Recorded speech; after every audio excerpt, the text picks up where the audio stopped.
Hi. I'm that guy from before. I'm back again. Remember me? Remember this? What are my three actual tricks for peopling? I do actually have three tricks for peopling. I'm not just clickbaiting. The three tricks are as follows. Trick number one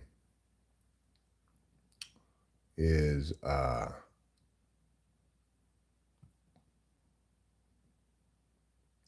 to take advantage of silence. If you don't say anything, depending on the context, right, you might need to control the communicative exchange. If that's the case, then silence is a good way to do that. A lot of people just talk if you're just silent. Well, you gotta, if you're me, you have to be like actively aware and thinking of this, or else you're not going to be able to implement this notion. If you're me, you might have no problem implementing silence because maybe you have trouble filling space, but regardless, if you leave silence for a while, a lot of times people will end up saying something to fill that. And when people speak, they tend to say words that mean things. So if you want to find out more information, silence is a very powerful tool. The second rule, trick for people. If you ask a question, and I guess this is a two-parter. Part A, make sure they actually answer the question you ask, not some other thing. Or not say something that's not the answer to the question, or try to change the subject or whatever. And then part B, if they don't answer your question, just repeat the question. Don't do anything else until they do answer it. You might have to clarify if they don't seem to quite understand the question and are answering a different question because they misunderstand it, you might have to clarify. But if they're avoiding, you just generally need to repeat the question, not get sidetracked, not get walked away from where you should be communicatively. And then the third one is don't rephrase your answers. Don't rephrase your answers. What is your answer to the question? Yeah. My answer is circus trucks and moon pies. So you're saying, I'm saying circus trucks and moon pies. So, like fun stuff, my answer is circus trucks and moon pies. People will try to get you to try to make your answer into something different all the time. But you just, there's no reason to change your answer just because they don't like your answer. That's a good reason not to change it.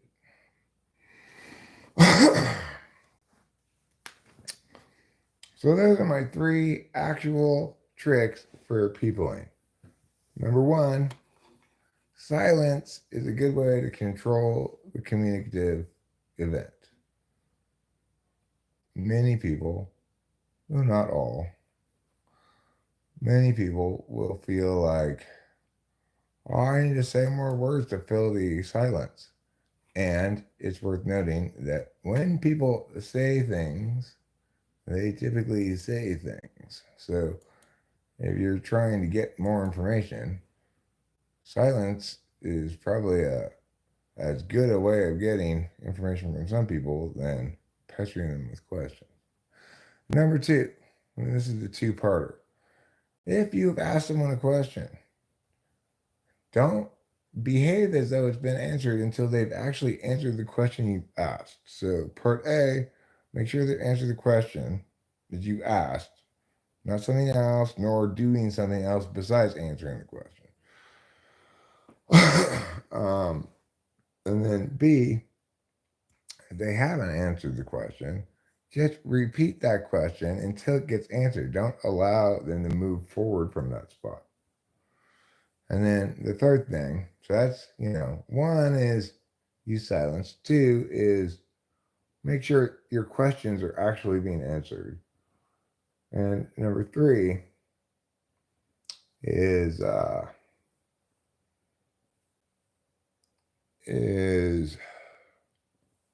don't restate your answers. When they say, what's 1 plus 2? My answer is 3. So you're saying it's a few? No, my answer is 3. So you're saying a few is wrong? I'm saying my answer is 3. Right? Don't let people do that bullshit, or the people like to do. No reason to let people do bullshit. Smash next question. When you say for people in, you're talking about men of iron? They might not be included, Fly Guy. I'm not sure about men of iron. Okay? But, well, here's the thing, McKee. What I did not that long before I started this stream was finish all the rest of the mushrooms.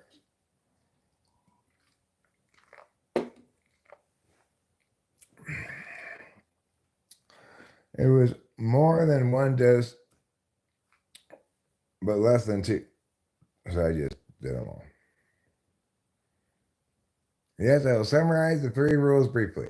Number 1, use silence to get more information.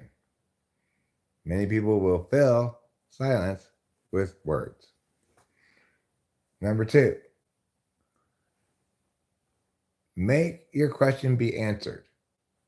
Let's say, number A, check to make sure the question you've asked is the question they've answered. And part B, if they have not answered it, repeat the question. Don't let them move forward onto something else until that question's been answered. And so that's 1, and then 2A and B. And then 3 is don't restate or rephrase your answers. Can you tell me what 1 plus 2 is? 3. So are you saying it's a few? My answer is 3. So like a couple plus 1? My answer is 3. So is a couple plus 1 wrong? My answer is 3. You make of that what you wish.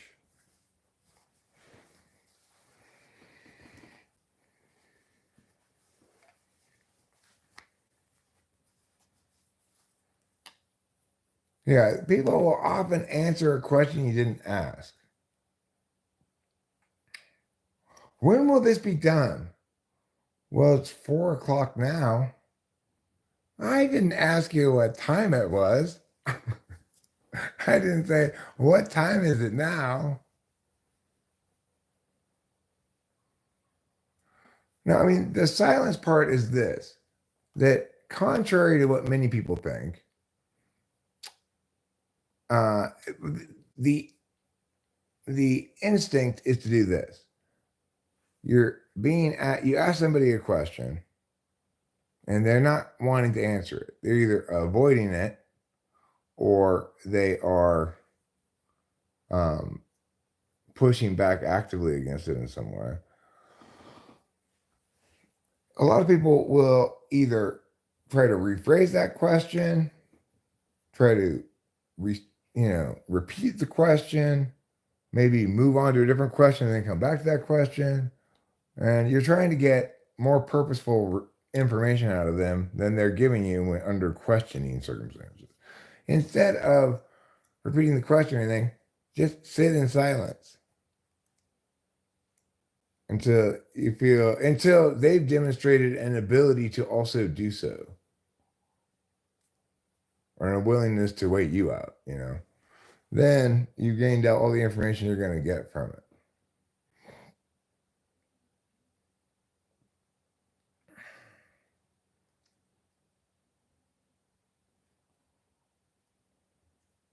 Oh yeah, people do that shit all the time. They don't successfully do it to me. I always notice when the question I've asked is not the question that's been answered. If you move, you're gay. All right, I guess I'm gay. I'm not gonna stop moving after all. Number one, yeah, that's not. So that thing of someone giving you an answer different from what you asked on purpose as a form of lying. Well, people do that a lot. Like they answer the question they wish you had asked rather than the question you did ask.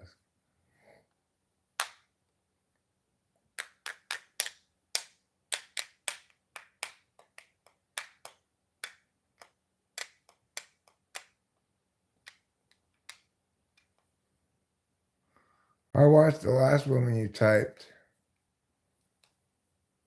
Uh, what did it say? Feed you a commission, I remember. Did I say? Okay, well, that's not, it's probably the thing about the TE, right? Like, they tell me what's the solution to the inclusion of additional plastics from this point going forward rather than solving the problem of existing plastics in the ocean, right?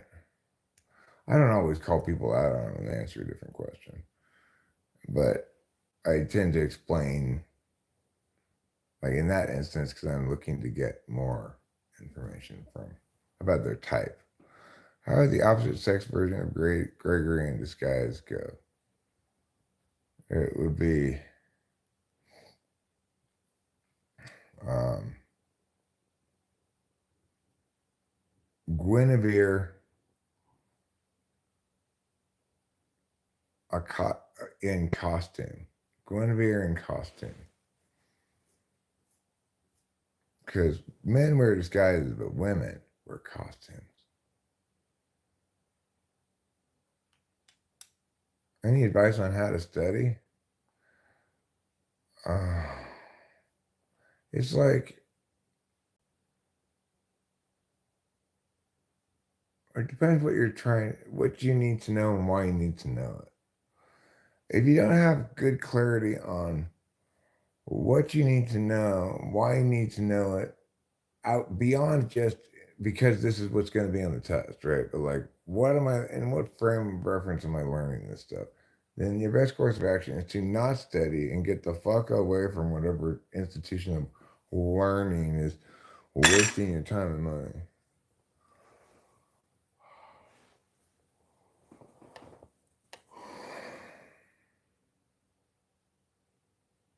I save my roaches for absolutely no reason. That's my problem. What's my problem? I, you either I caught your disease or you caught my disease. I'm not sure which. But it's not for absolutely no reason. It's for that potential eventual day where you might not have any weed.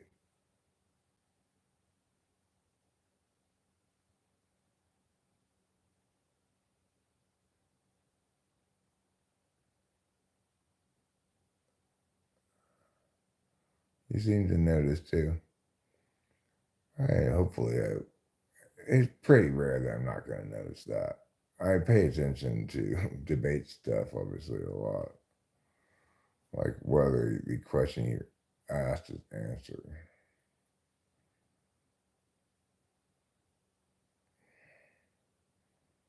So anyway, I'm just waiting for these. Well, I'm not even waiting. The mushrooms are starting to kick in somewhat. It's been quite a while since I've done mushrooms.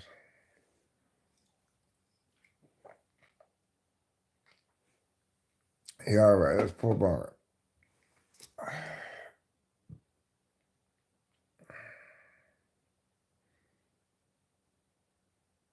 But just give me a second though.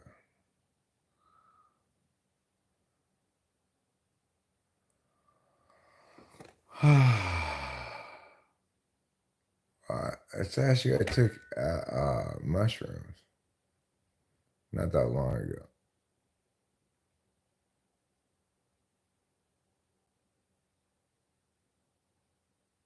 Yeah, I want to hear you joke. Hopefully, it's actually a good joke. And not just like, your face. That'd be okay joke, I guess. But so anyway, I'm just I'm just letting the mushrooms. The mushrooms came on fast, which is usually a good sign. How do you know you're at a gay barbecue? Because the sausage tastes like shit. Is it because gay people don't make good sausages? Is that what you're trying to get at? It's a horrible joke. How do I procure Adderall for recreational use? Well, you're not supposed to get it for that reason. They don't want you to have that for that reason. No. That's the wrong reason for you to get it. You have to get it for this other reason.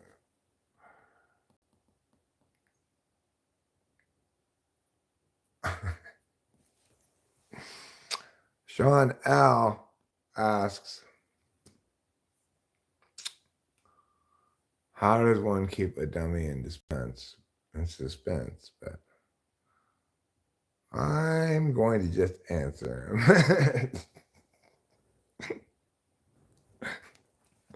I mean, I could either demonstrate or I could answer him. I'm just going to answer him. It seems like noblesse, noblesse oblige. Is that what it's called? Noblique oblige or something? What's that shit called? You know, obligation of nobles. How do you keep, how? Apple butter, don't ask that question. You fell right into his trap. You fell right into his trap.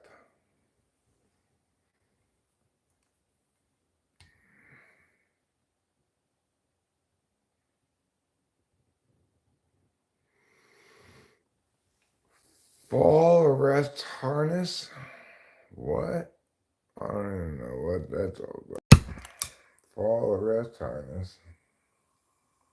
I'm saying like stop harnesses in the fall. Are you saying?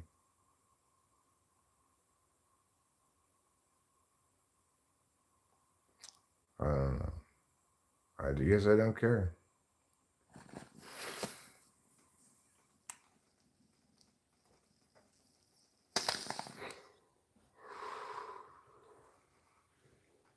I think we can all agree that you shouldn't care either.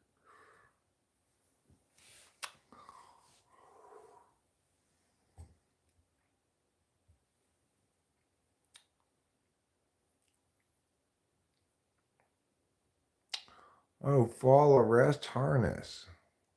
Or full arrest. A fall arrest.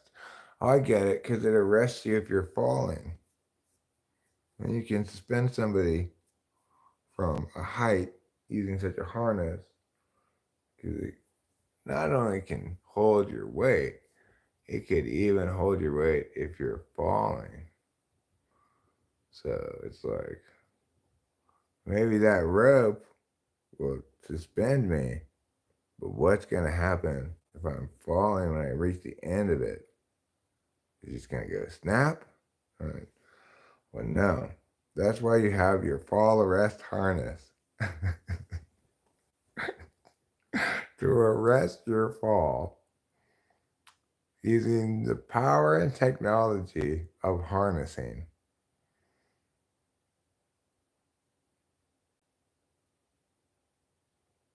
I got some real bling on my wrist. Yeah, I do. This is a Timex watch. And this wrist has my hairs and skin, which are a prize, a treasure as prizeful as Fabulon. Fabulon is the Greek god of fabulous prizes.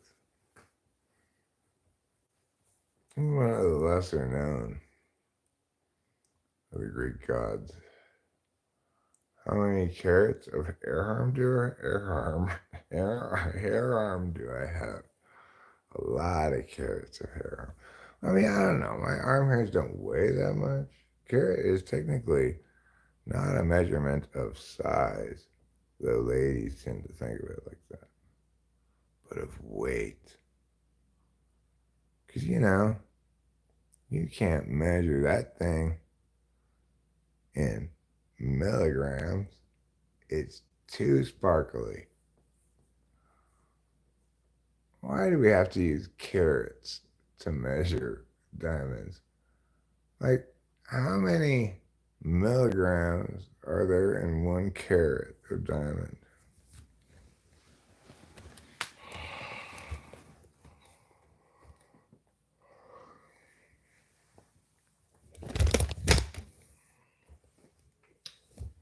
Women tell you it doesn't make a difference how big their diamond ring is. They care though. They do. Like, I had a cool idea for Rachel to use this family stone that we had that wasn't a diamond for her engagement ring. She was just like, mm. And she did it, gently, but she made it clear that she didn't want. She wanted that one at the store, not this idea that Eric had. So, just goes to show you. Am I playing with your bong? I got a new bong, only to realize what a dumbass I was again. The thing is, this is the size it's supposed to go in here, actually. I was using this other one that was working, was not even the right size for this. That size that I took in to get replaced, they didn't have any of those size. They had plenty of these size though. Turns out this is the size I actually needed, and I got it with the new bong. So it's a kind of a repeat of the air conditioner story where you hire the air conditioner repairman to tell you you don't have an air conditioner. In this instance, I bought a new bong to tell me I was trying to buy the wrong size stem in the first place. So, shit happens, all right? Everybody, I hate tea. Fuck tea. I don't even like it at all.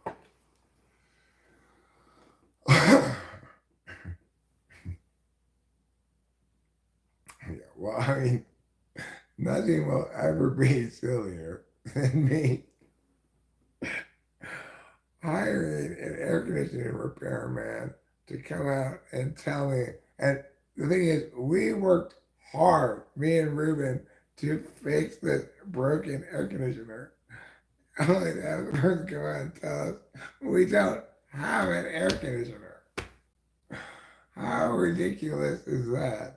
That's the silliest thing in the entire world.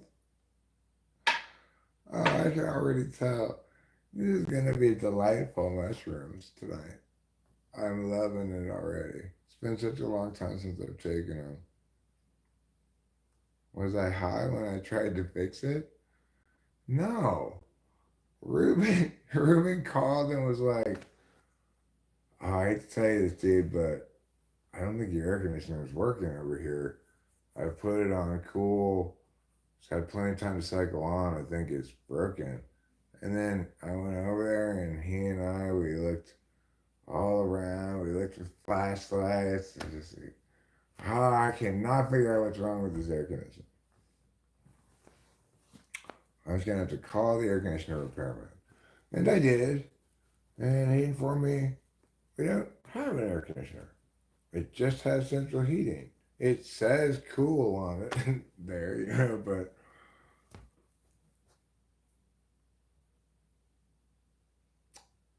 when we bought the house, supposedly I swear the listing of the house said central heating and air. So it's understandable. I thought there was an air conditioner, but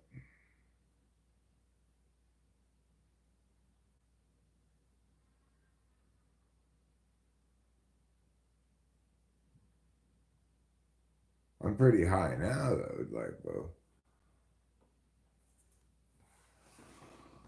the thing is, what you have to be aware of, for like the thing that I didn't quite get about central air that I understand now is there's no way to even have central air without either a rooftop unit or a side of the house unit or something like that outside. I was envisioning maybe like this heater thing in the closet that we were looking at that is part of the central heating. That maybe that was the air conditioner. I don't know. It's just, it wasn't as weird a thing to do. I didn't feel so dumb about it. I just thought that's funny that that happened, right? Because it's just such a hilarious thing to say, right?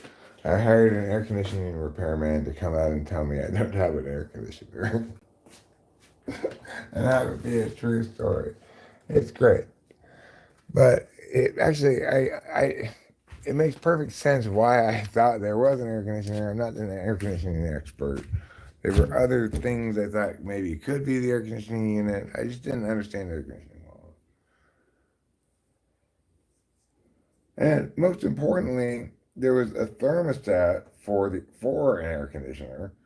It had like it had all that wall hardware for it. Plus, I had been told that I bought the house and it had central heating. So whatever. Point is, I didn't feel nearly as dumb about that as I did when I hired the electrician to come and push this button right here. Well, but it's like, again, I tried pushing the button, but why would I push the red button? Red means stop. I was pushing the black button, obviously.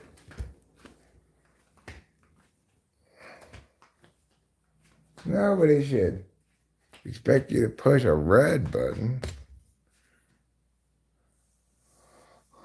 That's like picking up a rattlesnake crossed with a scorpion.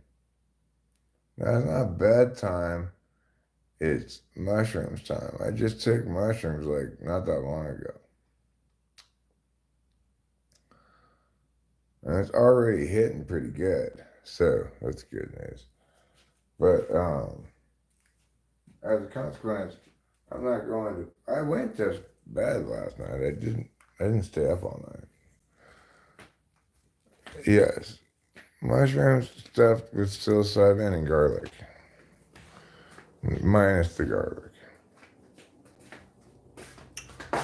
Anyway, I'd say it took a large dose for me, which is still a small dose, right? Like, I take maybe half an eighth is a large dose for me these days.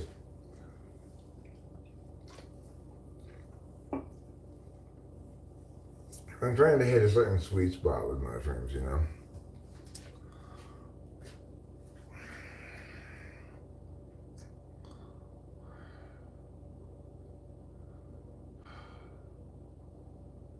But right now, I'm still.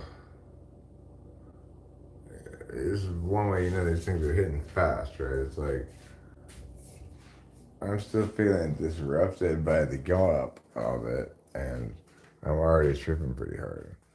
So you gotta wait until you hit cruising altitude. Up until you do, then it's still possible for you to puke. I'm not feeling very nauseous, but really I'm not feeling nauseous at all.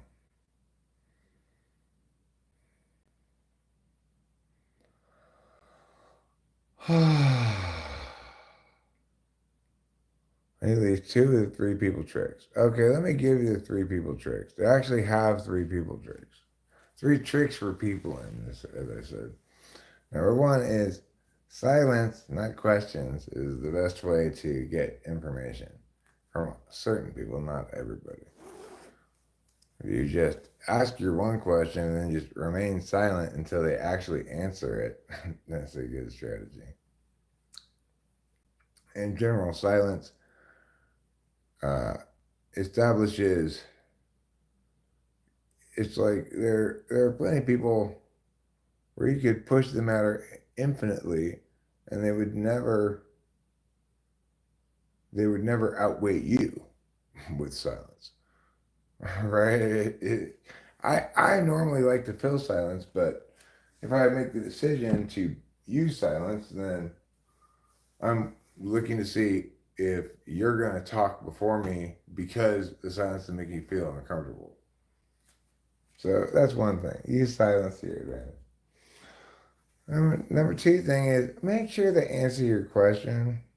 And if they don't, repeat the question. People like to answer a different question than the one you asked. I had a doctor do that with my father. She told me to take him to the emergency room because he was in such ill health. I asked her a specific question about whether this particular thing she was gesturing at normally indicated a specific kind of problem or what, you know? And he tried to answer a different question. I went pretty ballistic. Because you're talking about my dad purportedly being in such a state of medical emergency, he needs to be taken to the emergency room. After this fucking urgent care doctor let him sit in the lobby for 5 hours waiting, no wonder he's feeling physically a little bit, right? He's stuck in a fucking urgent care waiting room for God knows how long. Anyway, she tried to answer the question she wished I had asked rather than the one I did. And I had to bust her down many, many notches. And she said, I answered you. I answered your question. No, no, no, no, lady. I told her this. You issued me a response. If I ask you a question like, what time is it? And you say brown, you've responded, but you did not answer the question that I asked. And she didn't like that at all, stupid bitch. She sure needed me to put all of my knees not towards growing, but rather towards putting them up her stupid fucking ass. Okay? Because what a horrible rhymes with bunt cake sounds exactly like cunt. What a horrible cunt that woman was. Okay, Sean, you're just boring. Please don't go be boring someplace else.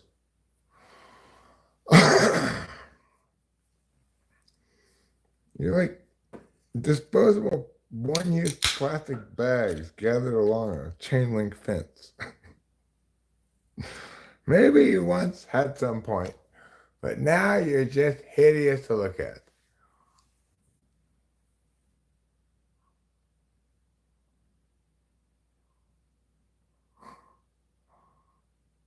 All right.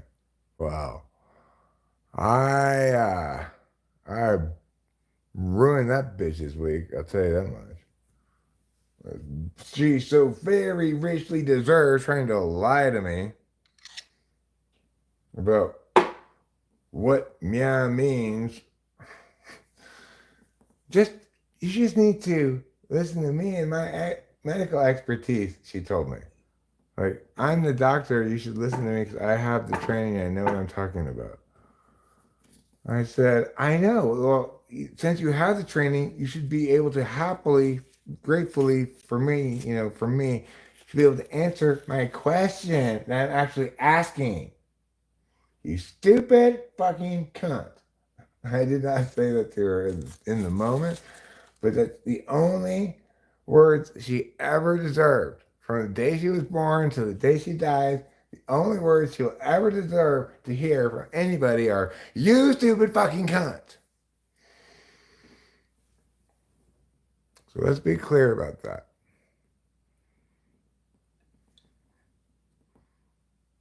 I just want to make abundantly clear to everybody, doesn't matter how many years will pass, I will never be satisfied that I have actually yelled at that woman until I see her cowering in fear before me because she knows I'm right, not because I'm going to be violent or something.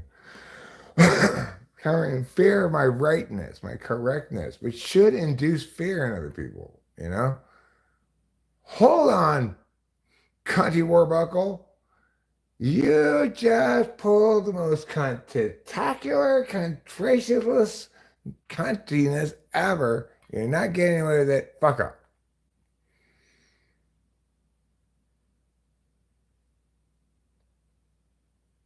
Are you actually trying to direct that towards me? Or are you? I don't get it. I am entitled. I'm entitled to have my questions answered by the professional who's giving me her professional advice that I take my father forthwith with no further discussion directly. Do not stop. Do not pass go, etc. Take your father to the emergency room. Hold on a second, County Warbuckle. You're going to need to justify with a little bit more than I'm a doctor, I know best. You don't know best if you're a doctor. You wouldn't be a doctor if you knew best.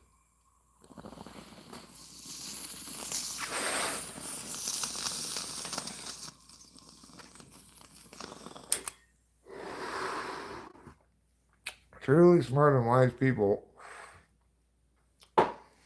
either can't, won't, don't want to, whatever, be doctors.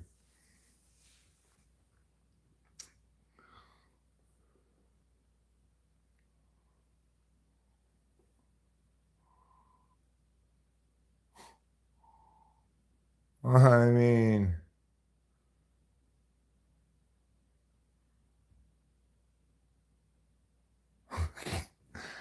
listen, ass hat.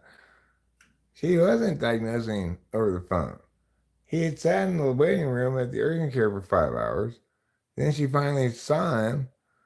I get this frantic call. Come back, come back.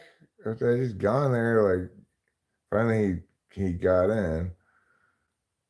Oh, you have to take him to the emergency room right away at the hospital. Why? Like, if you want, my dad was like, I'm not going to any emergency room. He just wasn't even hearing it. So it was never going to happen in the first place. But I was saying, if you want me to follow your advice, in other words, to do everything I can to push through my dad's resistance here, you're going to need to give me some pretty powerful reasons.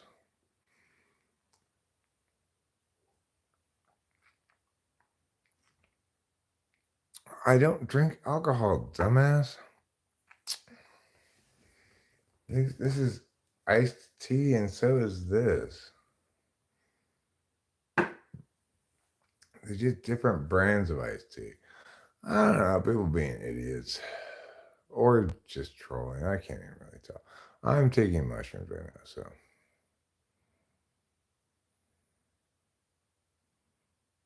Looks like you used to. I used to drink alcohol. Yeah, I did used to drink alcohol. I quit about 10 years ago. A little more than 10 years ago. I have a rich and storied relationship with substances of all kinds.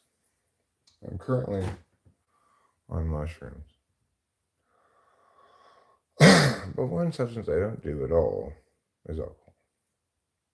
It's really the only thing I can think of that I formally abstain. Oh, cigarettes now too. I quit smoking cigarettes. Those are the only things that I formally abstain from. No, no, I don't. I haven't drank in over 10 years.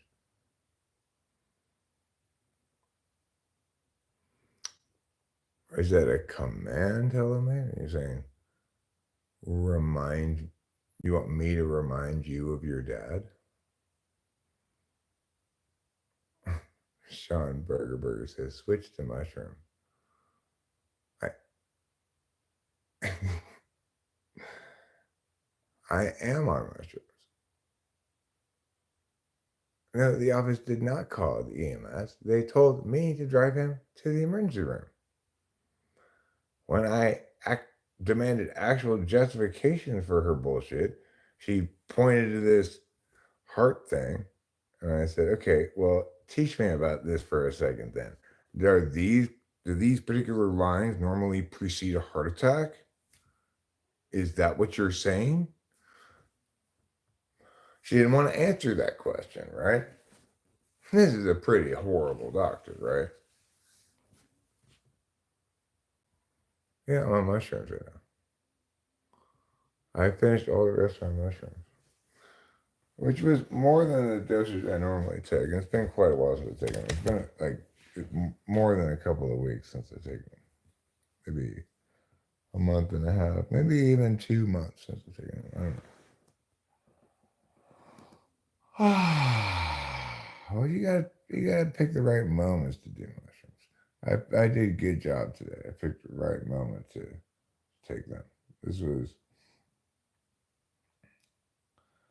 and all and for I won't bore you with all the reasons why, but this was a good decision.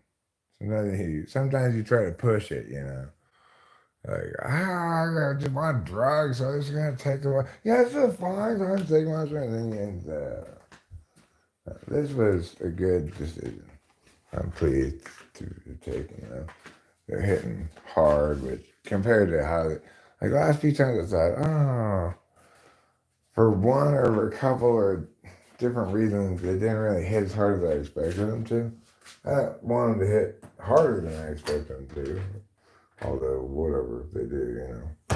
But I don't want them to hit less hard than, than I expect them to. They're just mushrooms, after all. It's not like acid. Acid would be a whole different type of monster that you're dealing with. It's like, yeah, I'm fine. I have no problem wrestling chickens.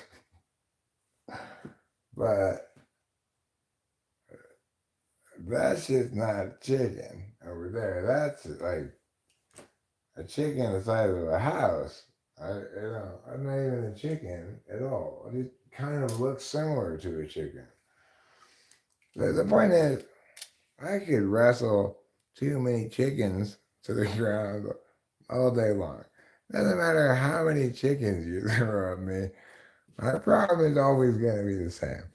I've got too many chickens, and I got to get rid of some of them somehow. But with acid, you don't have too many chickens when you take too much of it, right? It's like you go from having a flock of chickens to being torn apart by Neptune's gravity all of a sudden. With with uh, with mushrooms, it's like, yeah, I got a flock of chickens here. Oh Jesus, this is way too many chickens can happen. But Never. When did these chickens become soul-eating demons? Your chickens never stop being chickens with mushrooms. You just get too many chickens sometimes. And then you feel like you got strings all over you. If you take way too many mushrooms, like way too many, you will feel like your whole body is covered in strings. Well, unfortunately for me and everyone but you, I am a distracted person when I'm on mushrooms, or else I would, you say I'm tormented. Well, you have just been timed out for 30 minutes. So now who's tormented? I think it's you who's tormented by me, tormenting you with timeout. So take that, motherfucker. Your wrongness is not just wrong, probably just trolling, but regardless, toxic. Don't be wrong in toxic ways. Okay.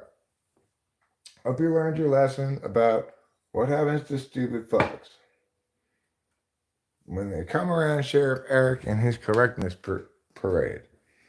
I'm having a everyday correctness parade. It happens every day.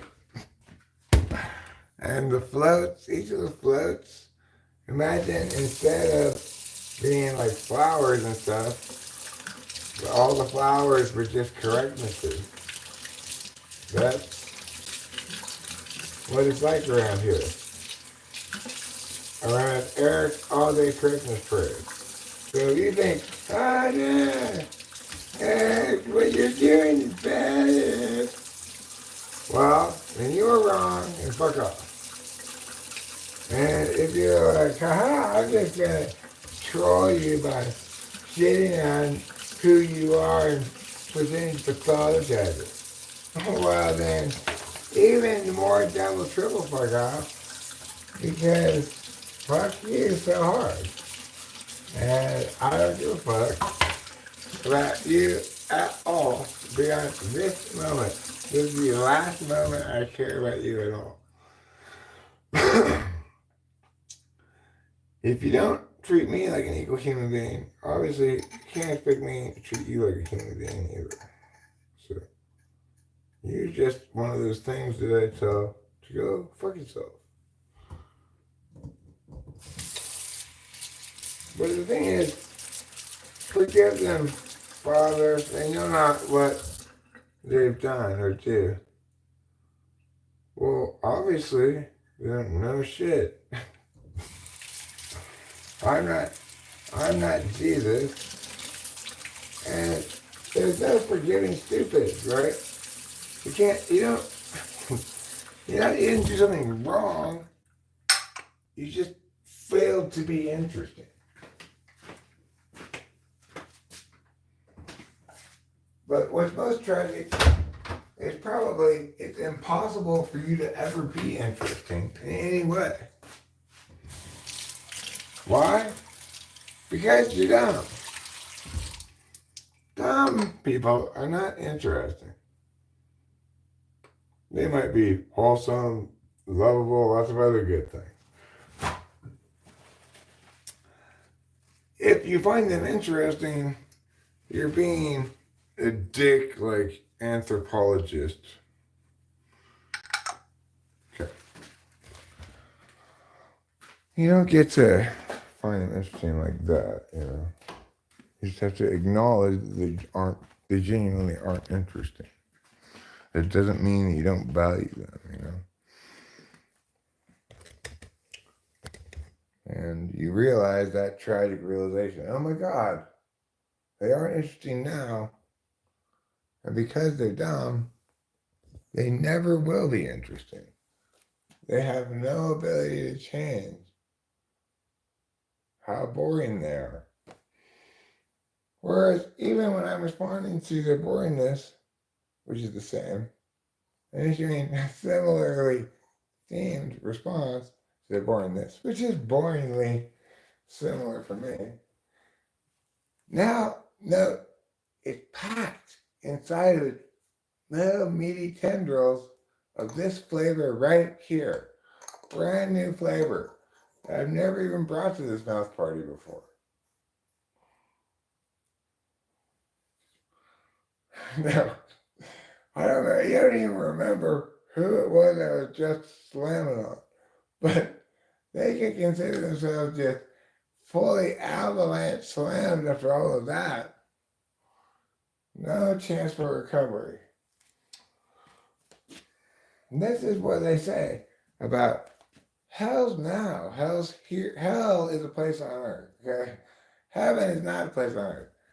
Hell is the life you're living with your own fucked upness all the time. Like, I am constantly saying, I hate myself because why? Because I remember some bad memory where I failed somebody I should have cared for because of basic humanity or because they're a family member, they're better, or whatever various reasons, or my fucked upness could be even relatively small. Could it be way more of a big deal to me than it actually is to them in their memory if we were to check? Who knows? But those things make me hate myself so much because hell really is a place on earth. It's called SI and youth. SI plus youth plus extroversion equals hell. When you get old enough to know better, you don't forgive yourself like, well, I wasn't old enough to know better then. It doesn't matter, it's still you. Only you're able to see and start resolve how horrible your thing was, whatever it was you did. What in the world is that? Is that the moon? That can't be the moon. Is that the moon? What is that light over there? What was I talking about anyway? I don't remember. This is how you know it. That's got to be the moon. What other big white light in the sky could it possibly be? There's only one at nighttime. Only one big white round light in the sky. What was I talking about before? It was very important. I was explaining to you something, I think. Anyway, I'm tripping quite a bit. I am impressed and pleasantly surprised by these mushrooms sending me a goodbye bon voyage trip as I cashed the last of that batch that I got from the store. Wow. Fantastic. Great job. Oh, yeah. That's hell. Remembering your previous bad decisions.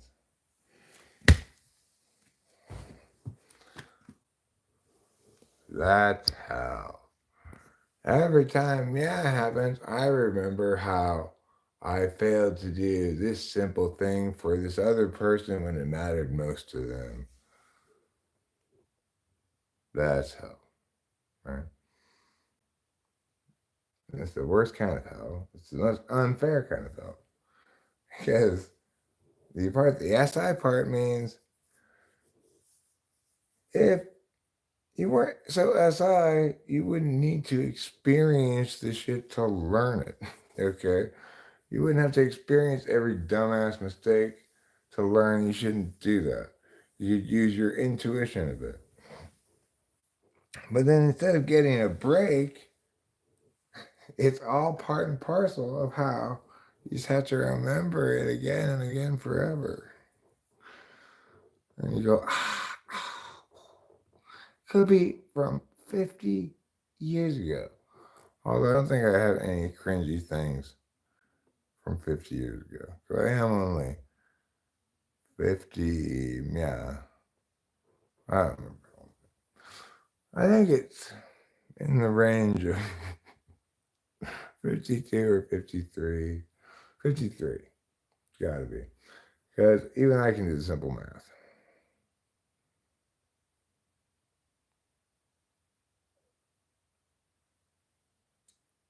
So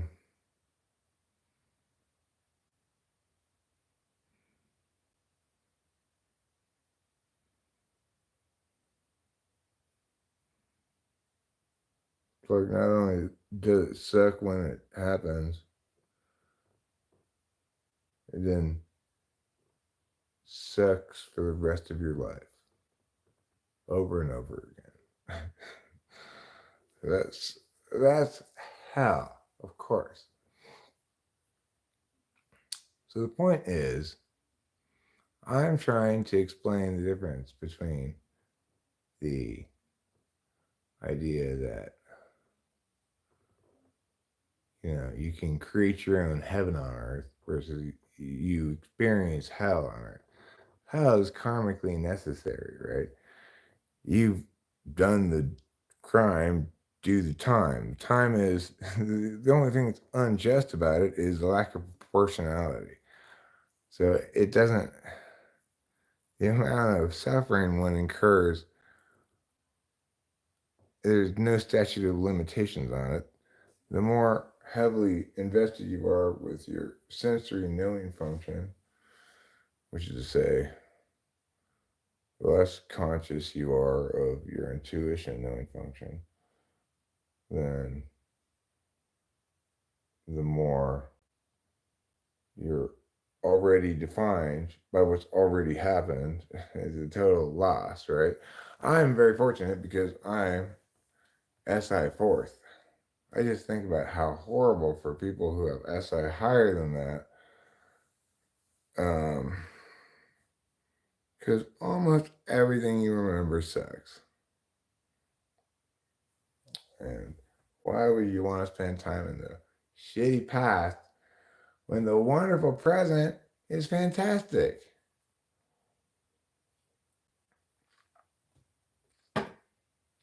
So I'm sending you off. No more tight tyranny from you, introverted sensing. Introverted sensing, fuck you.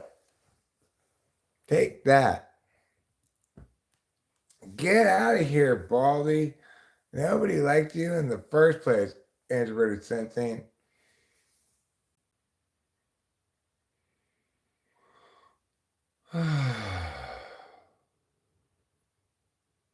I don't like having bad meanings from the past. Because meaning, unlike every other kind of suck, is timeless. If anything, it's likely to infect everything around you with its timeless meaning.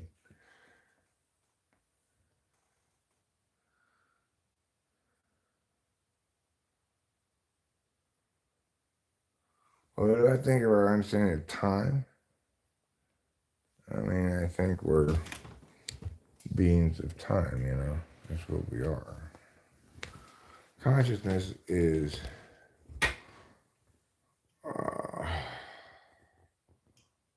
one could imagine it as something that's unlocked once you agreed, once you sign the lease papers on time. Like you have to agree it goes one direction, etc. Really, what I'm saying is, in order for consciousness is a bunch of parameters on time, ultimately.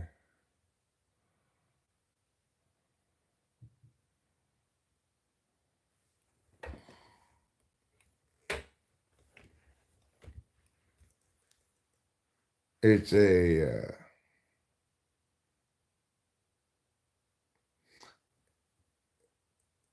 time has some qualities such that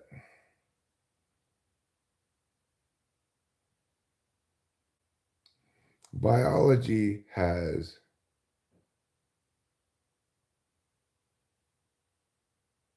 grown on in a way such that consciousness persists like a cartoon does throughout time.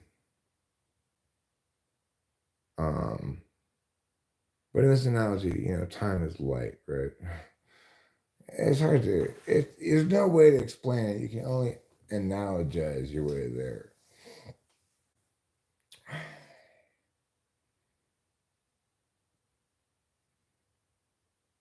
And what good would it do you? What good ultimately is anybody going to be from understanding that? I mean, no. It's like, that big red door, the devil's secret hide workshop. Like, mortals, whatever you do, do not come behind this door where I keep my most precious stuff. You stay out. Even I'm worried about you might get in behind this door. And then you get back there and it's just like a bunch of archived tax code.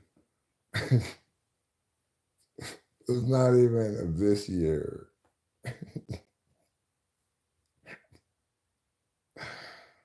Yeah. People think things are whatever for totally different reasons. Maybe the devil definitely wants to go in there because hidden within all this tax code, you can find the secret to making him not exist. The reality is, nobody's ever going to find that. He's much more likely to get repeatedly struck by lightning for no reason than dig through all that tax code just even as it is, let alone before you even start thinking about how each of the documents could be some part of some codex and some cryptography involving his message. Just forget about it already. Nobody's going to try that. It's endlessly deep, endlessly complex. The devil doesn't need to protect that. He's not thinking about it from the overarching perspective. See, he's just thinking about it like, well, this is a threat to me. This is a legit threat. This is where I'm vulnerable. Well, yeah, I mean, sort of, I guess.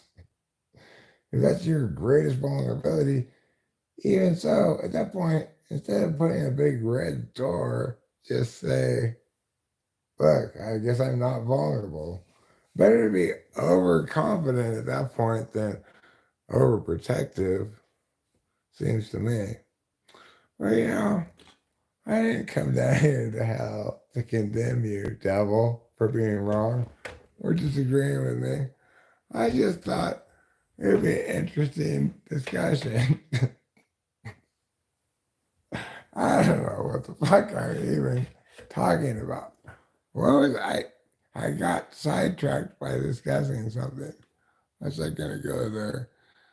That I'm not exactly sure what my original point was. Okay, I have no idea what my point was. Original or even very much more recent than that. So, no point. How did this get so small, though? And the other thing is, I have been looking at this for a long time now. I keep having the same problem, and I keep failing to solve the same problem, which is my normally very readable TV screen for some reason right now. It's gotten all super small. Like, I can't, you wouldn't be able to read that either, believe me. I, it nothing to do with my eyes. I don't know why. Well, I mean, it might have something to do with the fact that I'm on mushrooms. That's possible. But why did this get all small all of a sudden? And how did it get all small? These are mysteries we may never know the answer to. But I'm going to hazard a guess that maybe, just maybe, if we push Control plus, oh, yeah, that's a lot better. Now I can actually see what people are saying. Huh. Lots of waxing rhetorical. Time, right, time. Well, my point, all of this answer they read was actually a way of proving to you how precious time is. Because time is money. Get out there and make money right now. Would you be surprised if that was my answer?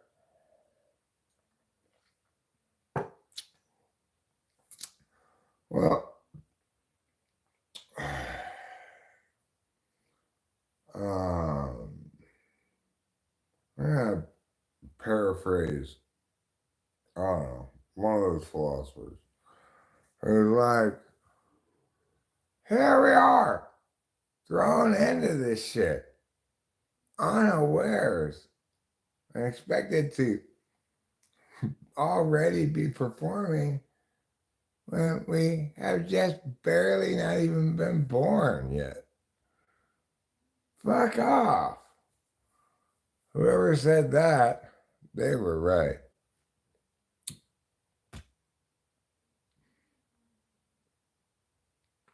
Are bragging's okay now? Cool. Glad to know. That's what I think about whatever I was just saying.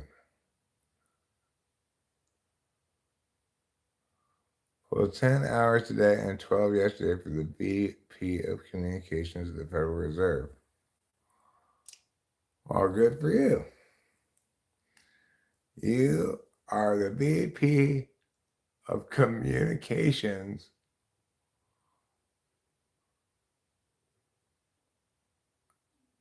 of the bank that makes imitation dollars. Well, you know what you should do? You should communicate about your currency a little bit better. Like, I don't know, explain to me why it is that, given the fact that quantitative easing, I mean, granted, it isn't really Federal Reserve policy. I guess all you can really tell me about is the note. If I want to hold, I want to hold the Fed responsible to answer my questions, shouldn't they really be distinct from? I mean, shouldn't they really be the same thing as the Federal Reserve? But the Fed Monetary Policy Group is not the same thing as the Federal Reserve. Even though they're both called the Fed. Oh my God. Why did they make it like that? Just to be confusing on purpose? Or because we need a separate oversight group.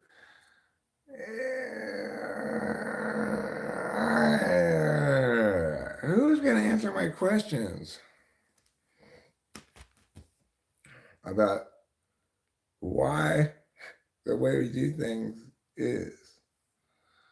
What would happen if we didn't do it that way, but this other way?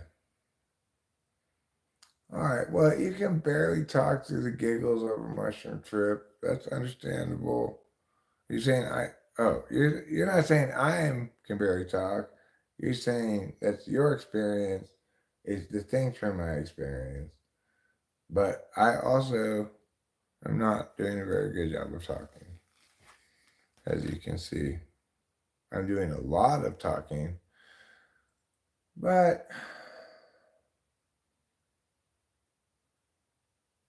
regarding the Federal Reserve, I don't understand why, given that quantitative easing is going to happen in either case, which is what they call it, what they have to do, which is produce more total currency in the economy to represent the total amount of increased wealth, because people do useful work and that increases the total amount of wealth, which is a quality of metaphysical stuff before it's anything else.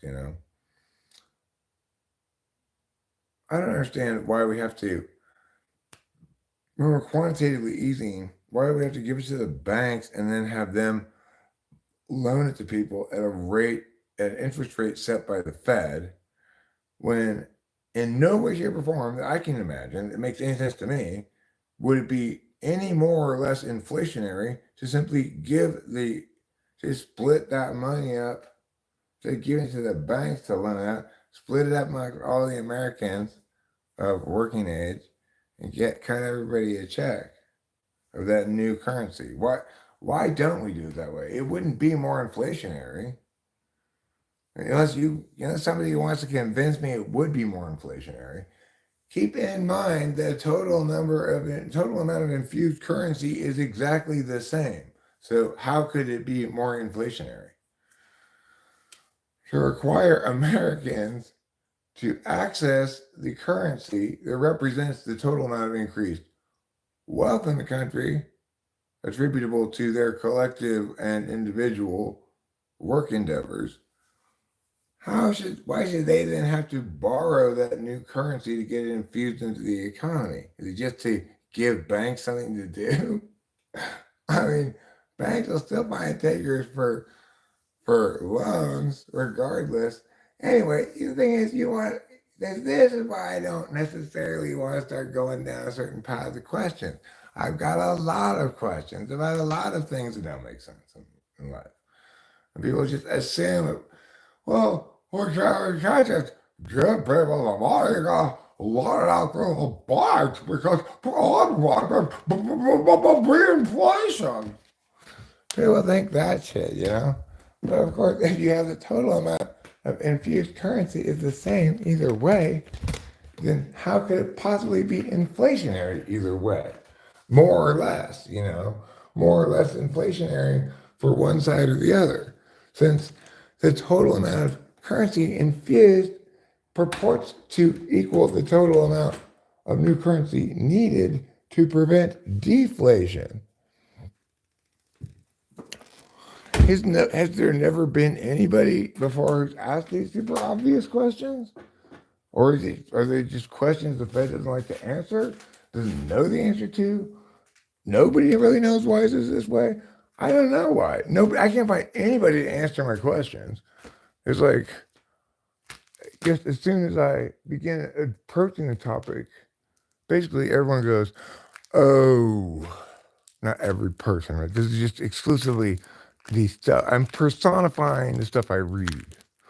Everyone's like, oh, you're taking this seriously. I don't have no idea what to do.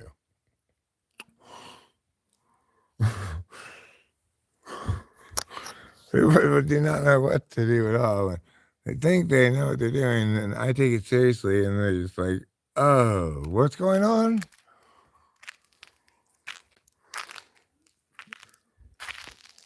Those words, I don't think those words actually mean things there. You're just word salad. My words, when I'm on mushrooms, my words aren't word salad. I may not be paying any attention to you, but I'm still paying attention to my words.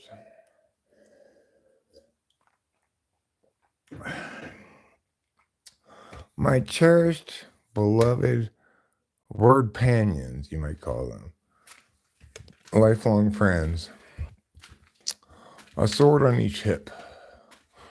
The things that the key to the answer to the title of this wonderful live stream. 3 tricks you can use. Or what do they all really say the same thing? It's all about using words well. Because that's all that really matters in life. If you happen to be me, super spoiled, etc.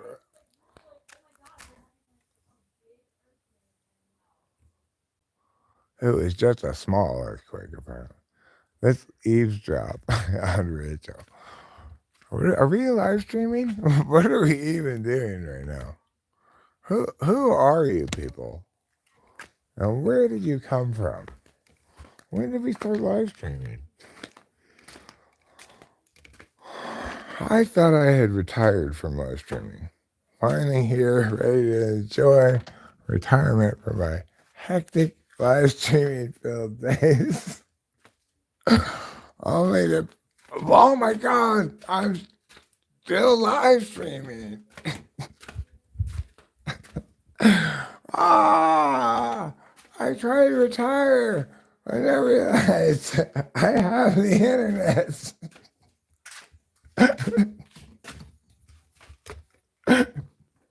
Man's attempt to retire foiled by internet.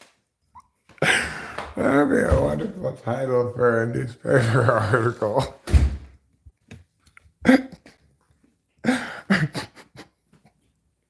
Man's attempt to retire foiled by, what was it? My pants are falling down. Oh God, I am shrimming pretty damn hard. I am impressed. Last little drink of the mushrooms. Good job.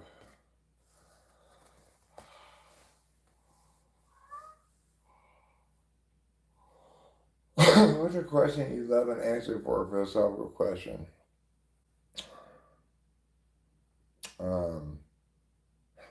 Simple. Why don't people listen to me? Even though I'm right and sure, maybe I don't want to know why they don't listen to me. Really? I can think of various reasons why they don't. But I would say, what can I do after they fail to listen to me?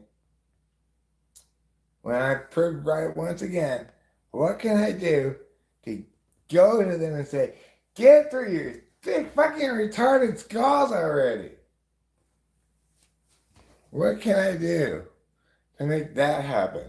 I've given up already on getting people to listen to me when it's appropriate to listen, like when it matters, right? I want to know the secret of how, after they once again not listened to me when it mattered, and once again aren't listening to me now that it doesn't matter, but are now finally asking questions of the right kind only years too late, for example. How can I make them feel the full weight of the shame they should feel for having not listened to me? That's even a fraction of the full weight of it. Just a sliver. Because the full weight of the shame they should feel for not listening to me would be enough to kill 1,000 nations. But just, how can I make them feel the shame they should feel for not listening to me now that it's obvious to everybody that they should have listened to me? This is the question I want answered. This is the one question I want answered more than anything else. It's an honest question, right? It's not, why don't they listen to me? I don't give a fuck why they don't listen to me, frankly. They're stupid, various other reasons. They're wrong. It doesn't matter, right? What matters is, how can I get them? How can I get them to understand how much shame they should feel? How can I make them feel ashamed of themselves for not listening to me when they should listen to me, now that it's obvious that they should have listened to me back when it mattered? How can I rub that in their face so they never forget it for their rest of this lifetime or a billion further lifetimes from now? Because obviously it's frustrating when you said, let's not do this horrible, horrible idea, like, invading Iraq, and nobody listens to you. I was like, it's a great idea. That one's easy. Plenty of people were right about that. COVID, plenty of people. Lots of people for each individual thing, right? But when you're on the correct side of all of them, over time, it gets frustrating. And you realize the problem isn't anything other than a lack of fucking shame. It's a lack of fucking shame. These fucking people, that means you and you and you and everybody else, okay? At least have the common human decency to be ashamed of yourself when you're wrong and learn something from it.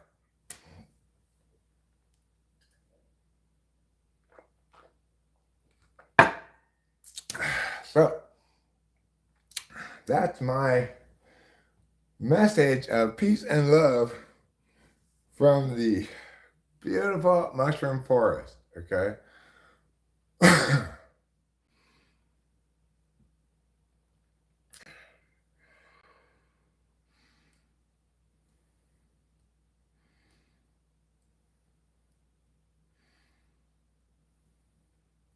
I don't know what y'all are talking about. It sounds something like something kind of serious.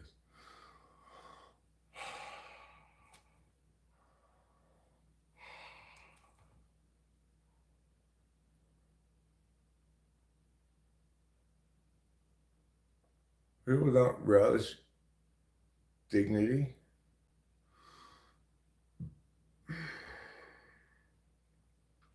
Well, I mean, I don't really dignify relish, so turnabout's fair play. I just go ketchup, mustard, that's a hot dog, onions if you got it. If I'm gonna eat a pickle, just give me the regular pickle. I don't need it to be all smushed up into a condiment. Trying to sneak in between the mayonnaise and the mustard. Relish.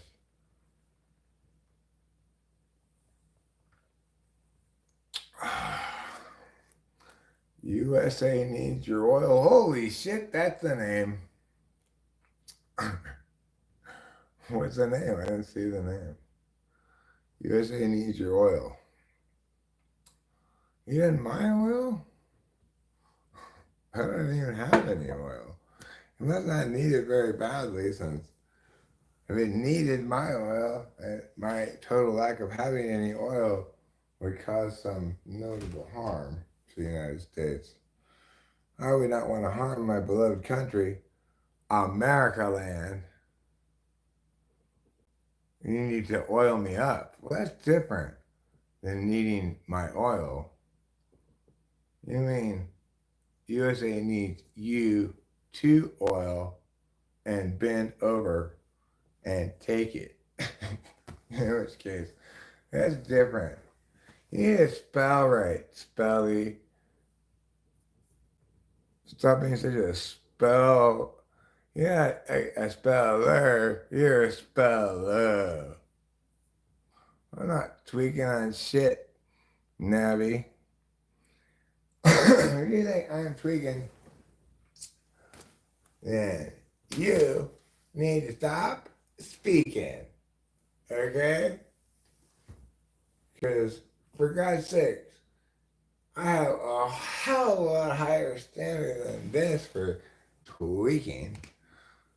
I might be slightly gacked from Adderall, but most of the intoxication you witness effervescently coming off of me like stink lines in a cartoon, it's all mushrooms, okay?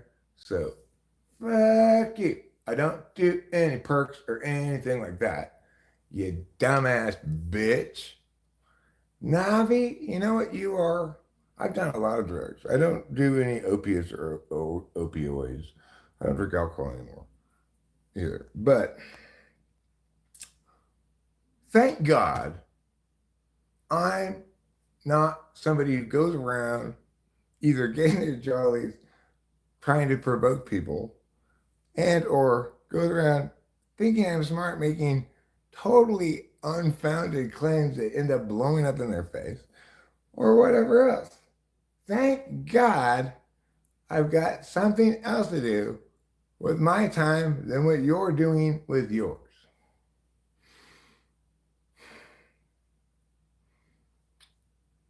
Man, Navi, if I were tweaking, would I be able to go to sleep like this? No, I wouldn't. If I were tweaking, wouldn't I be constantly doing dances with hydrogen needles poking out of my veins? Yes, I would. What is a woman?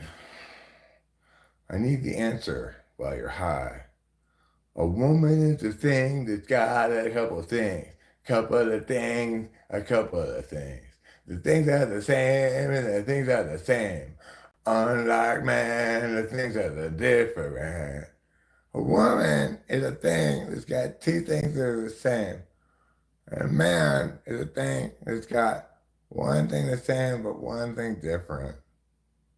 So we don't have no redundancy. That's why, as a male, you or I could at any moment come down with Fragile X syndrome. It's mosquito-borne disease. I like my ADHD.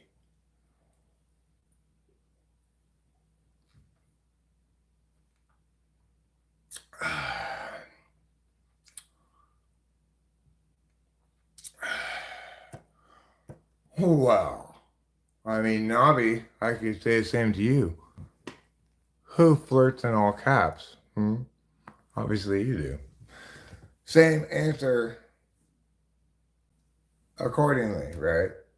I sleep with my eyes open, obs, because my eyes were apparently open and I was asleep. I didn't see it myself. Even if I had been awake, I can't see my own eyeballs. So, obs, we need to take everything you say now with a serious grain of salt. Pops, I'm 16, you're tweaking. Well, Nabby, you are excused for your wildly hilarious wrongness. If you are indeed just 16, well, that's youth for you.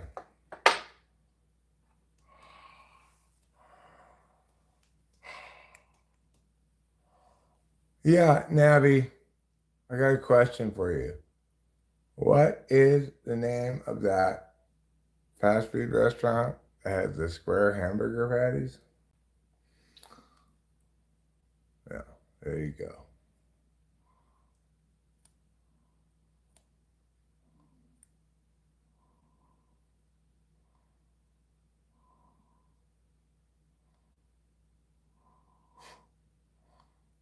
We're doing a bit.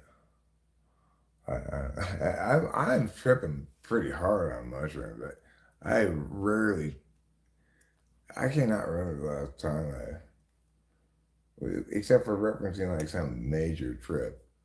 I can't remember the last time I just kind of casually tripped this hard.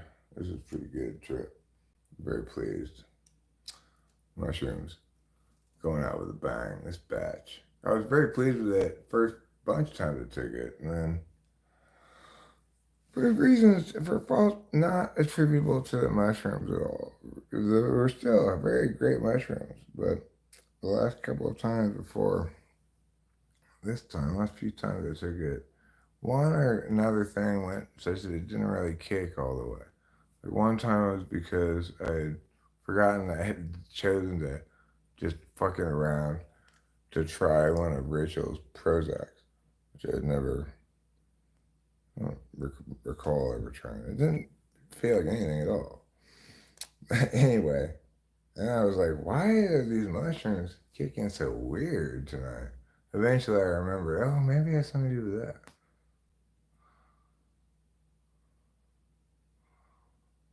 Is it okay to flirt with? No. I mean, if it's you're just talking about flirting, even the worst thing you could possibly get is societal condemnation, like full throttle societal condemnation, depending on where the instances of flirting occur. What, but to qualify as flirting, it can't actually engage in any physical touching, really. So it can only be so bad. It, you know, it's like You may not like it when I flirt with you. Hey, hey, look at me. I'm a flirting with you. That's how I flirt with people, apparently. Anyway, you might not like it, but you can't say I'm committing a crime against you, obviously. I mean, even it doesn't matter how, whether it's a newborn baby or a 90-year-old person. Nobody can accuse me of committing a crime just for flirting because it's such a subjective thing, right? Maybe this is how I naturally engage with everybody, right? Hey, hey, hey, hey, hey. But you see that as being flirtatious. So the point is, flirting obviously cannot be a crime because it's way too subjective and definitionally it's limited as something harmless pre anything more actually going down. Well, it could be totally inappropriate flirting. You're like, you should not be flirting with my mom at my dad's funeral, Joe. I thought more highly of you as a friend than this. But even so, it couldn't possibly it couldn't possibly be a crime to flirt with somebody. Hey, I really like your sweatshirt. Call the police, everybody. Call the RuPaul's Drag Race. How old are you? I'm 53. I think restraining order is fantastic. Absolutely fantastic. All right, that's it. I'm gonna have to issue a restraining order on you. You are trying to spew Riz. Your Riz glands can't even dream of producing in 1,000 years. You are in so much Riz debt, you will not be able to flirt the pants of a squirrel for the next 3 millennia.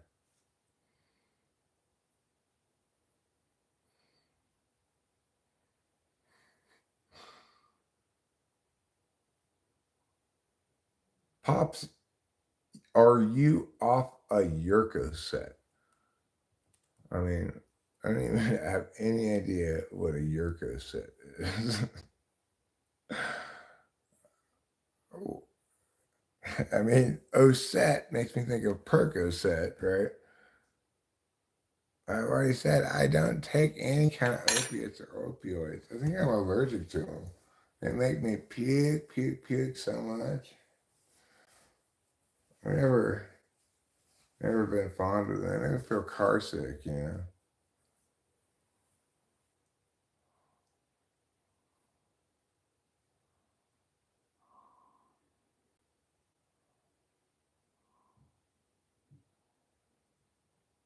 I don't know what Yerkes are.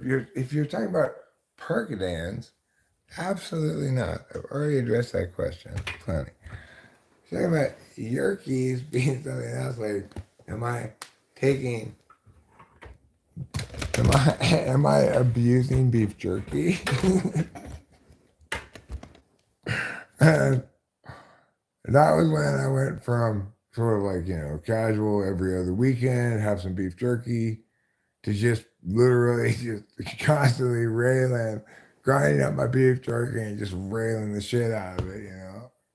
We're like, what's all that brown shit on your face? Nothing. Nothing. I'm just I'm just caught on yerks. We're just getting caught on yerks,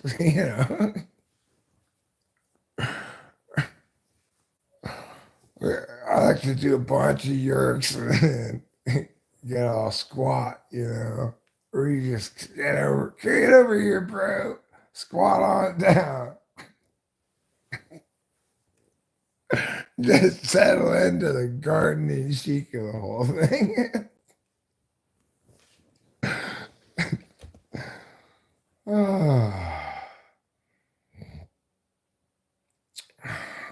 That's the yerks. All right. I've got a marsh forehead. Well, good for you. Good for you. You have a whole ecosystem just for one slice of your body. Okay. You just look, Navi, listen. I get that your whole I'm gonna try to meow meow meow meow didn't fly. How could it possibly? Even if it were a perfectly flown fighter jet by the RAF's most experienced and trusted pilot, Sir Lord Flies a Lot, you did not anticipate this maelstrom of odd weather events. You can't blame you for failing to fly through this. Nobody could fly through this. You wouldn't be able to fly through this on your best day, even if I were completely sober. But you can't excuse yourself. So don't fall on your sword. That's the takeaway here, right? You hadn't you hadn't given it up completely. And now you're just revealing yourself to be a stupid kid. So I treat you like the little bitch you are. I will punish you and hopefully you'll get better and yeah. Because you're a stupid piece of shit. That's why. So fuck off. Ninja says, I'm not really making any sense. Well, that's true. Compared to how much sense I'm normally making, it is true that I'm making less sense now than I would normally make to others. However, that amount of sense that I'm making currently, even in my incapacitated sense, is orders of magnitude more sense than anybody else is making. So, fuck off.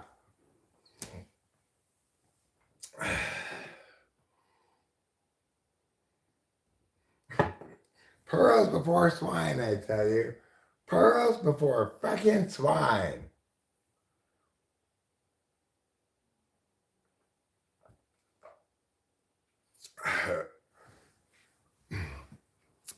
But that's all fine and good. I'm not actually upset or anything.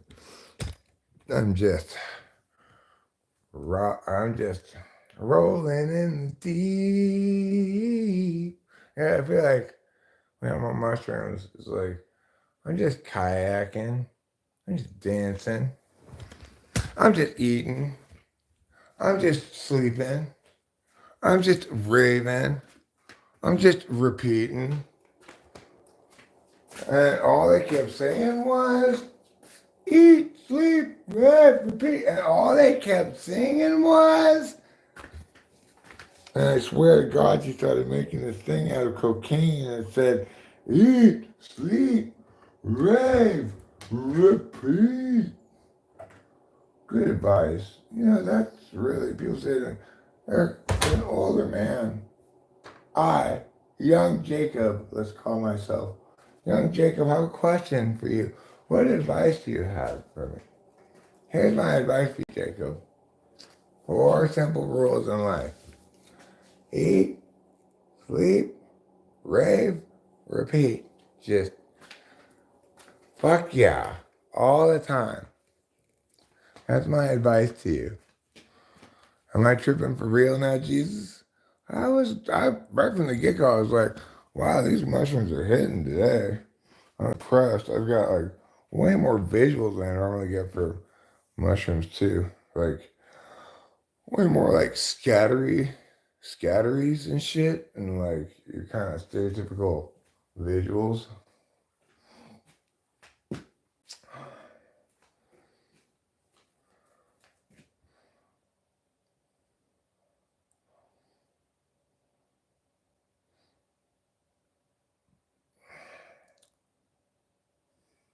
Well, Sarah Jane, I think we've honed in on the problem here. You need to be in control of what she does after she turns 18. That would solve the problem. You see, you're just not embracing slavery enough. You just need to either quick as a landslide or slow like erosion, get rid of her rights. That's the solution to your problem. It's not easy to think outside the box like that, you see. Normally, you have to spend years studying in the field of evil. But I was able to get special dispensation from the university. I didn't ban you. I just timed you out, mofo. Okay?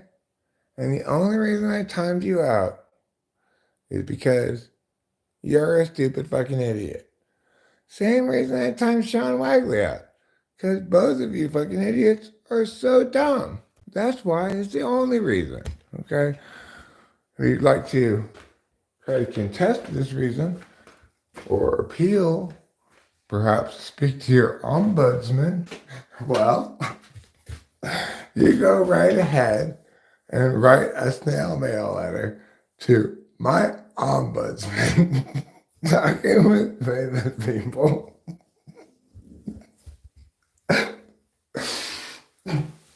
Mariposa, California, 95338. Now, when you allow 4 to 6 weeks for your ombudsman to get back to you. Thank you for choosing to participate today in the Talking with Famous People Ombudsman program. I've logged that. It is one thing this channel desperately needs, more than anything, obviously by a large margin. It's an ombudsman. Why don't we have one? I don't trust myself to leave the camera that close to me while going to the bathroom. I can't figure out which way it's pointing and stuff. So I put you over there, you peeping toms. You said you came here to apply for a job as an ombudsman, but really you're a bunch of peeping toms.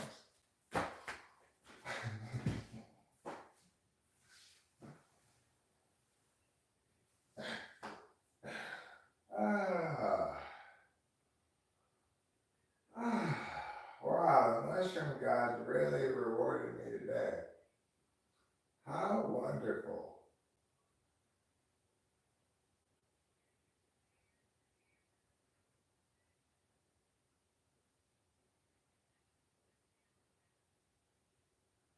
I guess these are the rewards of moderation. Like,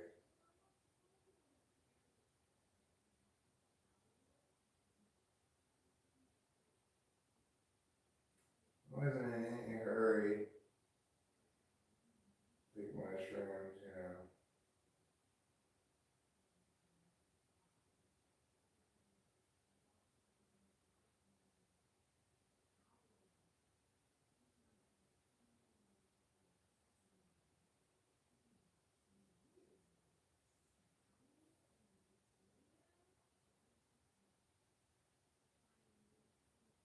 I am really impressed.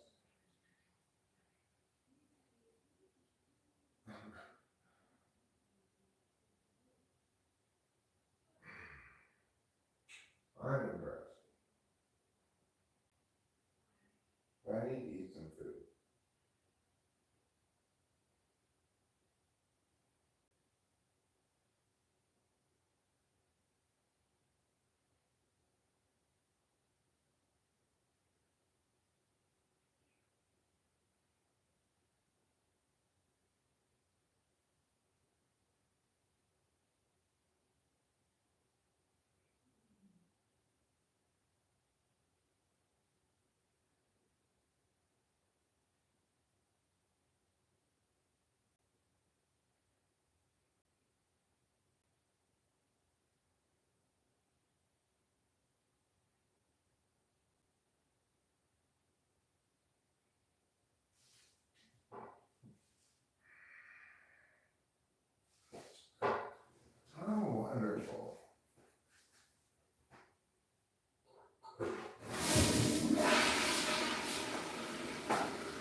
what I'm talking about.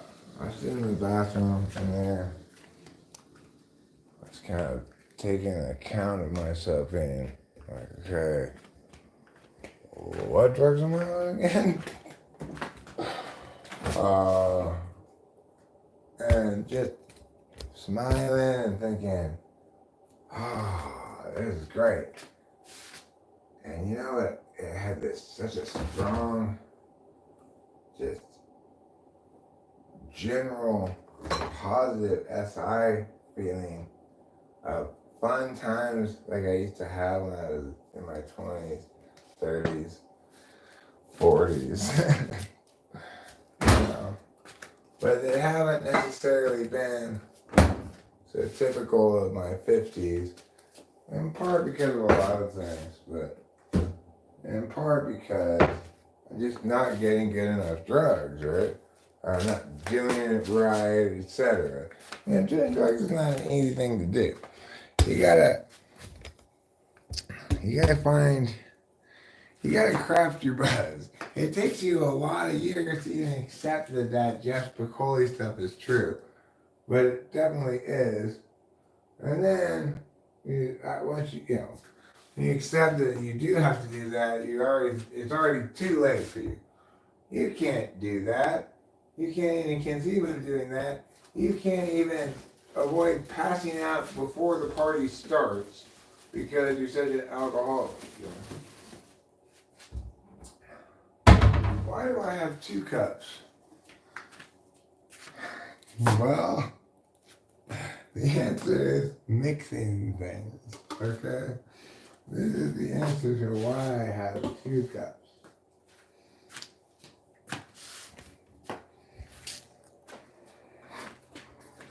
Okay, because we're going to be mixing some things together.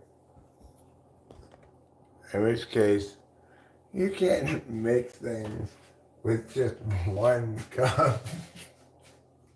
Just go like this, you know. That's not a proper mixing. Look what I got here. I've got some apple juice.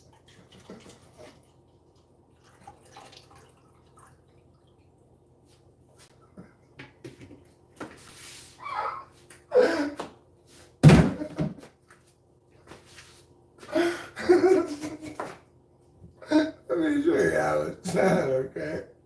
I've also got some pomegranate juice here. And put some of that in the other cup.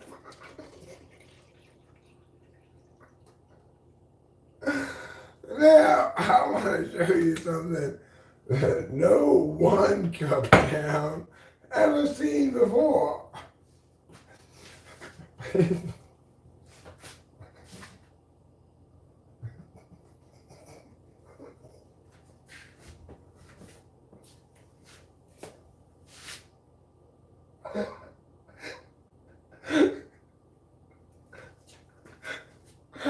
Oh, good God. I can't. Anyway. See, why now?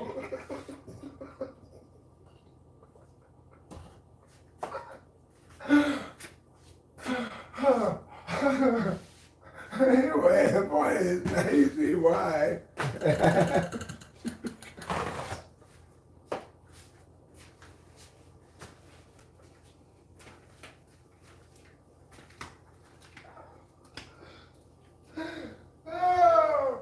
Oh, God.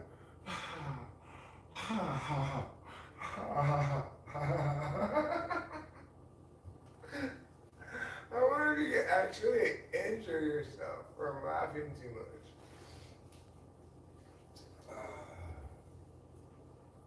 Okay, was there like 0 moderators here? Obviously, there must be 0 moderators here because what moderator would stay in this chaotic cloud of chaos to what end? They're accustomed to a totally different thing. Anyway, goodbye. Now come back in 10 years or something.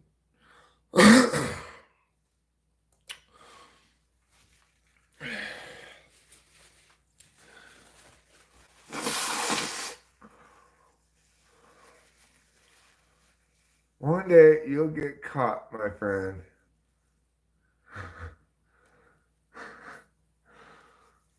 Get caught doing what? I like the song, but I don't know anything else about this funky town.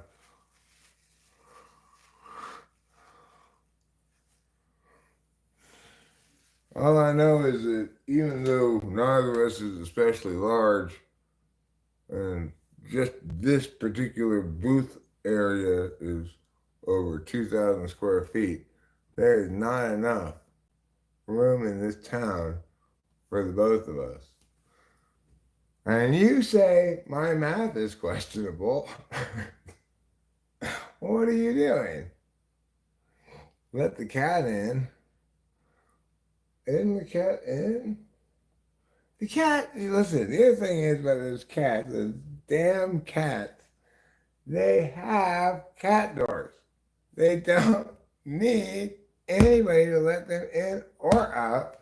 They just are too good to use the cat doors most of the time.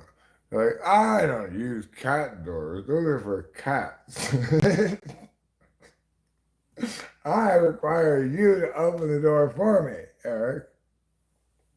I'm no lowly cat.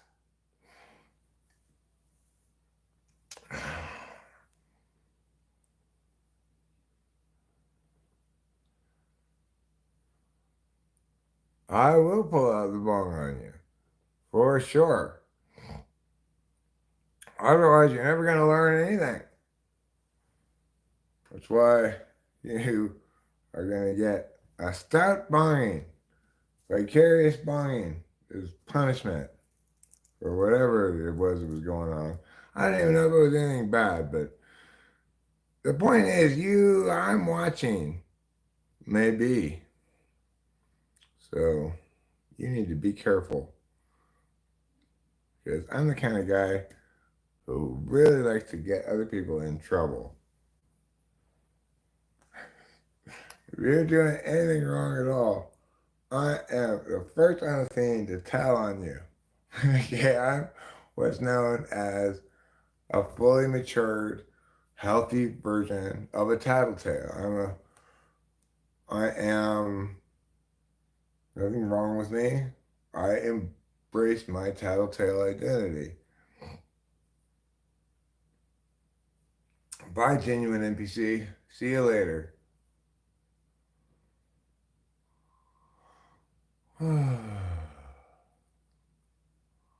Right, genuine NPC. You're sounding less and less like a genuine NPC by the minute. You need to chickadee chick yourself before you ruin your perfectly good alias. And people keep saying you're leaving, but you're still here. No, I am not a snitch, Gee. I'm a tattletale. I'll only tell on you to think to people like the guys who were trimming the trees down the street. Excuse me, excuse me. I'm sorry to bother you. I see you trimming the trees here. Julie didn't take in her trash cans after the prescribed 24-hour grace period. And it really looks ugly. And I want to tell on you. I want to tell you that.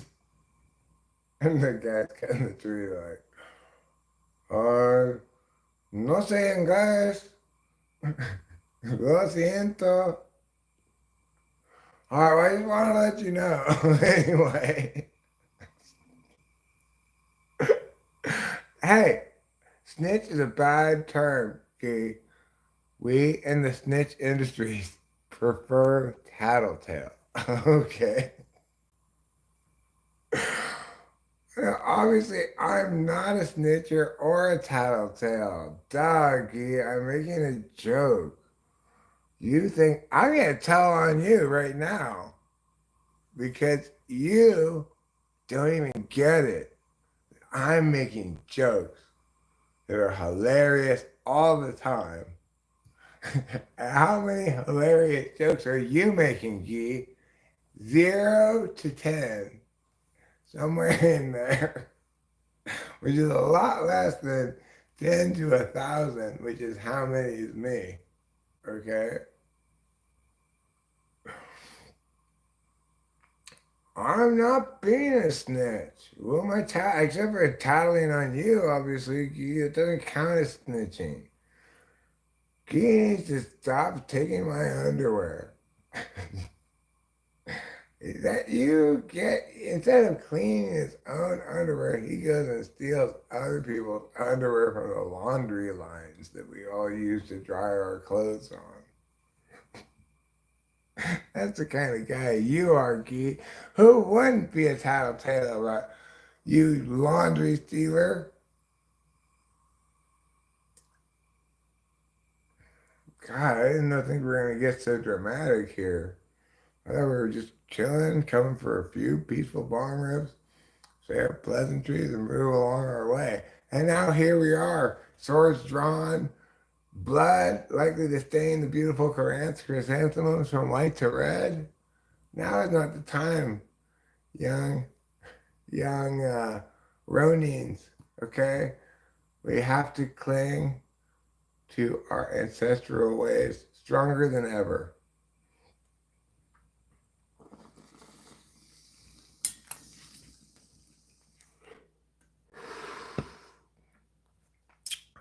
Now, have you got good, strong grip on your ancestral ways? Good. You may have noticed a distinct softening of your penis. This does seem to be an unfortunate side effect of living in Japan. We're waiting for 10 minutes for a bong rip. Just for a bong rip? You're waiting for 10 minutes just for a bong rip? I am so glad I made you wait that long. I was gonna say the opposite, but I thought, I'm gonna, as long as it's just arbitrary things like my feelings, I might as well just be glad about it.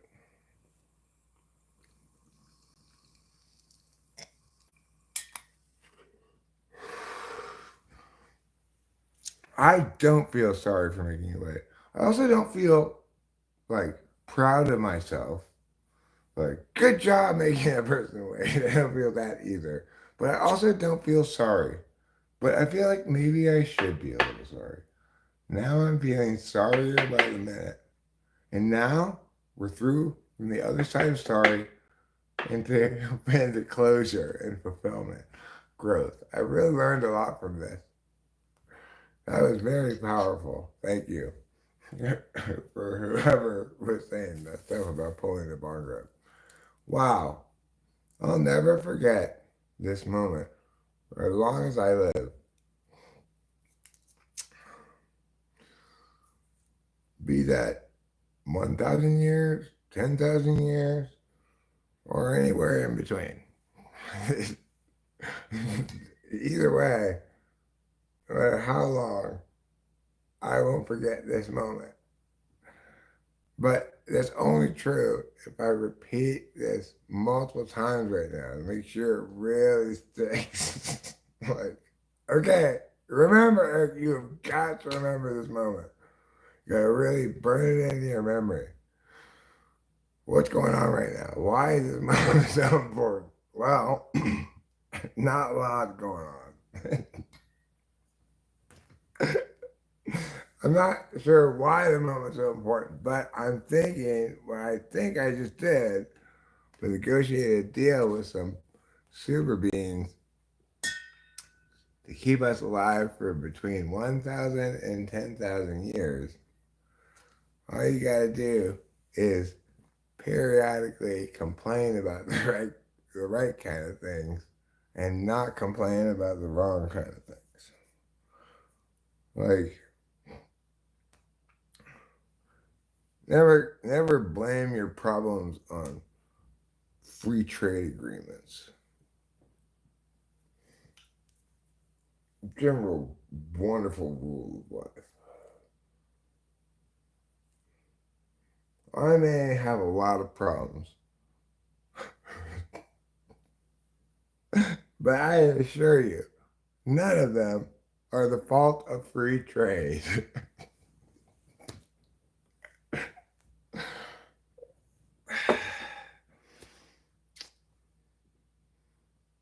So keep that in mind. He doesn't. Why doesn't it let me donate Bitcoin? Because no one wants your stinky shit coin, is what you might as well call it. So-called digital currency. There's nothing real about currency at all. You know, the real currency is the currency I like to call the hat. Okay? I don't have to pay for things where I got a pimping hat like this, obviously. And then, so I just go places and people go, here, sir, here's your free stuff because you got this cool hat. Now, in contrast, let's say I show up and I'm wearing this hat. Well, clearly, I'm expecting you to tell me what to do. Because, why? Because I'm not even like the main guy, right? I'm just the senior subcontractor administrator. I'm like the senior most helper with the helpers guy. I'm in charge of those helpers over there. Okay. Well, are you asking me? I'm just W.A. Boone Jr. You must be looking for my dad, W.A. Boone Sr. It's a big difference what hat you're wearing, obviously. Well, let me get another hat option where I can show you how different it is. You think, like, oh, Eric, it'll be the same, just like the same person. You're the same, just you have a different hat on. No, you're going to witness the power. You know, I want you to prepare to witness the strength of street knowledge, okay? Fuck the police, and I said it with authority.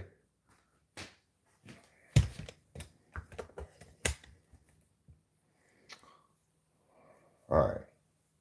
So now with this hat, you can see how much differently the world engages me. So this hat, obviously, I'm confident, I give orders, I demand my tribute, right? This hat, I'm just a trusted slave, really, just a trusted slave. This hat, on the other hand, says I got a real fascination with Christmas. I got a fascination with Christmas that just won't stop.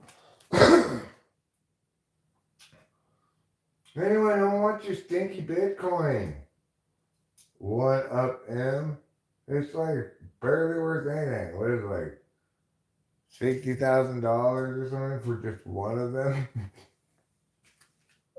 Why do I want one Bitcoin that badly? I'm not gonna spend $60,000 on a Bitcoin. You're like, I'm trying to give you one. I don't want your stink coin, okay? Because it probably has your stink all over it. Unless you can first prove that your Bitcoin doesn't have your stink on it, I don't even want your stinky Bitcoin. I want Wonder Coins.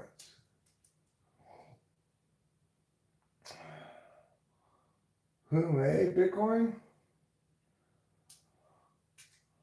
Oh, I'm not worried about that. I'm talking about kind of old school kind of free trade understanding things. We're talking T to the A to the R to the I to the F to the F to the S to the tariffs, motherfucker. We're talking tariffs. That's what I'm talking about. When I say we've got a free trade agreement, I'm saying we are devoid of protectionist garbage, right? Just because I can sell my very fine hats in your country and have a market for it, right? Because the hats that I make are better than your shitty country's hats, and I can import them to your country and sell them cheaper than you could ever hand make your own fucking hats. Well, guess what happens then? Then, fuck you. That's what happens. I forgot where I was going with that. And some story, the end of which is I have a hat on and fuck you. There's two components of the story are what helped to make it such a groundbreaking, blockbuster, #1 bestseller for generations to come, instant canon stuff that it is. This right here, you're experiencing it. You're here. Right now, it might just seem like another experience, right? But that was until you look up. You looked up and you realize it's not the same. It has two hats on now concurrently. So get over yourself. Get over your assumptions, Sarah Jane, that you know what a hat is. You think there's a clear distinction between a headband and a hat. You're lying to yourself. You're lying, I say. Deal with it.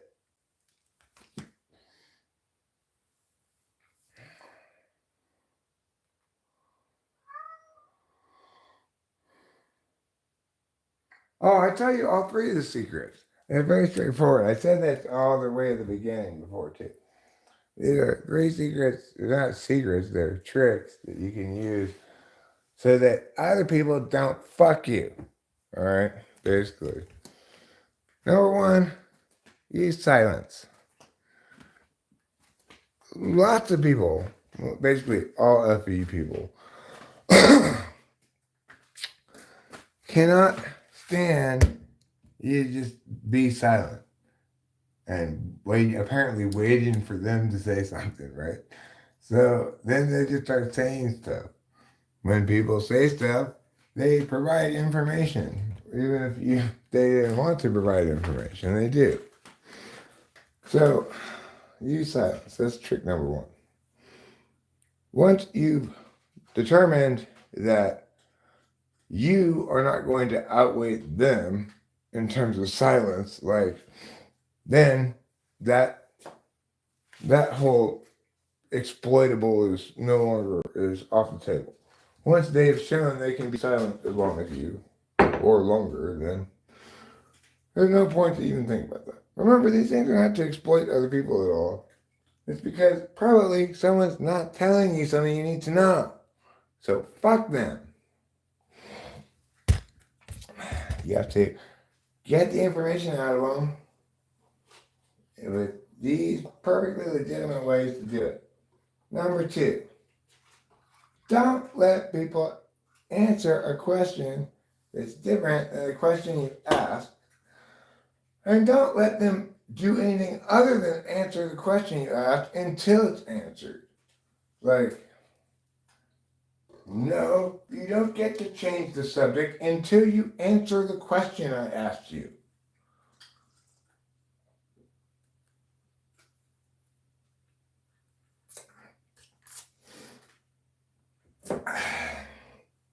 Because while nobody is under any obligation whatsoever to answer anybody else's questions, it's also the case that your failure to answer them is informative in powerful ways to other people, whether you like it or not, motherfucker. Right? So, and then what was that? So, right. #1 is use silence. #2 is there's questions there. People will try, first make sure they're answering the question you asked. And if they're not, simply repeat the same question and don't let them move forward with anything else until they answer it. It's like, no, motherfucker, you don't get to use words until you show a level of adult responsibility with them and actually mean things. I'm not going to let you move forward with other word usages until you answer my motherfucking question. The question I actually ask, not the question you want to answer. Number 3 thing, right, is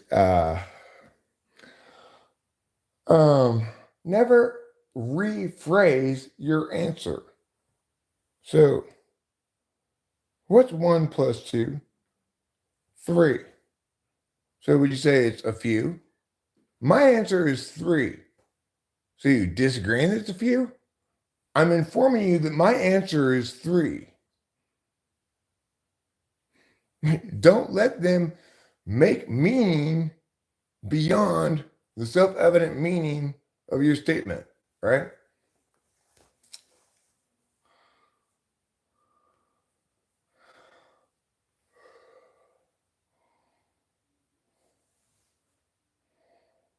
So those are the 3 tricks. And they aren't particularly tricky tricks or anything. They aren't like secret knowledge or whatever. But they're things that surprisingly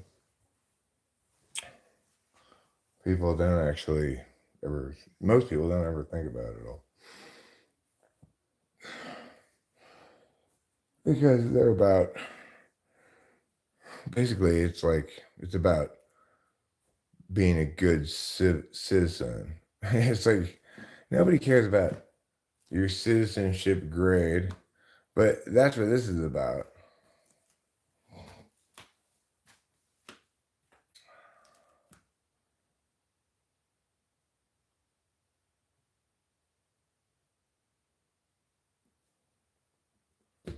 So,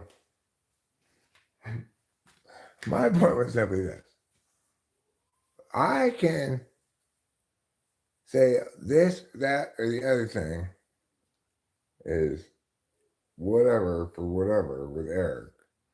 But what I am here affirming is that in no way, shape, or form is anything about me the way it is because of tariffs. I negate that claim. I do not believe that protectionist policies are protecting anybody except politicians in their effort to get reelected, possibly. This is the only possible conceivable thing that could help. You're just hurting actual people who are trying to produce meaningful, useful industry and in favor of grandfathering uselessness and grandfathered compensated uselessness. And it's like, America didn't get to be great like that. That's fucking give them all spoons logic. Well, yeah, nothing good is ever accomplished by giving everybody worse tools to use so that their job lasts longer. You're not understanding the point of work. Your purpose of work isn't to make money or whatever. The purpose of work is to accomplish something that's already been determined. Like, I want to, I don't know, build a deck, right? You know, obviously, nobody built a deck by mewing and meowing, right? Like,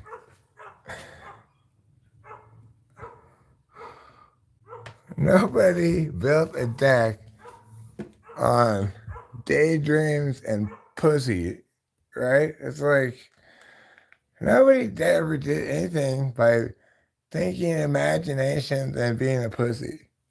That's never how anything is accomplished. That might be how I live my life, but you'll notice I don't accomplish things.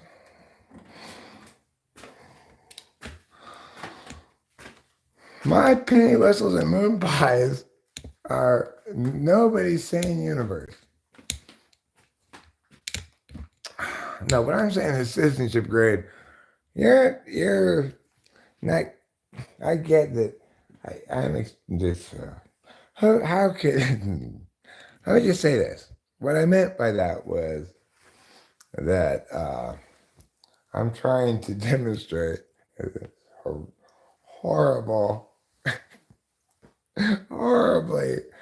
And it's one of the and one of these classic, horribly wonderful moments on mushrooms where I have this delightful immersion into whatever I feel like all the time, right? In other words, it's liberation from my third slot FE constraints.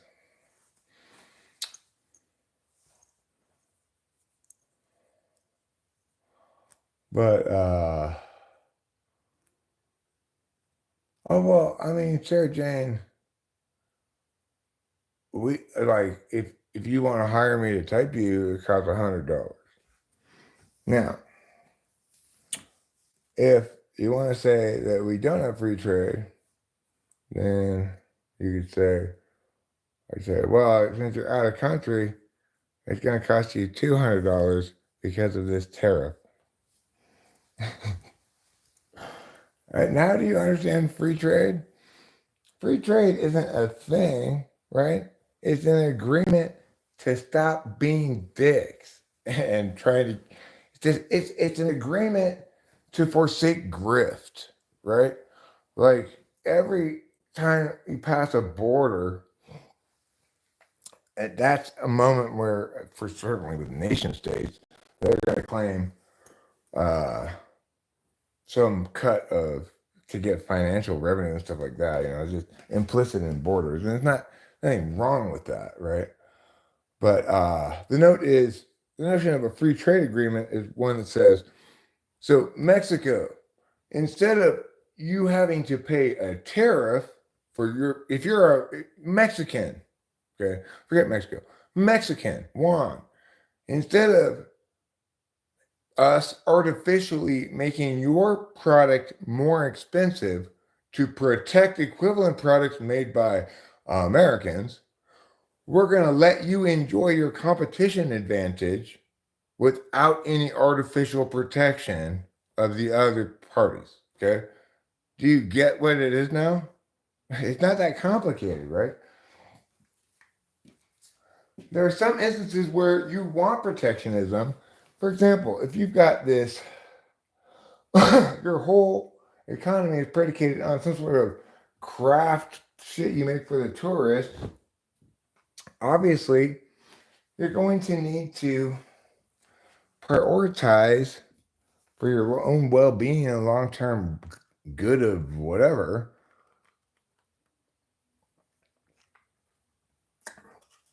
You're going to want to try to protect your financial interests. So anybody would. So if I've come up with now a machine that can mass produce replicas, you cannot tell a speck of difference between an authentic native born, native woven one and this one that I made with my factory machine. Well, the point is, in that instance, what you say is you'd argue, one might argue, we ought to prioritize protectionist policies. In other words, we ought not sign this free trade agreement. We ought not promise to compete fairly without slanted protectionist shit. Got it? It's not the idea that it's more complicated than that is ridiculous. Mind-blowingly wrong.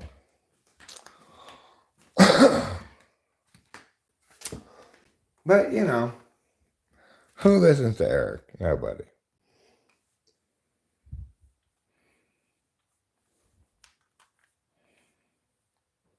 Okay, so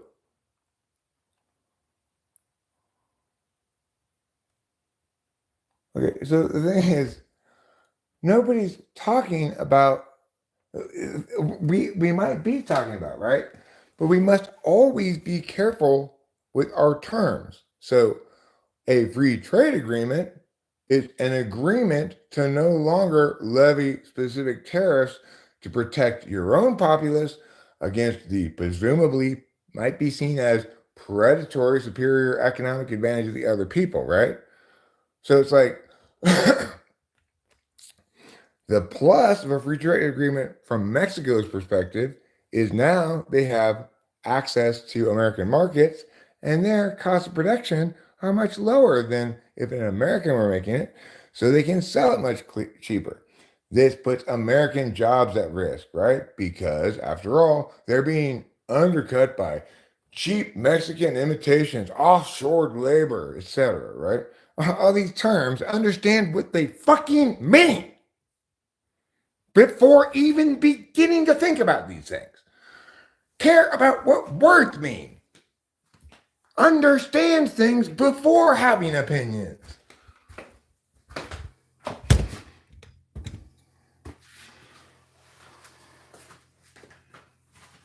And how can anybody in the world possibly expect me to not get upset when people are wrong and they think that they're right? And they don't even have the foggiest idea what right or wrong look like because neither of them have any visual acuity naturally. And these people are trying to spot them like some sort of pink flash of color in an otherwise monochrome gray landscape. No! If you're not talking as fancily as that, just get the fuck out of town. Just get the fuck out of town. I don't even know what I'm arguing about. I'm not arguing about anything. I'm just giving commands. Everybody, get the fuck out of town. That's the command I'm giving to everybody right now. Okay? Should not ignore a bunch of military-aged Muslim men coming without families. That's just called masturbation. Okay? Whether anytime you're coming without your family, namely your wife, well, that's just called fapping, bro. It's called rubbing one out. Everybody does it. I don't care what your group label is. If you're a dude, you understand the mechanics of rubbing it out. We shouldn't need to discuss it any further than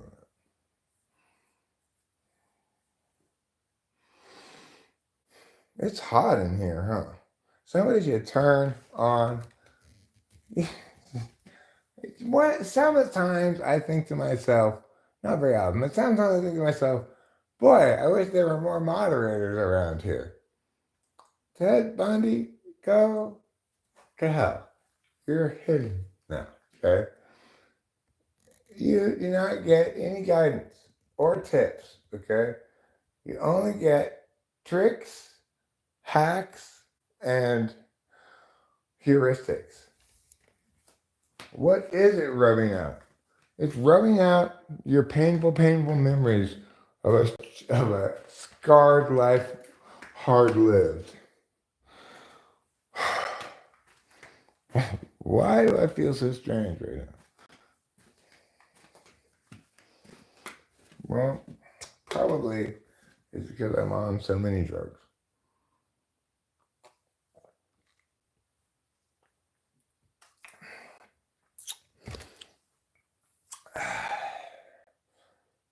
Well, that's what the thing to remember is. You're not rubbing it out.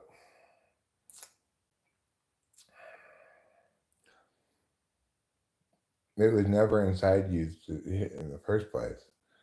It was always your imagination that believed that you had your very own semen inside of your body. Obviously, no. Everybody has to share one semen.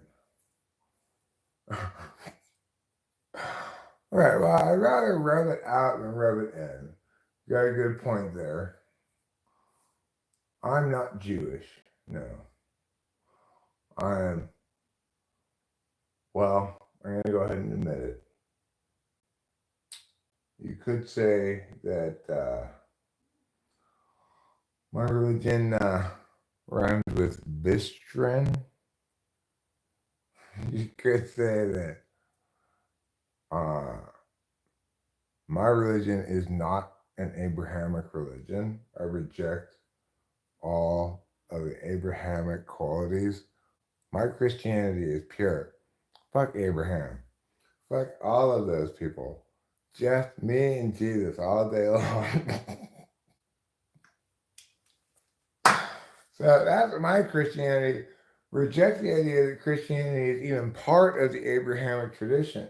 No way, motherfuckers. You might try to backdate your old Bibles and be like, oh, let me write this shit down now and pretend it was here all along. You might be doing that, but I know what you're really doing. You're writing down what I say and pretending it was the Bible.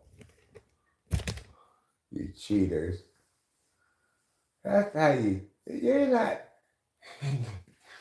you aren't knowing things theologically. You're just writing down what I say in the wrong language. Pretending it's magic. Nobody's gonna believe. No, even you don't believe that. You have to write down what I say in English. Otherwise, it loses all of its magic. Can't believe these foreigners with their other languages. Get your kilometers and your parlez-vous what-a-whatas out of my America already. Nobody wants your metrics and your slims and your health. Nobody wants your European health, okay? Euro health back to Europe. Nobody even wants your Euro health.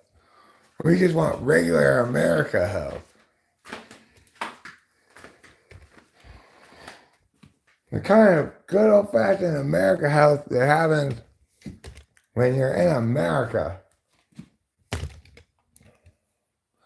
He will not answer your question. Why bring millions of young men to our country? What? I'm not bringing any people to our country. Who's bringing millions of young men to our country? What are you talking about? It may be the case that a number of people are being admitted as legal immigrants, right? It may also be the case that approximately a number of people are not being admitted as non-legal, right? Undocumented. So, is it a good idea? Should we restrict immigration further than status quo?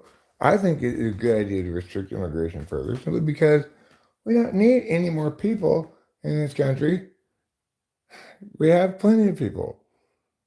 So get out of here, Baldy. I don't have any problem with immigrants. Like, my first wife was half Mexican. My daughter's quarter Mexican. My second wife was all Mexican, but had no biological relation to me or my daughter. But still had biological relation to her own Mexicanness. Concurrently, I'm fluidly transracial. I was born black, brown, yellow, red, it's kind of different splotches on my body. And then the doctor said, oh my God, as he watched the splotches of race move around. This is humankind's first fluidly transracial man. And then other people copied me and got famous with the idea. It's true. It's exactly what happened. Well, I don't know if they got famous with the idea, but they got a newspaper article about them or something, some story about them. This person claims they're they don't even say they're fluidly transracial. They just say they're transracial. Like, my birth race is Japanese, but my race of choice is Mia. Both of those things are completely made up garbage, so fuck off.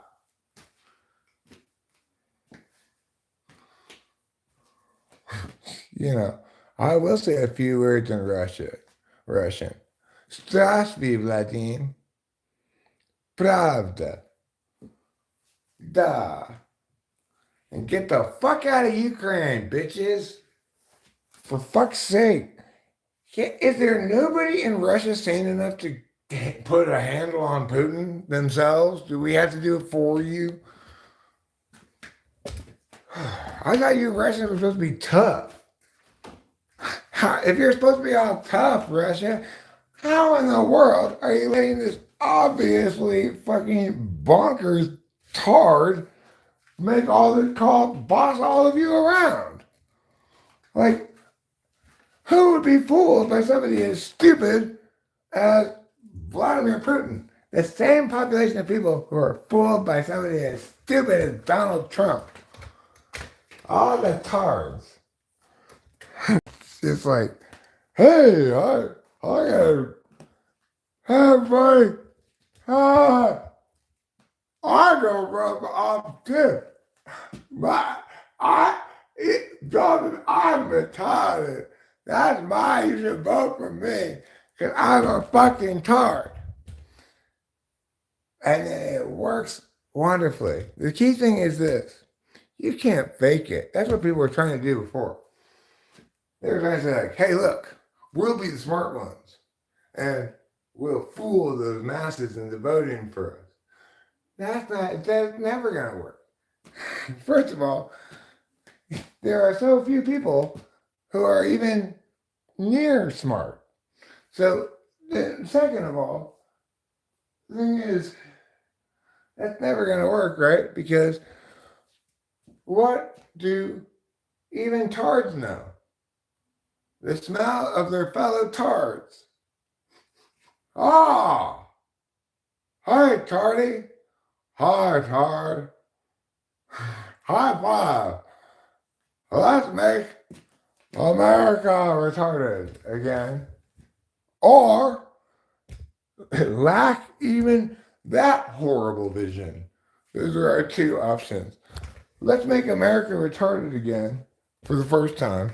Or let's pick something that lacks, is so lacking in vision, it can't come up with anything better than that. Well, as you can see, Eric's having a wonderful time tonight. Going around, sassing things, telling people stuff. Meow, meow, meow. Oh, I'm super retarded, Mike D. Just not anything that matters, okay? I'm super correct and not retarded about being correct and retarded, okay? However, I'm also super retarded at everything that's not that. So that's why I had to hire a air conditioner repairman. I had to call him to fix what's wrong with my air conditioner, only to have him come out and tell me I don't have an air conditioner. So I am retarded too about everything except being correct and being cool and like music and stuff too. But most importantly, guess what? It was correct that my air conditioner wasn't working. I was correct. He was also correct that the reason it wasn't working was because I didn't have one. But, you know, that's his expertise. I'm not an expert in whether or not I have an air conditioner. I'm not necessarily going to be correct about that. I'm just going to be correct about the fact that it's not currently working. You're expecting way too much sensory insight from me. Has it ever worked? I'm not really sure. I'm assuming it worked at some point, right? Well, the fact is, it must never have worked because we never had an air conditioner and still don't have one. So, it just goes to show you how being correct and being incredibly retarded not only are not exclusive, but are necessary contributors to each other. I can only be correct by being incredibly retarded. Like when the internet went down because of the heat in Fresno, I managed to in the couple of hours I had trying to fix the problem, managed to break both houses' internets. So I am retarded. Be patient, Eric. Wait. But guess what? Those things that I'm retarded about have nothing to do with shit that matters, which is to say, stuff that universalizes out rather than just subjective shit, right? Being correct about being correct or incorrect about subjectivities, it doesn't matter because it doesn't cascade anywhere. It's a self enclosed, like it puts it out its own fire, right? But if you're, which is why it's like most people just go through of all human history, they just live and die because they're first and foremost biological processes that make sense, right? I'm trying to do what? Have enough food, have enough sex, have enough house, have enough whatever. And I fundamentally get that it's a good deal that I can put some effort over here consistently without having to think about it or change or anything and predictably get these outcomes. Well, of course that's great if you're a sane, sensible human being, right? That makes all the good things sense in the world. If I'm going to pick a human to be, I'm going to pick one of those humans for sure.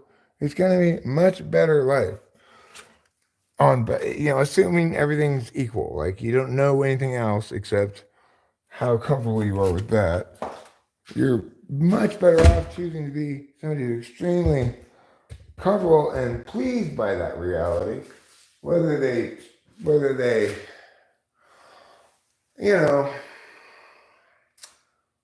whether it's more or less aspirational, they fundamentally are pleased by the reality that they don't have to, they can delegate the unpredictability of reality to somebody else, right? And they can function as though those unpredictable abilities aren't unpredictable, that instead they're static. Which is all well and good, but how am I supposed to do all that shit when I'm saying all these words? I've got words to say. I don't have time for your keeping track of this, keeping track of that, making monies and worrying about, like, okay, well, are we really maximizing our return on investments here? How is this going to impact our affairs 12 years from now? It's like, just no. I find it not, in no way, shape, or form, pleasing that I can attain control over my life by the pleasing uniformity of the world, such that I can repeat the same things and expect to get the same results. I get that that's wonderful, necessary component for human civilization, but that ain't me, motherfucker. That ain't me. All right? I make no sense evolutionarily or whatever. There's no way, shape, or form that any species benefits for having useless people like me, except in extremely ontological, mystical kind of meow ways, right? So it's like, what value are creatives? They're of no value at all, except that if they didn't exist, what would I watch on TV all the time?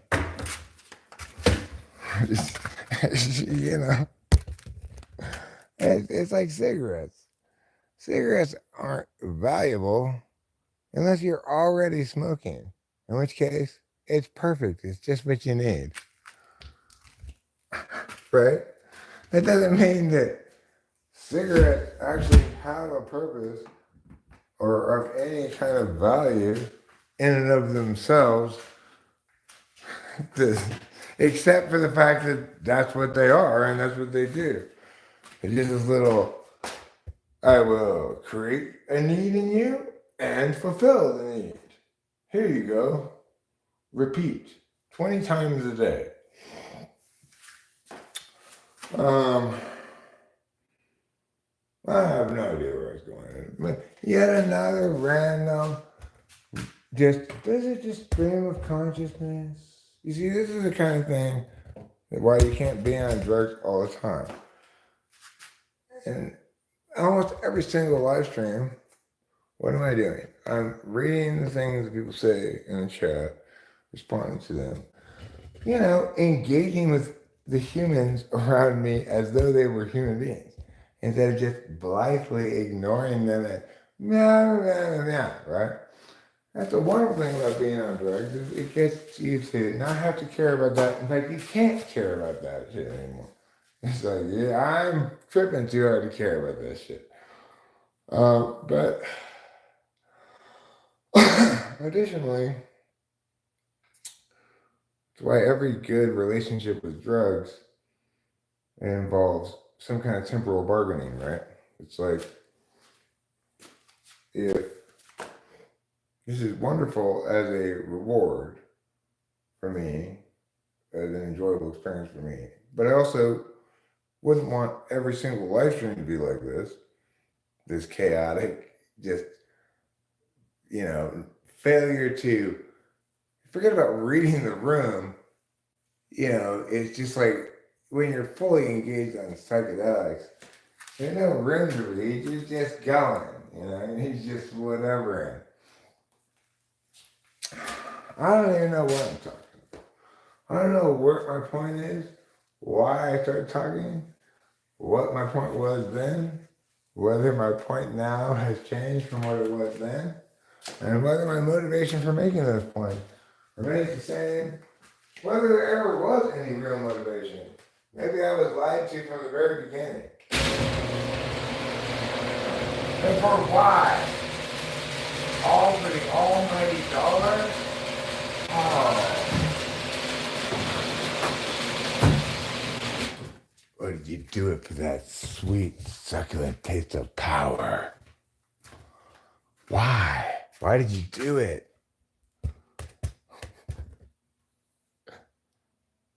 Doesn't stand here in the garage like this. I just picture one of these scenes. Ain't nothing you can tell me, Bill. You're gonna explain to me why you did it. Why? And the other guy's like, you know why? That's why you standing in the garage door and I'm out here on the driveway. That's how it goes down. And at the liminal space of the garage door. It divides the known from the ethereal. Our concrete waking cells from the spirit within.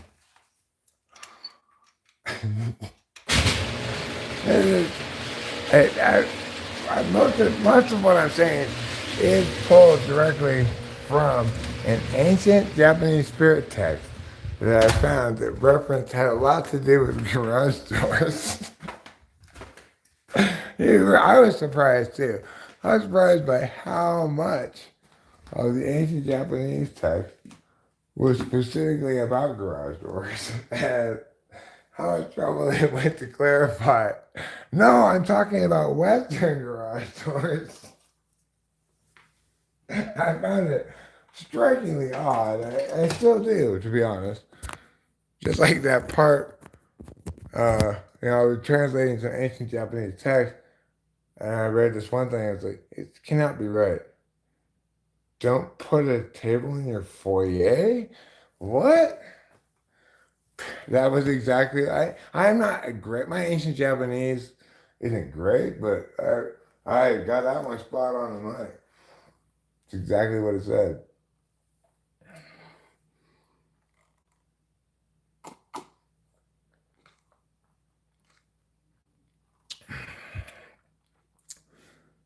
Well, I don't know if you were here for this part of the explanation I gave earlier. That was a great explanation I gave earlier. See what you think. Look, I want you to imagine and take psychedelics. You're getting a herd of chickens, a flock of chickens, not a herd, a flock. That's the correct group label for chickens. Okay, you're getting a flock of chickens when you start tripping. All right? It's fun having chickens. You're a city boy. You don't normally have chickens. You're like, oh my God, I'm loving this day. I can feed this chicken, I'm going to feed that chicken, or whatever. Right? Now, when you're on mushrooms, sometimes take too many mushrooms. That's like taking on too big of a herd of chickens, right? It's like your flock of chickens. Oh, I really like taking care of these chickens when I only had 6 of them. But now I got 40 chickens I gotta take care of. And they're all like crawling all over me and stuff. That's like mushrooms. Mushrooms, if you take too many mushrooms, you go from having the right size flock of chickens to having too many chickens. If, with LSD, you go from having the right amount of chickens to brain cancer. It's like there's no more chickens. There's something categorically different. If you take too much acid, just forget about it. First of all, it lasts for fucking ever, right? The only way you're gonna not just suffer for 20 hours is if you got benzos. I didn't even know that until very recently that benzos were trip killers. Okay. I'm the thing is I need to not really have any teeth so that I can determine when people are not worth like even giving a chance to, right? Like you're so uninteresting and unoriginal that the only thing you can do is make an observation about my physical appearance, specifically my mouth, my teeth, because it's the most negative thing you can see about me. And then the creative thing you can say about it is, bro, needs some dentures or something. I mean, your parents needed to eat a lot less lead, right? Or you did, one of the two. Regardless, I will never have to encounter you again because I have hidden you for gross stupidity. Gross and unacceptable stupidity. I am your favorite LGBTQIA plus streamer, and I want to stress, Carlos Mel N G E Z, that I count as plus, something not in those letters, on my own letter, okay? And my letter, the letter I call Yordle. So that's my sexuality. I want to fuck Yordles. What are Yordles? Let's leave it up to your imagination. Okay? Doesn't matter what they are. What is I want to fuck them. I want to fuck the living shit out of them, whatever they are. They have a cute name, I want to fuck them. Who's got Yordles? Give me some Yordles. Mary, why have you not brought me a plate full of bent over Yordles already? The fuck? Yeah, what do you think your job is around here? You're supposed to make me tea and crumpet and bring me Yordles to fuck. What did you not get when I put the job posting for general wench in service of villainous lord? What do you expect was gonna happen, lady? What do you expect? Expect this place to be OSHA compliant? I don't think so.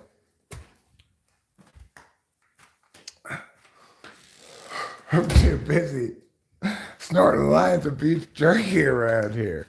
Oh, God. That's brown, man. I'm getting brown in here. I don't got no time for this shit. Okay?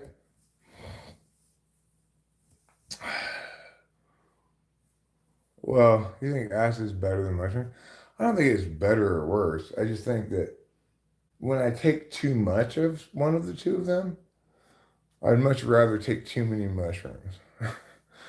That's that's a lot less scary than taking too much acid. I mean, the thing is, like, I take speed in order to take mushrooms to get rid of the serotonin effects. Like I won't take mushrooms unless I have my Adderall. I just will not take them. You have to combine the two, in my opinion. You never take mushrooms at that speed. You don't need to do anything other than acid when you take acid.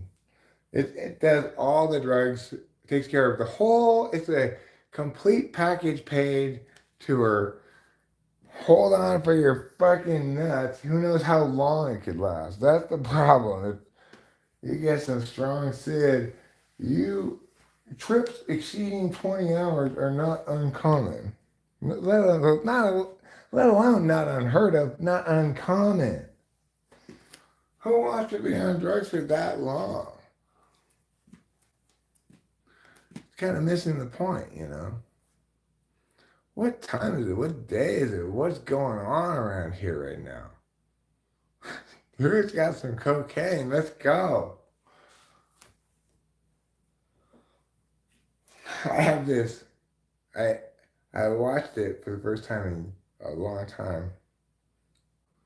I just want to be one of the rich dicks in the crowd. What's that guy's name? Uh, Kroll, right? Kroll. Anyway, the Kroll too. That guy, he had these characters called the Rich Dicks, and they like go to Mexico. We need to get some, yeah, always trying to do cocaine and stuff. And the gangsters try to take advantage of them, like, oh, you're pretty rich boys from the States, you're gonna get it good now. And it turns out that they're friends with the main drug dealer guy because they've done so much blow together. Everybody, and then in the end, everybody has a big Mexican party. I really, I really like the idea of bringing peace and tranquility to the world through let's party. Eat, sleep, rave, repeat.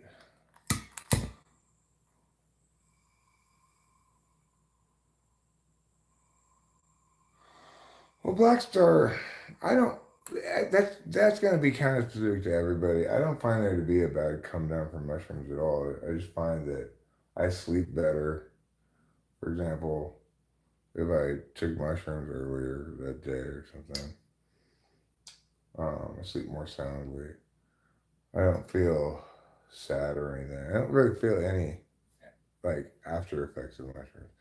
I can tell how hard of a mushroom trip I had, mostly by how much I can remember it. Like as I'm coming down a little bit, and I don't remember exactly when I ate these mushrooms, but I'm not as completely bad shit out of my head as I was earlier. So, um, you know, I'll remember these parts of the trip, but there's just been huge stretches of this mushroom trip. It's just been me walking around, enjoying the delightful combo effects of amphetamines and mushrooms, and explaining my explanatories to everybody. Little Lisa Simpson, the answer to a question no one asked.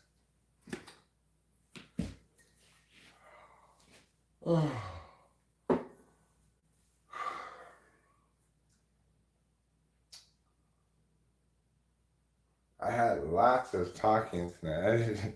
I know I was ranting about various things. sometimes I have a definite point I was going to, and sometimes I make it there, and sometimes not, because I get sidetracked, forget where I was going, and why I started talking about this. You know, normal mushroom shit. What am I doing? Why am I here? Am I in this body, in this room, speaking this language? Mushroom stuff. Mushroom questions. There's no such thing as ego death, okay? I really just need to get over that bullshit poetry term. There's no such thing as enlightenment or ego death or other bullshit, okay? People, you grow over time. It's either instructive, like it's useful information that you can convey with a symbolic language, or it's an experience, which is not cannot be usefully conveyed about. The thing that people make the mistake about drugs all the time, they want something to be able to be universalized from their powerful personal subjective experience. Well, I got some bad news for you, Timmy, the 24-year-old drug enthusiast. You don't have even the smallest, teeniest, worthwhile bit of insight that you ever got from drugs. Zero. Nobody ever gets any good insights from drugs, okay? You might make good art on it, but it's not giving you insights. Like, if you think you're learning things from drug experiences, that's why you're so fucking retarded. And that's why you give drug users a bad name. They're like, oh, he's a burnout. He's done so many drugs. Yeah, well, you know, they may have both. They may both be retarded and drug users, but don't you be retarded too, retards, and think that accordingly we can conclude things that we can't conclude from those data points, you know? Nobody wants to go down conclusion lane. The only girl without a date for the prom. Again, an analogy here. The prom, the things are really just all analogs for other concepts. That is my want. And in this case, I'm using ONT. I'm without the apostrophe, of course. Otherwise, it would be pronounced want.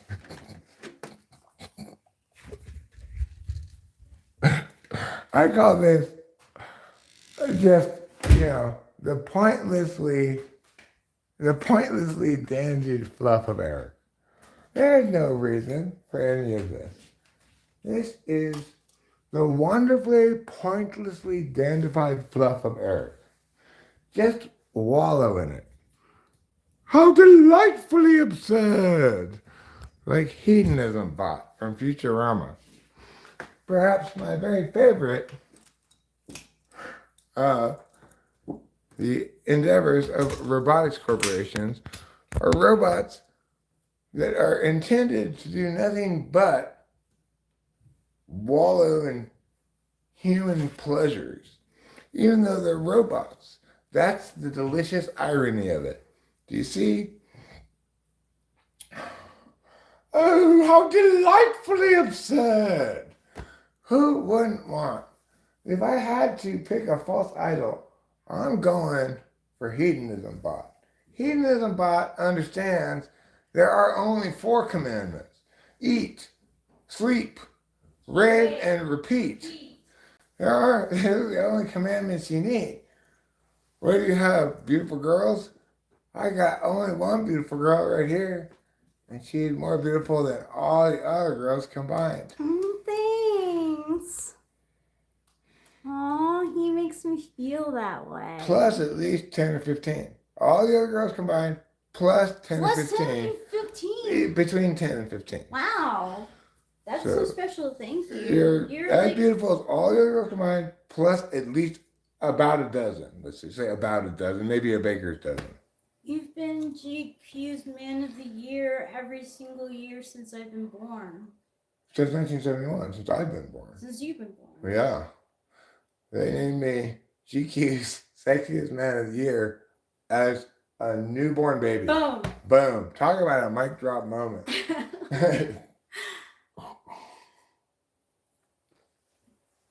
Rachel, can you guess what drugs I'm on? Mushrooms. You guessed right. That's good. It's good. Nice for that. I forgot my vape upstairs. I'll be right back. I was sure that you, like somebody who was here earlier, were going to guess Percocet, of all things. Percocet? You're on Percocet, old man. Well, do you have, what? Like, what makes you think somebody on Percocet acts like this?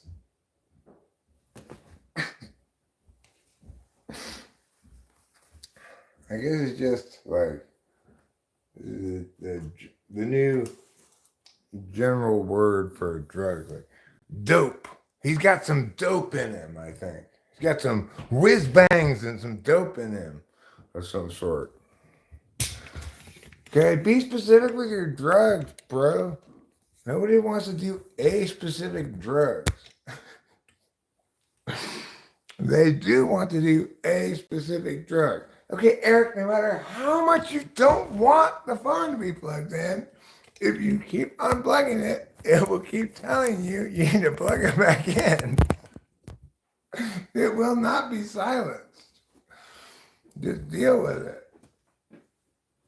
The phone, I keep unplugging it, but it just keeps saying, no, Eric, you need to plug it in. Like, you let me decide that, phone, not you decide that, okay? I'm the person, you're the phone. Get it through your head. Oh, I speak English and Spanish for fun and profit. Yeah. This stream here by itself caused all of OnlyFans to go bankrupt. There's no longer an OnlyFans. If you type into your web browser now, onlyfans.com, it says, we never heard of that page.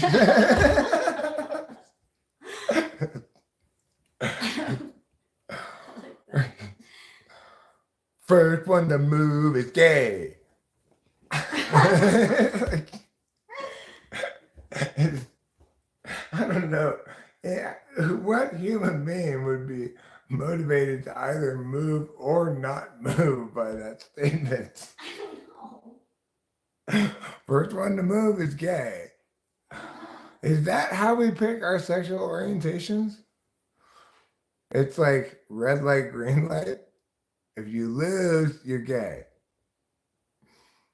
Am I sped? I am on amphetamines, true. Yeah, I went to my supermarket the other day. I was able to hook up a teener. Of course, you gotta wait a little ways. Psst. Hey, Eric. Yeah? You want to know why your drugs still aren't ready? I guess you're going to tell me. It's because the pharmacist went to lunch, motherfucker. I was like, oh, no. He went to lunch before he filled my Adderall prescription. That was like hours ago that I wanted it. But then we were going to go home and come back. And Rachel said, wait a second. Look what I see with my eyes. It's the pharmacist in the parking lot. He's coming back. He's coming back and he's going to give us our drugs. Oh, yeah, I'll show you that girl in the background. Talking about Deborah? Hi, everybody. I'm Deborah. And I'm so sexy because my name is Deborah. Everybody's name is Deborah, so sexy. Hey, touch my Deborah.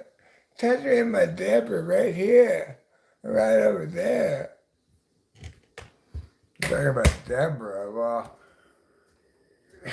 You don't want to see Deborah. She's a little bit ratchet. Hey, man, ratchet.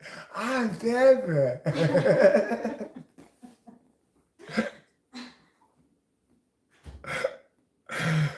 Hold my bag. I'm about to get ratchet. Because I'm Deborah. Well, there was Deborah, obviously. Dumbass. Like, so the only thing you can think to say is show you the girl as though my beautiful, wonderful wife was some sort of object to display it to. And then where are the rest of your teeth? Oh, they're over here. I understand your confusion. I should have kept them in my mouth this whole time. So for overarching retardation that threatens not just your own well-being, but the well-being of human civilization as a whole, I hereby hide you forevermore.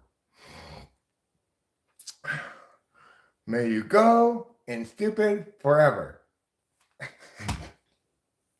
The problem with stupid people is one thing that stupid people, to their benefit and harm, don't know it's when to quit.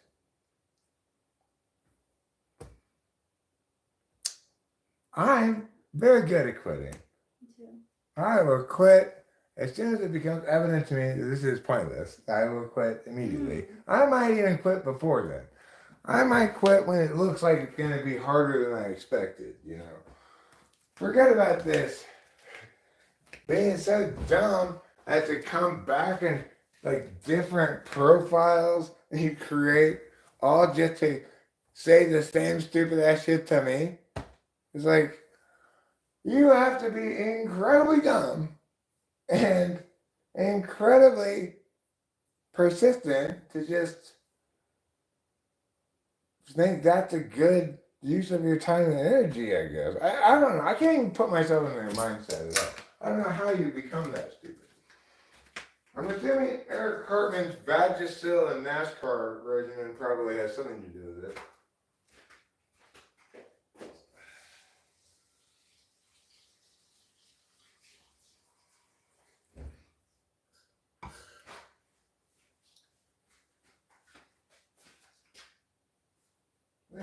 I get that, like, okay. The world's been shitty to me because I'm not demonstrating the kind of things that society values a lot for whatever reason. Either I'm this type or that type, or this family I was raised in doesn't value it, or whatever. But remember, I'll still just romp right through your forest with my wrecking ball and regret it later. So there's no point in, it's like, there's no point in appealing to, I'm telling myself, there's no point in me appealing to my own sense of compassion for these people because they bring it on themselves with their bullshit. You know, I'm left with no choice but to correct them. Sometimes quite vociferously.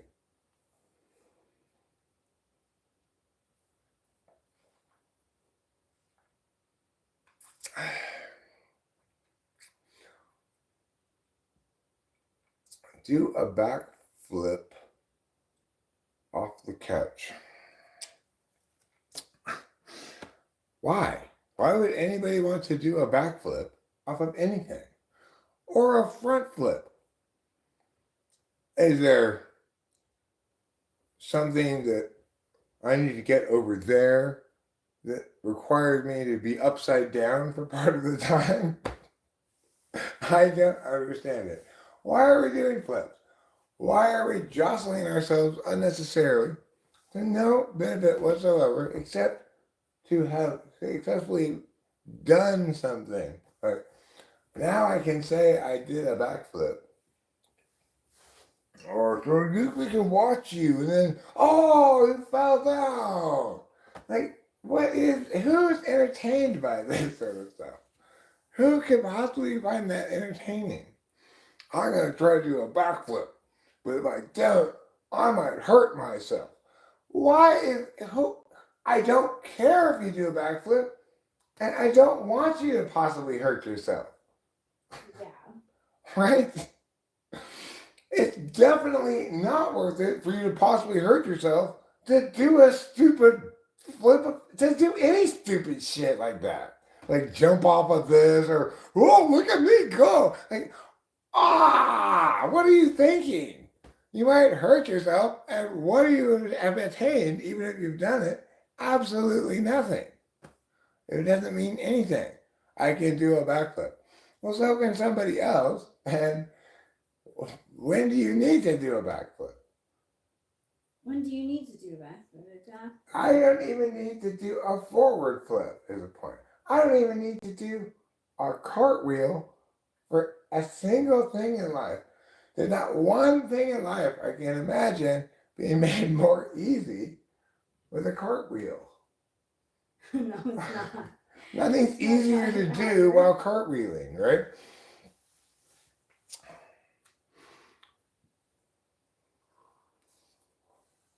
I don't drink alcohol, and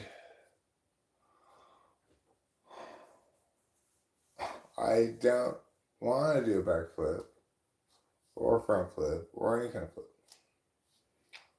I don't even want to do a flip. I don't even want to do a flip. I barely want to stand up.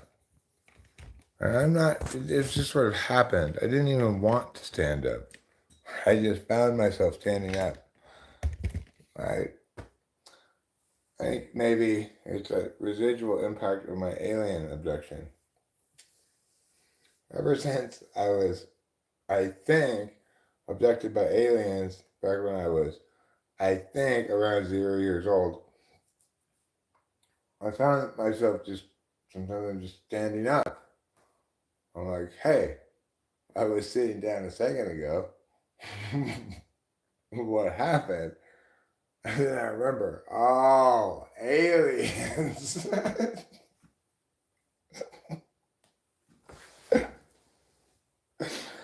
Hey, old man, can you make your wife start cooking? I suppose I could conceive of some way to make her do that, but more importantly, hey, Joe Caldwell, could you maybe not say incredibly stupid shit? And also, like,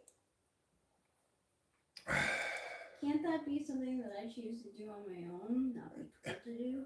Right, exactly. Well, obviously, there are many reasons. My point is, yes, in theory, I could find a way to make you do that with a gun or something, right? No. But why in the world would you want to have any kind of relationship where somebody else is having to follow your orders? No thanks. Nobody wants to follow anyone's orders. Once I'm done. Just kidding.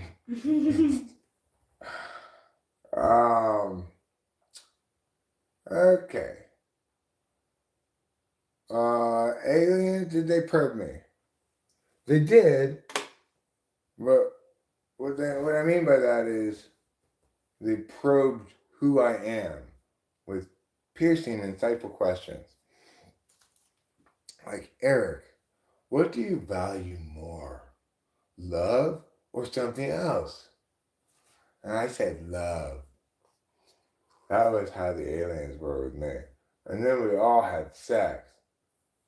No, I'm not gonna suck your balls, obviously. Is that how you normally get your balls sucked? You just go to random people and say, hey, will you suck my balls, please? I did say please. No, Jungle Berry, obviously nobody wants anywhere near your filthy ghetto balls because that's your approach to them. You're just like, who wants to suck all this? And nobody wants to suck on them, obviously. You've contracted ligma disorder, and I may or may not be on shrooms, but I am on shrooms.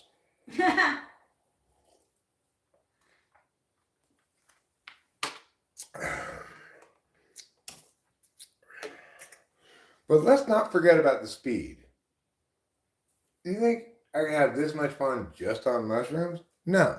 You require a multiplicity of cooperating enterprises.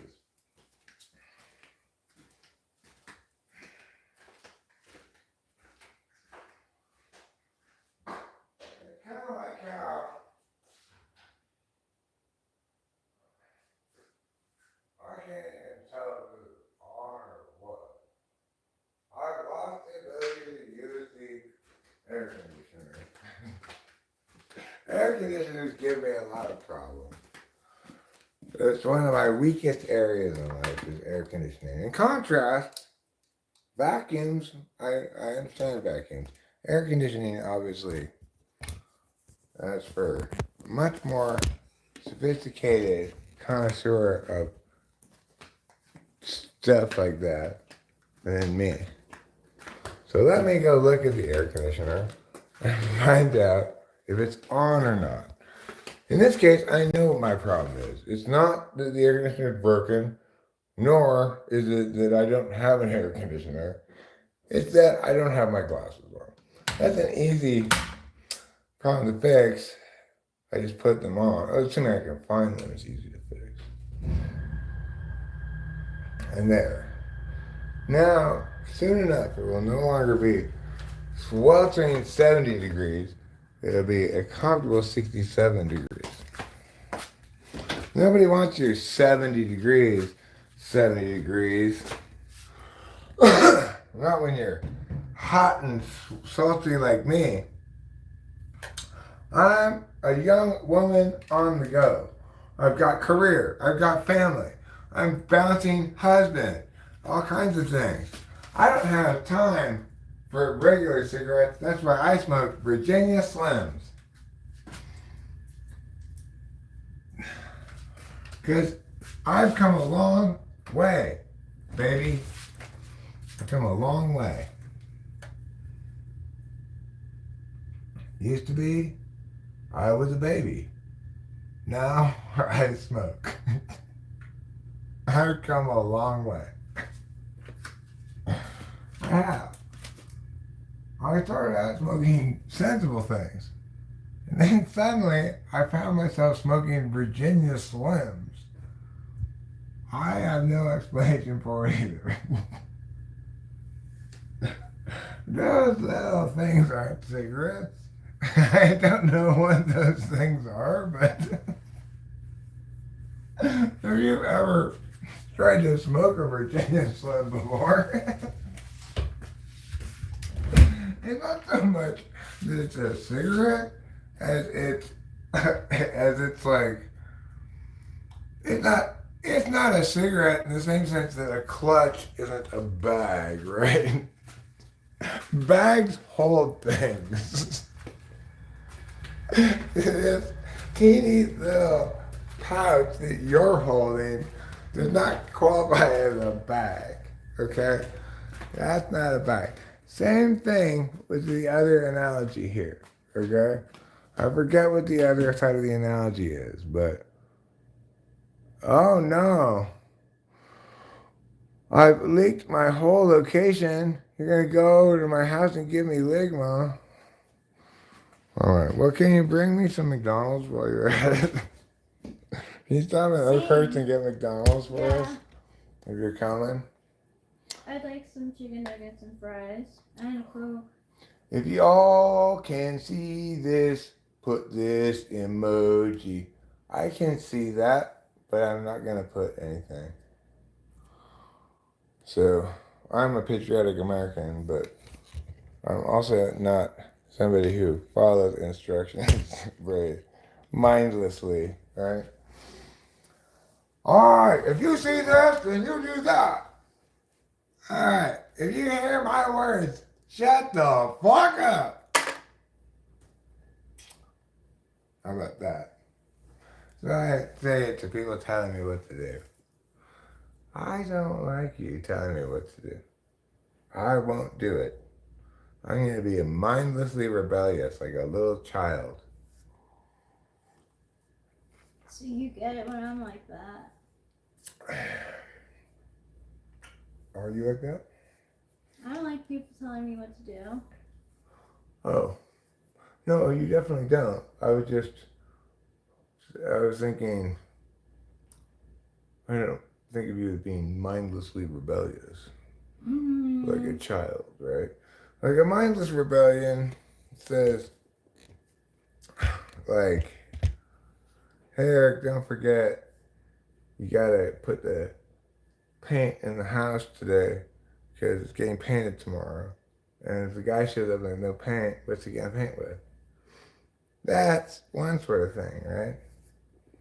Like, obviously, everybody needs to be reminded of shit like that. I don't know where I'm going with any of this. I'm kind of a mess. These shrooms hit me like a fucking ton of bricks tonight. But you know, hopefully I'm not too annoying to you. No, you're never annoying to me. Sometimes I am, but not now. Hopefully. What? When are you annoying to me? Remember that one time I took mescaline? I don't. You don't remember my mescaline trip? The I remember it horrible. was horrible, but I remember you sweating and like throwing up and stuff. But I don't remember you being anything towards me. No, don't you remember in the McDonald's? Those horrible people in front of us in line? Oh yeah. And I had to yell at them so much. Yeah. It's alright. I forgot about it.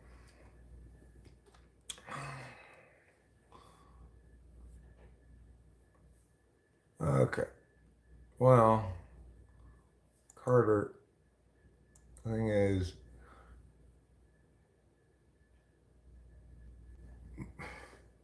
there are graceful and less graceful ways to concede defeat. Obviously, you're never going to accomplish anything around here with me.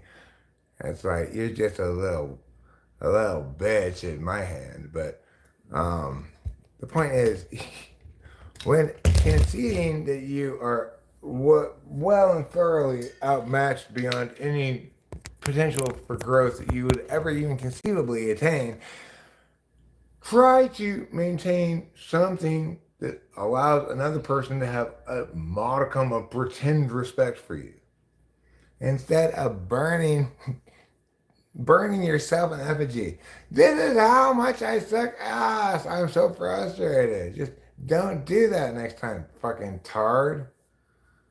God, the tards I try to teach. I spend all my day, every day, teaching tards how to stop being so fucking tarded.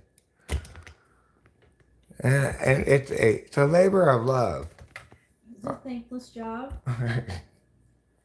It's one of the two. It's either a thankless job or a labor of love. I still do kind of enjoy powing tards when. And it's a labor of love. And it's a labor of love, but that's when I'm feeling my oats like now. Other times when I'm not really feeling like motherfucker, then it's more just idiots. Idiots befouling my stew with their fly larvae. I had to chase them away. I didn't even want to eat the soup anymore. I've had to chase so many flies away from it. I'm assuming that some of them must have landed in it already. Like that. Gosh. Yeah. Sometimes I feel that way.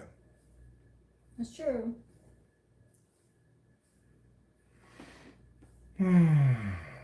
Nobody can see it, okay? Joel Caldwell. Nobody can see anything. Everybody's blind. Just come to accept that reality. If you all can see this, put this. And if we can't see that, then what must we do, Master? Nobody cares about seeing that or doing that. So just no. Are there any blue wrenches in the chat right now? No, it's just me. Hmm. Who would want to be here for this chaotic maelstrom of ridiculousness? Hey, first last. Okay. Joe Caldwell. Sorry. You just got an F. You got an F on everything, so I had to kick you out. I'm sorry. It's not that I don't believe you tried your best. I do believe you tried your best. That's why we have to kick you out. Because your best was just that poor. And we hold each other and ourselves to a higher standard than that. So hopefully that's one to grow on for you. And thankfully, I'll never have to know. Either way. Your head hurts? My head sometimes hurts too. Probably means you're just getting accustomed to the increased amount of dopamine from your reuptake inhibitor. Emmanuel Orango, what I would love to watch is you be interesting instead of totally retarded and your copy paste garbage is not, it was never interesting the first time. Justin Goodwin's not so great either. Well, I will say at least Justin Goodwin is attempting to communicate by the ancient Egyptian art of petroglyphs. What are they called? Wait. Hieroglyphics? Hieroglyphics, thank you. Petroglyphs are hieroglyphics that American Indians put on the walls of the canyon. Those are petroglyphs. I suppose that is the case. It's either the drugs or the alcohol that's giving you a headache. Usually that's the case. Look, here are the rules as far as if you have a headache. It's one of the following things. Too much drugs, too little sleep, too little food, too much TV. It's one of those things. It's it. It's all the things it could be. If you have a headache, you know. Unless you're a woman, in which case you might have menstrual stuff. Right? Yeah, I might go with your period. Well, I'm talking about regular people, all right? Not women. I'm talking about regular people. There's only way you get a headache is those ways. Too much drugs. I want to say not enough drugs, but that doesn't actually give you a headache. Too much drugs, not enough food, not enough sleep, too much TV. That's the only way to get a headache. That's all of it. It's comprehensive. You're on 3 periods right now? If I clench my jaw, I get a headache sometimes, or an earache. Yeah. Well, that's true. When you're clenchy intense, you get clenchy intense. But the thing is, if you're on 3 periods, you're just on an ellipses. Keep that in mind. Don't get confused by the different semantics there. Just 6 of one, half dozen of the other. I think you're a baker's dozen. Thanks. Do you think I'm a baker's dozen of ellipses? Yes. How many total dots would be in a baker's dozen of ellipses? I don't know. Well, I mean, it would be 13 times 3. Nobody knows what the answer to that is. Nobody's ever going to know the answer to that.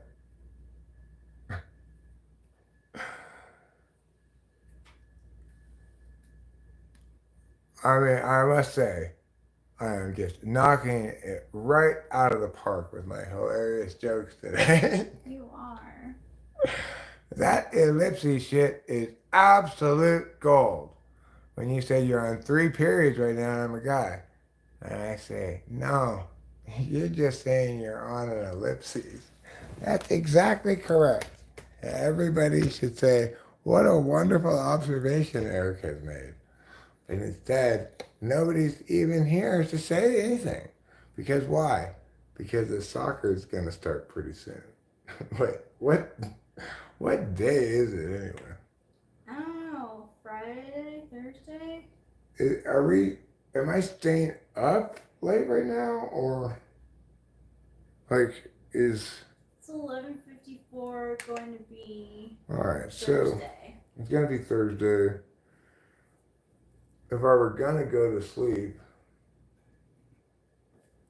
I'd have to sleep between now and 6 in the morning, or else run the risk of missing some of the first soccer game. I wouldn't want to run the risk of missing some of the first soccer game. So, a lot of tough choices to be made tonight. Do I go to sleep later? If so, am I going to want to go to sleep when I ought to go to sleep in order for me to get enough sleep to get up in time for the first soccer game? Or would it be just better for me to stay up? Hi, Squires. These are complicated questions. Yeah, they are. Yeah, it's been a while, First Last. It's good to see you. Meow already? You want us to go to bed with you, don't you? Meow. Meow. This is the one tournament that matters most, First Last. The Euros. It's even more important than the World Cup. Because the World Cup is just the Euros plus Argentina and Brazil anyway. Nobody cares about you, America. You suck at soccer. Men, anyway.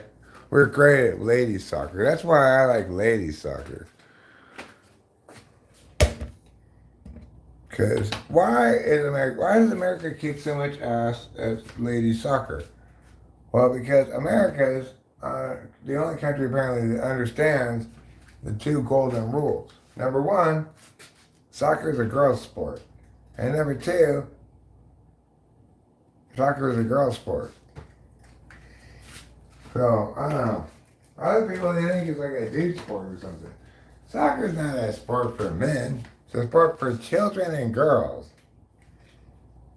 But I love to watch it. It's like volleyball. You can play boys volleyball, but, boys volleyball players were what we used to call what are now known as transgendered people. They don't play a real sport like baseball or basketball or football. They play a girl sport that's inside and has strange, shifting tennis rules. All right. I mean, yes, we definitely need to celebrate our wonderful volleyball team of men as well. Obviously, the chick kicking ass in volleyball is natural. Volleyball, like soccer, is a girl sport. I mean, who wants to watch men play beach volleyball? Why would any, just, if you're going to play volleyball, just play regular volleyball, okay? If you also want to play volleyball, but be super sexy in bikinis, then just fine. But then just don't even have men's beach volleyball. If that's the whole point of it. Why does beach volleyball exist even? What's wrong with regular volleyball? Well, it's got too many chicks and too much clothes. That's the only possible explanation I can come up with for it. And it's the same thing, except, okay, this copy-paste shit. Hubert Eugene Frankfurt. I don't give a fuck about your horrible copy, cut and paste sob story. Just fuck you and your sob story and your cut and paste and your bullshit. Why don't you just hide everybody and start over with a whole new universe? Whoa. And say, that's it. Everybody, get back in here. Big bang reversal time. Big boom. So what's it called? Not the big crunch. It's big crunch time. I'm restarting everything. Now, bam, out you go again. This time, no bullshit from Hubert Eugene Frankfurt, okay? It's precluded as part of the laws of physics from the very outset this time. So we won't have these problems again. Yeah, universe reset, let's go. Same thing Johnny said when he saw me wearing my hat. Let's go. Mm-hmm. I still have it. He was right to say that. What? We should have and did in fact go. Irish ball is mental. Rugby is just the sound somebody makes after a long night of smoking and drinking. It's not a sport, okay? Let's all push each other. That's not a sport. Football, that's a sport. You throw the ball down the field in a bunch of set plays. None of this fluid, moving around, however you feel like. A lot of rules. A lot of strict rules you have to follow before you can even start playing anything. You think you want to play this game? Okay. Well, first of all, you're going to need like shit tons of people. At least 11 for each defense and offense. Now, you're going to need incredible amount of specialized equipment. Helmets, shoulder pads, jock straps, everything. You're going to need coaches who come up with all the things you're going to do on the field without your input at all. Okay? You don't know how to make plays. You just know how to play plays. Get it through your head. So this is the point. Am I willing to join you in your bowl sesh? I am. I'm willing to go for a universe reset. Of course I'm willing to have a bowl. I'm I not. always reset my chat GPT. I'm not committed on the universe reset at the moment. I'm not saying we're definitely going big crunch. I'm just saying I'm willing to consider the possibility of a universe reset. Okay, I'm glad for the heads up. As long as it's not too disruptive to us. That's what I mean. I don't want to have to change houses or I don't have to move again, for fuck's sake. And big crunch can put a big crunch on your housing situation as everything gets returned back to this ultra, infinitely dense, infinitely small object.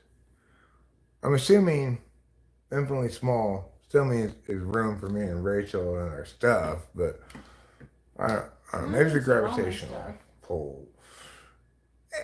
The tidal forces, they would rip apart probably at least the cats, maybe both of us as well. So, reasons to consider maybe saying no on the universe reset, but not reasons to turn down the welcome and wise suggestion that Paul Baum wrote. Do I need a video editor? I mean, to edit this? What would possibly be the point? I don't think I need a video editor. There may have been a time when I did or thought I wanted one. What I really need is something nobody can do would be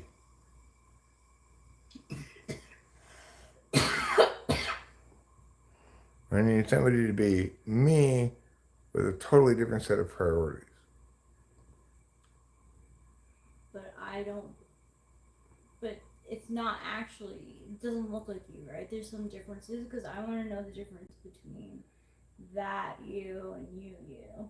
Well, I'm saying if I were to hire somebody, Oh. right, like to be a video editor or something, I need me but with a different set of priorities. Yeah. And what that means is they need to have a very good knowledge of this shit ton of stuff that I've said already. But prioritize something other than being correct with it. It's impossible. It's like to plausibly manage this thing into something that's an example of a vision of some sort requires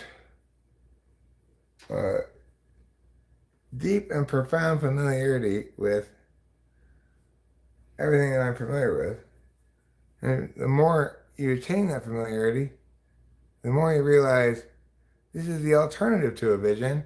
This is a haphazard pile of garbage. So good luck, motherfuckers, whoever I'm talking to, whoever about whatever. It's all an unfixable mess.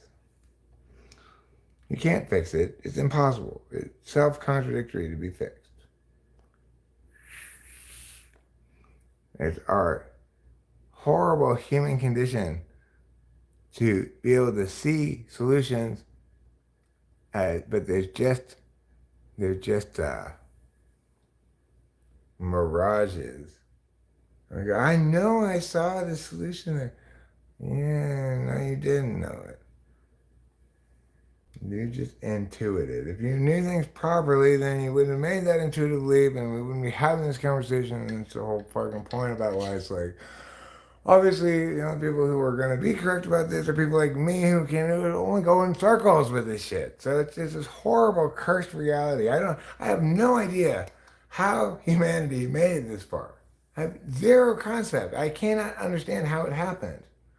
There are so many people who are so passionately, powerfully, determinedly wrong about so many things all the time. How could we possibly be where we are in civilization? With humans having so much vested interest, ranging from actual desperate need to just wanting everything, maximal greed and avarice. How in the world did reason win? Nobody listens to me.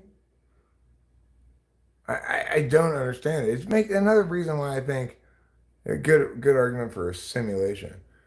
It's got to be simulated because when we look at when we do the analysis of any of the component parts of the system, and including when we try to affect for scalar shit like well, maybe it doesn't scale or whatever, it just doesn't test. It doesn't validate at all.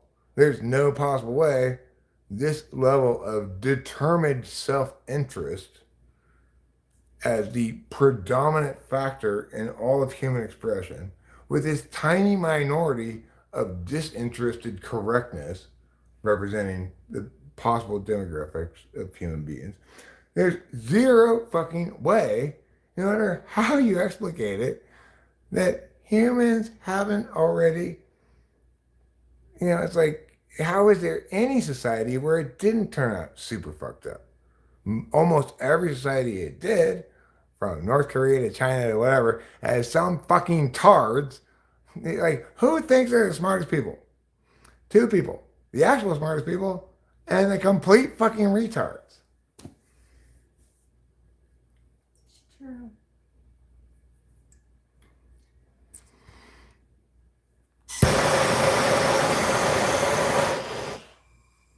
I love your dance. Except I don't see it as having any fluid motion. It's just static succession of four guys. Still, I love your dance.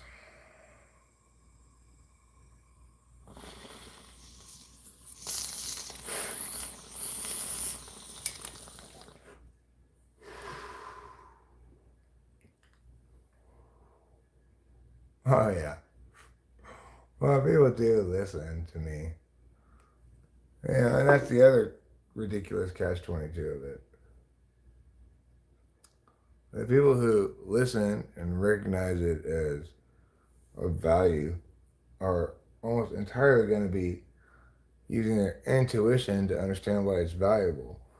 If, in contrast, they're another NTP like me, they're just going to be either uh, negating, trying to find legitimate negationary room, finding none, they'll be just not interested to them. You know, it's not their own idea; it's not interesting to them. So who do I got? I got people who listen and understand I'm correct, even though they've got no business understanding I'm correct because they don't use the right tools to determine that I'm correct. And the people who have those tools have zero interest in determining that I'm correct because that steps on their own toes too much. So, who am I left with who I feel like intellectually is correct about me for more-ish correct reasons? I guess it's INTJs. INTPs begrudgedly, with much begrudging, the INTPs acknowledge my correctness. And even then, they don't acknowledge it. They just say, I've not negated it yet. Because, like, what's the point for them? There's no point in engaging someone else's idea as valuable. They countervalue NI. They don't want singular answers to things, they want infinite ideation.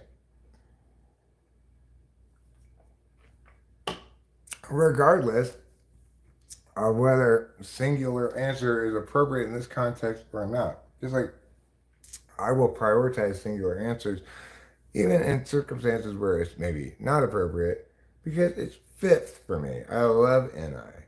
It's juicy like a marbled steak. Thanks, I love Annie. Thanks, darling. So that means I'm susceptible sometimes to wanting a nutshell kind of simple explanation for things or a clear simple, not simple necessarily, but a clear and distinct and absolutely determinate meow for something. And sometimes shit is more complicated than that. But if it gets too complicated and requires too much long windedness from me, then I start boring myself right away. I'm not at work.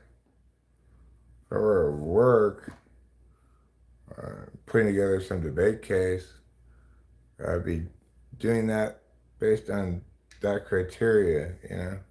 But when I'm not at work, then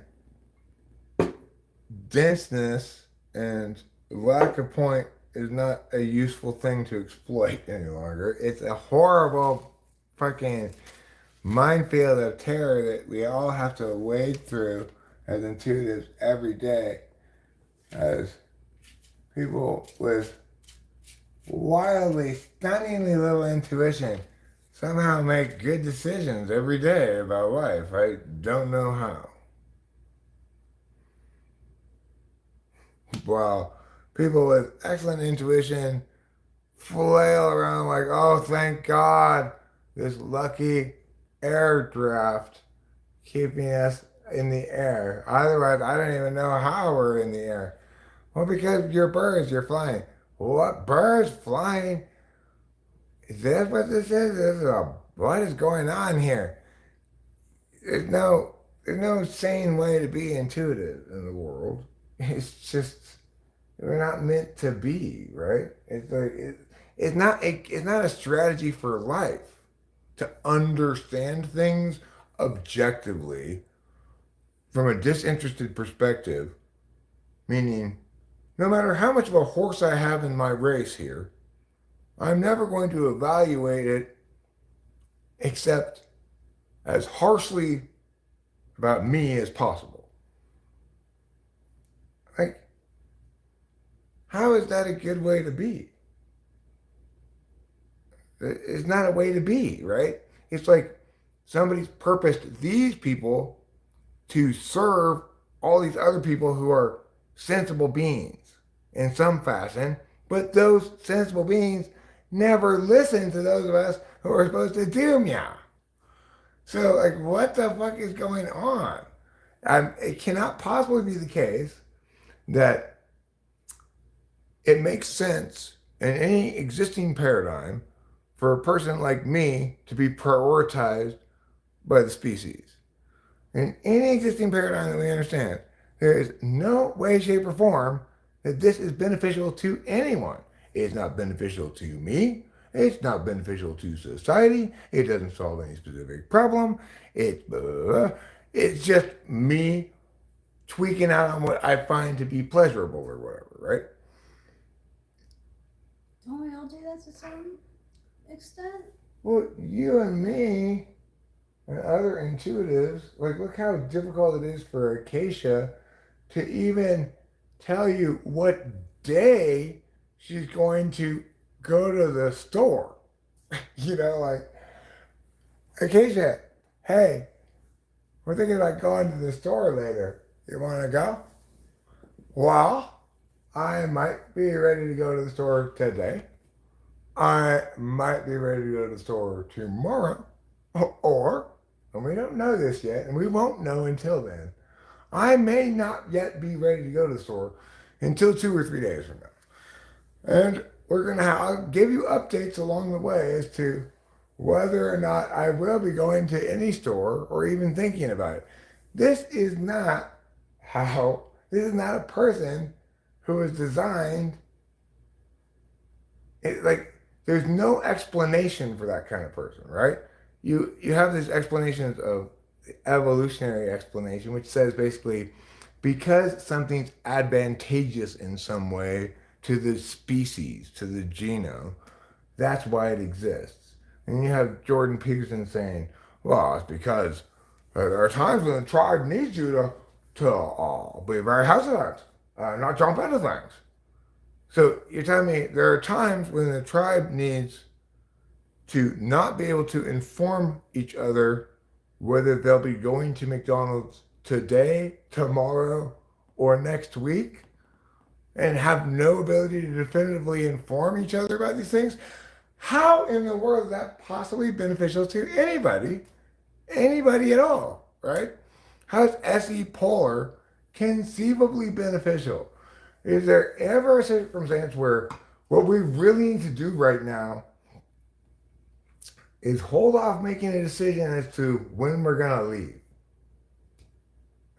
Okay, why do we, can we at least decide when we're going to decide when we're going to leave?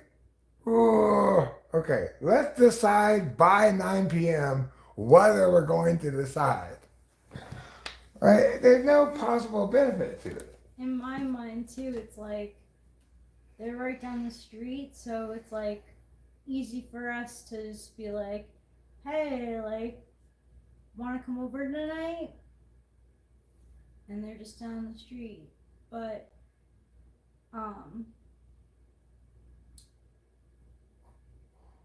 yeah, I have to wait. You got the goat. Listen, I don't like to be falsely accused of things.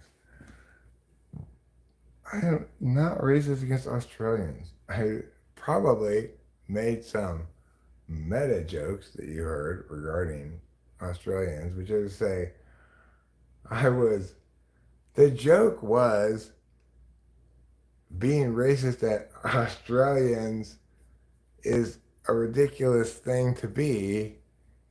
If I have to explain it to you, just forget it. Okay, all right. Somebody give me a racist against Australians ticket. I'll go to Australia Racism Traffic School. I'll write my paper. I do understand that people in Australia put the same number of shrimps on the Barbie as everybody else. It is not okay to make fun of Australians by saying, good night, good night, good night. It is not okay to make fun of Australians by talking about how they like to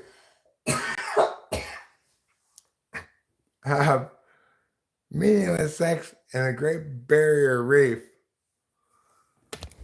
No, not acceptable. Those are all just stereotypes of Australia. Remember, they're not called Aboriginals anymore. We don't call them that. We now call them Eskimos. And we no longer call Inuits Eskimos. We call them Inuits. But as far as the Aboriginals go, they are the new Washington Redskins. They get to be the new Washington Redskins. So I'm glad they didn't just get rid of the name entirely because it would be unfair. Why should the Atlanta Braves get to be the Braves, but Washington Redskins can be the Redskins? Yeah, I know. It's really annoying. Yeah. Well, I tell you why. It's No. because the Aboriginal people of Australia claimed that name for their own. And now, instead of being called Aboriginals, they refer to themselves as the Washington Redskins. Oh, Yeah, so wow. if you're in Australia, just be updated. It's no longer considered polite to call them Aboriginal people. They are now called the Washington Redskins. So respect their culture, respect their wishes, respect their ways.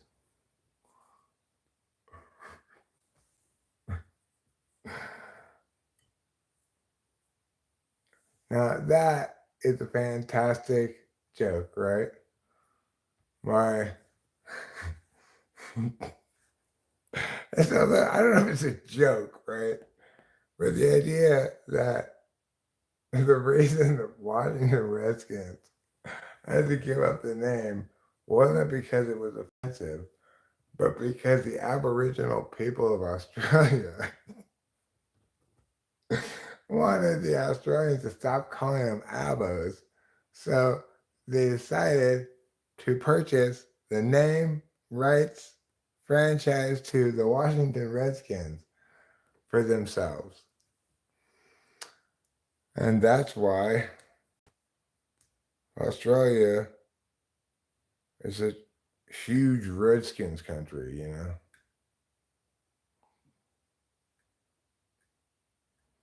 Prawns. Prawns are just fancy name for shrimps. Bigger shrimps, maybe, but prawns are something you can add on to your dinner for $18. Shrimp is something you can add on to your dinner for $8. So learn to spell shrimp Prawn if you want to make more money.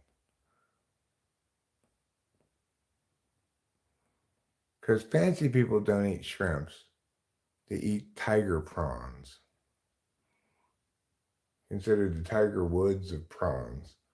They are high achieving and also very disrespectful to women.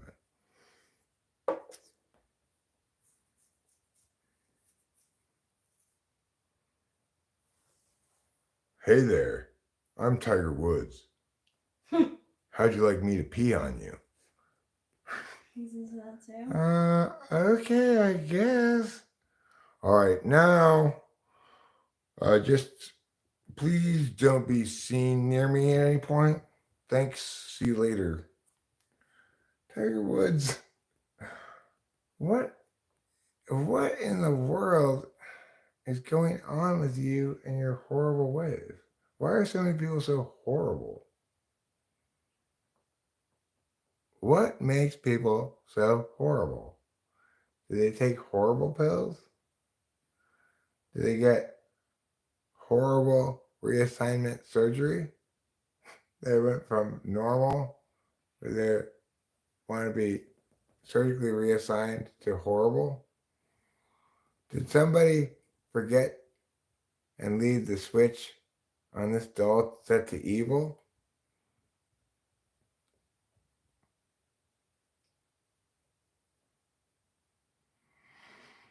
Among Maggie Meow, prawns on the Barbie. Well, prawn Barbie me this, prawn barberster. How many prawns does it take to equal one stick and two rocks? The answer, surprisingly, is 3 sticks.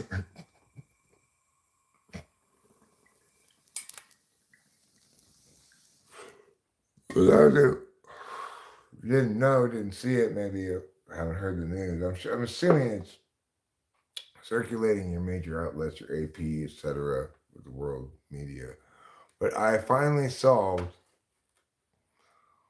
a conjecture that's been unproven for, I guess, since the dawn of human history, probably. I solved it myself, finally. Gone by a lot of names throughout the years, but more recently it's been known as the rock stick conjecture. Anyway, I solved the rock stick conjecture. I proved it to be the case. Yes, this was before I even took any mushrooms, before I even thought I might be taking mushrooms. I was just like, insight. Insight. Insight leads to what? It leads to vision. Vision leads to what? It leads to knowledge. Knowledge leads to what? It leads to being right. So begin our journey together, namaste, and learn about how to prove things. This is how you prove things, okay?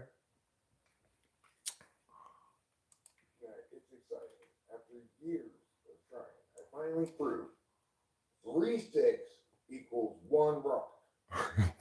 It's a big night. It's exciting. After years of trying, I think it's important that we now can convert from sticks to rocks. Because that's been a problem heretofore. It's like, I know I got a shit ton of sticks at the other house, but how many, if I wanted to convert that into rocks, how many rocks would I have? Well, it turns out it's 3 sticks equal 1 rock. So, for any of you out there who want to put that helpful, what do they call that? Helpful slide rule to work, go ahead.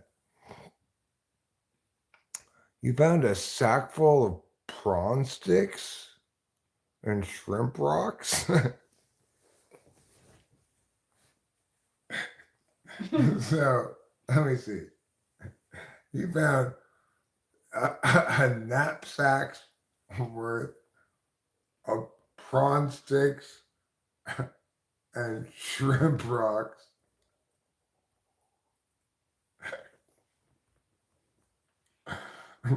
Featuring crustacean foods. What? That's not a thing.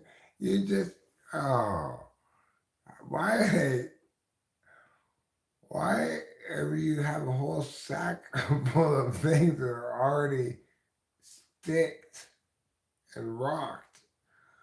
Just, it's like pasteurized processed cheese food substitute. It's strange and shocking that there's a product on the shelf that has that name: pasteurized processed cheese food substitute. What? I get the pasteurized part. Okay, this was dairy originally in some sense of the word, I guess. So they pasteurized it, following in the good protocols of Louis Pasteur. Processed, okay, so it's undergone some kind of additional process besides pasteurization. Cheese food. Cheese food is a term of art, specifically referring to, I'm not sure what, right?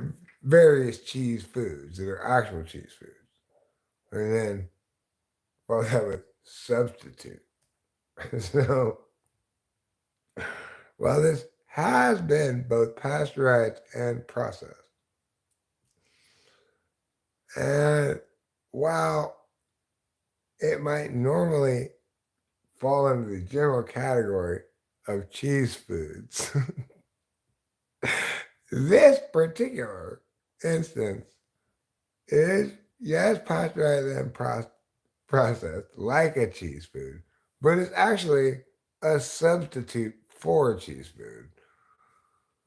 In other words, it's made out of vegetable oil. What? Why did you just say not cheese? Like yellow sandwich thing. That's what they call it. They call them like sandwich slices or whatever. They can't call it cheese. Then you get Kraft singles. Also not called cheese. They're called singles. Like Craft singles. what goes on a sandwich? Bread, meat, and singles. No, singles don't go on a sandwich. It's cheese. That's the word you're looking for. Yeah. Well, see, I think cheese food is a category. I don't really put this much thought into it until right now, but like pasteurized processed. So the thing is, it's pasteurized regardless of whether there's any dairy. Okay. So pasteurization kills germs of various sorts because it's just heat it, like boil the shit to sterilize it or whatever. That's basically pasteurization. Except pasteurization, more specifically, controls the temperature so that it kills bad things, but not everything, right?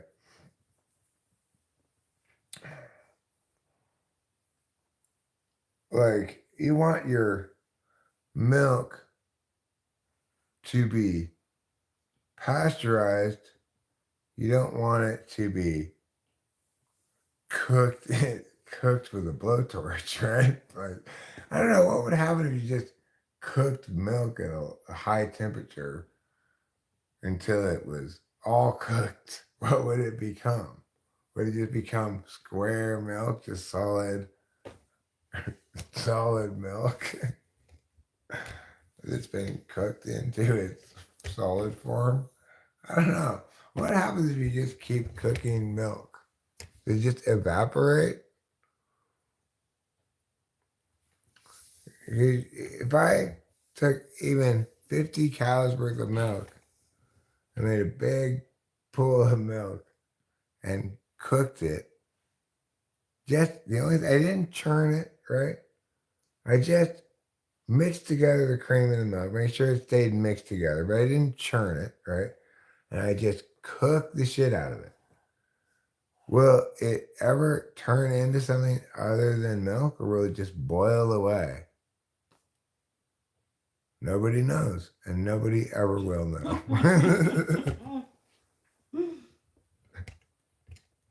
These are the mysteries human beings are not allowed to know. What happens to milk after you look at it? You only get one look at it. After that, you have to let somebody else have their turn. Anyway, yes, you could try it today. Try what? I could try what today?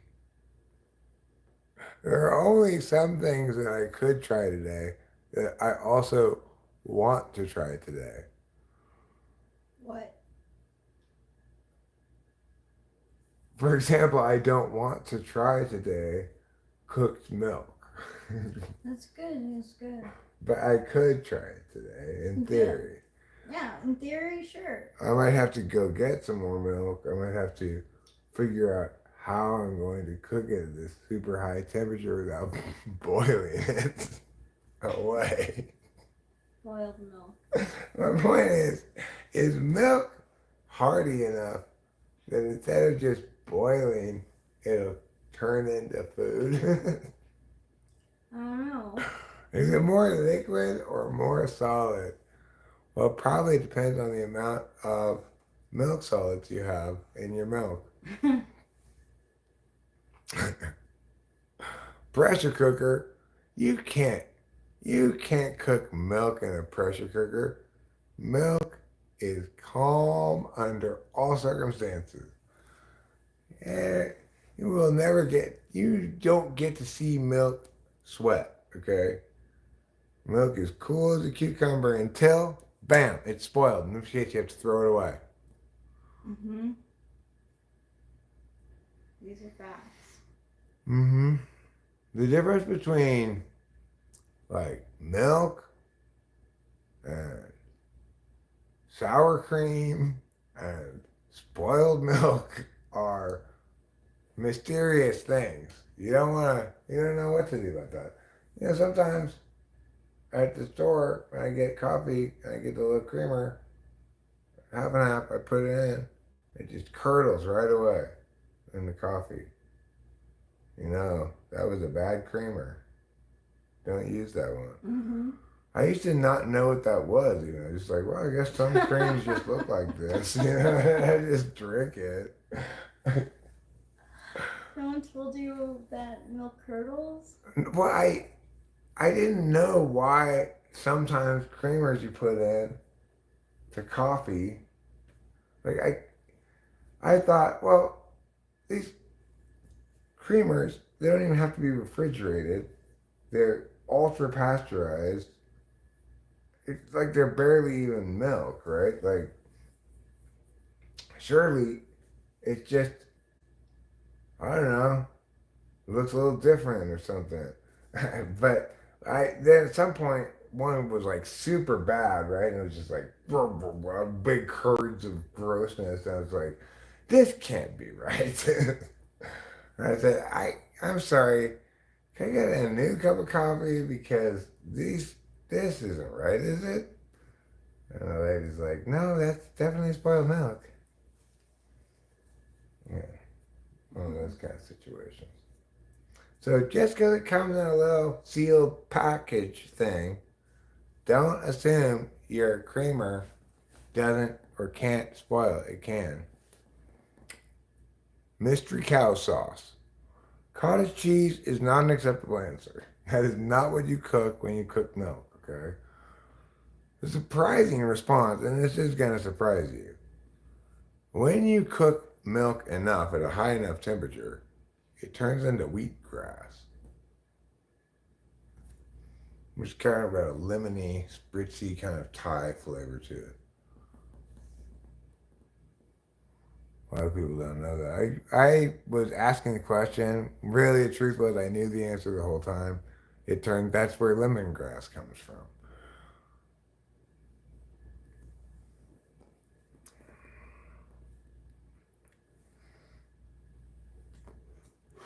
No, Isaiah Rude. No. Okay. The truth is about milk and milk solids in general. You cannot apply heat to them. They do not accept it. Amazingly, they're one of nature's only things that doesn't vary according to the attribute of temperature. Is milk. It's always the same temperature. As far as I know, it's the only thing that's like that. Just like alcohol is the only thing that doesn't have a half life as a drug, right?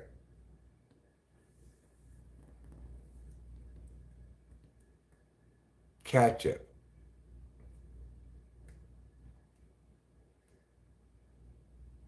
Ketchup saves the day on so many occasions. Ketchup also eats the lining off of the packets. Oh, right. I see what you're saying. In other words, the more cheaply made ketchup packets are not going to be sufficiently resistant to the corrosive effects of the tomato to retain their integrity over a period of, say, more than a year. Makes perfectly good sense. Like, I had to ask the lady at the supermarket yesterday, or the other day, can you please double bag our chicken tenders on two separate occasions?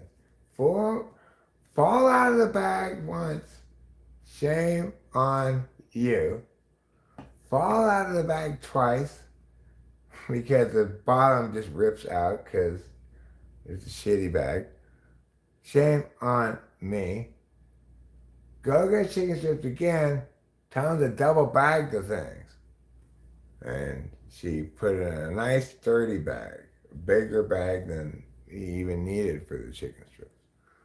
And this was the first time since those preceding occasions that I felt safe enough to eat chicken strips in the car outside the Pioneer Market. Thanks for letting me share. Once again, my name's Eric. I'm an alcoholic. Thanks. Thank you for sharing. Yeah. And that, I'll shut up right after this, but look, this is the promises being kept. I can now eat chicken strips in the car with my beautiful wife, and we know now that she's handing the bag over to me, all of a sudden the bottom's not going to rip out and all the chicken strips go everywhere. Why? Oh, no. Because now that we are in this recovery program and this path together, we know to ask them, double bag those things. Right, that's it. Thank you. Thank you for listening again. Thank you for letting me share. Of course. That won't do you any good. If you double bag the ladies when they're stuck in the dryer, that's just twice as many bags to remove before you do anything with them. So you're getting this whole double bagging thing wrong. You want to double bag your chicken strips because why? They're moist. They're delicious. They're made with love and also grease and flavor. Unlike the bags that are made to hold dry, lifeless chicken strips at best.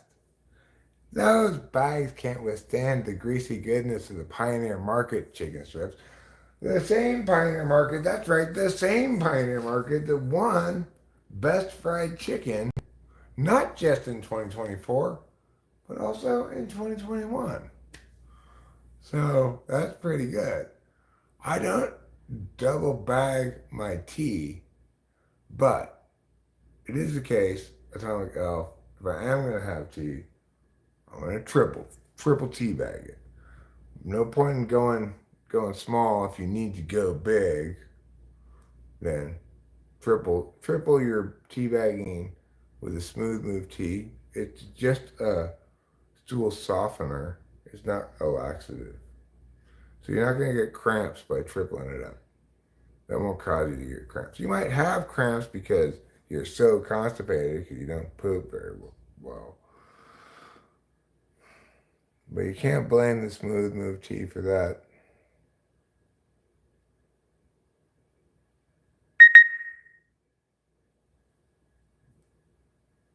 And I hope that was informative to everyone.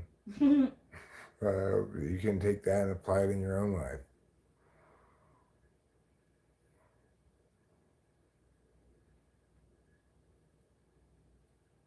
Triple tea bagged milk prawns. I don't want any of those things. Brother, I don't, Janine, if you've heard this today, but you're a bad ass. Keep up the good work. Well, Arms the Gun, I have not heard that today. I suspect you're just a general go around and make people feel good about themselves kind of person.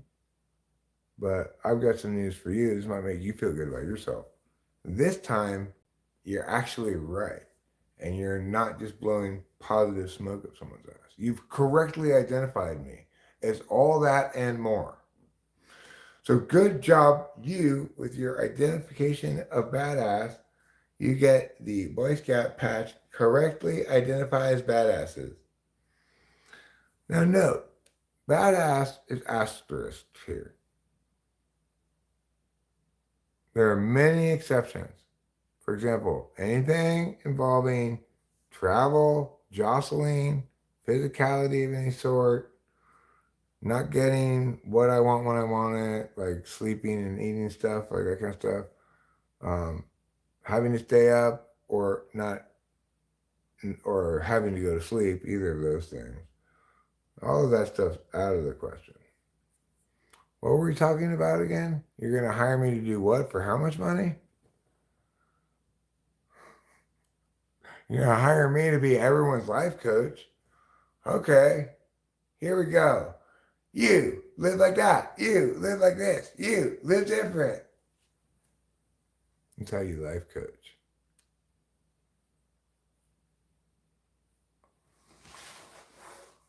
Maslow still owes you $34. Well, maybe what you need to do if you're going to get a refund on your Maslowian psychology is first purchase a psychology product from me. They could inform you as to why you feel so bad about having wasted money on your Maslow product. I can assure you, it may or may not be money well spent, but it will be money spent and is non refundable.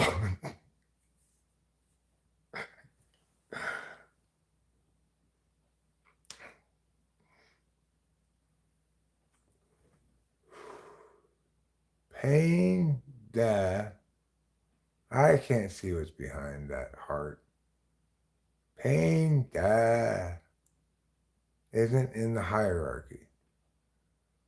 Well, who's that? Maybe paying me is in the hierarchy. Okay, if we have to fuck dad, whoever he is. Note that what you didn't say there is didn't start with E. Are you saying paying debts isn't in the hierarchy? I'm not telling you to pay debts. I'm telling you to pay me. You pay me money for doing this. What exactly are my job duties? We'll leave those called just general general clerical. Okay. But then my job duties are general clerical. Hey, hey, just listen. Just listening. Oh. Hey, hey, just listen is a very different sentence than hey, hey, just listening.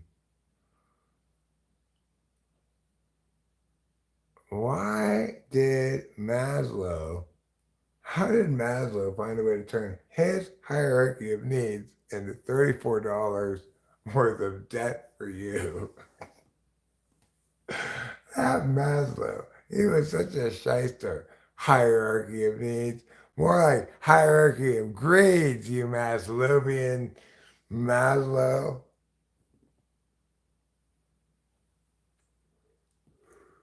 Duties. Who's got duties around here?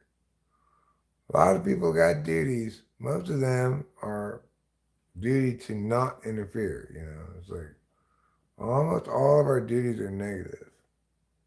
We do have some positive duties, like, for example, these people that keep paying me on PayPal. And thus obligated, I have a duty to provide the service they paid for or refund their money. I don't want to refund their money mostly because then I have to explain to them why I'm refunding their money. And my only explanation is because I don't feel like doing this. And that's so spoiled, I just can't even say that. So I just type them.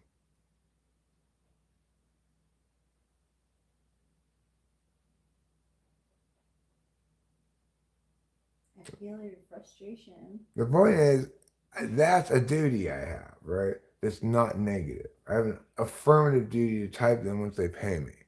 That's an affirmative duty that's unique to contractual relationships between fully informed consenting parties, right?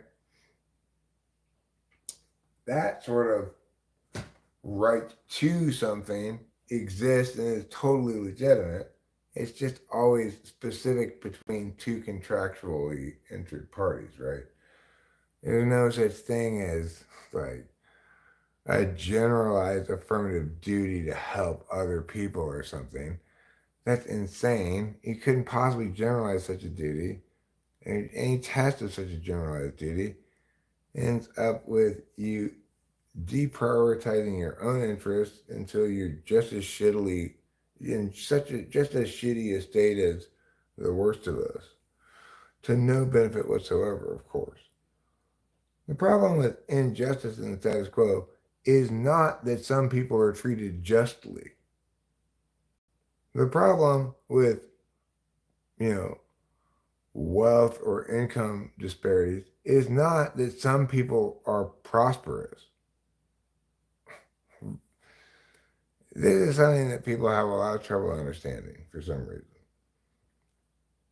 The government does not split up an existing amount of money and unfairly, because these few people got too much of it, and these other people, us people, we got too little of it.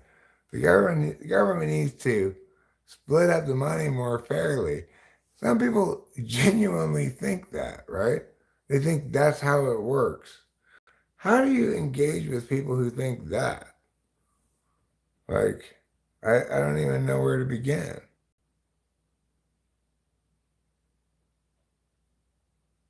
You know, money's not wealth.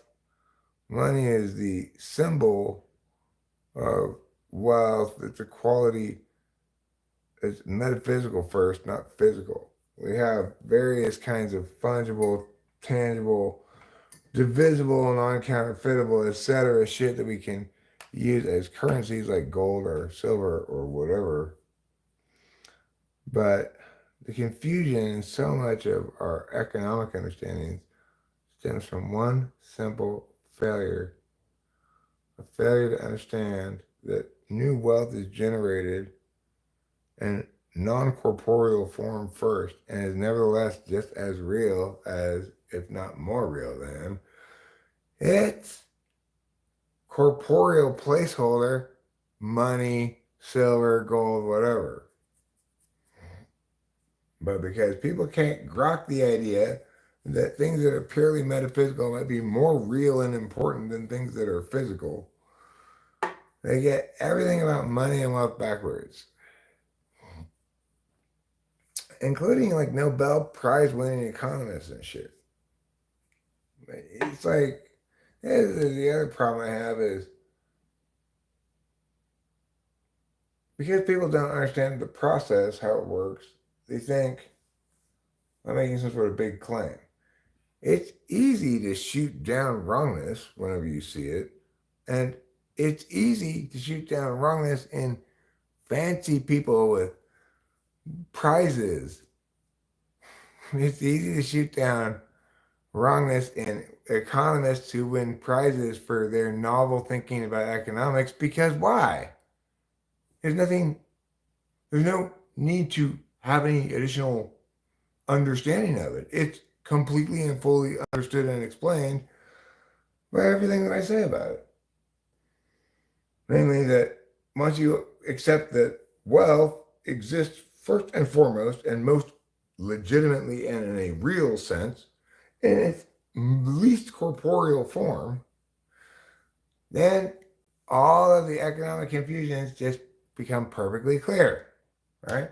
Everything falls perfectly into place. And you realize, as always, the number one problem with wrongness is it follows from a failure to operationally define things. So I will tell you this. You may not want to have an 8-course meal of nothing but scallops. But tonight, you are getting an 8-course meal of Eric's delicious scallops, one right after another. Almost nobody is going, wow, what great scallops, after the first 2 courses of it, you know? But the point is still, for those of you who are not in the market for eating dinner, but instead are in the market for purchasing seafood for restaurants, those of you with that kind of distinguishing eye know that these scallops are absolutely amazing. I'm glad it came down to that. Yeah. Don't eat too many of them, or they won't be able to create the next generation of scallops. As I learned one time on Survivor Man with Les Stroud, he was saying how there are all these scallop shells here on this Mexican beach where he was staying, but there aren't any more scallops because the Mexican whatever's, it could be like federales on that boat have to do a patrol or whatever. They ate all the scallops in that spot. So now there are no more scallops for anybody to eat because they didn't leave enough to make more scallops out of. So anyway, don't eat all the scallops. It's because no, I won't.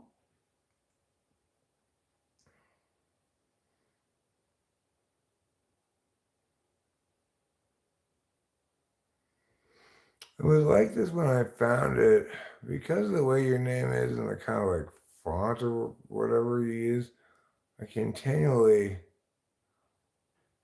have trouble determining where your name ends and where your chat begins. You got some sneaky blend in. You snuck some blendy pens across the border. Just like that horrible company snuck blendy pens into my house by the enthusiastic wanting of my young child. Oh my God, she said Delilah, those blendy pens look so fun. I want them so much. I'm like, well, they're only $19, fine. $20, I'll order it. And it's like, plus $60 shipping and handling. What? You got me sitting here. My child's so excited. Oh, you're on the phone. You're ordering the blendy pens. And now you're telling me, oh, here's a hidden $60 charge or whatever. Like, fine, send me history's most expensive, stupid blendy pens.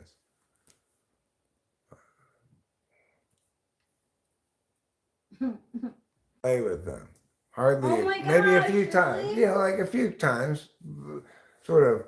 But they were. You know, I think we both understood that our blendy pen experience was not what we expected it to be. I was also thinking, you know what, these blendy pens look pretty fun. You can blend the colors together. Delilah and I could draw some pictures. No, from start to finish, the whole blendy pen experience,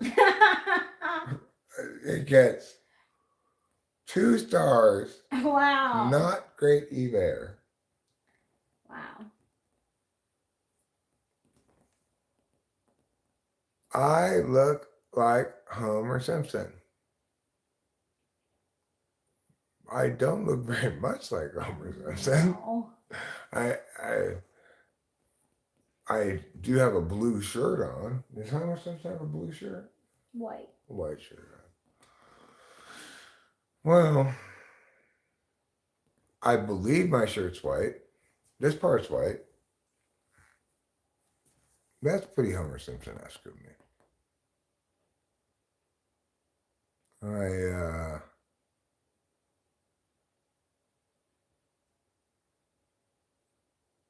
don't believe, however, that I've got the extremely thick skull of Homer Simpson. I should say, if you recall from the storylines, he was able to get punched in the head by lots of different people lots of times. So much so that he became a boxer just by standing there getting other people to punch themselves out. And he was successful that way until it was time for him to fight Broderick Tatum. And then everybody said, Marcy, homie, like you have to be careful. This isn't a regular punching you in the face. Even your thick skull may not survive being punched by Broderick Tatum. I don't remember what happened in that episode, but I'm assuming Homer probably didn't end up taking that fight, that dangerous one. And there was some sort of tearful hugging, probably. Tearful hugging was one way that some Simpsons episodes ended. You know, some of them ended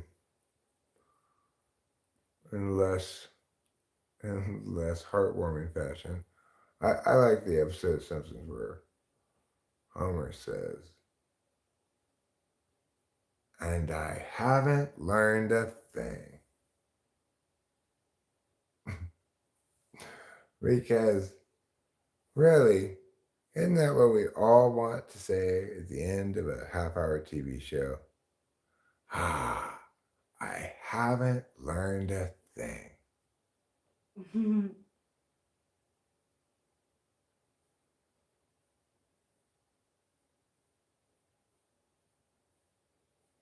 I look like Homer Simpson, but I feel more like Marge Simpson some of the time.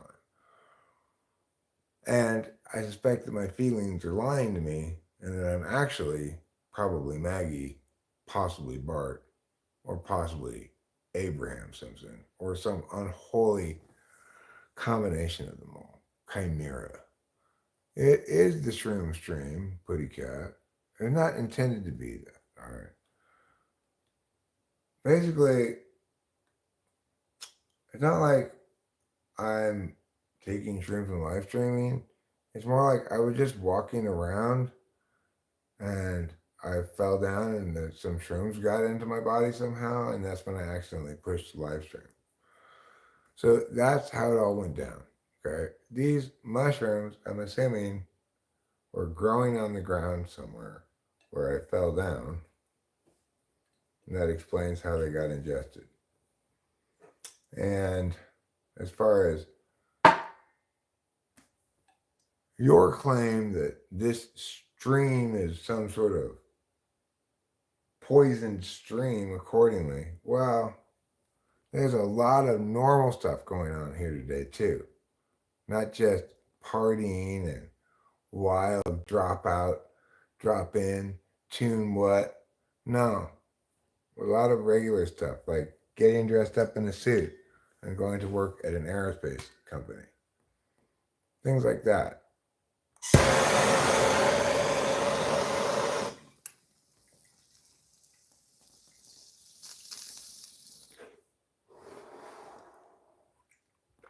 No, I don't want to hear any more from you. Get out.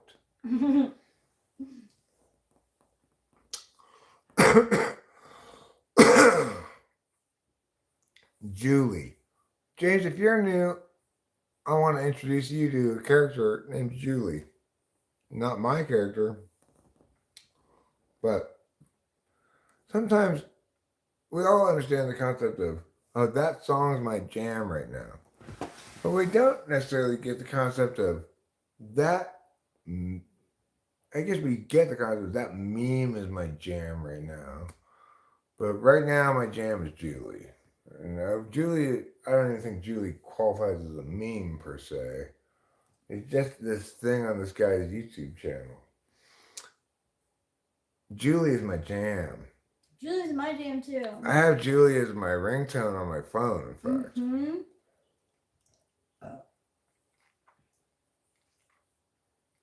I came back, but only to pee on my stuff.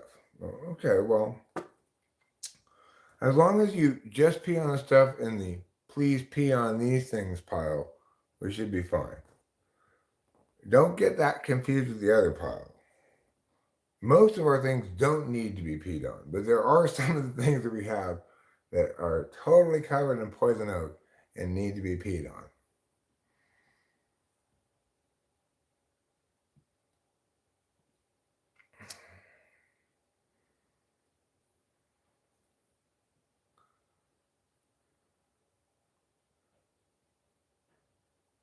I mean, I think a universal law that we can all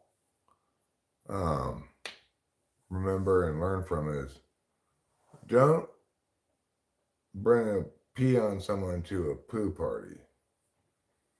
You know, if you think you're going to be badass by peeing on someone, just anticipate the tables being dramatically and horribly turned on you as the person you're peeing on suddenly turns around and starts shitting on you.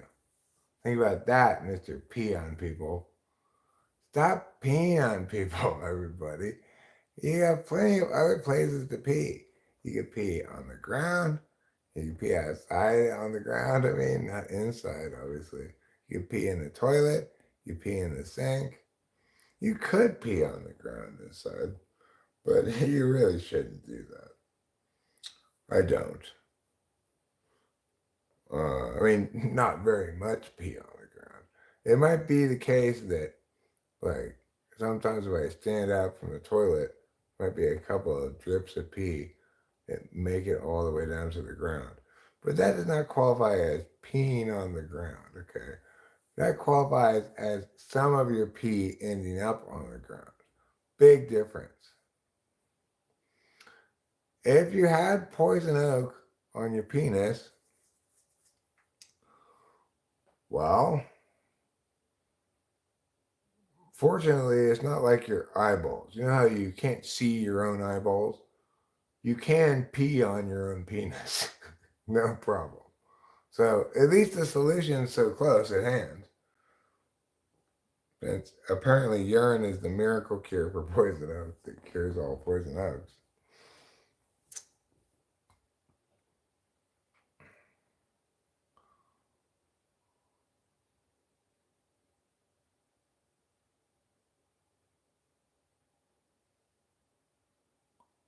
National Papaya Month. Happy National Papaya Month for you as well.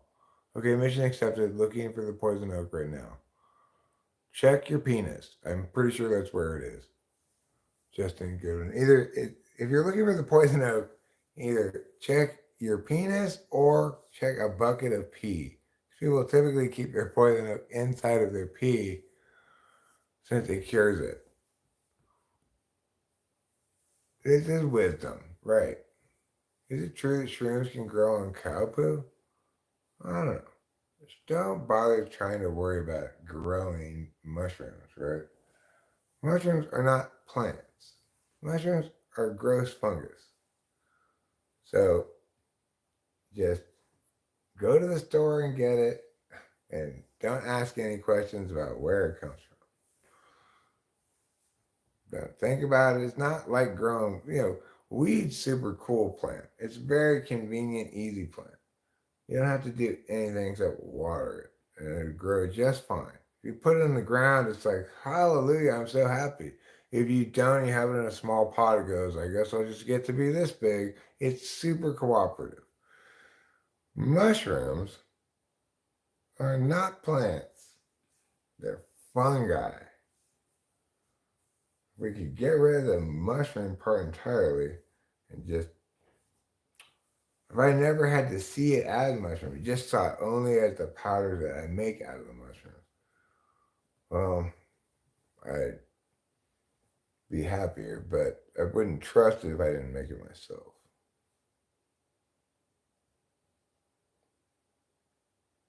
Mushrooms aren't just gross because they're inherently gross because they're mushrooms. Mushrooms are a particularly gross kind of something that's already gross. Mushrooms. Like, you just look at these horrible, disgusting psilocybin mushrooms. Nobody looking at it. I'm surprised anybody ever ate it, even if they were like super hungry. Okay, well, I'm super starving, but that obviously doesn't look like you could possibly eat it and not die. So I'm not going to eat that. But, and if they did eat it, what is their taste going to tell them? Their taste buds are going to tell them, oh my God, this disgusting fucking horrible foot feces combo taste is not good. But then let's just say they think, well, fuck it. In for a penny, in for a pounding. I'm just gonna swallow this horrible feces foot tasting stuff in my mouth that I should never put in my mouth in the first place, because who would try to eat that gross looking thing? Um, fuck it. I'm just gonna swallow all this at this point. Okay, let's say you do that and you trip out. Remember, the only conceivable reason you would eat eaten these mushrooms in the first place is because you were super starving or something.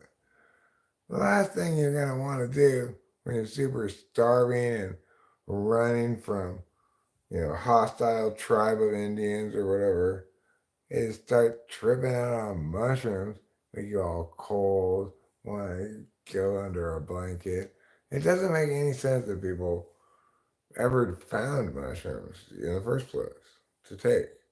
Peyote makes more sense because little cactuses can at least qualify as sort of as food, whereas mushrooms, fungus in general, nobody should ever have thought of it even conceivably as food in the first place. That's not food. That's gross fungus grossness. People eat it, you know. People eat gross shit all the time. People eat fish sauce. Yeah, it's gross. Why would you make a condiment out of disgusting chum juice? Like that. Oh, this horrible stench of rotting fish. I cannot get it off of my hands. Oh, should we make a condiment out of it? No! No, you shouldn't make a condiment out of this disgusting, rotting fish. Why? Why would you make a condiment out of that? Why do you, what's this in this bottle here, waiter? This is some juice from the bottom of the dumpster outside. You can put it on your food if you like. Nobody wants to eat that, obviously. Why do mushrooms make me cold? Well, because you need to put on a jacket. Mm-hmm. Why are orphans bad at poker? Because they're all on mushrooms. Oh, because they don't know what a full house is.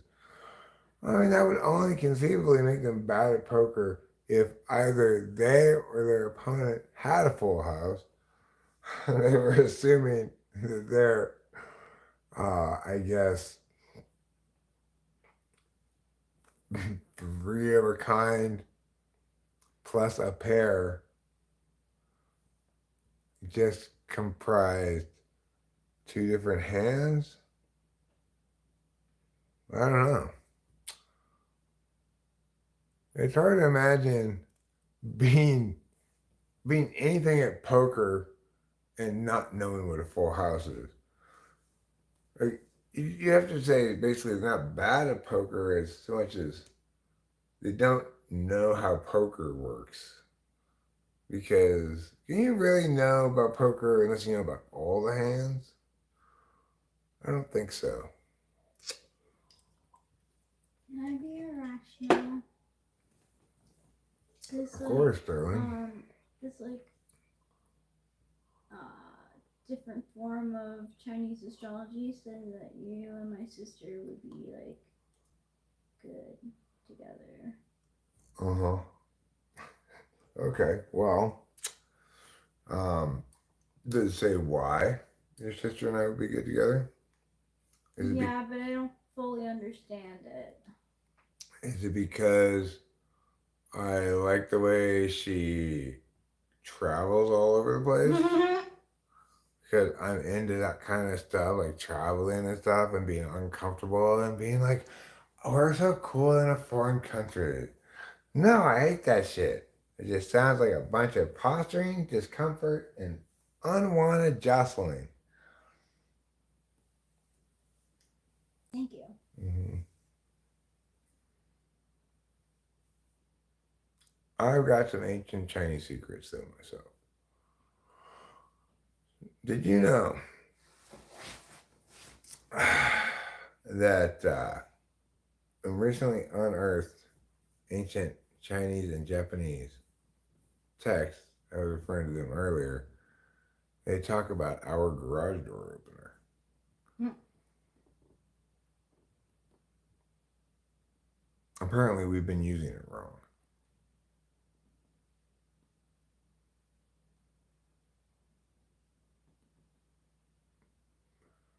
So, Joshua Grubbs says, all, all, all about gut biome.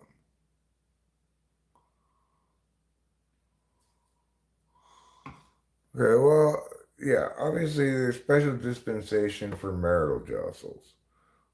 Non-marital jostling is a kind of generalized jostling is what I'm referring to here, not specialized jostling. I think that should have been pretty self-evident put together. We're talking general jostle, not specialized jostle. But you're technically correct. I should have made the distinction. Keratin is a bit different from chitin. Are you just making up words?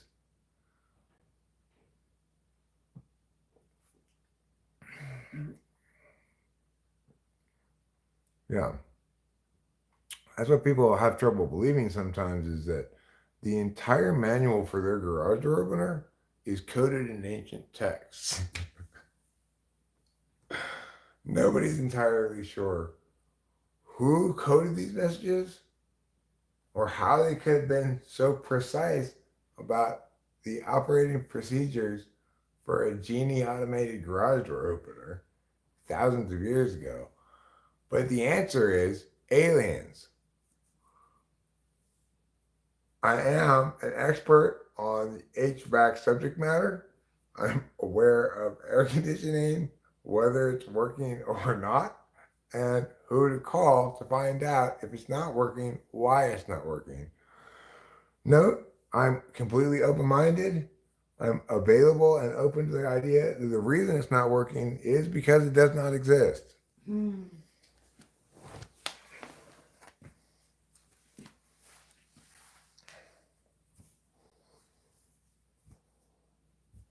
I've seen one doctor who claims he had patients with neurological issues that got better after fecal transplant. I wonder if that's what happened to Justin Bieber's face. You think he tried to have some poo implanted in his face and it backfired? It seems like the kind of thing he might attempt. Hey, hey, Haley Bieber, I've heard this really great news lately. Apparently, you can really get amazing results by just injecting a small amount of poo into your face. It really boosts your immune system and it does amazing things. And then, oh, it didn't work like that. He shot too much poo straight into his neck and now it's all like fucked up. I don't mean to be teasing or anything. It's super depressing and sad, but I could totally see him having done that to himself by shooting his face full of poo. It seems like a Justin Bieber thing to do, you know? Why do I have a face? And what am I doing with the needle? It seems to be filled with brown fecal matter. I'm gonna shoot my face full of poo. First, I'm gonna retain my semen, and then I'm gonna water fast intermittently, and then I'm gonna inject my face with poo, with other people's poo. That's called your ESFP weekly planner. Day 1, retain semen. Day 2, intermittently water fast. Day 3, talk about how amazing you have felt since starting day 1 and 2.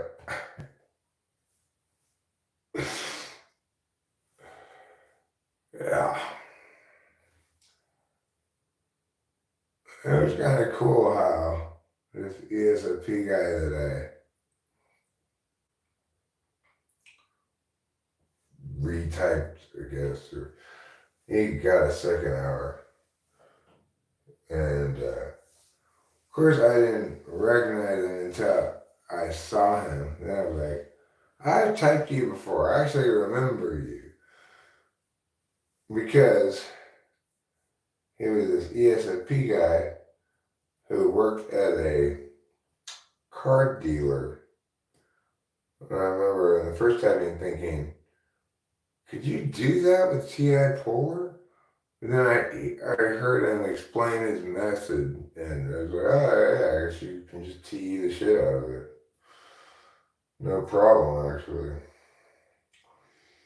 That's why, like, chips are made that way anyway. It's like, it makes it easy for dealers, players, everyone to tell this stack of chips is the same size as this stack without having to count the actual denominations, you know? Like, I don't need to know that there are 13 in the stack.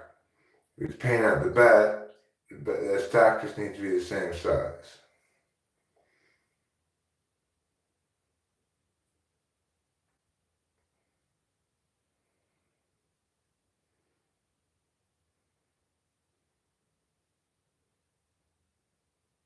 I think casinos are kind of an amazing example of TE.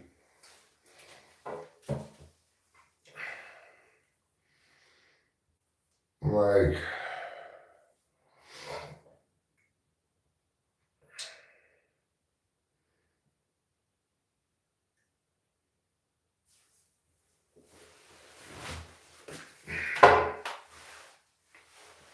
it's really basically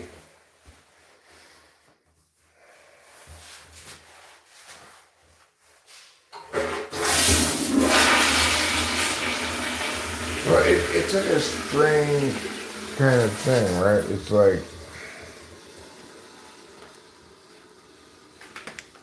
you earn some money in some fashion,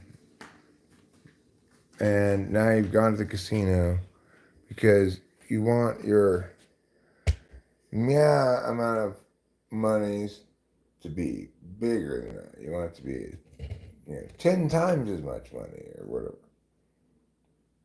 But the thing is,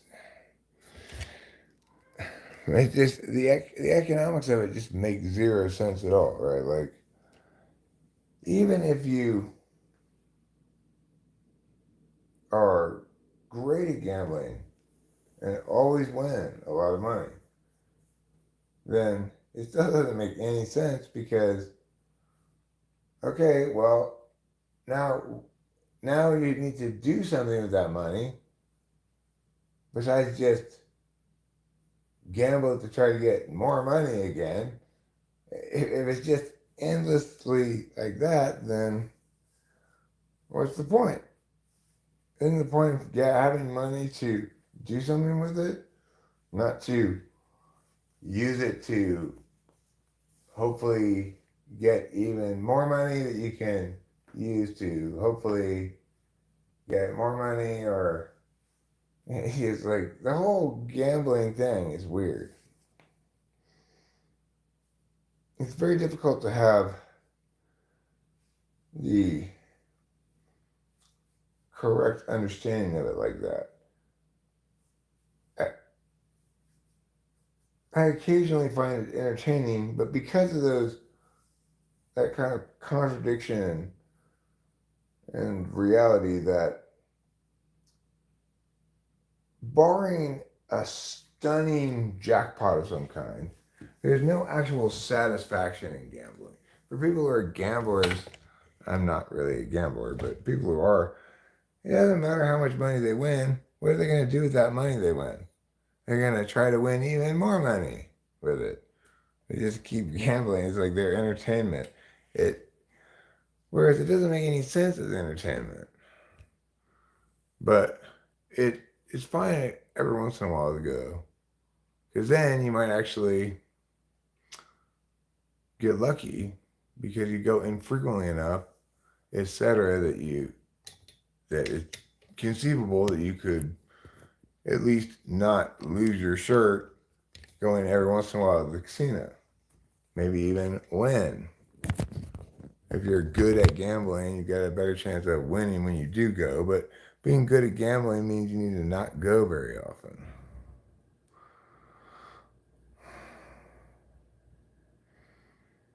So in other words, gambling is only satisfying if it's not gambling. There's no, it's The thing about gambling is this: it is the case that you can gamble way better or way worse, and that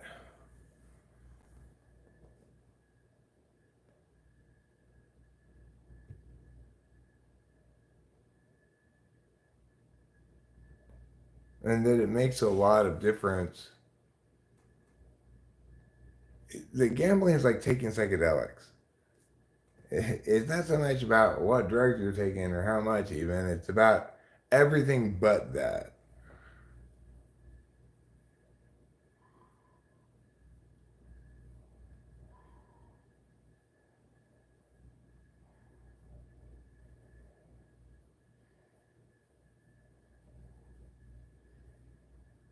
Well, that particular sob story that I was, or may have called it a sob story, I believe I had encountered that exact like copy paste. Yeah, like why would you have copy paste anything? I guess it's just I get it. I guess it's just like you're seeing what kind of different reactions you get or something. Uh, The reason I think it seems strange is 'cause I keep forgetting that their understanding this is uh, that like the vector that shows differentiation is not the visible vector to me. In other words, they go, I'm observing how different people, all of whom are vertically live streaming, are reacting to the same thing. From my perspective, I'm hearing the same thing said over and over again to me by different people. So, etc.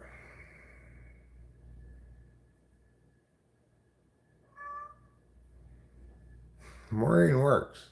For example, 90% of the things I worry about never happen. And you have an extremely high hit rate for worrying if just 90% of the things never happen.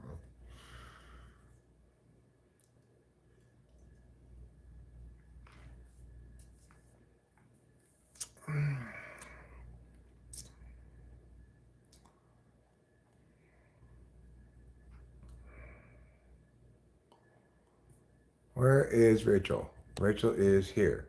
She is sitting in her chair right there. Sandy Prim says, you're up late. Good morning. It's 1:30 in the morning. That's true.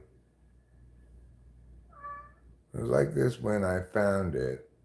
I wanted to bring it up now instead of when someone was here telling us their story, and it did. And I did it just because of what host Eric was referencing just now. Yeah, somebody did put a copy and paste, like, it's supposed to be a joke or whatever. First I dated Shakira, then that shit. It's like, nobody wants to be pranked by you. Nobody thinks your prank show, Too Much Tuna, is a good idea.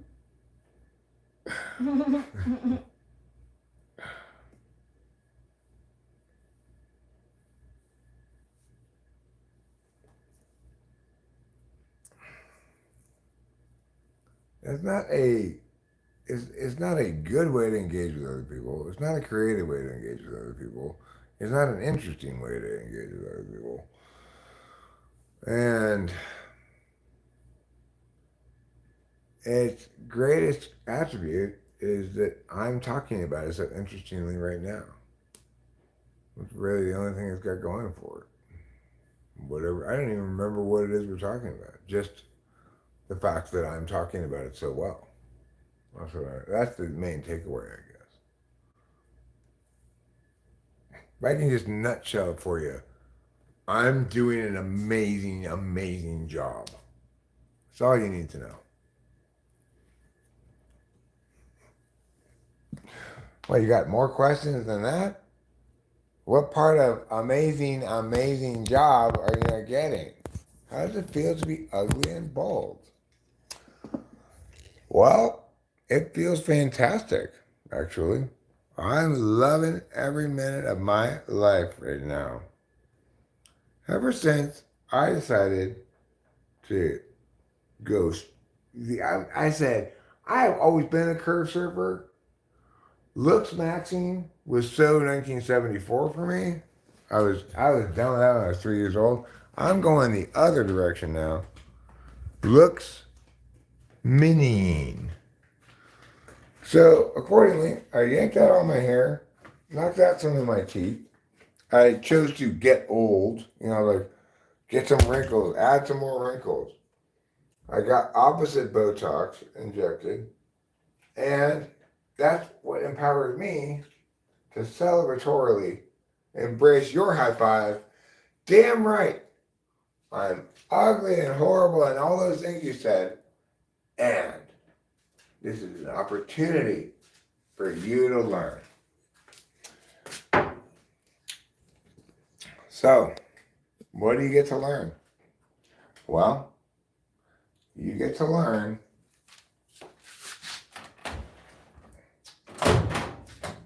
about the benefits of being ugly and stupid like me. Okay? Ugly and old. And stupid. So, first benefit of being ugly and old and stupid. Fuck you. Second benefit. At least I'm not you, you tart. Third benefit. I don't give a fuck, so fuck off. Fourth benefit. Just whatever. I don't even care. Why don't I care? Because you didn't say anything that is even distinct enough to be remembered beyond this morning.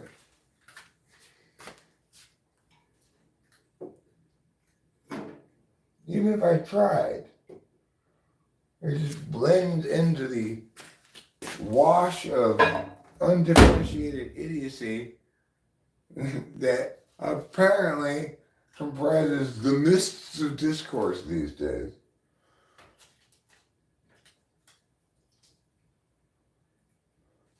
It's like, you're dealing with a real dandy here, motherfucker. You think you can dandy with this dandified bitch? I don't think so. Hold my bag, I'm about to get ratchet.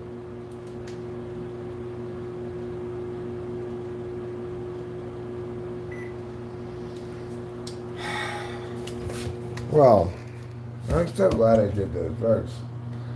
However, I will acknowledge, a little bit of kind of one of those. I don't really remember it. Not really sure what I was talking about or said or whatever. I'm sure it was very correct, but probably at times disjointed.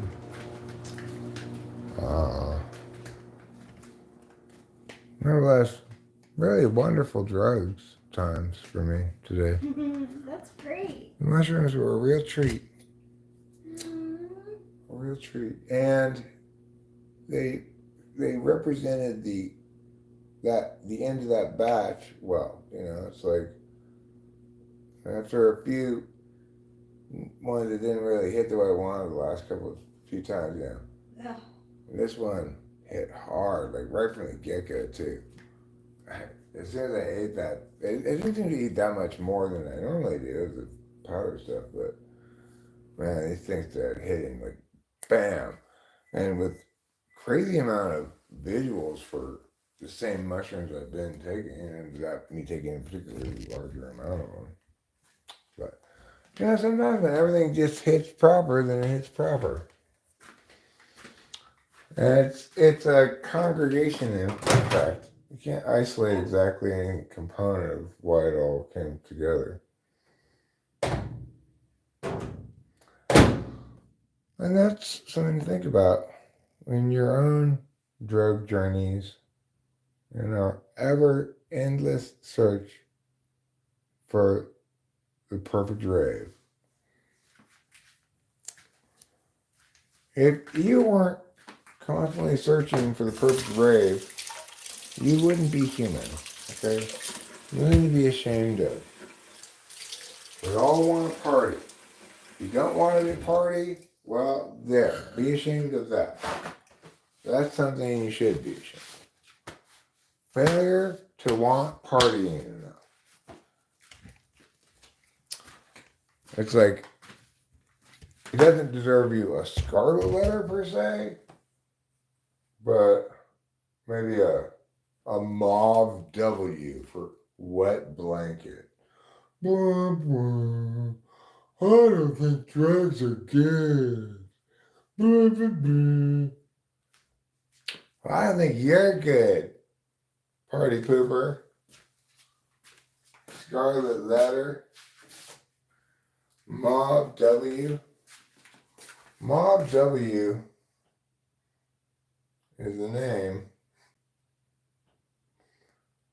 of any lady who doesn't approve of using drugs or smoking because it's bad for you. Shut up, Mauve W. Nobody cares what you think about that. Mauve. But it's bad for you. Shut up, Mauve. You're not even a name, you're a color and a letter.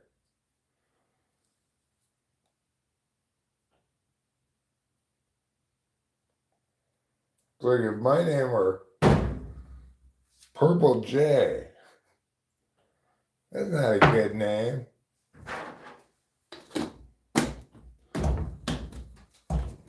So your first order of business, Mauve W, if that is your real name, is to change your goddamn name.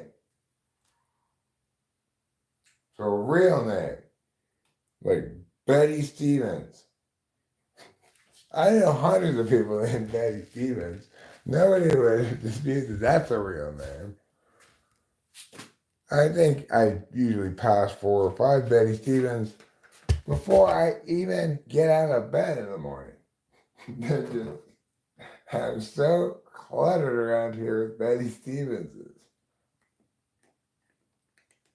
So I guess what I'm saying is Mom W should change her name to Betty Stevens.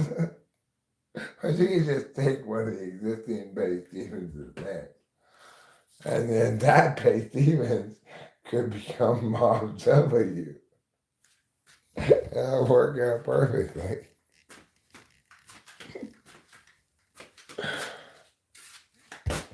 And then there should also be somebody named Mitski and somebody named Misky. Just to confuse things.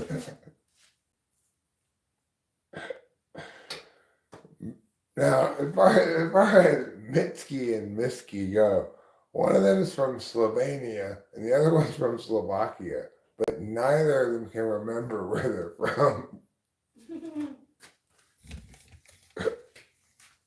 Wait, am I Slovakian? No, I am the Slovakian. You're the Slovenian, right? Wait a second.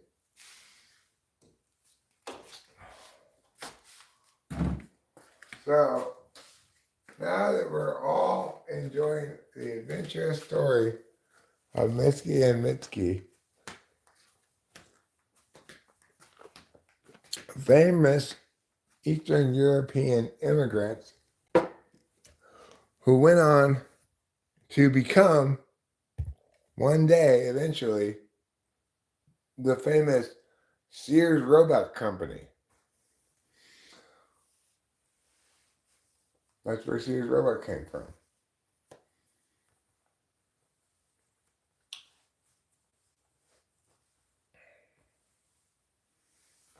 Methods for tweakers. Fair enough. Fair enough. You know, if tweaking on meth is wrong, I don't want to be right. And we can all agree with that. I'm not a tweaker, Anthony. God. I'm on a grand total of 60 milligrams of Adderall. Hey, Keisha. Hey, Ruben.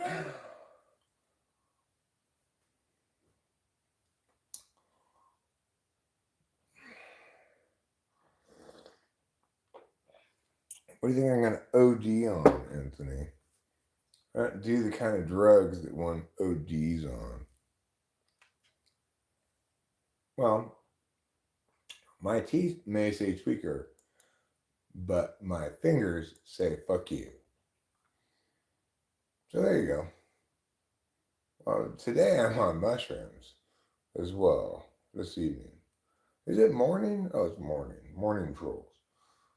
Morning trolls are, I'm not sure if you can really distinguish between different times of day trolls. Morning trolls are like, here's a bagel. Oops, I got my shit on it. Lunchtime trolls are like, here's a hamburger. It's actually shit. Alright, they're basically all the same.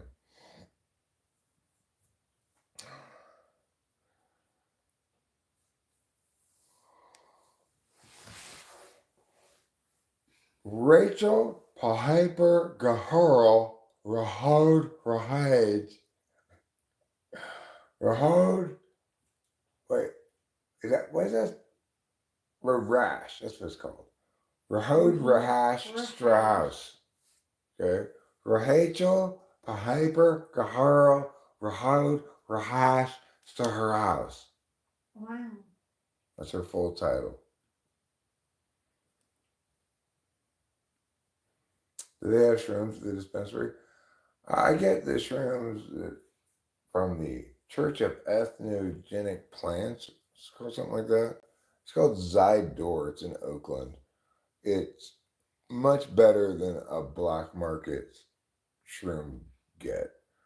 They or gray market. It's like um obviously the Church of Ethnogenic Plants or whatever doesn't qualify as a white market store, which means none of the shit inside of it is tested. So there's no THC. They sell weed there too, but there's no THC levels. Nothing's been tested. And they just sell weed and mushrooms. Their weed is shitty. Their mushrooms are fantastic.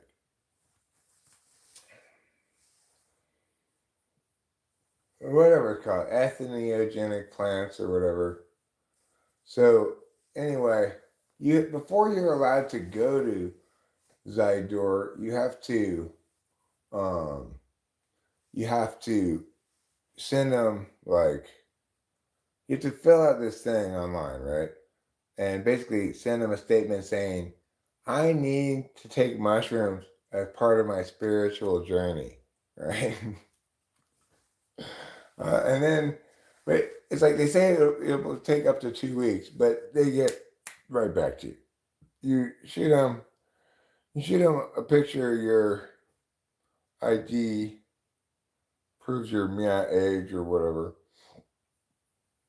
and then I think you have to be 18, it might be 21, and then you send them your paragraph of bullshit, and they say, okay, you're good to go, and then they tell you like, keep in mind, you have to buy a new like clergy, like member of this church card every month or something like that. So every time I go back to the store, I have to buy a new one of those cards, which is like an extra $10.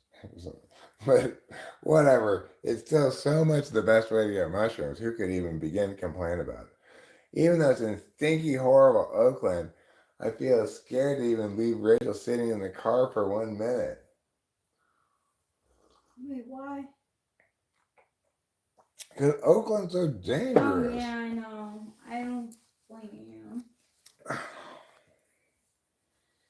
On the other hand, I don't feel like safe leaving my car without you in it either, No, I have to So be there. it's like either where I feel concerned about Rachel, we go to the bright part of the day, and she could honk the horn or something if somebody comes up to the window. I tell her when I go out to go to the mushroom store, I'm like, don't let anybody in. Don't.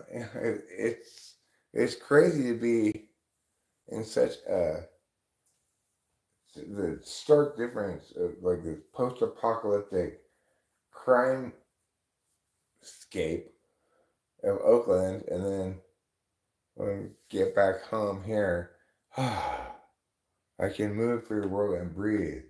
I'm not being panhandled at every opportunity. I'm not being pressured by everything in every direction all the time. I can just chill, you know. But if I had to live in Oakland, I would be going crazy trying to make money. If I were trying to make money, I wouldn't want to be living in Oakland. Oakland's not a very prosperous place. He's a going crazy. Who's going crazy? Me? I'm not going crazy. I'm going saner by the minute. This is a wonderful, from my own subjective perspective, mushroom trip. I feel like I got my cut loose, you know. That'll make me not seek that kind of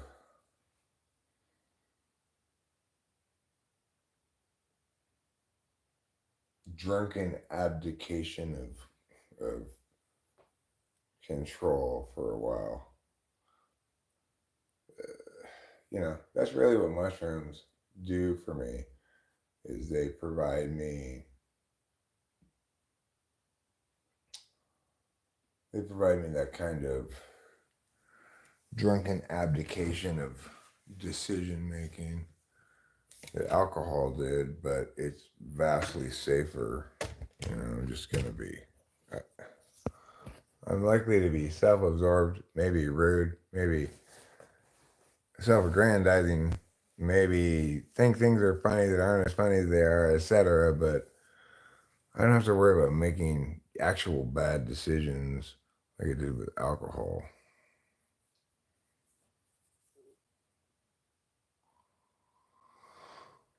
Tonight, one night only at David's Dive, it's post-apocalyptic crimescape.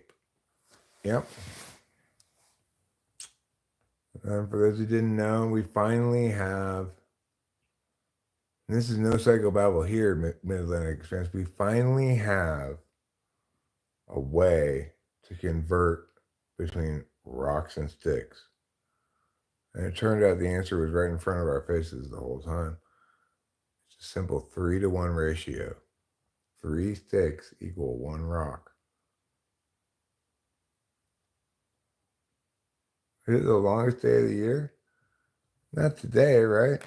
The 20th, yeah. What's the date today? Oh, it's the 20th. I thought it was the 21st. Is it 20th? Mm-hmm. Oh. Wow. The day hasn't really started yet, so the only way I'm going to believe it's the longest day of the year is if I count the daylight myself.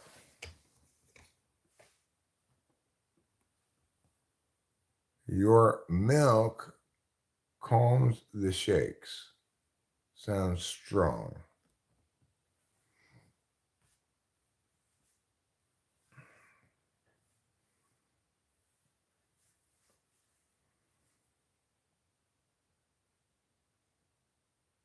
Apparently, the date changes every year. Oh, I learn something new every day. I could have sworn the solstice equinoxes were always on the same day. Me too, I thought that too, but I guess not. Maybe Mandela effect. Maybe it used to always be on the same day, and then they switched it up on us. Yeah. You know, like when I was a kid, they used to call it daylight getting rid of time. Now they call it daylight savings time. When did that happen? Right, when I was a kid, they were called the Boring Mudge Boars. Okay, with this whole Berenstein Bear stuff, they're called the Boring Smudge Boars. The deep state is at it again. You're right, Cindy. I blame the shadow state, the shadow government. I think it's quite possible that everything I can remember in my whole life, from birth till now, is possibly all part of a psyops that I don't even know that I'm perpetrating on the American people.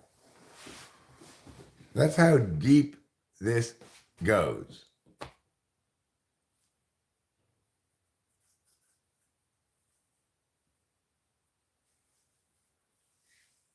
The day changes every year. Only the year part of the date changes every year. God. Everything else is the same from year to year.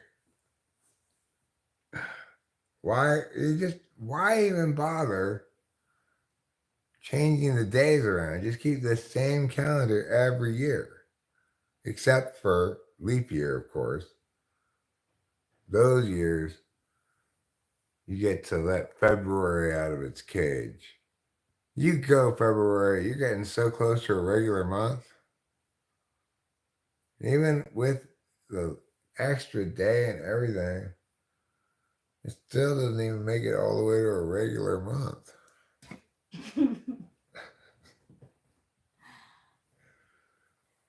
I feel bad for February. It doesn't fit in with the rhyme. 30 days has September, April, June, and November. All the rest have 31. Except February, which has 28 or 29, depending. Just stop even trying to fit it into the rhyme. It doesn't fit at all. Plus, February is like Wednesday. It's got a consonant that you don't really pronounce. I mean, you could pronounce it. Sometimes you do. Sometimes I say Wednesday. But by and large, I just say Wednesday. And hopefully, I don't say that word at all. Same thing with the RuPaul's Drag Race. It's full of silent consonants all across from top to bottom. What's up, brother? How are you going? How am I going to do what? How am I going to let the cat in? With my opening hands and my will to succeed. Come on in, kitty. Now you're an inside cat from now on until you go outside again. All right. So I've had kind of a wild, woolly, topsy-turvy kind of last multiple hours here.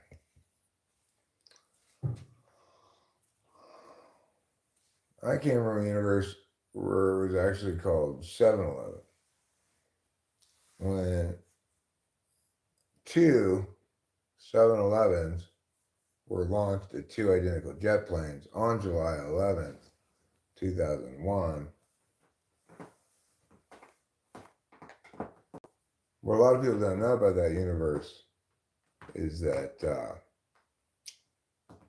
in that universe, instead of Building 7 being knocked over without any reason, on that day, they built Building 7 for no reason, from nothing. So those are two of the main differences between that universe and this one. Do a triangle? All right, I will. And here's something else I want to point out. A lot of people get on this conspiracy theory about this symbol because they don't understand what it means. This thing. When you see somebody going like this, What this means is they are an Oakland Athletics fan. All right? As an Oakland Athletics fan, I know. Bam! You know, when Shea Langoliers hits this big home run swing and goes around the bases, he does this because he's an Oakland Athletic. People think it means Illuminati. It's obviously the shape of an A. With a vape do a triangle? Look,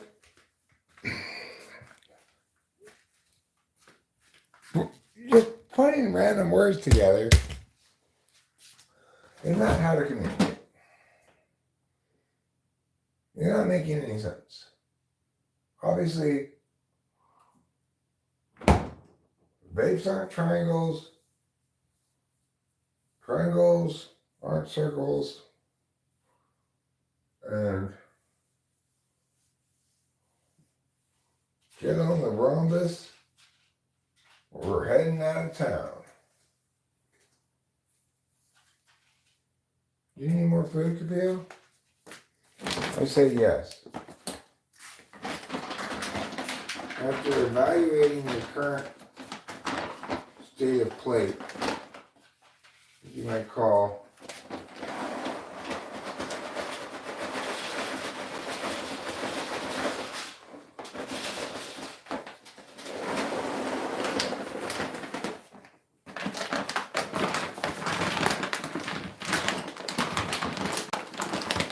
yes, it turned out indeed that you did want to have more food.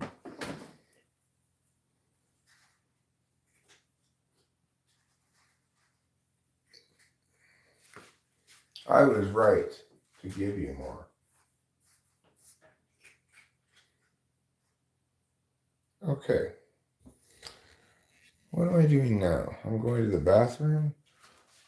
I mean, I'm impressed by just how substantially the combination of just a couple of little Adderalls and a little bit of mushrooms.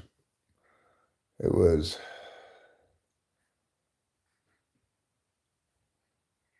really surprising.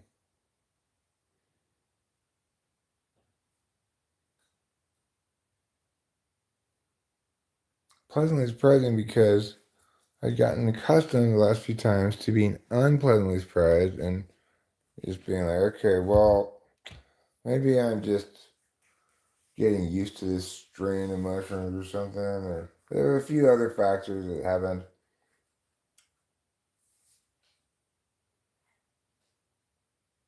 Take a nice long break, wait for the right time, wait for the Adderall beginning of the bottle. When you put it all together, you get wonderful, nice, strong, party rave, fun times. And if you do it a little bit wrong, you get some one component of the thing off, then it doesn't end up like that, even if you took the same amount of mushrooms.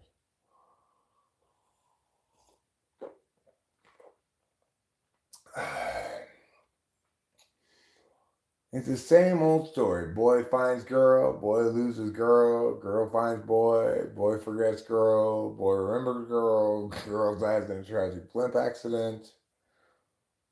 Yeah, the tale is old as time.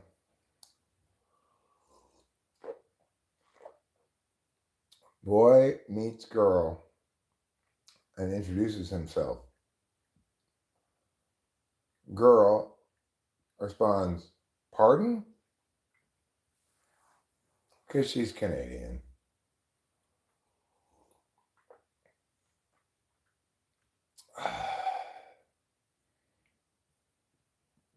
I streamed for about 5 hours now, so yeah, that was great. It was a wonderful time. Wonderful time was had by me. The thing is, when I'm having a wonderful time on drugs, it's not the same thing as that being optimal media making, right? I happen to be I'm gonna be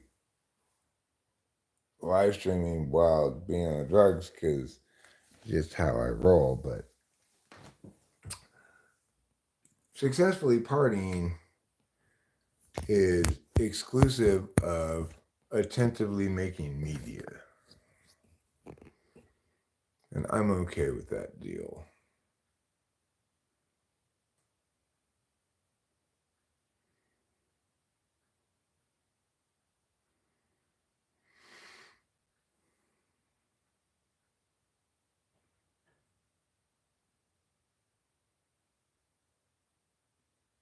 Entering without a search warrant, destroying property, arson.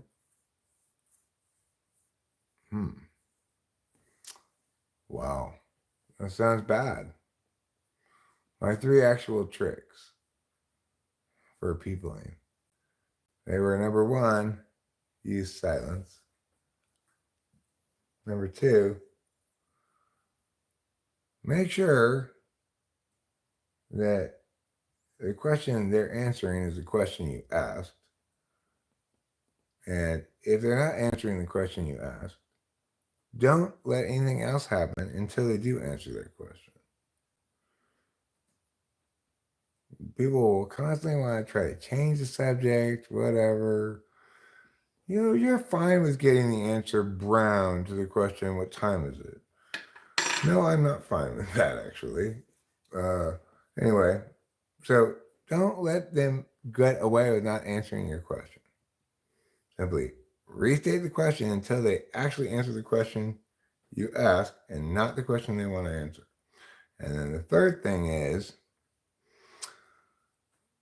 um, the third thing is, oh, your answer, don't restate your answers. Do not let them make you give a slightly different answer. What is 2 plus 1? 3. So would you say it's a few? My answer is 3. So you're saying it's not a few? My answer is 3. So the question you asked. Don't let them say, so what you basically mean by that is, this is my answer. These are the words I said. I will repeat them for you since you seem to have not heard it correctly, since you wanted my answer to be something different, right?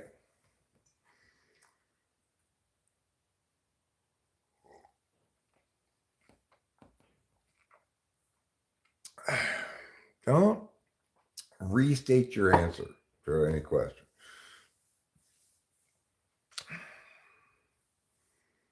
Anytime people are wanting you to say, so basically what you mean is, it's because they have an agenda of what they want to do with what they portray your affirmation or answer as.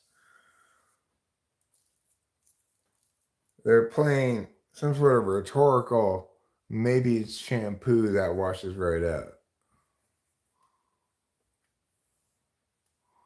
Would I rather date a man or a trans woman? I don't want to date either of them. I'm not going to date either of them. It's like, am I presumably in some weird universe being forced to choose between dating a man and dating a transgender woman? I mean, the thing is, it's not dating. That's if I'm being forced, I'm being forcibly raped, you know? It's not dating.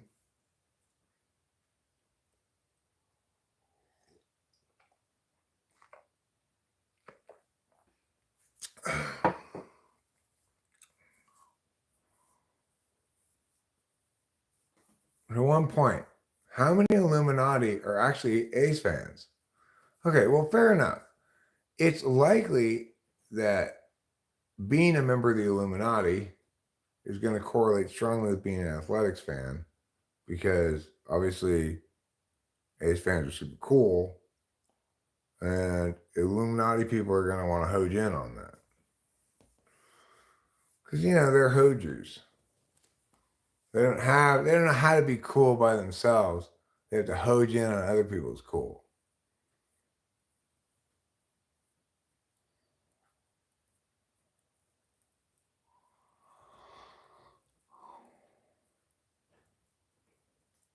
So just remember those three simple tricks.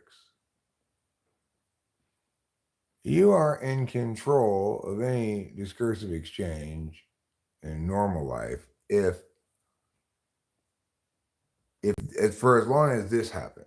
You remain silent and they fill in the space because they feel like you're expecting them to say something and then they do say something. As long as you're dictating like that, you're in complete control of the discursive space. It is not until and unless the other person demonstrates a willingness to out stare at you in silence that you say, okay, now I'm dealing with an equal. Let's begin. Right? You're not gonna be you're not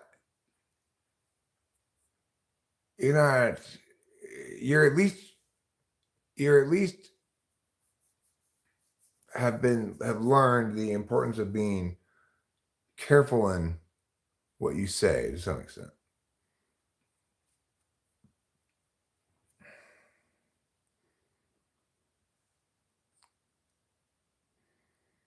Despite the rumors, Putty Cat and I are not a couple, and there was never anything between us.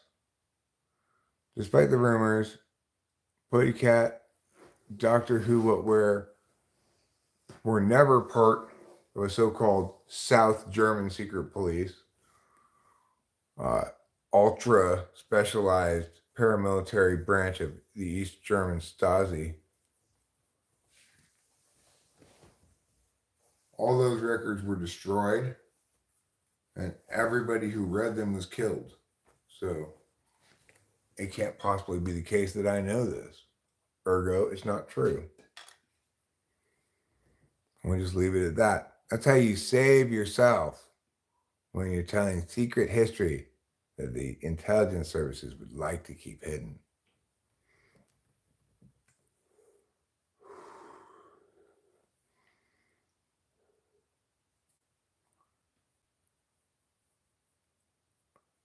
It's 2 in the morning, huh?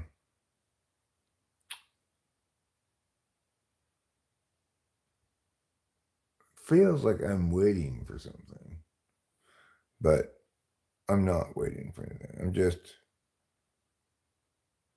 just coming back to sufficient not trippingness to say, should I go to sleep? I'm not going to be able to. I'm going to have a soccer game at some point this morning. Probably take a break from the streaming between now and then at some point here.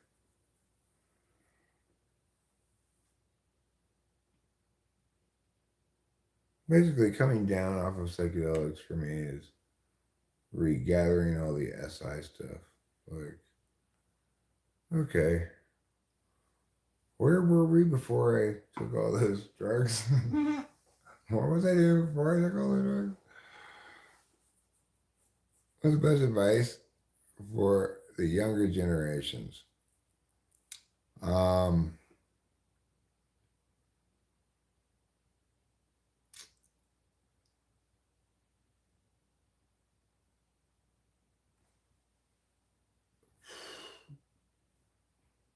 I don't know.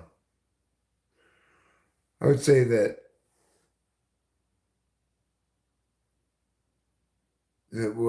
what was once good sound universal advice is now wildly deprecated. It's hard to say. Advice, the amount of advice that one can universalize and provide to people on the basis of a single thing like they're younger has dwindled substantially. The more I understand the variation among humans, the less I accept the possibility of providing some kind of general piece of advice, except that one, which is do not assume your experience generalizes to others.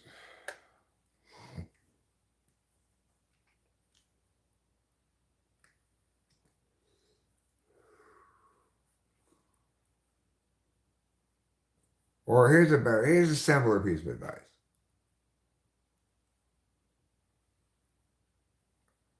You know, call your mom. She misses you. Or eat healthy and get enough sleep. I gave you endless platitudes. Be kind. Stop pulling on it. Okay? It's not going anywhere. And you just need to stop it. You're going to get your palms hairy. How about that advice? How about as soon as possible, marry first a man and then a trans woman? That's my advice to you. They have to be Sigma though. Sigmas, yeah, of course. First, marry a Sigma man who is unfortunately about to die from ligma. And then marry a trans woman who also dies from ligma. After you pay the phantom tax, you should receive a large inheritance. Contact me after that point. I desire not to butt into other people's business is at least 80% of all human wisdom. Yeah, Robert Heinlein is correct on that. A desire not to butt into other people's business is at least 80% of all human wisdom. What state is my wife from originally? She is from the state of New York City. Facts. Always follow your nose toward the smell of up dog. What's up, dog? No, I'm not going to fall for that, obviously. Okay? Even if I were to just read it and not understood it, it would still said, smell of up dog. I would just say, presumably that says, for example, the smell of a dog that's just risen from a nap is a nice, warm dog smell. I would postulate possible meanings rather than just asking you, well, what's up, dog? And even if I did, I would say, what's an up, dog? I wouldn't say, what's up, dog? Because that wouldn't make any grammatical sense. You need to say, in response to that, what's an up, dog? And the answer is a poor attempt at one of those strange trigger pun joke things that have become so popular these days. Like, you know, like, hey, is that your biscuits? Yeah? Yeah, they are. Like that one. That's one of my favorites. Hello. What a beautiful kitty. What a wonderful friend. I know, Capio. I need to start wearing socks with my Japanese flip-flops again. Because they're getting pretty ripe.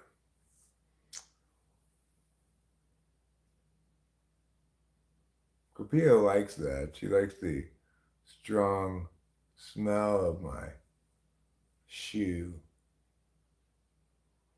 What state am I from originally? California. What's up is my alcoholism is wrecking my finances and undermining my family.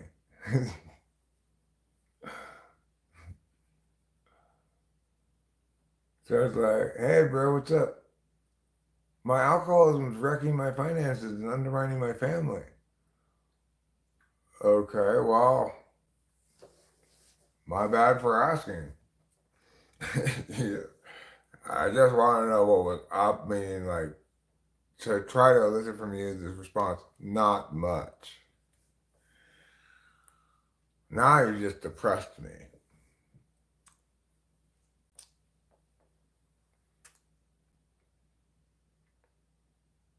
I don't. I may or may not have said that. I don't hold that position necessarily, but it doesn't sound wrong either. I don't. uh, You know, no luck with the California girls. No, actually, nothing but horrible ill luck with California girls. Horrible, horrible. I mean, the second one was fine enough. She was not a bad person. She was a good enough second wife. She was a good mother to Delilah when she was little, etc. She wasn't toxic. She wasn't dark triad or anything like that. We weren't especially compatible because she was intuition blind, which drove me fucking insane. But she was not at all a bad person. But besides that, I couldn't even get with a California girl who didn't just. uh, My other experiences prior to Rachel were just basically being treated like shit. So,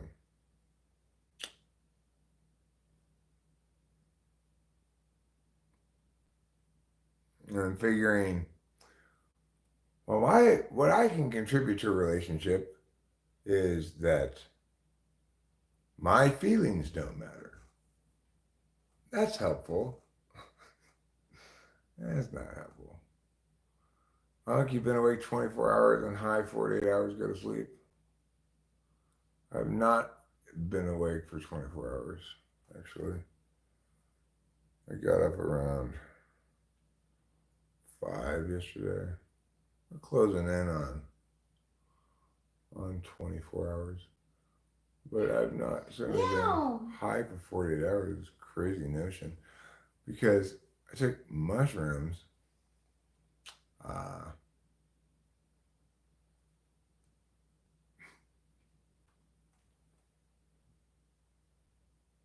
Capio. that's a horrible joke. No, I'm saying. Uh,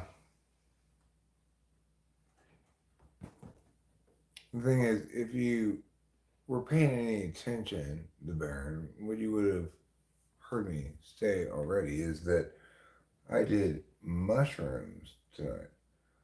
Mushrooms last at best 6 hours. Maybe you could claim some impact to 7. How in the world could I be high for 48 hours on mushrooms? You have to think harder. Or think before you say things. Is the idea. It's not so much you have to think differently or better or whatever. It's just the order of operations. Like, think first, then speak.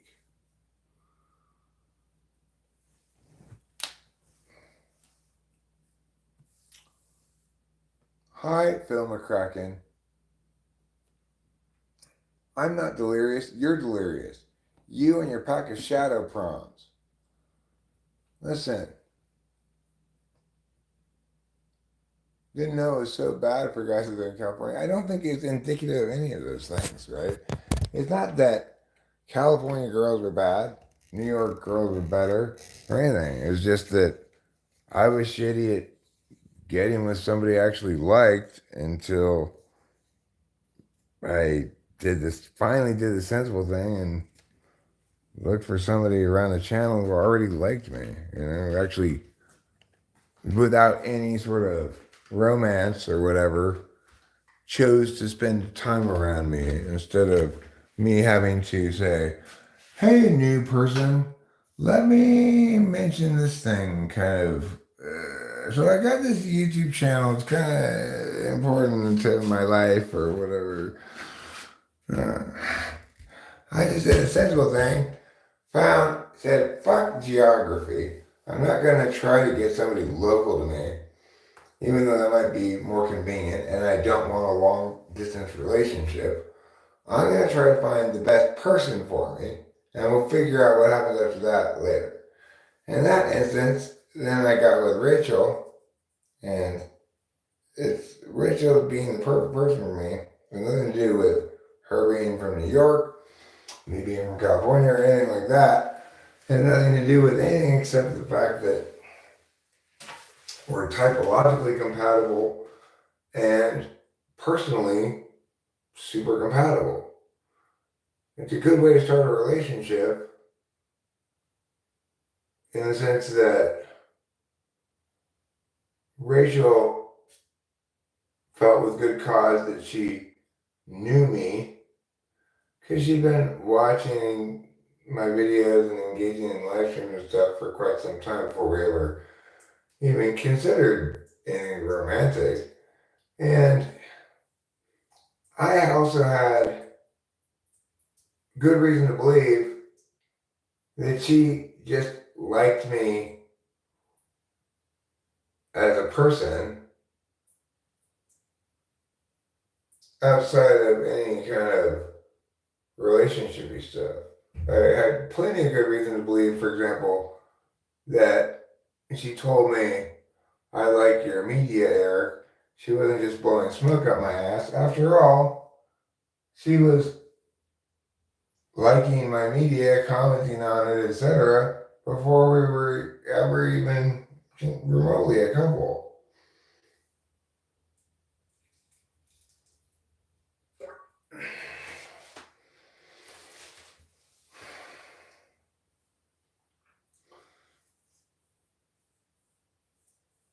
Rachel and I have a deep similarity, though, that is beyond typological compatibility.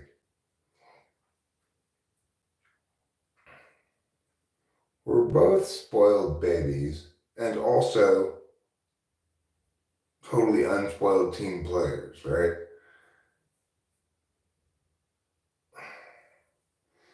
That may be the case for all INFJs and ENTPs, but I think both Rachel and I are probably a little more unabashed in our entitlement and spoiledness, but also more self-aware of our frailties and failings. So, I don't know.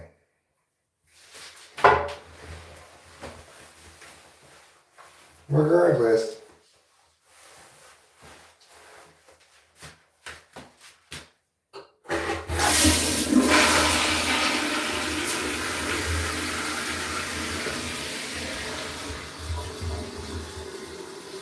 I try to do everything in my power to make it difficult for her to leave. You know, reduce the amount of things she could possibly complain about.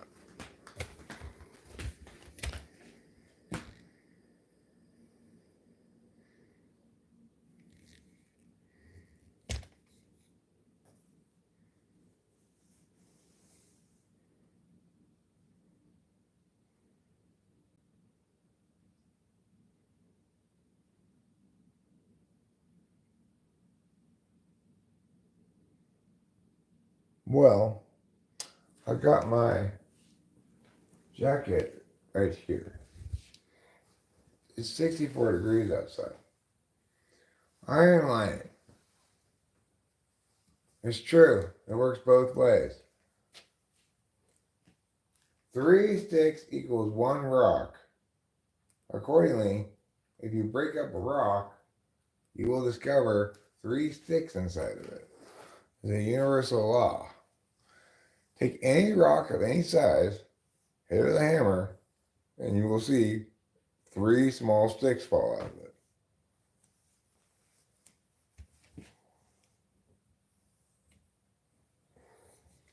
That was before I was on any mushrooms at all. I was just like kicking around while Rachel was on the phone upstairs or something, I think. And I felt like making a short. So like, what can I make a short on? I'm an asshole. glass then. Well, there's some sticks. There's a rock. Oh, I can make something out of stick and rock. Maybe you might say, this isn't, this is like, this content is not special enough. Sticks, rocks, I can get those in my local stick and rock store any day. Well, sure, but if you solved a millennia old conjecture, finally proved something that needed to be proved for years, then it's a little bit different.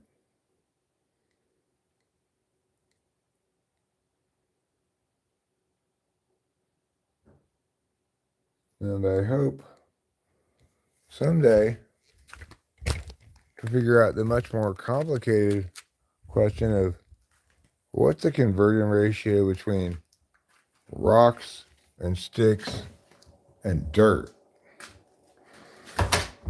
If we could figure that out, it would be unlocking basically unlimited energy for free for everybody for all time.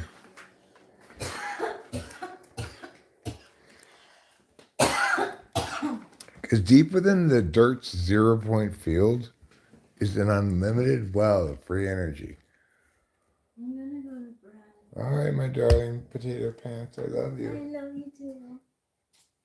I think you're a very special lady. I think you're a very special man. Like the specialist. Thanks. I don't know if California girls are materialistic or not. I know my second wife definitely had a spending problem. And a lack of intuition links to her spending problem. She'd do things like buy like Coach bags, just like these fancy purses, right? And then never do anything with it because the goal was to preserve as much of the resale value as possible. So you're buying a fancy purse to sit in the closet so that later you can sell it for almost as much as you paid for it. What? Are you talking about Dark Schneider? Of Berserk?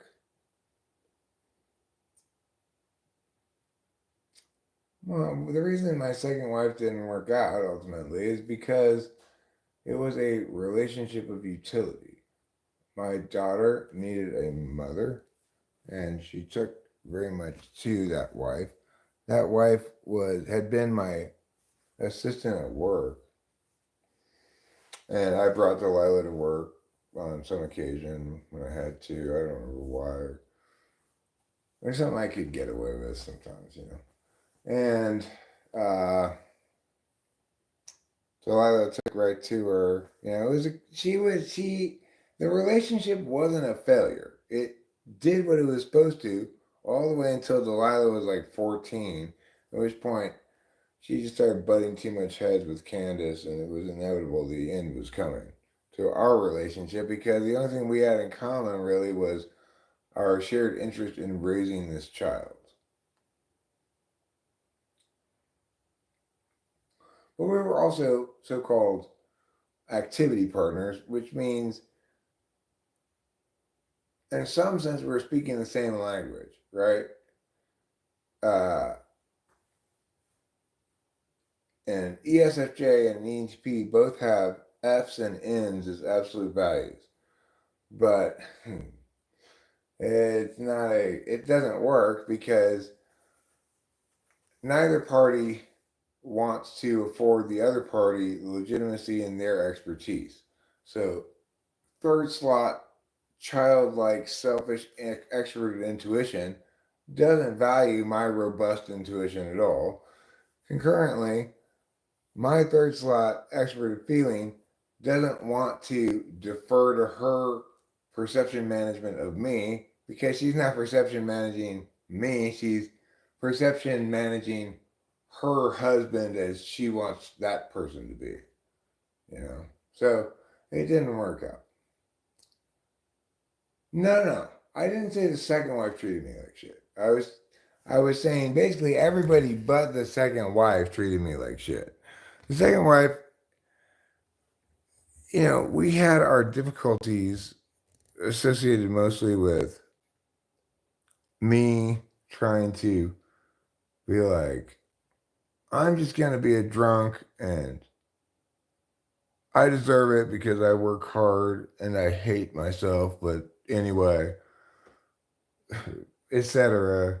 It was complicated by a bunch of fucked up shit, right? Like, not that we were bad to each other, not that we cheated or stuff like that, or we were cruel, but I just wasn't as healthy a person. And she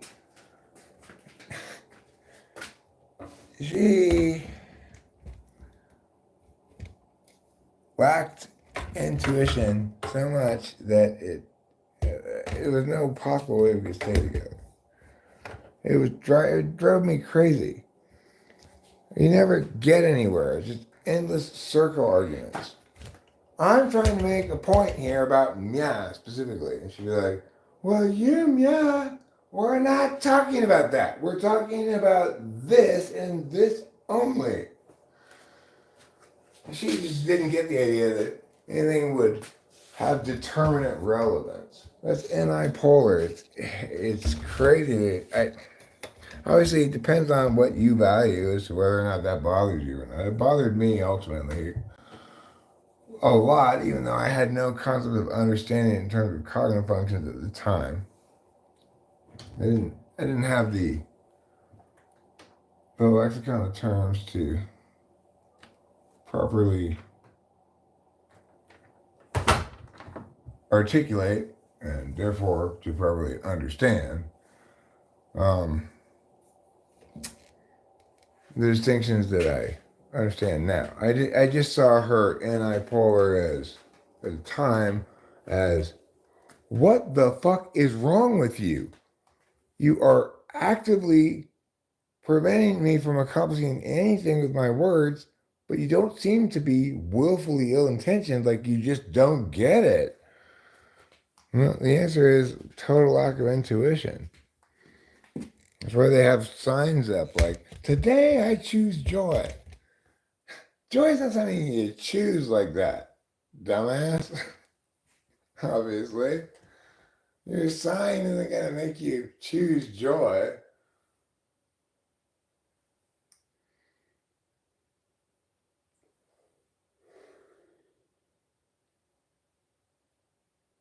Yeah, my first wife treated me like shit.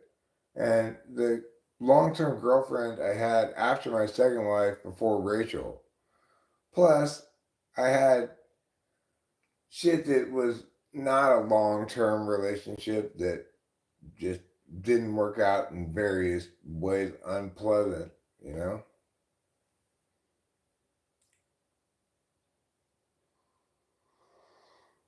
And I'm not saying that the people I dated casually treated me like shit per se. I'm saying specifically what I'm referring to most of all is Kimberly. Kimberly was a relationship before Rachel. Um, my first wife, she cheated on me and cheated on everybody she's been with ultimately. And some kind of broken person, right? Like a narcissist or whatever. But when I talk about being mistreated by women, I don't. It's also not the case that I'm excluding my second wife because even though she wasn't toxic or dark triad, one of her consistent narratives that I began to internalize over time, and that Kimberly ended up reinforcing as well, is that being with me was very difficult, and that she was a saint for being with me, etc. Right? So that kind of stuff may not qualify as treating like shit, but does qualify as a failure to be a good partner, right? On her part. in my youth, I was failed to be a good partner in various ways too. I'm not condemning the person because of that.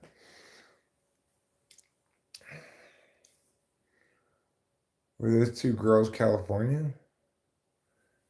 Yeah, I've never gone out with anybody from anywhere but California except, okay, well, I guess there was this brief fling with this lady from Tennessee.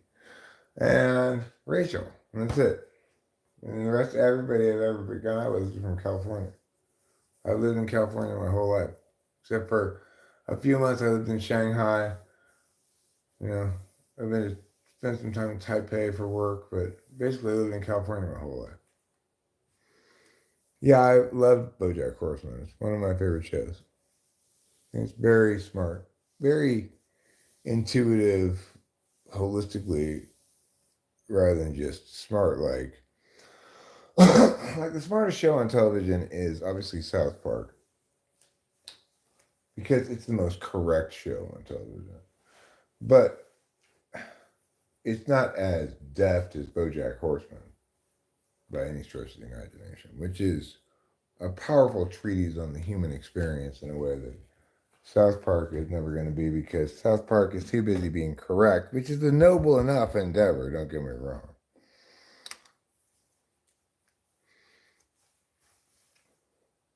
Do I read books and novels? I mean, I could not even conceive of counting how many books I've read. When I was younger, I read constantly. When I would ride my bicycle to school, I'd try to read my book while riding my bicycle on the way to school. Crashed my bicycle into um,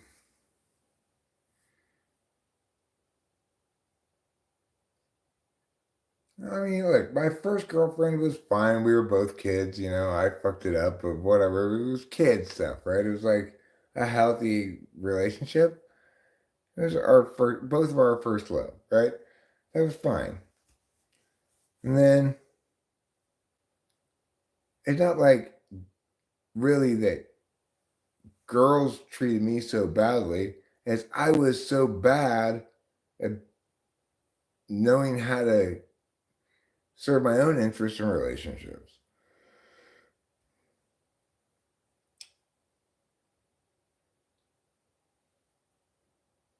I was I was so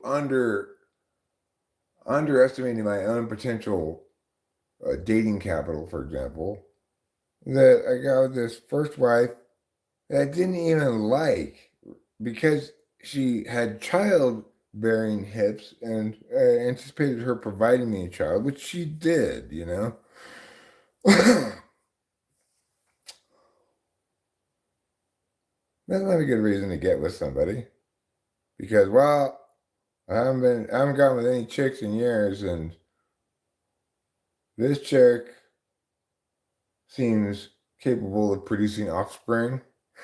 I mean, uh, so I don't blame chicks for treating me badly. I blame me for not understanding what mattered to me.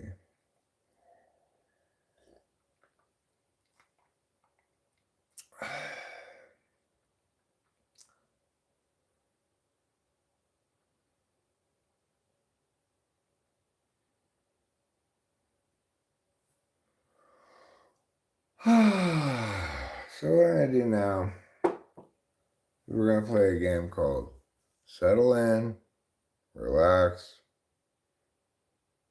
Wind Down. We're gonna wind down the stream here. It may take as long as an entire hour to finish winding down. Maybe even longer, who knows? But the point is,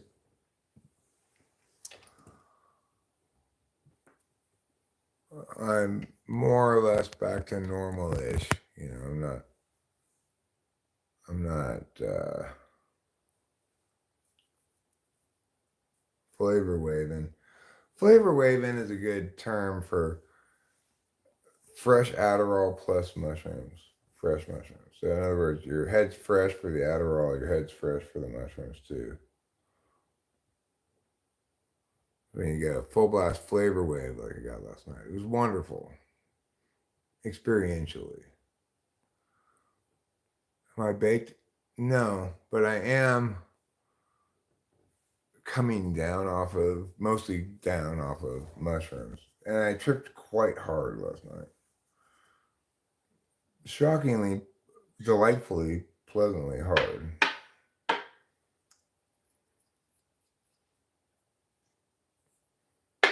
Making for a wonderful experience.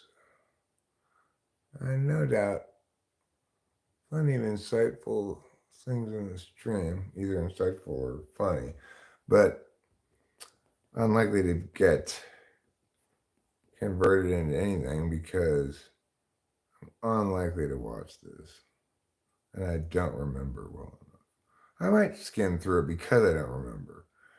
Because I typically remember anything salient from a given stream, even if it's 8, 10 hours long or whatever, then there's normally no reason at all to rewatch.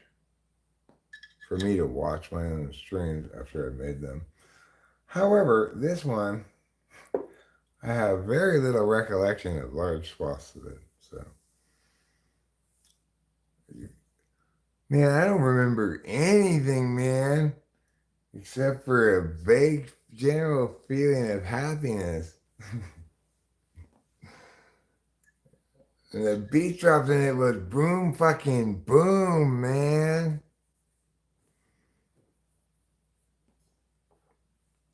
I kind of feel like that guy. Like, well, I'm not exactly sure what those drugs did to me. I don't exactly remember what happened, but I know I had a great fucking time.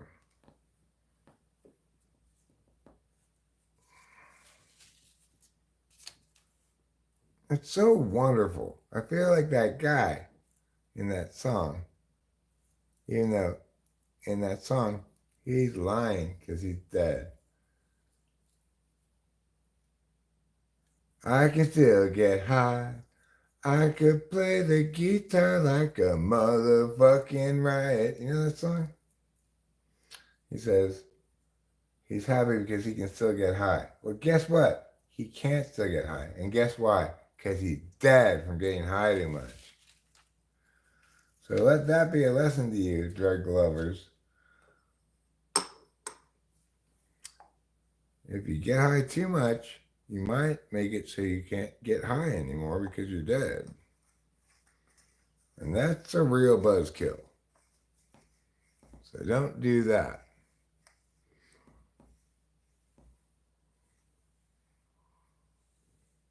I'll tell you, I've had remarkable women in my life. Oh yeah, I mean, sure, my mother's wonderful. I don't think of things in terms of women being bad, whatever. It was a case that I got treated like shit because I made such poor decisions emotionally. Obviously, there's something wrong with them too, or else they wouldn't have followed along with my bullshit. I didn't know what I was doing. Talking about emotional stuff, it's like, I know what's important to me is that we nail down exactly what our status is as soon as possible. Well, don't you care what our status is? I care that it be static, whatever it is. Okay, that's not how you love. Girl, you're already preaching to the choir. I know. I'm doing a terrible job of it.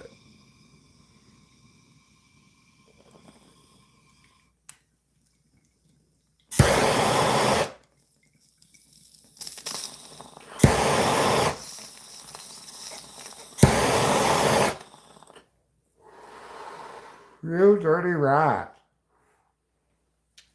You dirty, cloggy rat.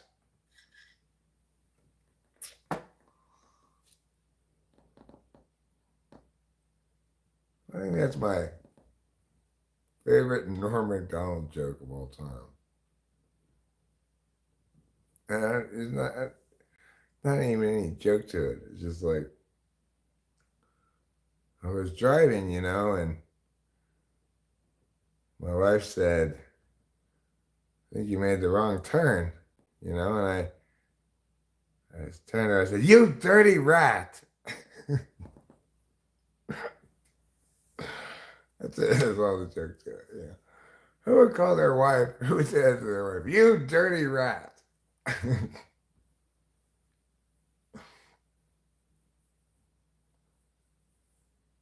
They're already lit from screams, wasted a hit. Oh no, that's not how it works. All right. That's not how it works. In fact, the weed is an excellent transitioner, both into the full blast psychedelia for the mushrooms and out from it to return to the more normal world of just being high from smoking weed. All right, I have no choice. I cannot believe how I spent the last multiple hours trying to paint together bong rips of like roaches and stuff, all to avoid what? Walking into the kitchen to get more weed. The amount of difficulty and time I put into pulling the paper off of roaches, just even one instance of that, it's already longer than it takes to just get more weed from the fridge. And just a single instance of fooling around with those roaches takes longer than getting more weed. So it's obviously not a good decision to just be like, I didn't want to stand up. Just stand up, Eric. Stand up is not that much to ask of yourself. Stand up, walk into the kitchen, then you won't have to annoyingly try to break apart roaches. Do I remember you, Drippy? Yes. I do remember you.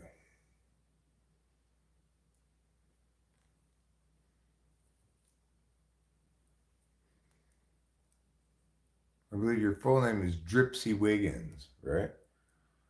You're British, your name is Dripsy Wiggins, and you've got a rare genetic disorder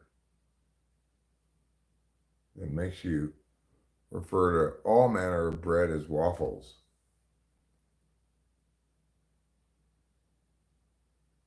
Can I have a loaf of waffles with me meat? These aren't waffles. But Mum's, Kenzie's has me some of these waffles.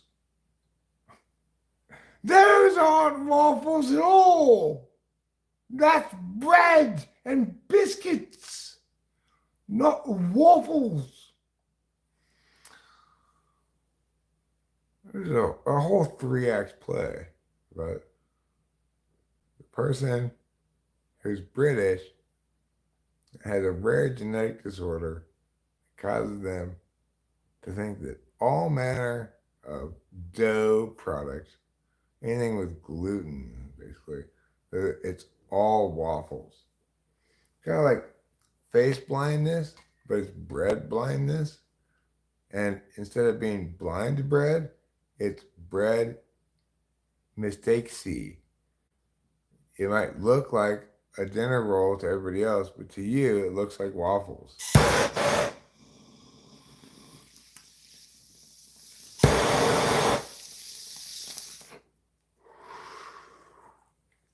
The other thing about this, what's known as waffle dysphoria, is that it spreads and it's chronic, and there's, as of yet, no treatment for it. So you start off just mistaking dinner rolls for waffles.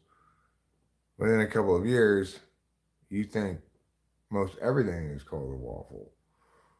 Like, You're lucky if you retain enough words to make even any sense. Waffle ghost hitting the waffle waffle. Before at the end of the disease, it just person just goes waffle, waffle, waffle, waffle. They think they're saying they understand what they're saying. Like, hey Betty, nice to see you. How's your granddaughter Susie? And somebody in late stage waffle dysphoria, they're gonna say, is your daughter a waffle? Yes, she is. That's what people with late stage waffle dysphoria are likely to say. I remember a particularly tragic case where a woman with late stage waffle dysphoria was brought a box of Eggos from her own freezer at home and didn't even recognize them. It was the only time the entire day when she looked at him and said, pancakes? Ba-da-da-da-da-da.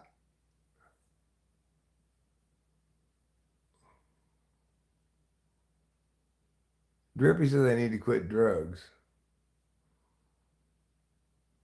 I do? Why do I need to quit them?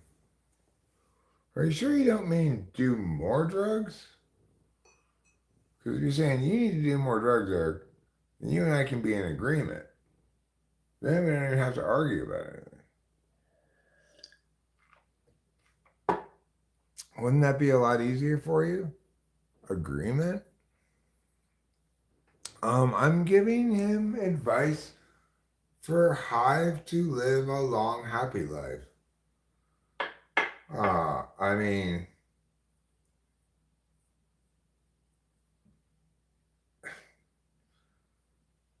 as far as I can tell, you're telling me to not do drugs. So where are you imagining all this so-called happiness coming from? Like, yeah, I'm sure it'd be wonderful to lock me in a daily exercise cage and force me to eat nothing but vegetables, etc. And then I would live a long life, maybe. The problem you have with what you said was this horrible misuse of the word happy. Being alive for longer, having all of the fun and good things from life taken away so that you can persist for longer is the craziest shitty deal I've ever heard of. So, everybody, here's the problem. If you got a problem, the solution is either you're doing drugs wrong or you need to do drugs right. Basically sums it up. I've got a problem. You know, I was an alcoholic. I had to quit using mind and mood altering substances. I got a problem. Yeah. Well, I'll tell you what your problem is. You forgot the core mission statement. You need to party. Obviously, there's nothing fun about being a drunk, hungover, poisoned, horrible life person. That's not partying because it's not fun. Pin the tail on a donkey is not partying. Why? Same reason. Not fun. I don't want to be spun around in a blindfold. Nobody should want that. So the biggest mistake people make is they think, oh, I can't party right with that drug over there. And then they think, therefore, I have a problem with addiction. No, you have a problem with that drug. Like, I just cannot recreationally do this black tar heroin. Just seems to get the better of me all the time. Well, then don't do that. Don't do it at all. If you can't do it sustainably, don't do it at all. But don't be like, I guess therefore I have a problem with smoking weed too. Now I see it. It's destroying my life, just like the heroin was. Same thing, just different degree, but same thing. No, totally different. One drug you have a problem with. That's specific for you and your subjectivities. Another drug you don't. It never serves anyone's interest to stop doing drugs they don't have a problem with, especially if they're going to try to stop doing drugs they do have a problem with. They need the other ones to help.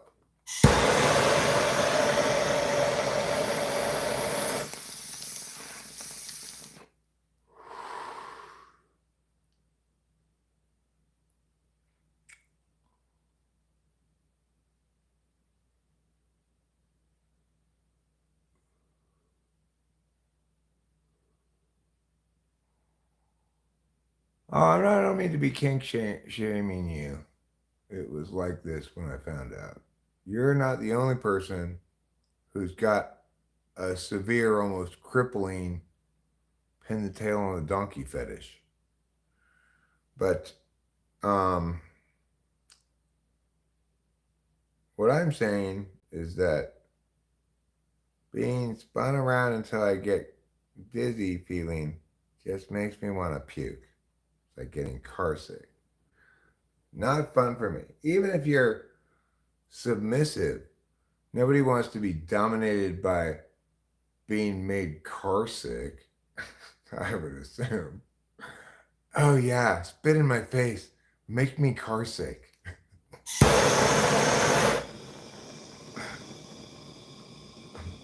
My wife's great. Hopefully, neither of us is feeling car sick.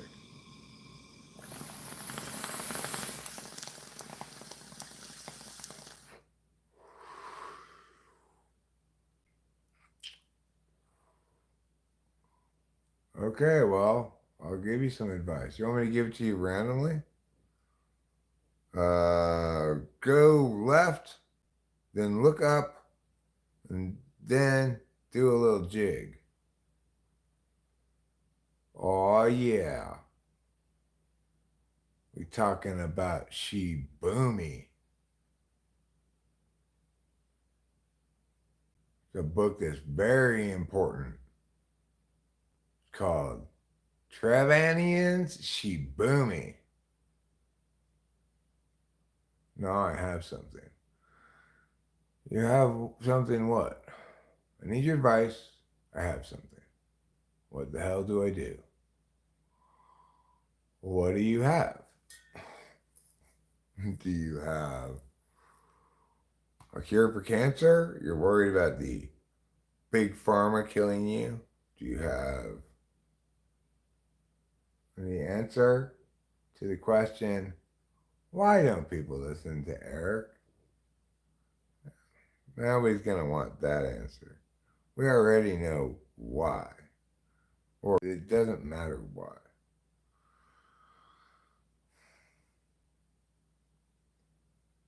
My brother might be gay. Well, that's fine. There's nothing wrong with being gay, Trippy. The thing is, for you or your brother or whomever, it's probably a good idea for them to either, it's probably a good idea to pick a lane, okay? I have this notion that it's a good idea to pick a lane. Either be gay or be straight or whatever you're going to be, but don't burden your future partners by being ambiguous about it.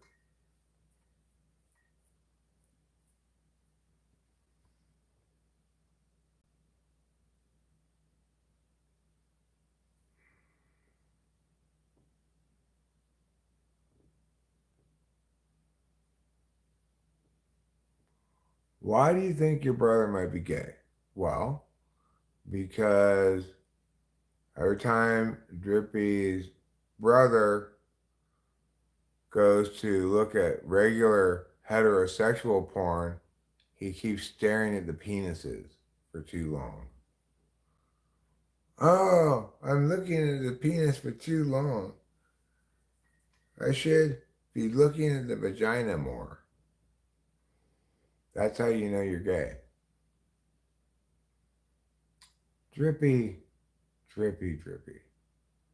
I was so hopeful that you at least wouldn't think that I have not heard that a billion times before. It's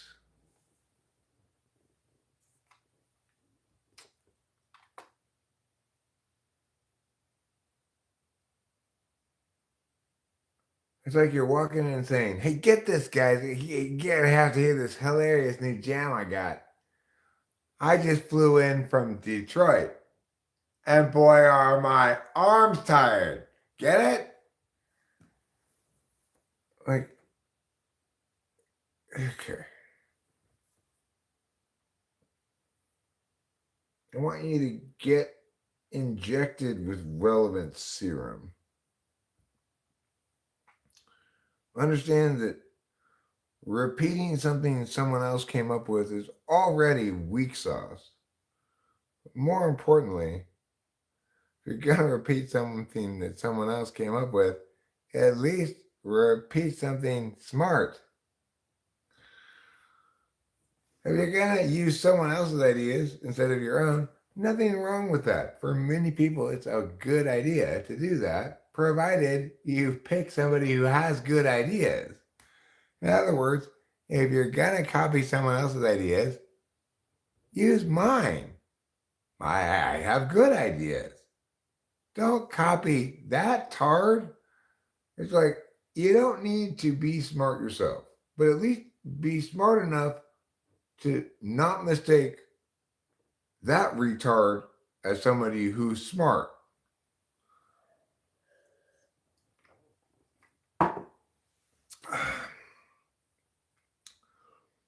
At least don't be so retarded to think this is a good idea.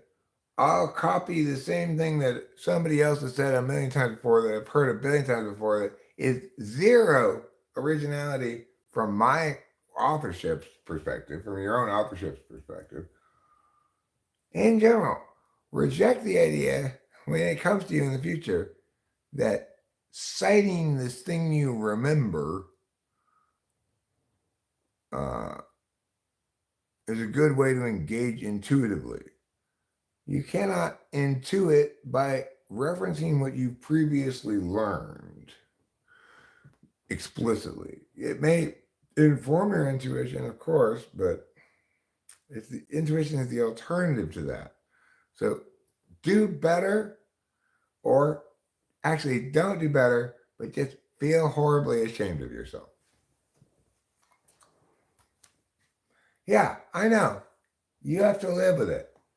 I am so glad I don't have to live with being that fucking weak. But I don't want to rub it in, okay? I don't want to rub it in, Drippy. I know you're already suffering from the horror of being hidden. You don't need me to further point out how fucking retarded you are. So I'll just leave it unstated explicitly. I was just in a previous incarnation saying that's not what you need me to do. Not accordingly, I wasn't actually saying it. So meow, meow, meow, meow, meow, meow, meow. You get the point.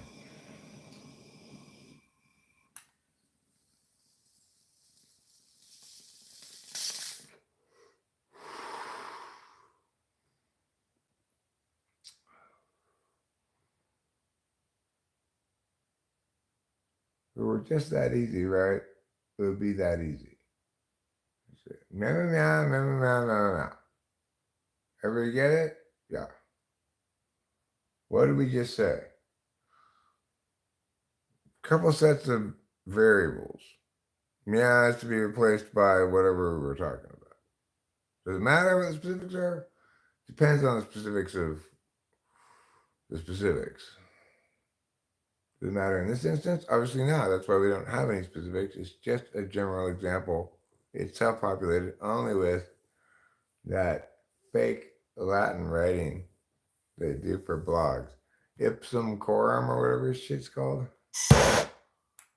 Drippy's done. Drippy got them asses hid. Because why? Exactly. They got a little frustrated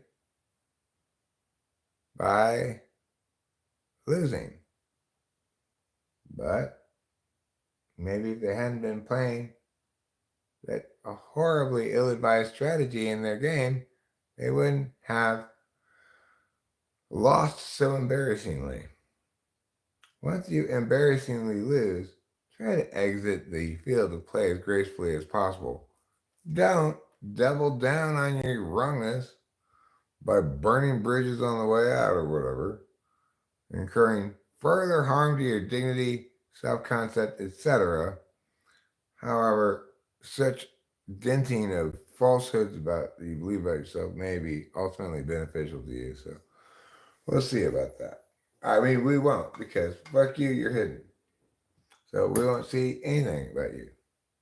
Because, again, to clarify, most of all, fuck you. So there's that. And finally, to clarify and to be detailed to all the relevant stakeholders, fuck you.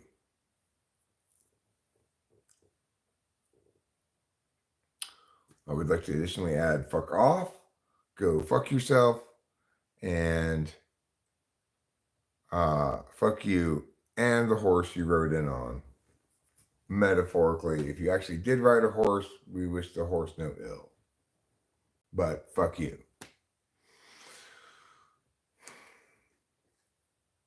So,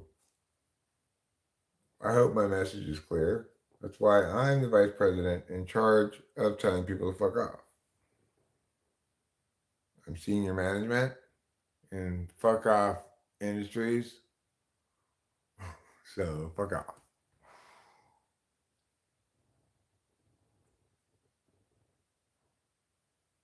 Dumbass comments remind me of substitute teaching. Fair enough, Cameron. Except it's easier than substitute teaching because I can just hide them and time them out. I can just, instead of telling them, be good children or whatever, I can just explain to them. So, okay, fuck off and let me break this down a little bit. It starts here with what you might call the subject of fuck off, and then the predicate is kind of like a go fuck yourself with a variety of objects, including you need to fuck yourself with a pineapple and fuck you. If you'd like me to diagram that sentence for you, I can. The diagram will be in the shape of fuck you.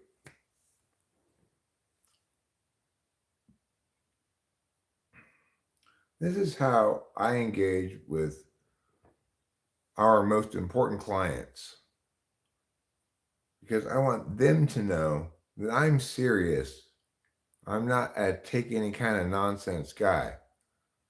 I'm here purely to win in the world of business. How do you do that? By making money and telling people to go fuck themselves. That's how. I'm not making any money, but I'm working on the other one. I'm trying to develop a good way of just telling people to fuck themselves all the time. Kind of, I guess, like constant contact except instead of maintaining client relations, the job is to continually remind people, fuck you. Why? Because fuck you. You did something that pissed me off. I don't even know what it is. Just don't even try me. Because guess who's not having it today? Eric's not having it. I might be having it later on today, but right now I'm not having it.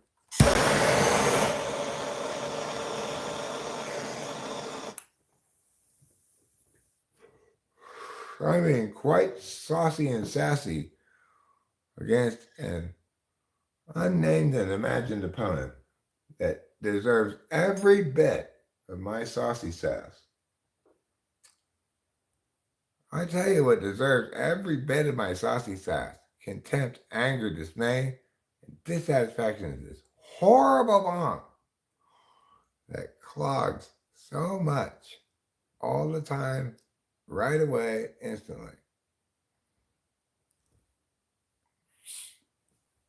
Okay, so that's not the problem then. It is this part that's the problem. Like, I have to. Fuck you with your dumb thing. Why would they make it like that? It's so stupid. Like, why would they have it this thing at the end, right? It's like instead of just being open, it's got these little slats. It just instantly clogs. How horrible. Why would they design it like that?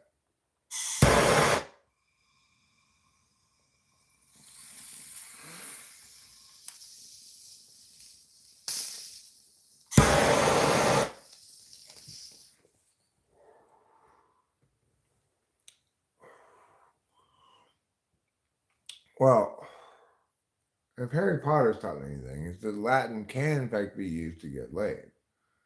And then Lexeratu spreaderium. You know.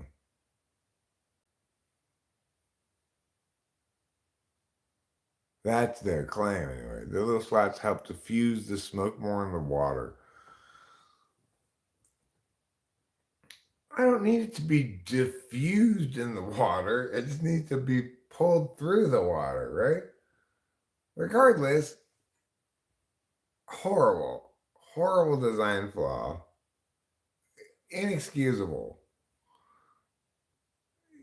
Even if it did that thing, the increased amount of clogging is so dramatic and unsustainable that only a fool would dream of including the slats for its purported benefits, given how dramatically the harms outweigh.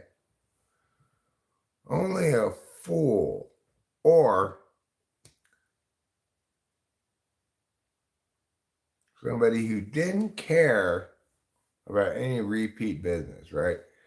If you're selling this bong, I'm buying it. Well, I didn't notice the thing in the middle, but let's say I'm just an average schmo.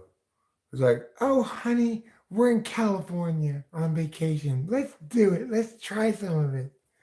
And then they buy this bong. I love those little slats in the thing. This bong company doesn't care about getting repeat business. I don't dislike the bong though. I just don't like that one thing about it. You'd think if they to have done so much so right, why would they do that one thing so wrong? It's a great bong in general.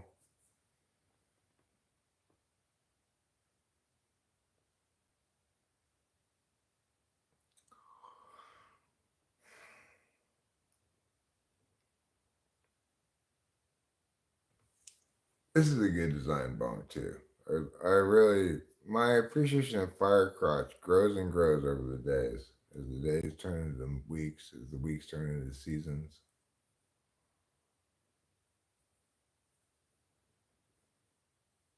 You'd say 50% chance PC. Cameron, you're coming up very soon, as in mañana. I don't know if you remember. Do you recall that somebody whose name rhymes with Mam Kodo supposed to be coming up someplace that rhymes with Mir? some occasion that rhymed with Mamara.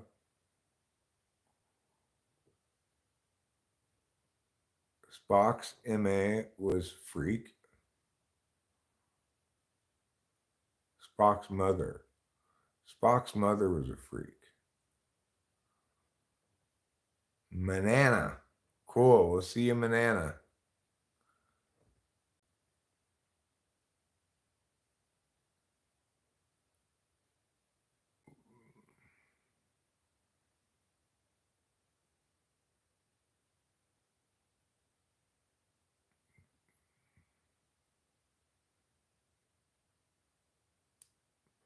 Warrior, I don't want to say hi to your friend.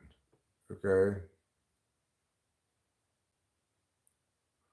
Ni Jarus. Nijarus. I don't want to say hi to your friend. Nijarus. Okay?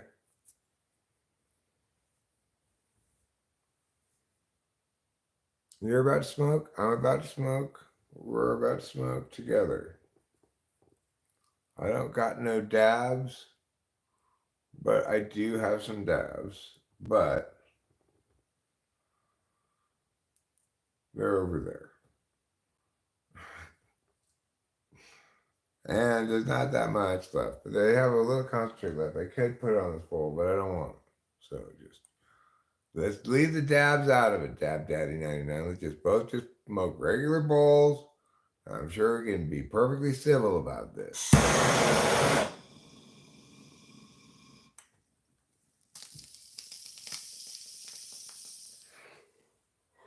I respect that you got your ways over there in Dab County. I'm not trying to tell you what to do in Dab County. I'm just saying, sir, you are no longer standing in Dab County. You are here in Bong Rip Town, county seat of Bong Rip County. So, all right, good, Dab Daddy. I'm glad you come to visit here out of Dab County to the neighboring county, Bong Rip County, and you are abiding by the ways and customs featured here in Bong Rip County. Run off some rules. Don't touch my Percocets. And do you have any Percocets? I don't have any Percocets. I don't want your Percocets. I wouldn't even recognize a Percocet if I saw one. I also want to admit the following. I couldn't get with Michael Kors if I was fucking Michael Kors. And the reason is because it just doesn't go with my skin tone, you know? I'm more of an autumn, summer yellow with kind of a white witch whisper of winter vibe. That just doesn't go with Michael Kors. So, math, logic, or a dialect of mathematics, or vice versa, is the only a priori science in my mind.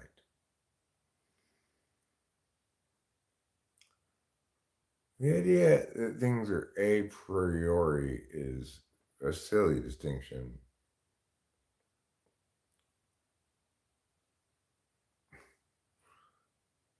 It's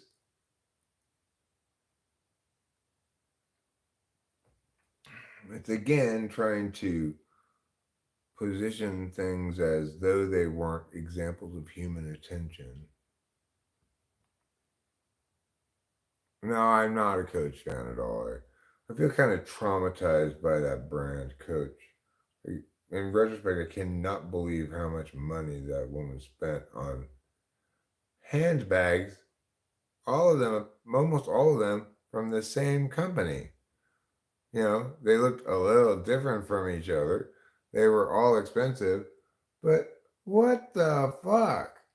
Why do you need a bunch of the same kind of bag? You never even carry any of them except for one of them because you buy them and put them in the closet so that later on you can get more of your money back rather than less of your money back when you resell it. Like this reverse business, you know. What I like to do is buy high and sell low.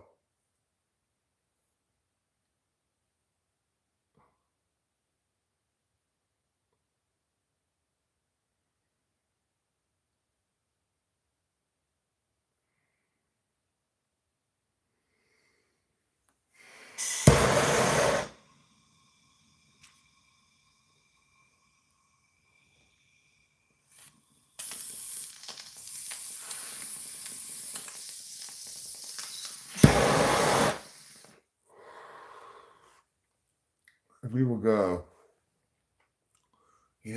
pi. Pi existed before there were ever any humans. It's a magical number that.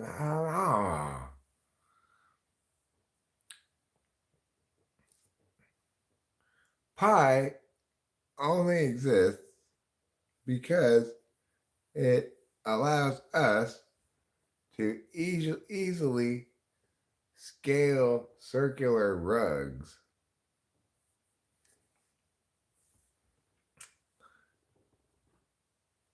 Pi doesn't exist as anything.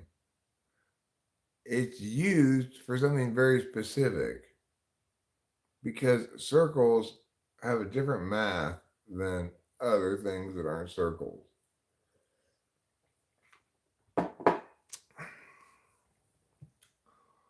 Pi is a way of shorthand calculating certain things about circular stuff. That's all it is.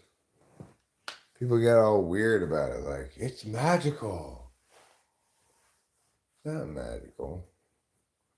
It's just a dumb number. Sounds like a hot air balloon. Hot air balloon? I love hot air balloon. I want to go hot air balloon right now. I'll blow my tentacle into the sky. I don't have any face tattoos.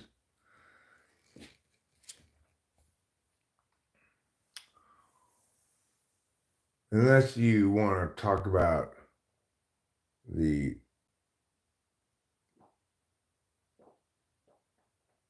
tattoo of George Washington's face that I have on my dick. Is that a face tattoo? A dick tattoo? A dick tattoo of a face? Or all three?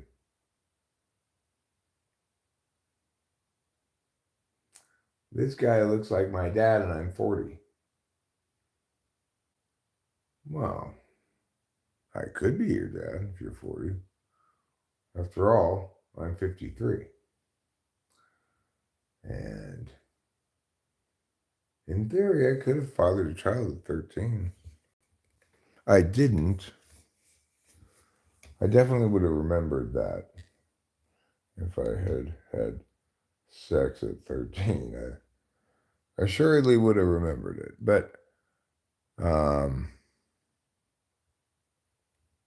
yeah, Hong Kong, go for a DNA test. It's quite plausible as well that you'll discover when you do take a DNA test that, like me, you are closely related to Lou Alcindor, aka Kareem Abdul-Jabbar. Because I believe, without any reason whatsoever, that my mother had a tawdry affair with Lou Alcindor. This was before he became Muslim, okay? In July of 1970. And that's why I'm substantially taller than either of my parents. Because my dad, biologically, was actually former Milwaukee and then Los Angeles star Lou Alcindor, aka Kareem Abdul-Jabbar.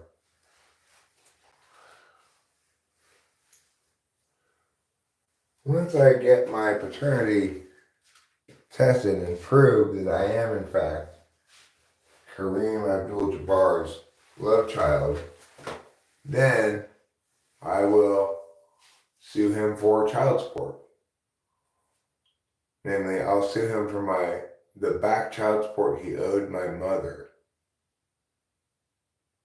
which I will then, when I get it from him, use to buy all the things that I should have bought with it when I was a child. Things like formula, a crib, other things like that. Of course, it'll have to be sized to me now, because I'm a full grown man, obviously. We'll need additional funds from the lawsuit to make those adaptations.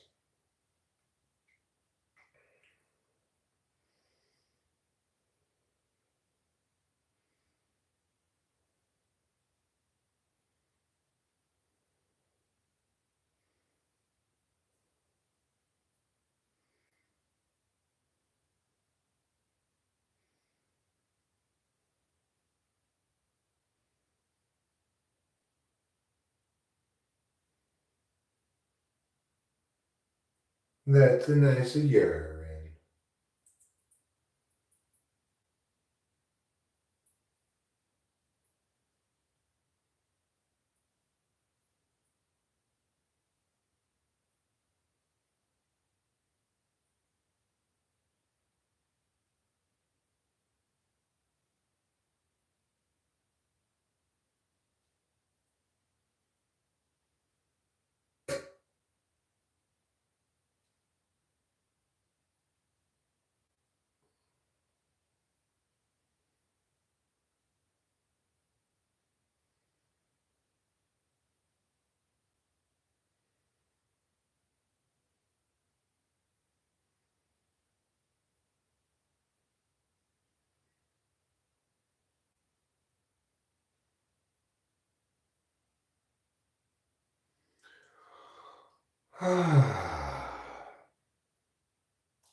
So,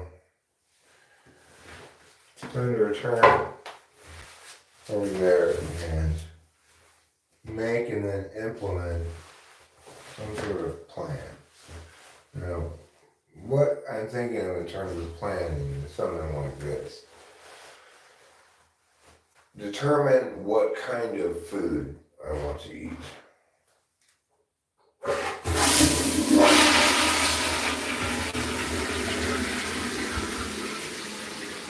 Find out exactly what time the soccer game comes on. Is it in fact 6? Maybe it's 5. No, I didn't poop. I was just peeing and farted, yeah.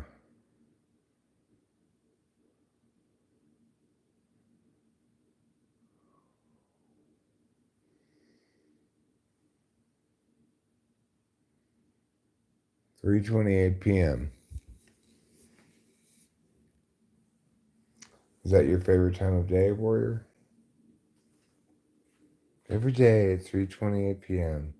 I smile and say, hey, hi again, 3:28.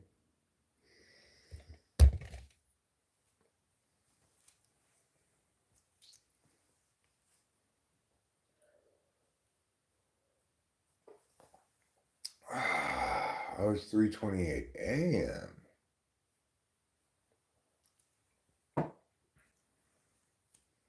You mean right now?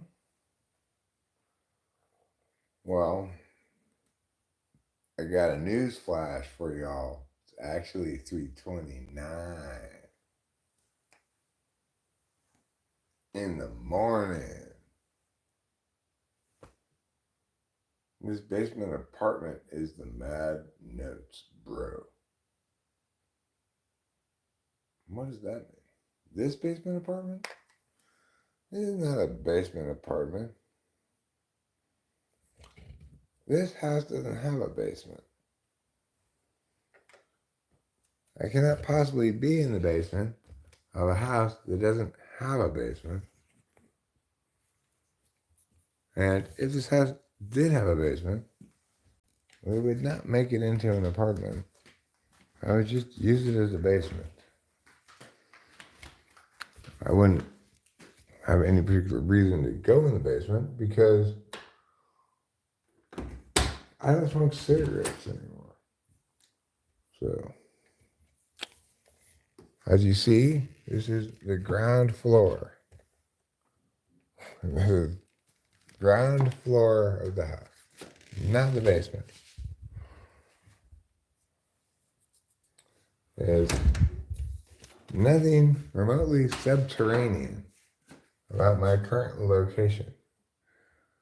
It is, you might say, below the second floor, but that does not make this subterranean.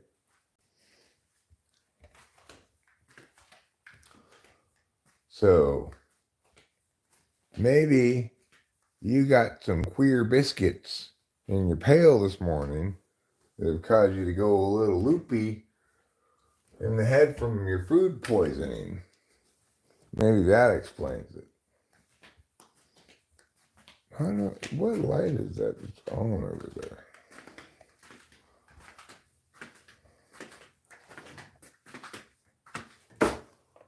Looks like Irvin's eating the queer biscuits.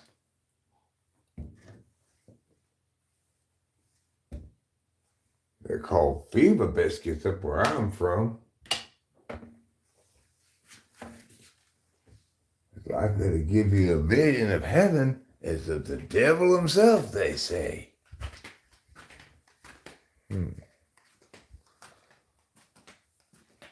Really, it turned out what they called queer biscuits or vision biscuits. It was just sourdough bread.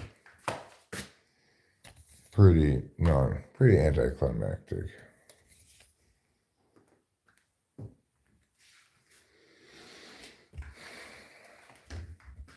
Back in the day, before they got better drugs, sourdough bread was, there's an epidemic of sourdough bread addiction.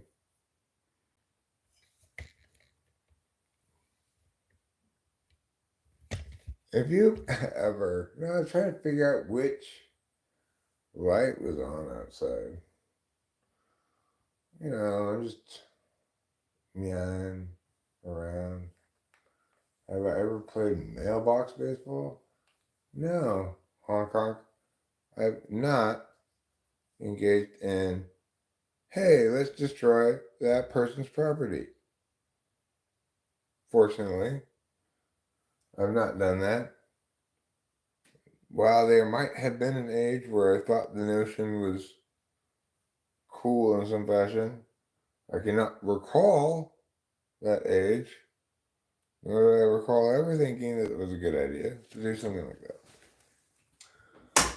Sounds like a lot of needless physicality, needless stems and seeds.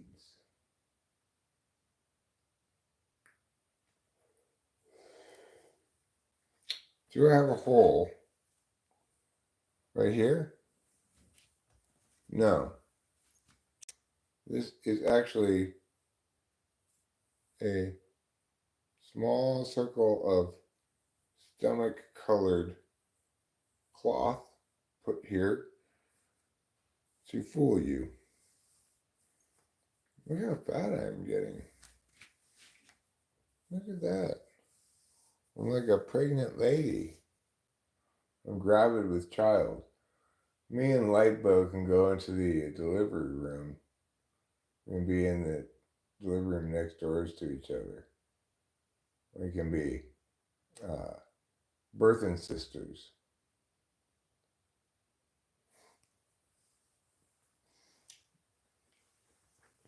I'll say push, push. She'll say pull, pull. Right? I'm getting so chubby. What am I giving birth to? Is it the Antichrist? I certainly hope not, because I was not humped by Satan, right? So it should not be that. Instead, I think it's fat. Regardless, Happy New Year.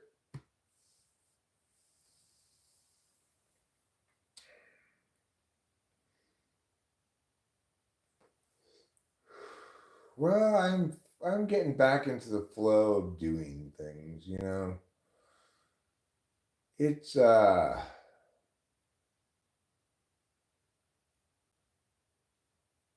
it's been a weird it's been a long what a long strange trip it's been, as the Grateful Dead said. I'm not inclined normally to quote the Grateful Dead, but in this instance I think it's the best quote for the moment. Life's a long strange trip, and you gotta you're continually learning too late. That's my experience of it. It's like um, life is a endless parade of ah. Now I see why I shouldn't have done that. I am fluidly transracial.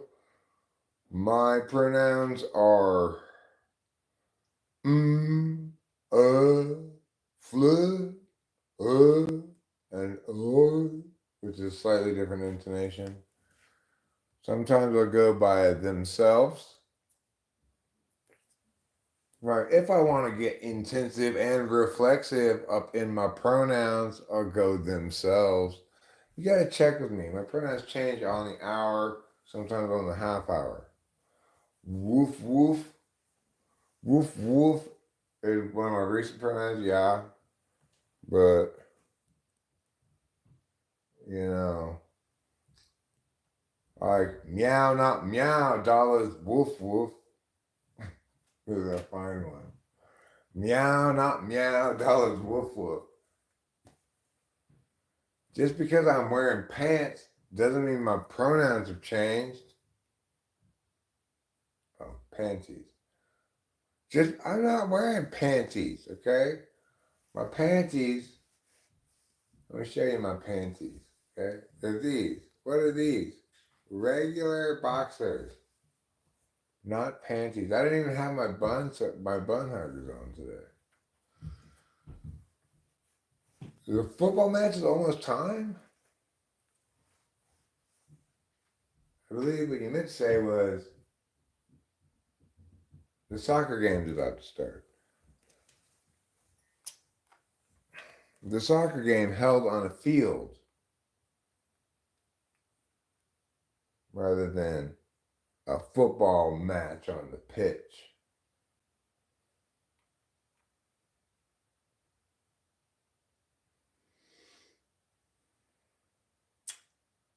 Oh no, I'm not gender fluid. I am racially, I'm transracial, right? I'm fluidly transracial. My gender fluidity, I do have gender fluidity, but that has nothing to do with my pronouns.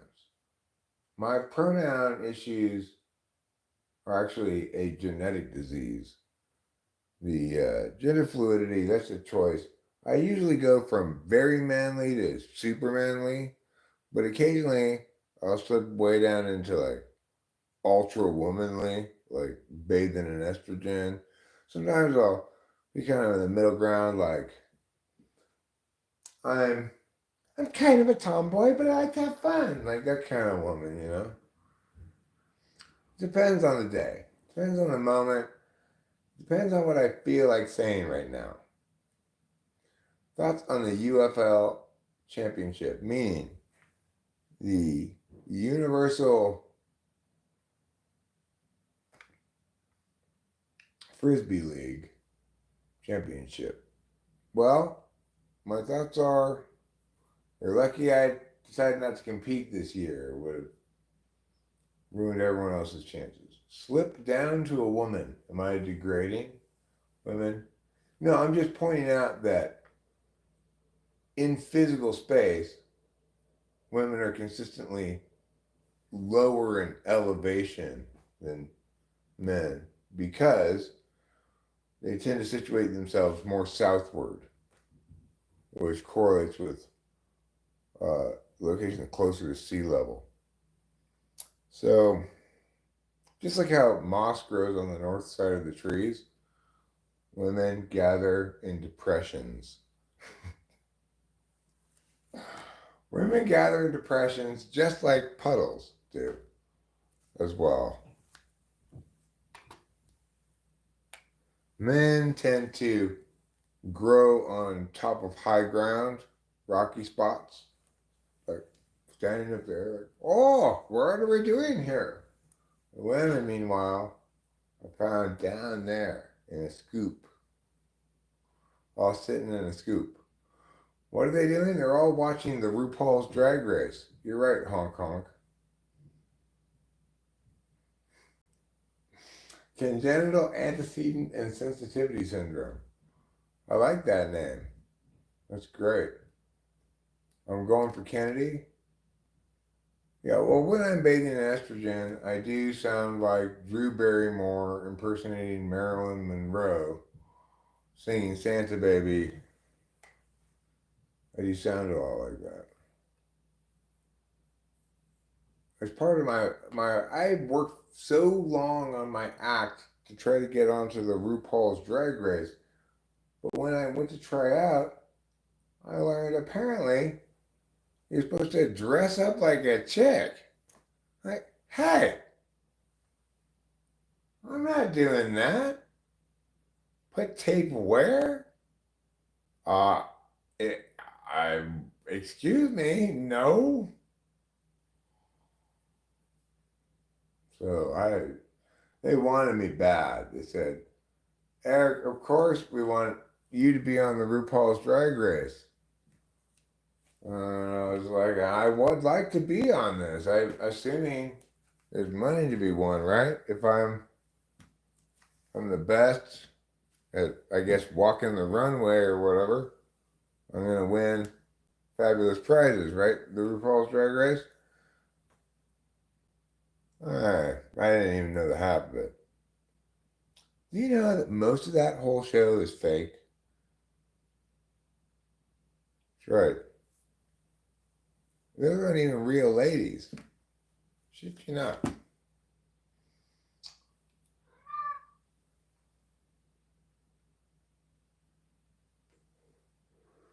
Why do genitals burn so badly? Well, presumably because they lack the fat content of, say, your stomach, which would burn a lot more, with a lot more heat. Indeed, they say that some instances of spontaneous combustion are really just examples of alcoholics with a large store of fat, and that in some instances it may be some kind of ketosis thing causes conversion of the alcohol into acetone, and they burn like a candle because they're of the fat in their stomach and stuff. But you know what never is the catalyst for these spontaneous combustions? Your junk. Why? Because that's not full of fat. No matter how much I eat or how chubbier I get, my genitals don't store fat like that, right? So they don't burn well. And that is the correct answer to the question Hong Kong asked. He said, why? Hong Kong said, Eric, why am I having so much trouble lighting my genitals on fire? That's why, Hong Kong. Because there's not a lot of fat in them.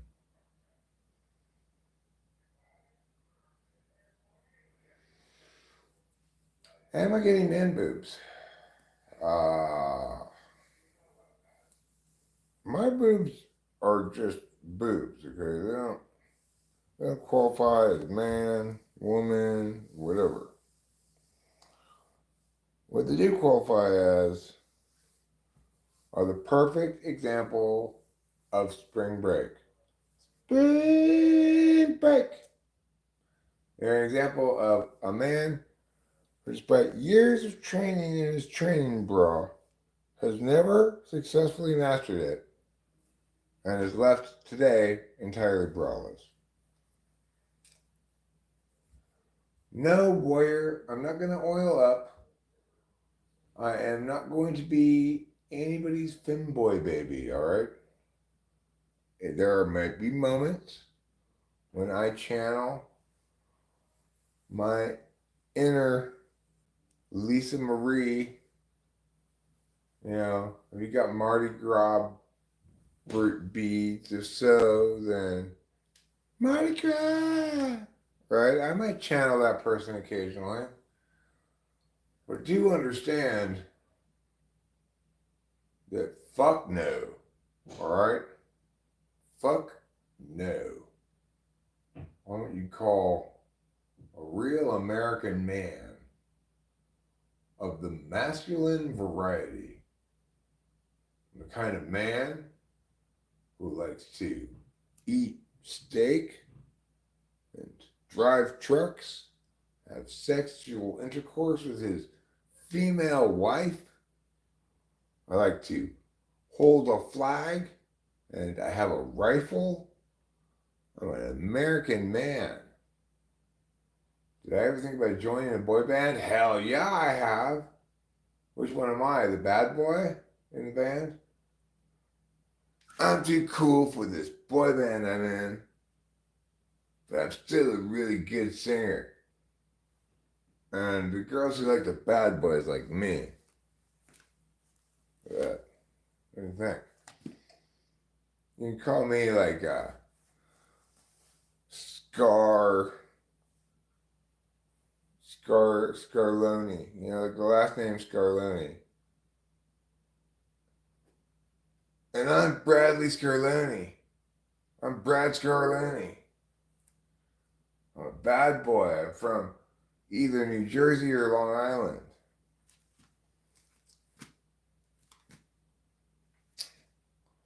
Right. Slip down to a woman. Sure. Because that's how I spatially arrange my genders.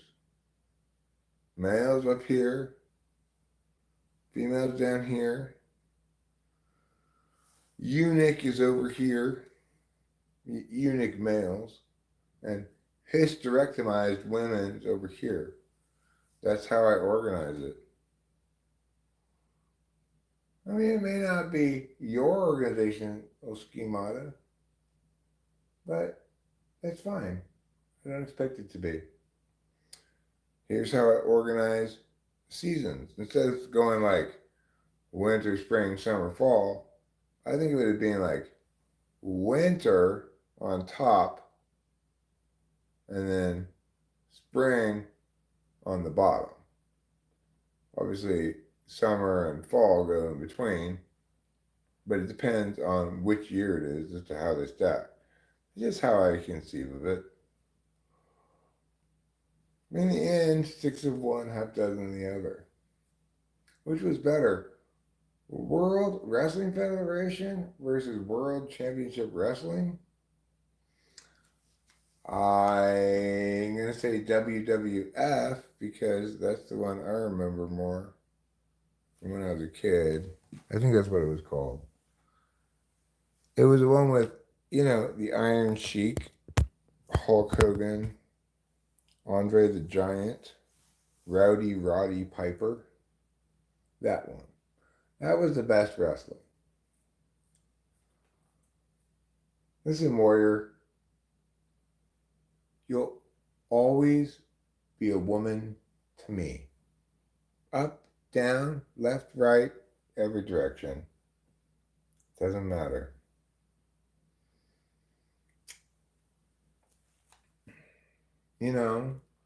Most time I'm a baby pig. But sometimes I slip all the way down to being an adult human being.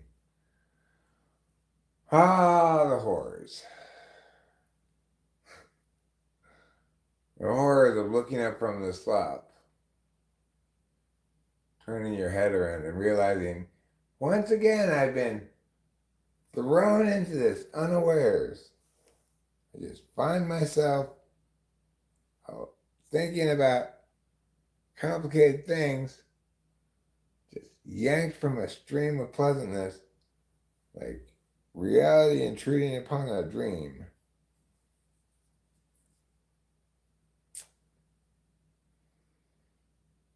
Sting.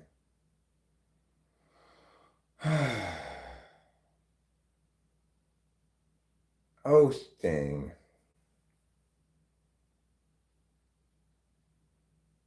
I mean, your solo career could have gone worse, I guess. It's always generally a bad idea when a band that's successful goes, all right, now it's my turn to shine as a solo artist.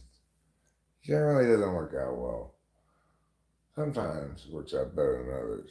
Like when the Eagles broke up, I think those two main guys from there did better work solo than they ever did together as the Eagles.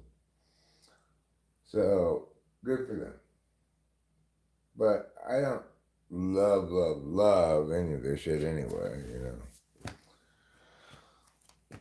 Was it a good idea for Peter Cetera to do solo stuff instead of being with Chicago? Well, it just seemed like six of one, half dozen the other, right? Like Peter Cetera just making Chicago sounding songs now, just called Peter Cetera. Okay, fine. Kind of like how uh, Bruce Springsteen started off as Bruce Springsteen and the E Street Band, but eventually it was just Bruce Springsteen. You had your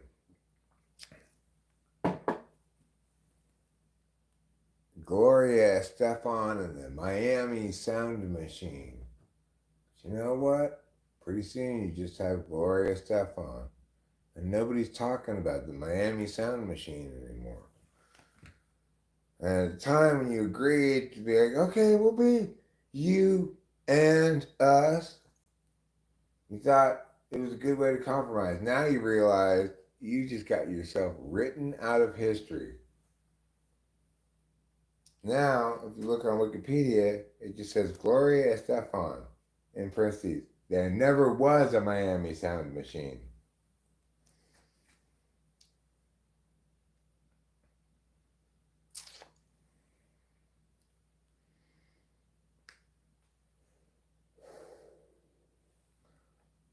Uh, Hold on a second, indeed, Doctor Who aware.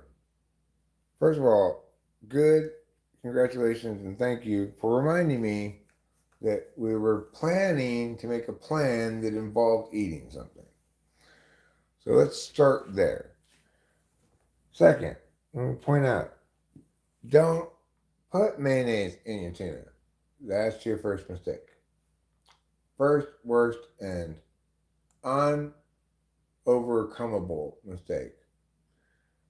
Tuna's already gross enough as it is. You don't need to make it even grosser with mayonnaise. What you need to do with tuna is you need to ungrossify it. And I've discussed previously the ways to ungrossify it, but basically it involves the squeezing out of juices, it involves the frying with cheeses, and it involves the addings of ketchups.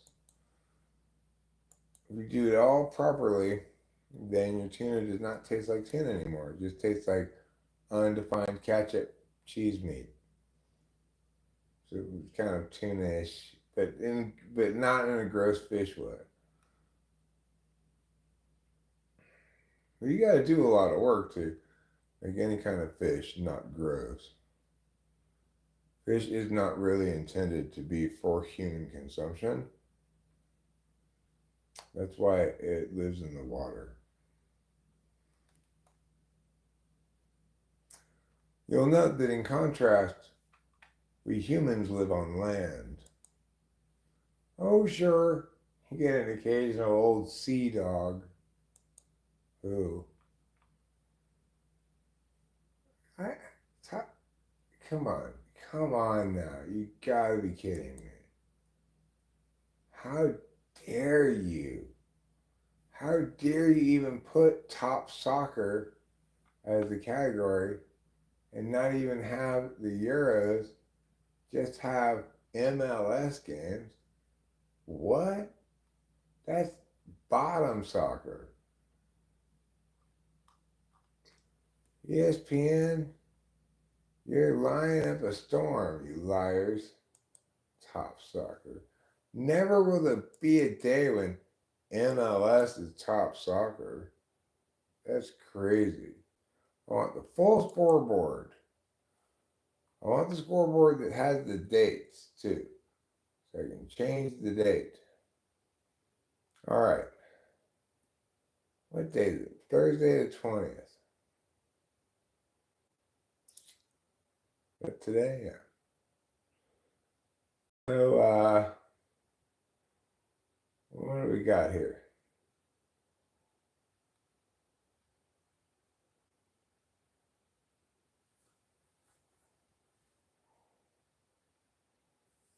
Is this today? You're just making things confusing by having Copa America start today, too. God. All right, so 6 a.m., I guess today. Yeah, that's today. 6 a.m. Slovenia and Serbia on FS1. Then Denmark, England. That should be interesting. Denmark lost its first game to whom? Who did Denmark lose to?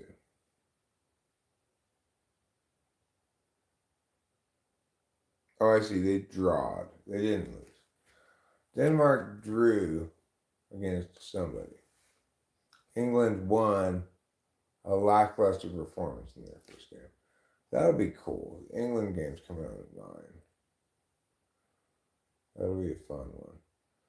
Slovenia, Serbia might be interesting too, you know. Slovenia's got one draw. Serbia's got a loss. Obviously, from Slovenia's standpoint, they pick up a second draw in that group. They got 2 draws going into the third game. They're probably feeling like, all right, you know, we got 2 draws. That's not so bad. But if Serbia gets a draw, they're going to feel like we got 1 loss and 1 draw. Oh no, that's not going to be good enough. In both cases, they need to win their third game, but in the second case, winning their third game probably won't be enough to get them through. But in the other case, it will. So, Slovenia, Serbia, I await your soccer contest. Denmark, England, also I await yours. And in the last game of the day, may I welcome 2 of our favorite competitors, Spain and Italy.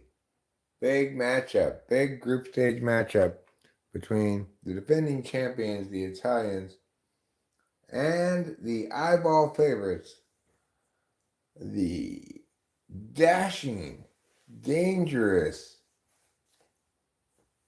past NATO of soccer that is the Spanish side.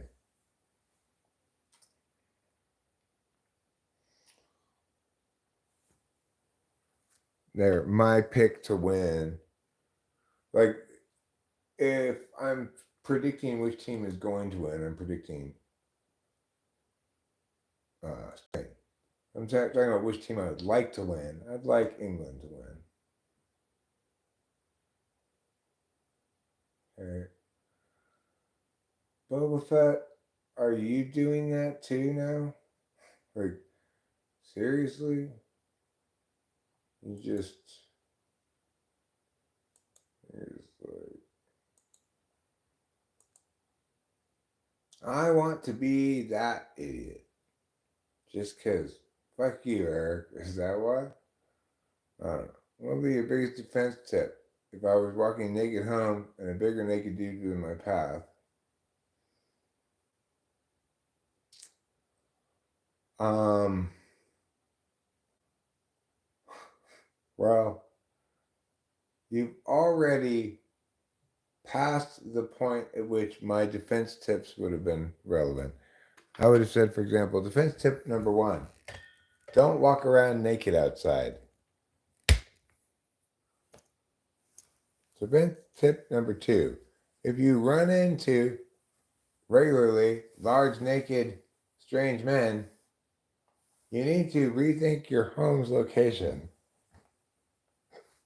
You you've located your home in a terrible spot.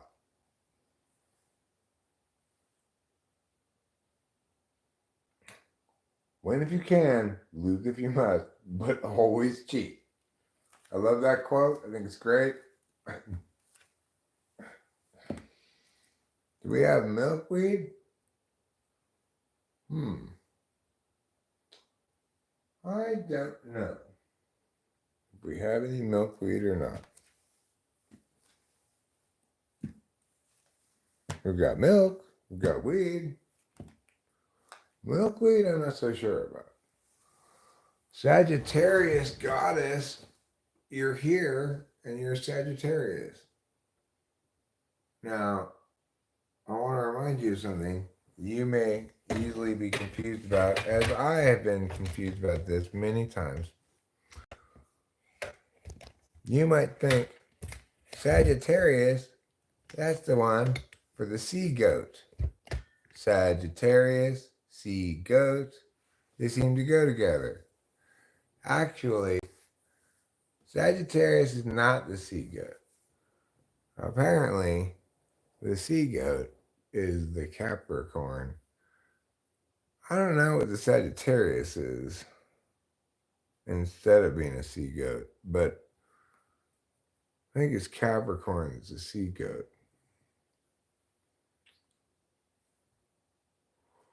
So easy to get that confused if you're like me. Capricorn, that doesn't sound like a sea goat. Sagittarius, that sounds like a sea goat. But I guess if you're a sea goat, you can name yourself whatever you want. We're talking about sea goats versus whatever Sagittarius is. My wife Rachel, her astrology sign is the sea goat. But that doesn't mean her astrology sign is the Sagittarius, because my point is the Sagittarius does not have as its animal the sea goat. Hello, sir. How are you? Asks Max Campbell Barnes. I am fine. Thank you for asking. Hello. And I reciprocate your question with one of my own. Max Campbell Barnes, how are you? Ah, Centaur for Sagittarius. Gotcha.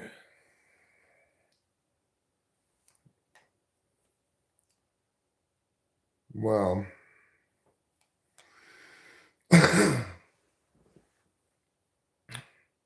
I guess a centaur makes good sense as a creature because you basically get an extra pair of limbs. You got your four horse legs, which, if those were all the limbs you were stuck with, would not be a good deal. Because you'd just be like a human, but no opposable thumbs, just horse hooves, just purely suck.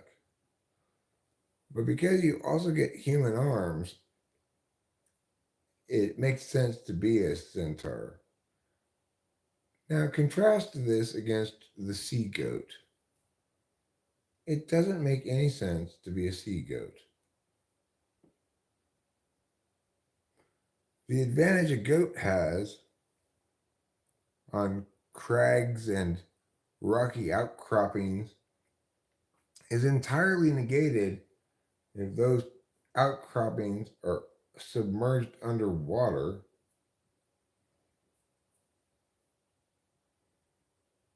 So I take exception with the idea of sea goats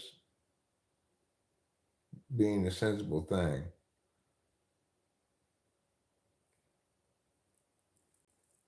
Like Cancer, that one's animal is the crab. Crab, that's not even magical. It's easy to believe in a crab. I've seen crabs plenty of times at the beach myself.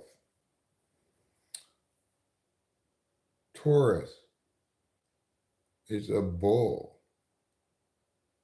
You mean just like a male cow?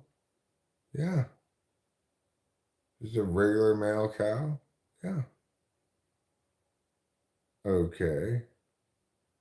What are some of the other animals? Well, there's the lion, Leo. Okay. Any other animals? Well,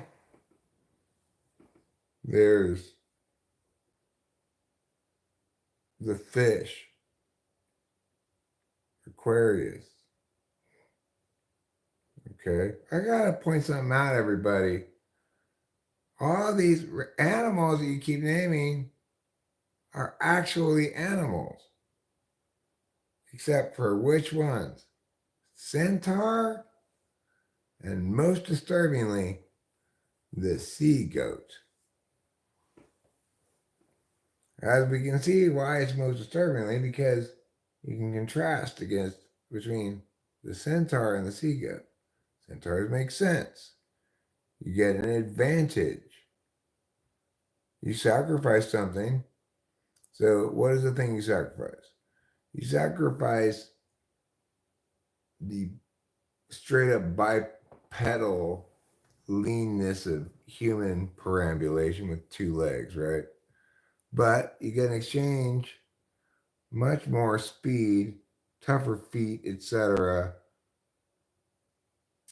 much more mobility with your four horse legs.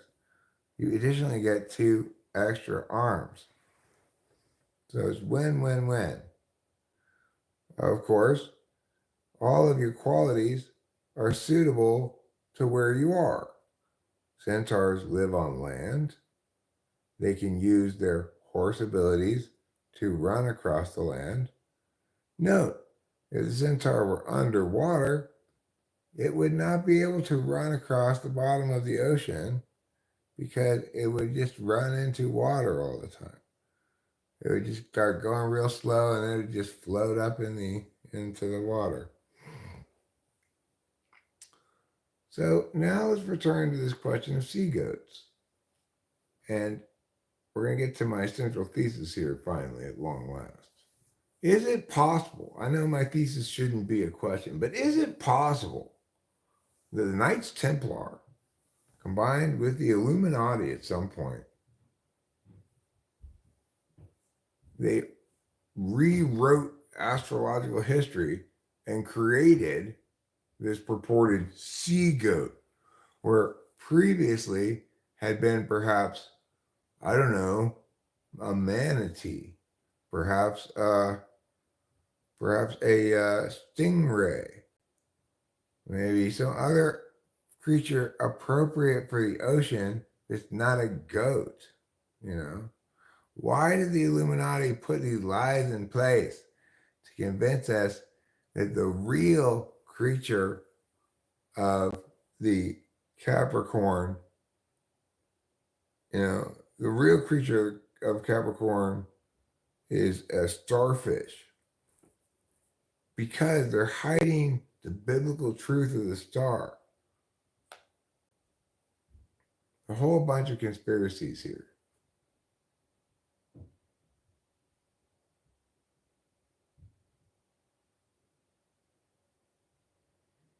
Okay.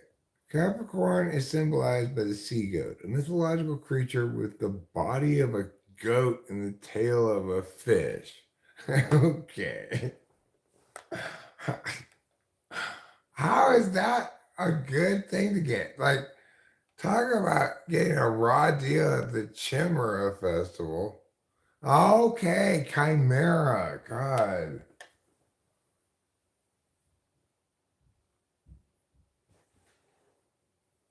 I'm a centaur. I can use a bow like a human, but run fast like a horse. I've got I've got the body of a human and the body of a horse and the head of a human. Fantastic. Good job. How about you, Bob? And I am a merman. I have the ability to swim fast like a dolphin, but the top half of a person. All right, congratulations. And how about you? I have the body of a goat and the tail of a fish. What a horrible deal Capricorn gets. Like, you just throw together any two creatures, you could hardly do worse than a goat with the tail of a. Here's my mythical creature: body of a goat, tail of a fish. Why? Why?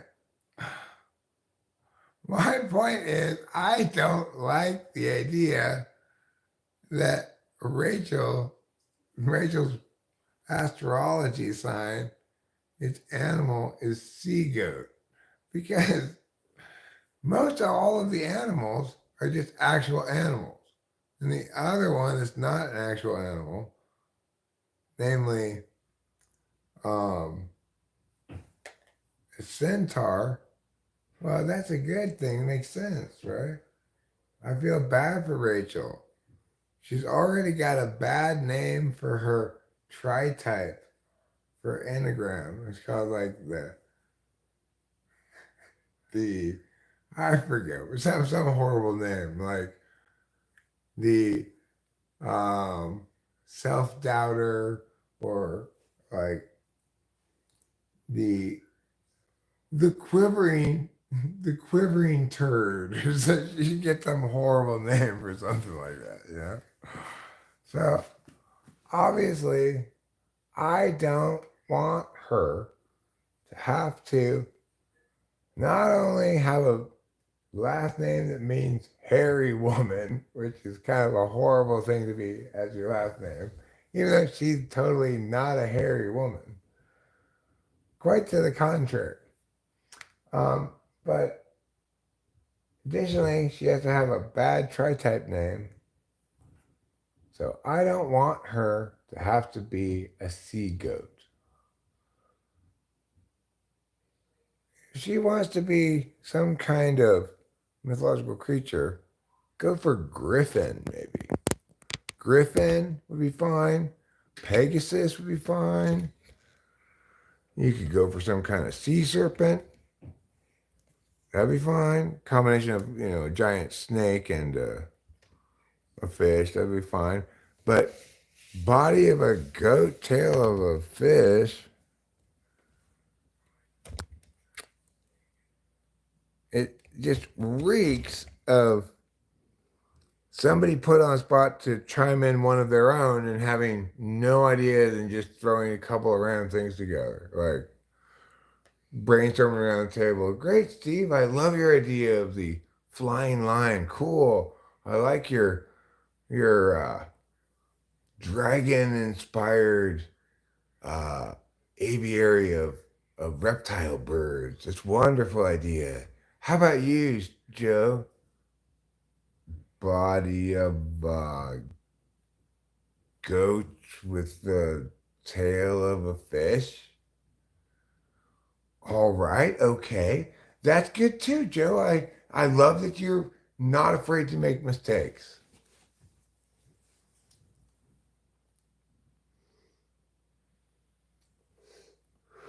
Well, the point is, they say my sun sign is Taurus, call it the bull, but I know it as man cow.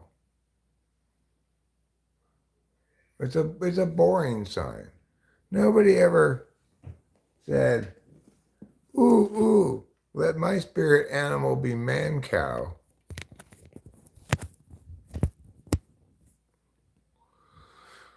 But even a boring old man cow,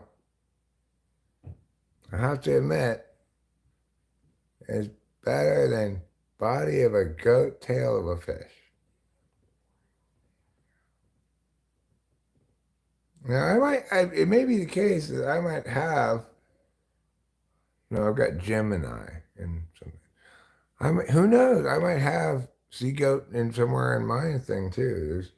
You seem to have your meow and your meow and your meow and your meow. Seems like you have a lot of different settings to check or whatever. But if I got to choose my animal, instead of Taurus being a bull, it would be a sea otter. Because sea otters are a lot cuter than bulls. If you've ever seen one floating on its back, trying to open up a shell or something with a little rock, really quite adorable creatures. I used to surf with them at Castillo Beach in Santa Cruz.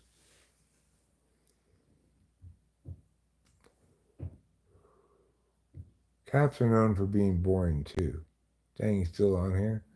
Yeah, I'm killing a little time. Killing a little time till,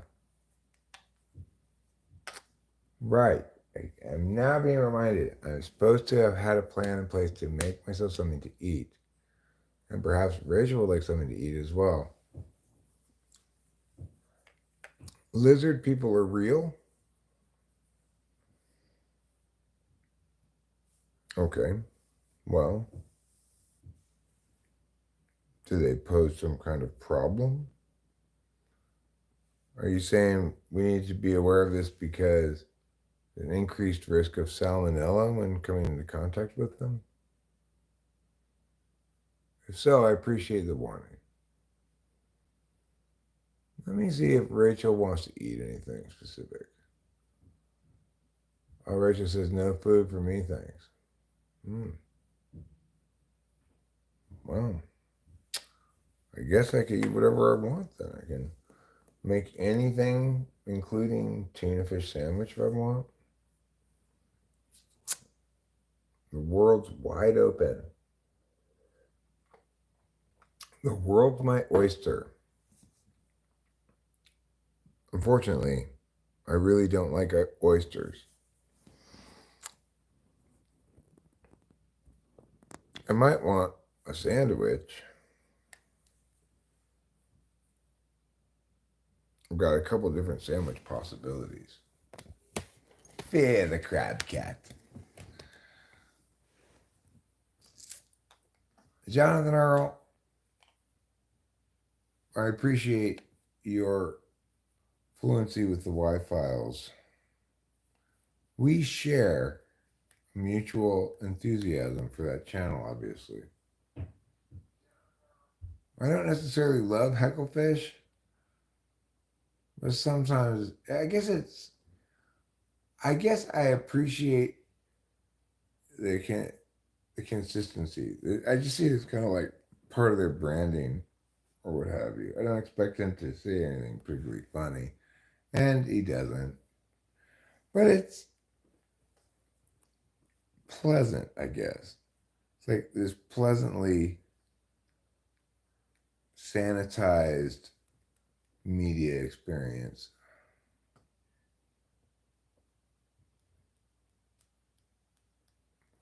Oh, yes, Jonathan Earl.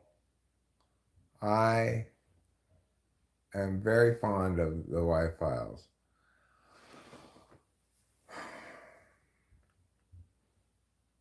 And I even watched a little bit of one of the backstage videos. Normally, I just watch the main videos they produce, but I watched the one about his basically his nutshell response to this guy who was on Joe Rogan. The nutshell response was that guy on Joe Rogan doesn't know anything about math or science, and is saying a bunch of nonsense. But he was mostly talking about um,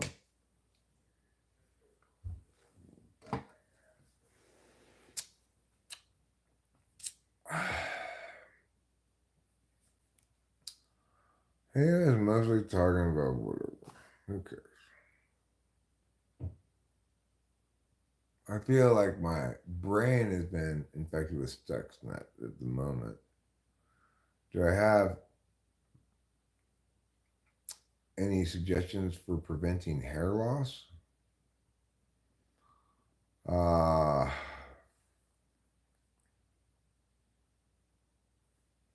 AirTag? I don't know.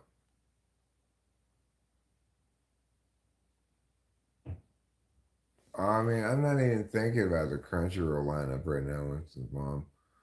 I'm thinking about soccer, but I'm also realizing that I'm coming on towards crashing. So, probably what I'll do here right now is make something to eat. But probably what'll happen after I eat is I may or may not have legs to make it into some, or I doubt all, some of the first game. Then I'll probably like go, all right, I'm getting tired. I could take a couple gabapentins. And then I'll crash with the plan of whatever time I wake up, then I will watch the soccer games. I have to be careful not to see the scores. But if I am careful not to look ahead at the scores, then I can watch the games that I missed while sleeping. First step to this whole wonderful plan that I've just articulated is to eat something. Before I eat something, I have to decide what I'm going to eat. And depending on if it requires preparation, make it or heat it up. Before I do any of that, I'm going to get rid of Rachel's leftovers, which are now too old, so they're just going to trash. Alright, we're going to turn on a light here. A light here. And we're going to try to figure out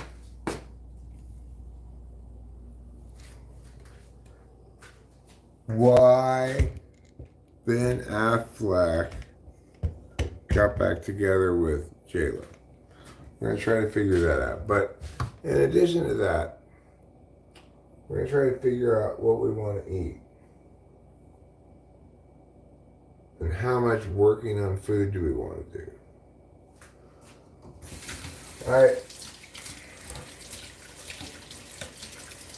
I feel filthy. I feel filthy and like coated in a thin film of my own grossness. Just because that's how you feel when you've been up all night. So, let's take a small measure of solvency towards that particular state of affairs by moistening this paper towel and using it as a makeshift spritzer to bring life and vibrance back into any stale old outfit. Do a little bit of cleaning around here.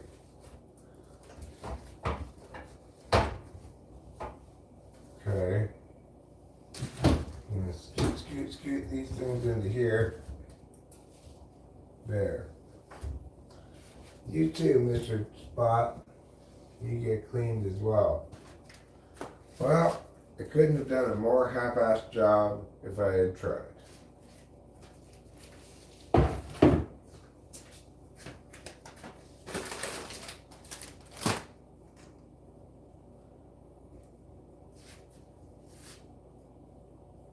Alright, fine. Fine, I'll do a better job. No, you're right, I should do a better job.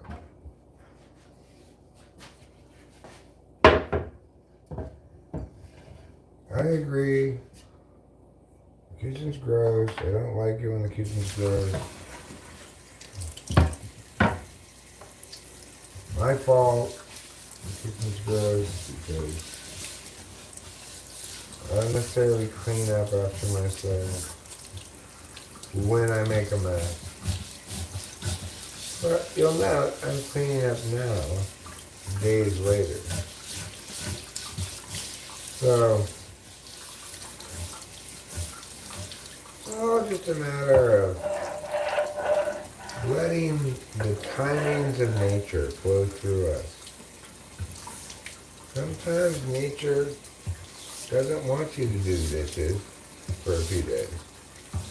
Sometimes nature says, just let the dishes sit there and photosynthesize. That's how nature does business. A lot of photosynthesis. Well, mostly really, they make almost half of their annual profit.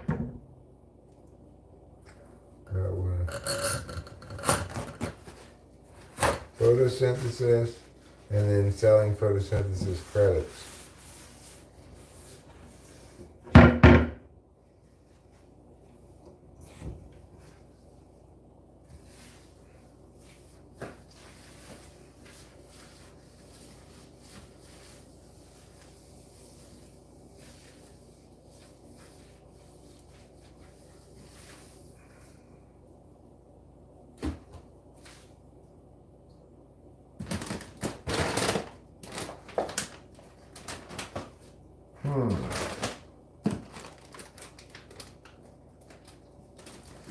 Well,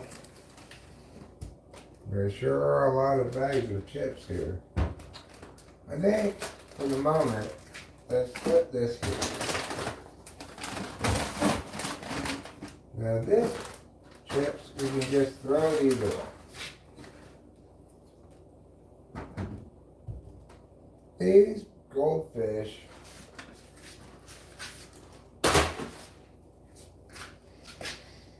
well, goldfish, you can just sit here for the moment. Next to your friend, the chips. Alright.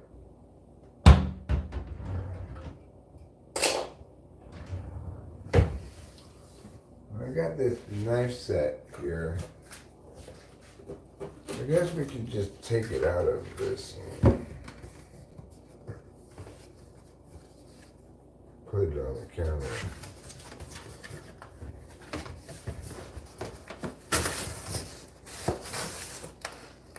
Of course not. Of course it's not that easy. You gotta put it together.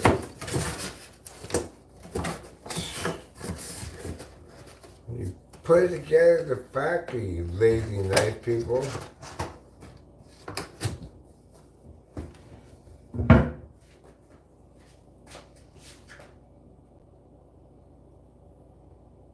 Wow.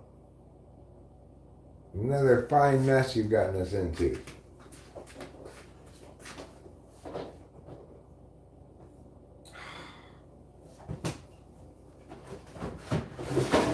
Oh, there's no good place to put this.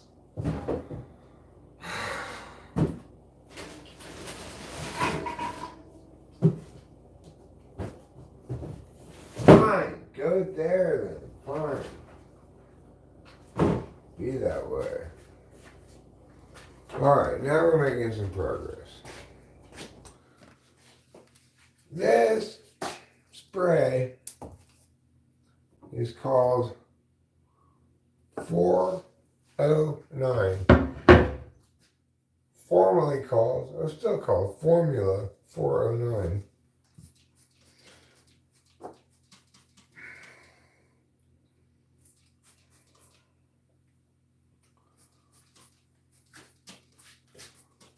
I guess the implication, probably why they named it Formula 409, it suggests to consumers that the previous 408 attempts at making ammonia and water combinations were all in pursuit of the final achievement attained in Formula 409. I bet you there were never even 408 other formulations they tried. It's just somebody's snappy marketing stuff.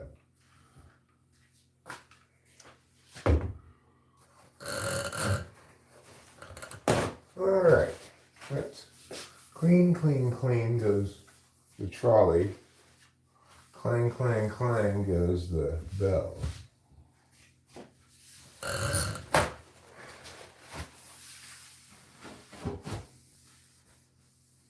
Alright. Oh, look at this. We're doing some good stuff here. We're getting a little cleaning done. Pretty soon we're going to eat something. We're going to like to microwave something so that I can clean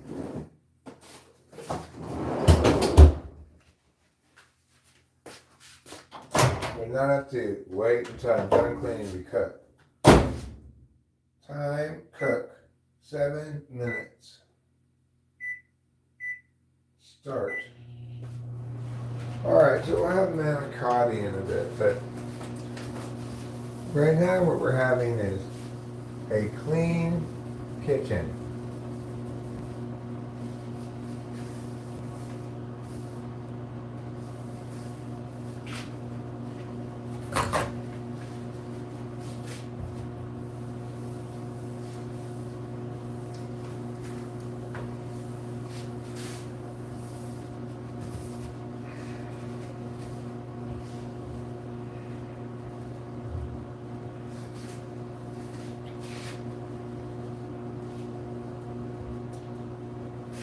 Okay. Making good progress. Oh, that was loud.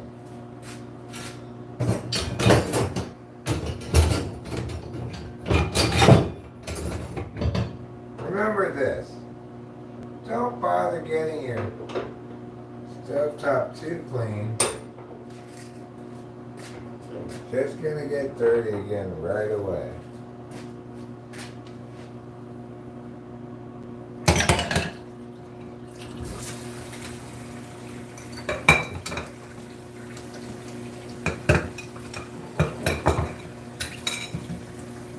All right.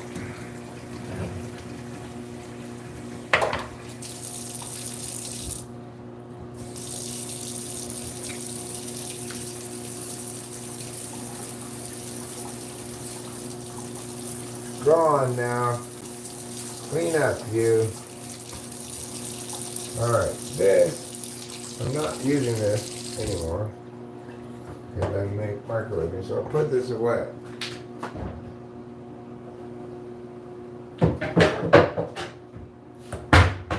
There. And next,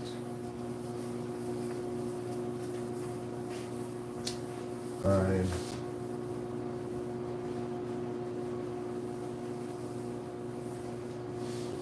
finished cleaning that part. Now we get over to here. Also known as the filthy part.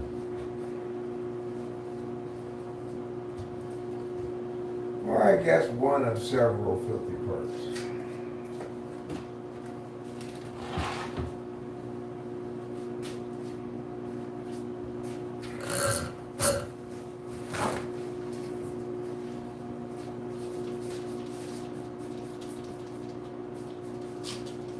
Well, you know, if we didn't see a little filth every now and again, would we really know what clean was? No. That's why it's important to experience your own filthiness periodically by cleaning it.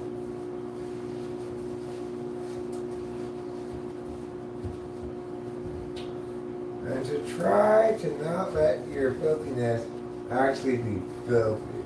Like avoid squalor at all costs. However, that doesn't mean you need to be a neat freak. Just if you hit squalor, you've definitely gone too far. I wouldn't say avoid it at all costs, but it's not a good look.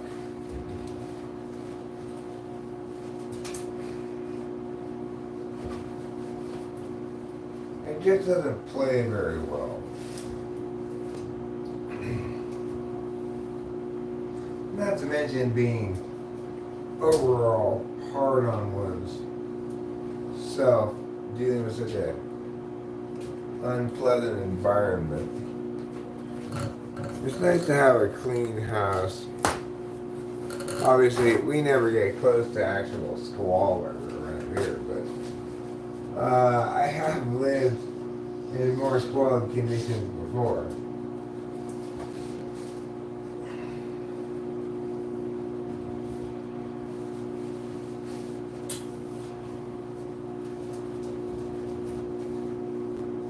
Well, you know what? I guess you could say I'm growing up a little bit.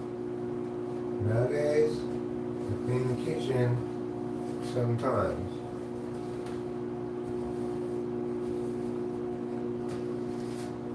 Looking pretty good. Looking pretty good. Forget these doodads. These, I'm not sure what they're called, but you might call them burner circles. They go on top of these burners like that. And then you get this. We're going to put it down like that.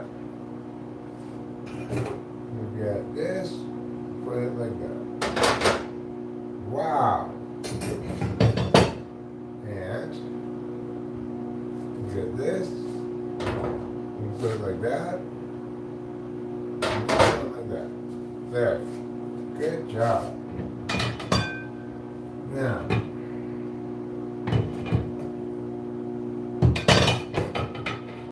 let me see what's going on with the dishes over here. I think they're clean and maybe ready to put away. In which case I will do that, and then I can put new dirty dishes in.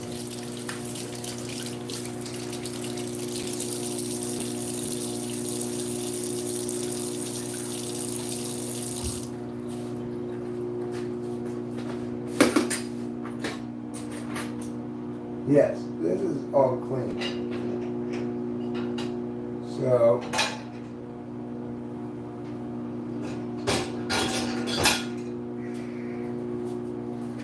I'm going to put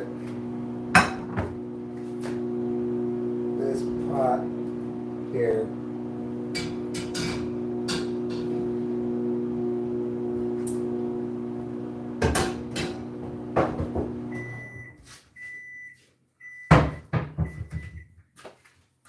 Okay.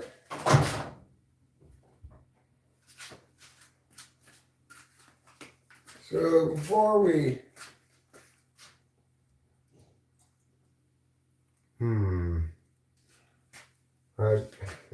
starting this sentence, I was going to say, before I continue with the dishes, let me eat. Then I thought, but maybe before I eat, let me finish unloading some of these dishes. And that's where I find myself torn. A man without a nation, torn between two worlds.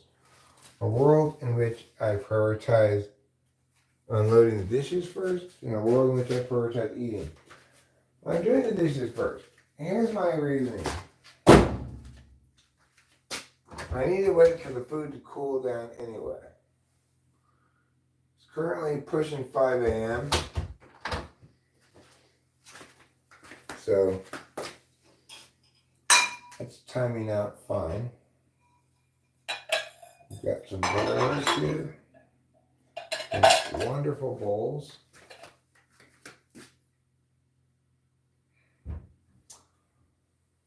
And we'll put these bowls over here. We'll take these chips down, put them here, back where they were, more or less. All right, we're making good progress. Now, we get these other bowls. We've got a lot of bowls.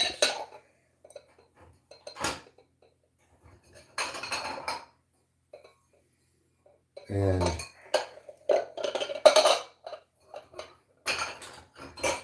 we don't need to be ashamed of ourselves for having a lot of bowls. There's nothing wrong with that. Yes, we have a lot of bowls. Yes, we use a lot of bowls. No, I can't explain how it was we even conceivably used so many bowls between the last load of dishes and this one. I don't know either. I'm guessing maybe spirits come in the middle of the night, dirty some bowls with a specific spirit food, and just stick them in the dishwasher, you know. That's my guess. But even with that explanation, I'm pretty sure the amount of bowls we put into the dishwasher in like 12 hours is beyond any reasonable human capacity to generate any need for that many bowls, even if you put every ingredient in every of your foods in its own bowl.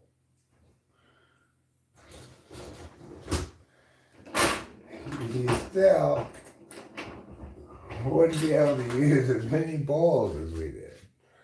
So, I don't know, I'll figure it out. After all, it was just today I finally figured out something people have been wondering about for a long time. Namely, the conversion ratio between sticks and rock. It's 3-to-1.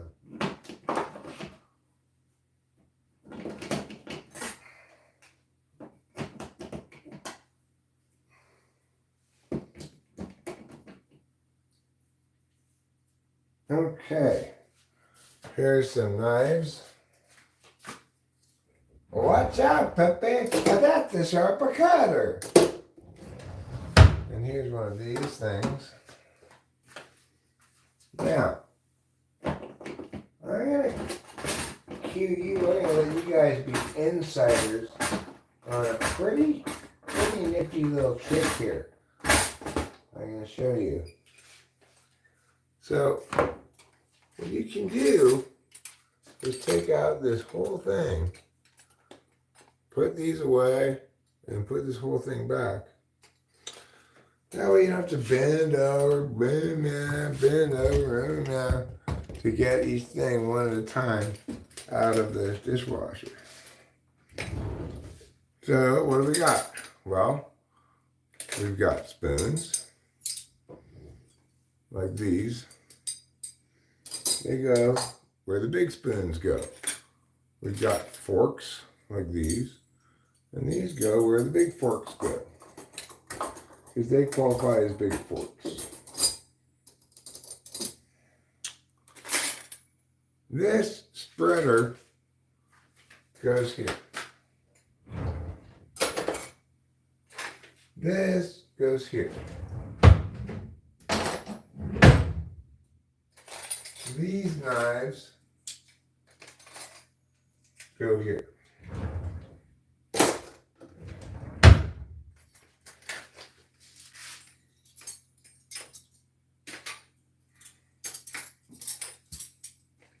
These forks go here.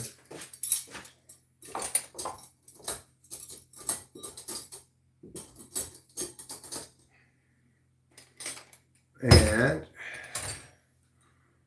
in the rest of the regular forks and spoons, this last big spoon, all these silver spoons, 2 forks go here. Got big spoon goes here, silver spoon there. Little spoons, fork, butter knife, spoon. Okay, good. Now this is all emptied. I've emptied all of the dishwasher from the top of its head to the bottom of its toes. And what that means is I can put new dishes in it now. I'm going to take advantage of this opportunity where there's nothing in there at the moment to do this pan, these lids, and a few other little things. Just run a small load. But let me make sure I get mostly everything in here that I might conceivably be able to get in here before I actually start running it. Now it's time to take a break and eat. I haven't put all the new dirty dishes in there yet, but I'm ready to eat. So, what we see here from Bon Appetit magazine is this frozen manicotti meal. And if you know anything about manicotti frozen meal, you know that you need to cut it. And you cut it up before you eat it. I'm going to use 2 knives in coordination with one another without any fork at the moment. But when it comes to transitioning from cutting to eating, I will employ a fork. All right, this is chopping up nicely, chopping up well. Chopping up like popping up in heaven and in hell. I'm chopping broccoli.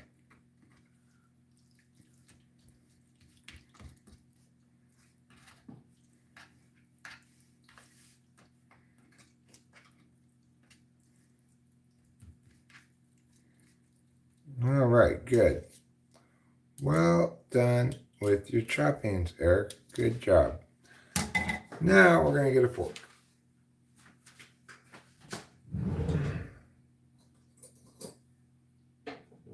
Indeed, it's likely this fork had just been put back in the silverware drawer. And the cycle of life continues.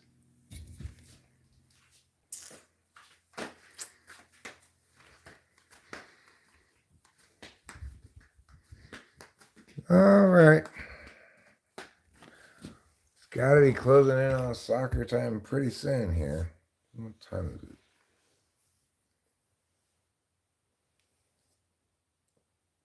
Not quite 5. All right, well.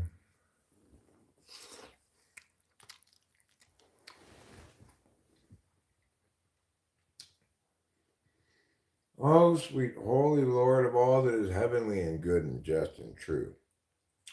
It's Manicotti. Hmm.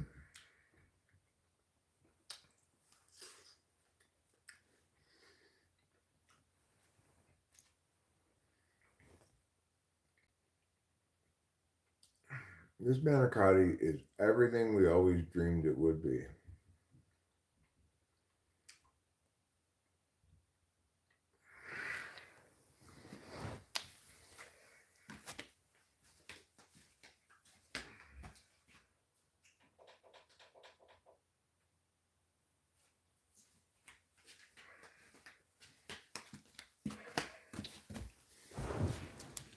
Mm. I'm built differently.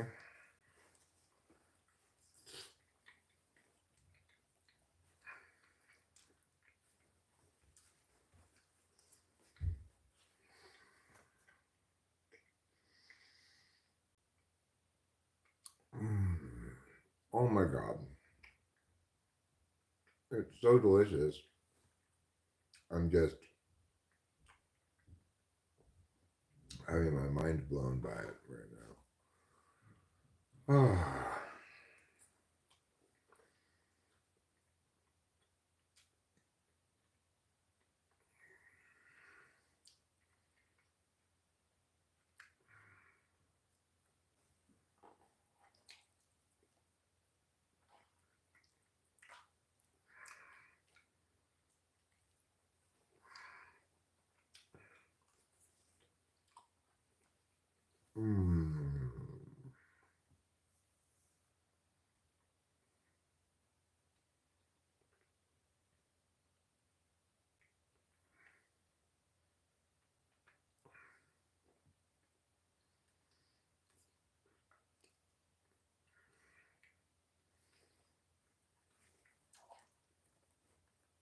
Yeah, it's true that I'm an ectomorph like lovers do.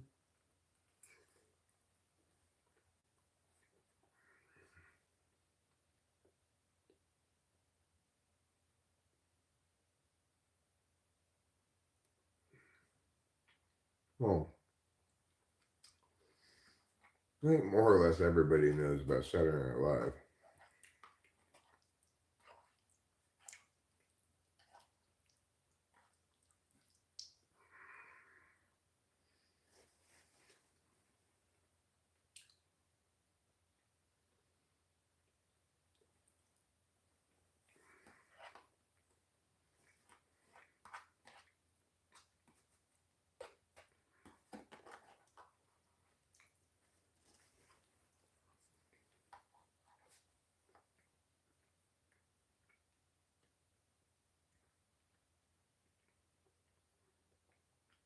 Mm. Hmm.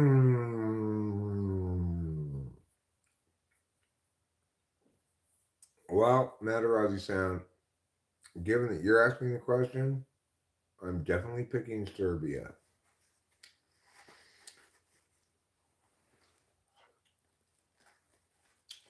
But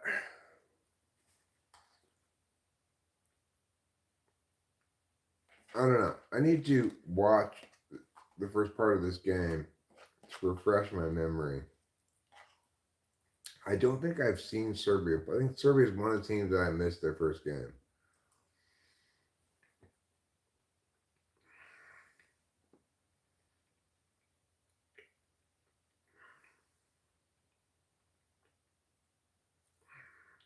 All right, see you, Ananova.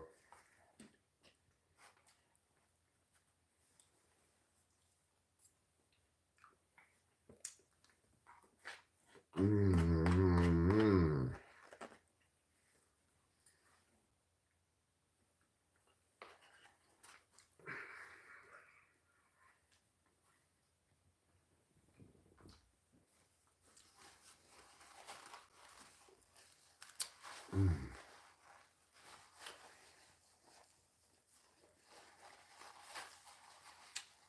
I do have some tricks to share with you, but at this point, my tricks have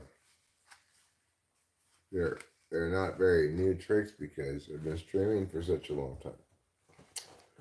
Tricks are use silence to get information because a lot of people will keep talking, and if you are silent and in your silence conveying that you expect more or different answers from them, they'll just keep talking. Number two, check to make sure that the question you're asking is the question they're answering. If it's not, repeat the question until they do answer it. And number three, don't rephrase your answer once you've given it. 1 plus 2 equals what, Eric? 3. So, Eric, are you saying a few? My answer was 3. So, are you denying that 3 is a few? The answer I'm giving to the question you asked, which was, what is 1 plus 2, is 3. That's my answer. So, anyway, those are the 3 tricks, right? Like, number 1, silence as an information generator. Number 2, insisting that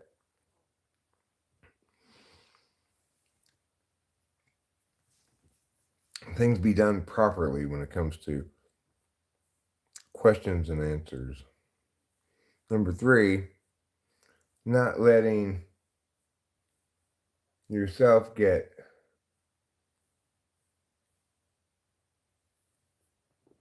inference walked into some bullshit.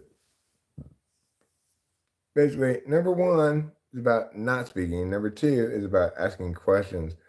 And number 3 is about giving answers.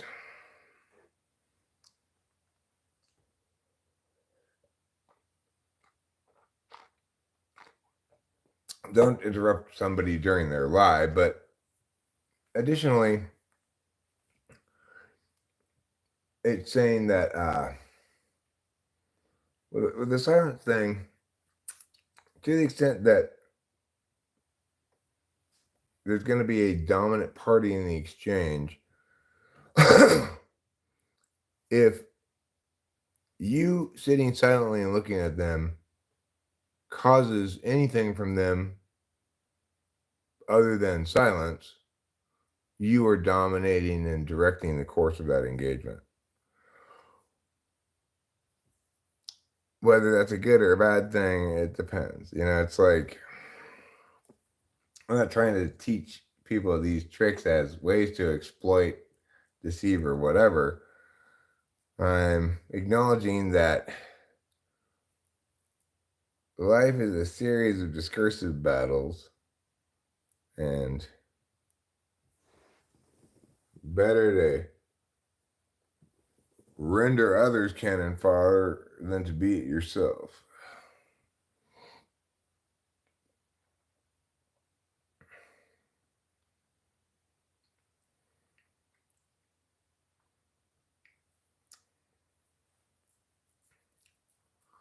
Tip number 4 is hit a blinker.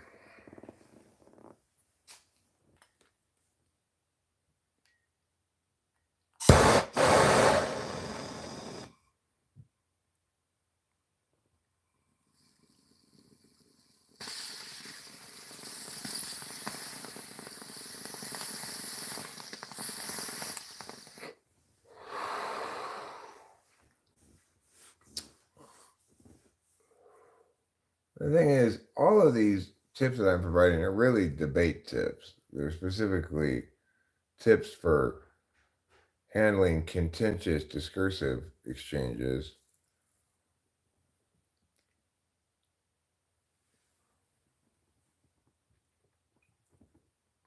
They're broadly attempts to inoculate people against a certain specific kind of evil too in the second and third instance. In the first instance, it's you're requiring of others competence before you afford them equal legitimacy. Basically, you're like, I'm not going to engage with you in terms of the specific meanings until you've got better grasp of what's happening here. The second and third ones, though, ways to prevent the evil of question dodging slash subject changing slash dissembling getting in the way of discursive progress. And the third one, the evil practice of attempting to mush your actual answer into something more suitable to what I want it to be. Just deal with my actual answer as it actually is. If you're right, then you shouldn't have any problem with it.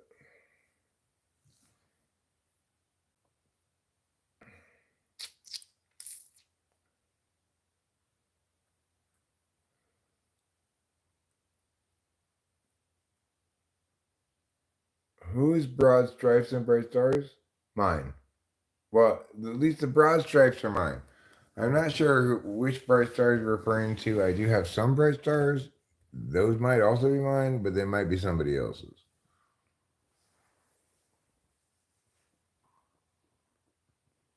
Yeah, inference walk, right. Well, thanks for saying so, Natasha. I appreciate people caring enough to even ask me to explicate them. When I came with the title, I thought, you know, why don't I actually, instead of, I was trying to think of some kind of like bullshit, clickbaity, this weird trick kind of. I thought, well, why don't I think of actual tricks that I could say? And that's how we came to where we are right now.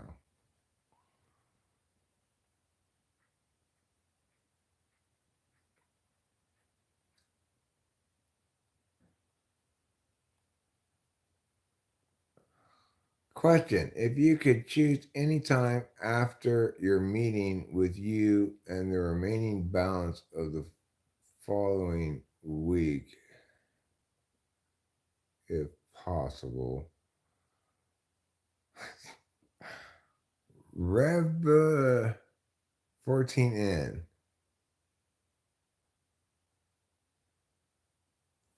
If you could choose any time after your meeting with you and the remaining balance of the following week, if possible, I do not know what that means.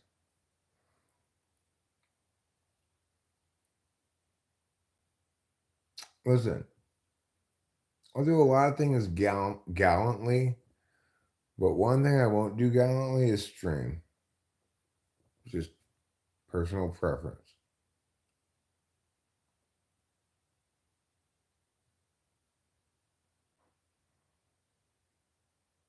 I I don't know what Rev B is getting at there either with that. I'm sure he means something, but it makes me wonder like did he pay me to type him and he's saying what time he wants? I, I don't know. Maybe he'll clarify.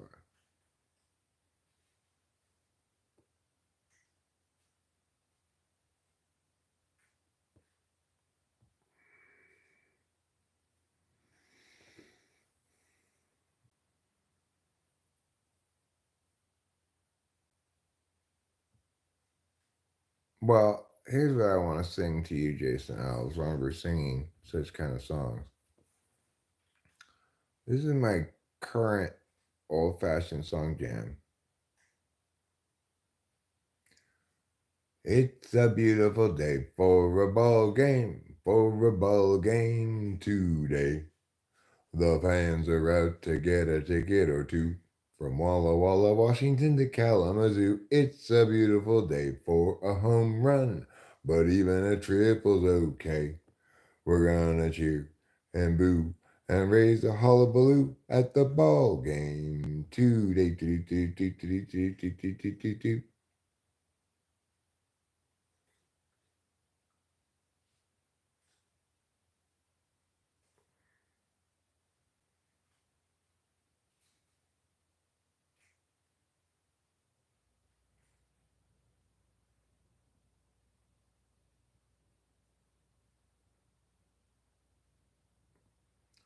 gave proof through the night that our flag was still bum bum bum bum. Oh, say, does that star spangled banner yet wave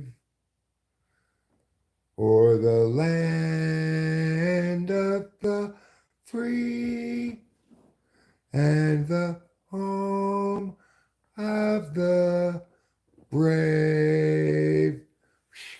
Whew, whew. It's a tough song to sing, our national anthem. We got a tough one, you know. It's got a lot of words, requires a lot of breath control. It's got kind of a crazy, or like wide ranging melody.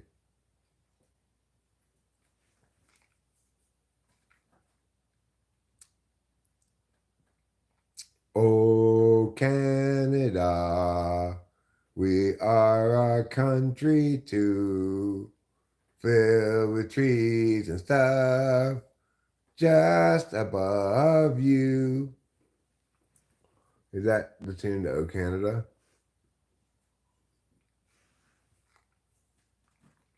I don't know the words to Oh Canada, but it's something about uh, there's a country and it's called Canada. That's all I remember.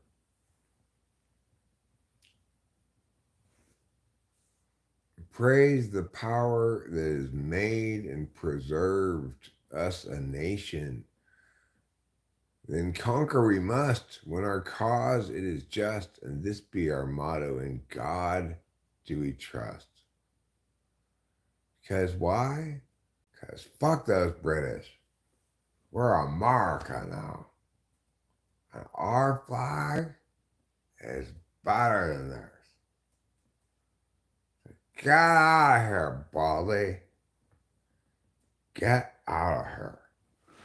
And that's how our national anthem was written by Francis Scott Key, who was his era's Frank Lloyd Wright.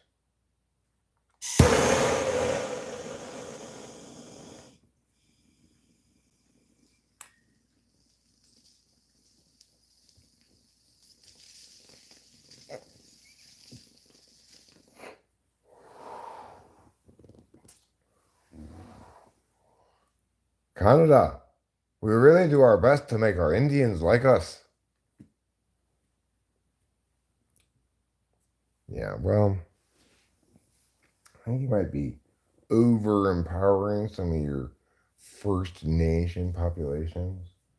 Just saying Canada.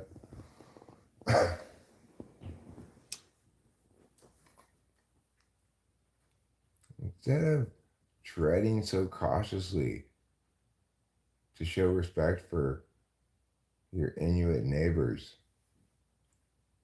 why don't you prioritize the more important matter of property rights? No one ever got anywhere by being all hippy dippy and shit.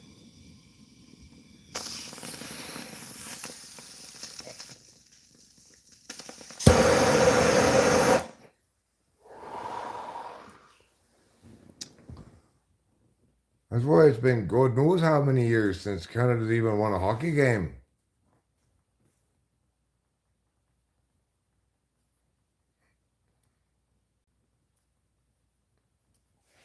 Tabernacle.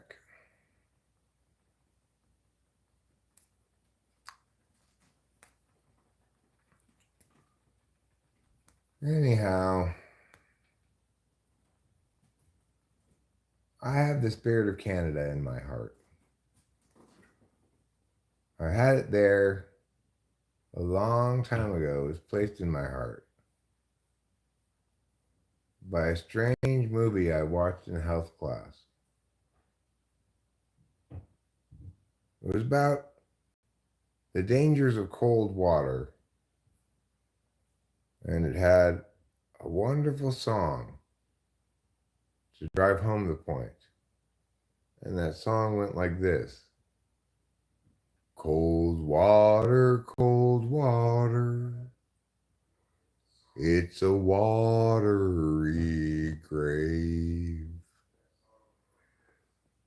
This video and song was the work product of a Canadian media company that made videos intended presumably for Canadian school children to learn about the dangers of cold water.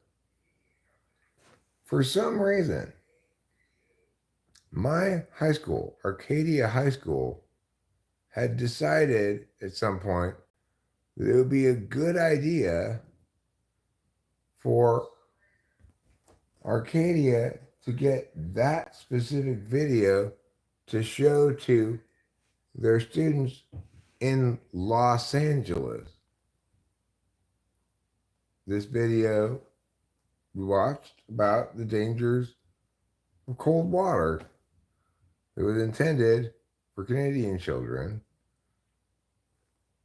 May or may not have been informative to any of us. May or may not have saved any lives, but seared its way into my memory with its wonderful song of warning. Cold water, it's a watery grave.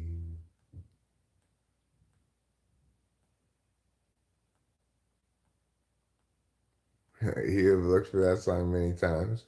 We found it, I believe. We found the source video, or what must surely be the source video. But like you said, you might have to get it expensive on VHS or something to try to get it all right. But my experience looking into it before was I was going to have to go visit a university in Canada to do this.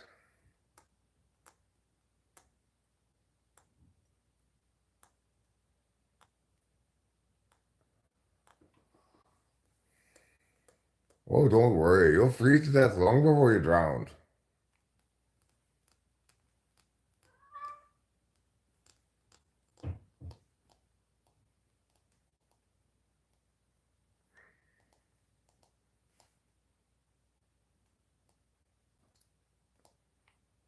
Jason, quit it. I agree. Quit your shenanigans. Don't try to provoke Winston's mom. Just knock it off. Trying to decide what to do with you right now. Should I time you out? Should I just... I'm going to, for the moment, just going to remove this with a strong chance of timing's out. But just no reason for you to be a force of needless discord and chaos.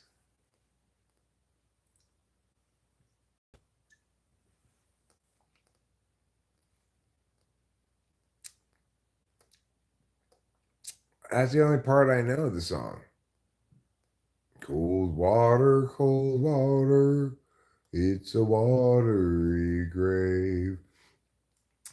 Natasha, do you have a brother named Jason? Because when you were saying to Jason, Jason, quit it, I hear in my head you saying that to your brother, and your brother's name is Jason.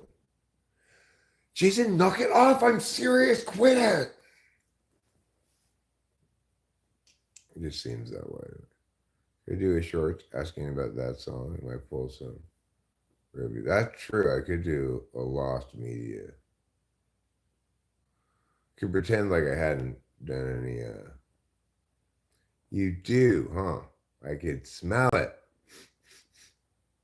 I bet you call them things like butt munch, and ass hat, and other sort of mean things that siblings say to each other. I never had a sibling, so I don't know.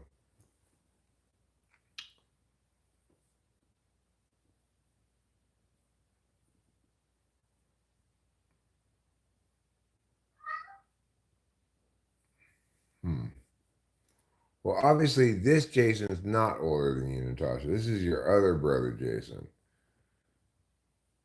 This is my bratty kid brother, Jason. Sorry, my mom says he has to hang out with me today.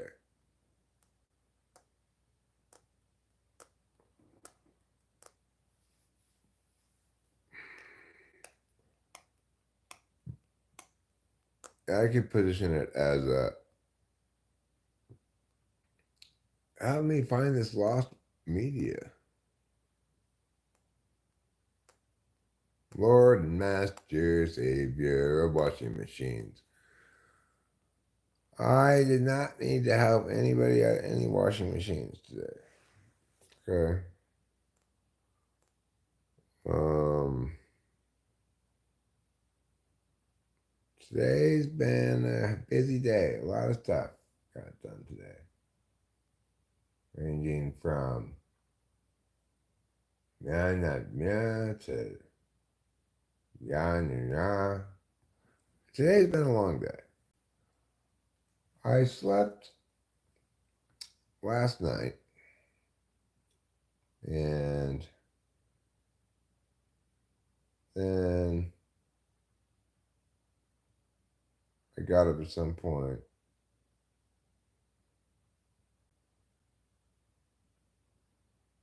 And it's been kind of rolling ever since.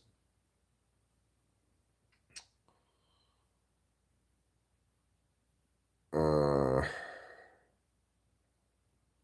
Obviously, the mushrooms hit pretty hard tonight. I still feel somewhat discombobulated by the after impacts of that. Wouldn't say I'm high right now. I'm tired. I'm, I wouldn't say I'm strung out or anything, but I'm sprung through, you might say.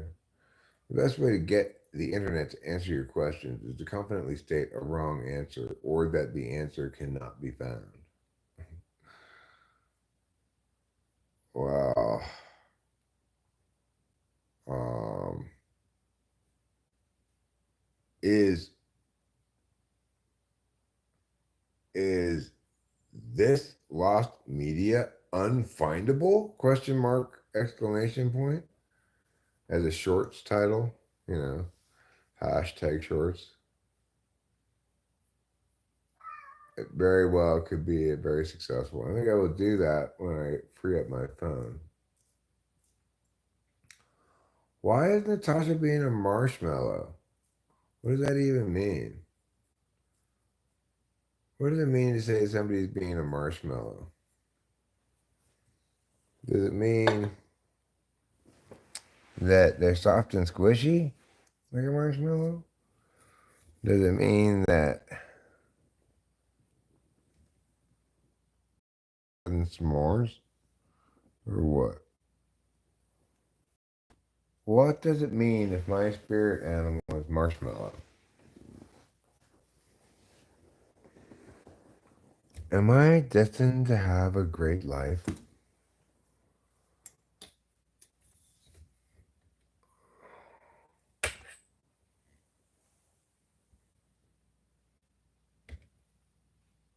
Gooey liars. Oh, I like being a marshmallow because it's full of the gooey liars. You want to see the cat? Well, I don't doubt that he wants to be seen by you, so. You and he'll get along just fine.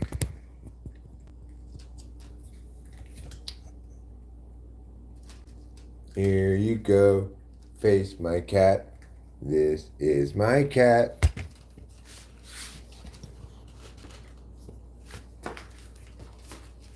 Alright. I should get my beverage container.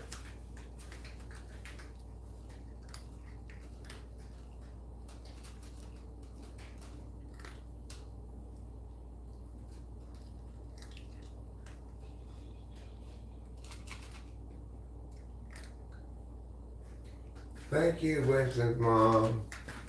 Please don't make false and defamatory statements, Jason L.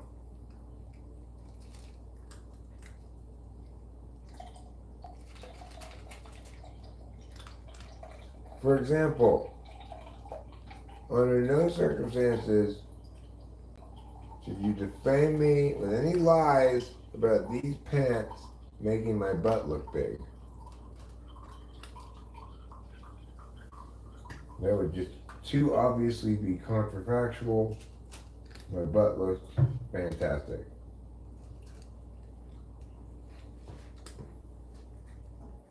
Remember, lying isn't protected speech. And things that I don't like are lies.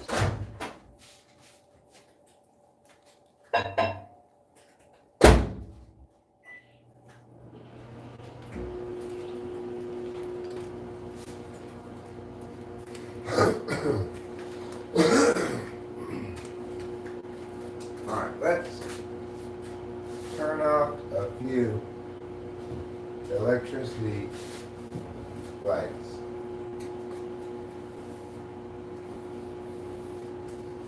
Let's turn off electricity lights 1 through 4.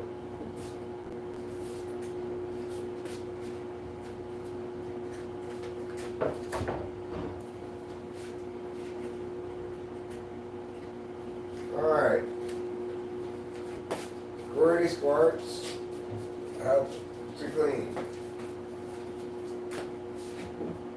Squirty squirts followed up with wipey wipes. Step 2 of a 2-step cleaning process. Take a chance to get a little bit of brownedness there.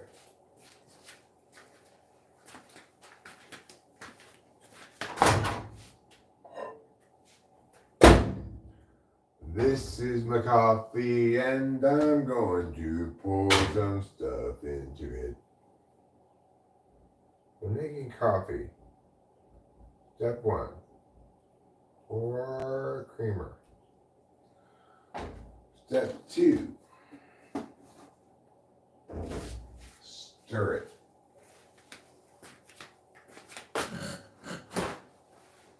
And basically, it's just that easy. There really aren't any more steps unless you want a double cream. So, hey, I meant to be telling you, I meant to tell you, everybody, all 1 to 2 people who are here.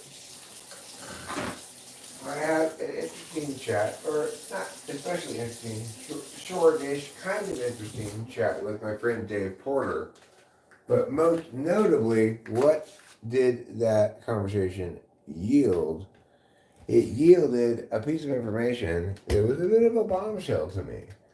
My friend Dave, who had been unemployed, getting unemployment because he had just basically gotten fired from FedEx for like making mistakes. Just T.E. Polar, you know. So I hadn't thought about what he was doing or whatever, but I talked to him on the phone. Now he ended up becoming, and is now, a city bus driver for the metro in LA. So, kind of crazy. One thing he mentioned was that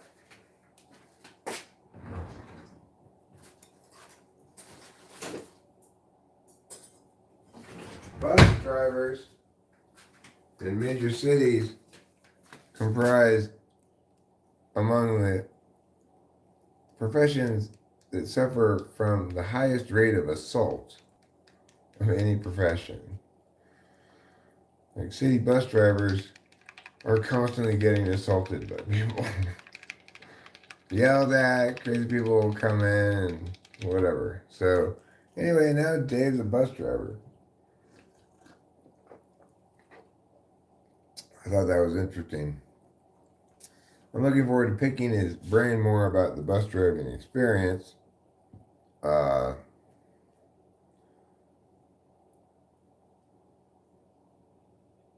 when we have a longer conversation, and when he's had a little bit more time actually driving the bus. Most of the time that he's been in the employ of Metro, he's been undergoing various training things, although he does now drive a bus.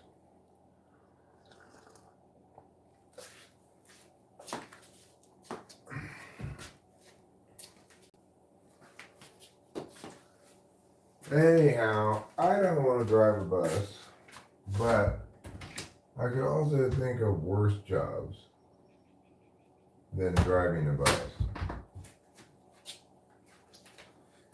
Doesn't sound so bad, driving a bus.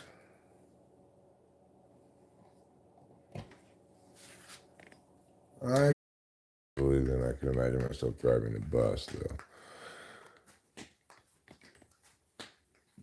I am subject to a certain amount of car sickness, just dislike of the jostling.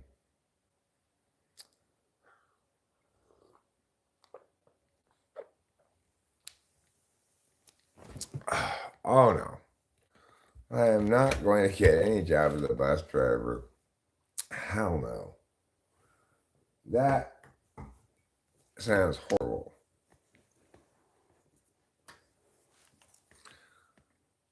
I think it's fine. I think Dave likes it fine. I think he liked being a FedEx driver fine. You know, drive here, drive there, do get out, put the thing there, shit like that you do if you were a FedEx driver.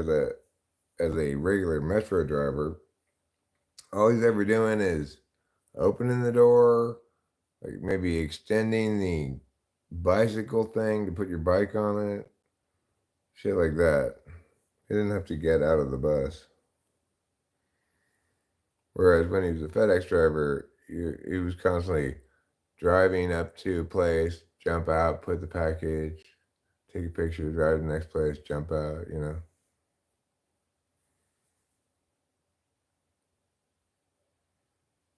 You think Italy's going to win the competition?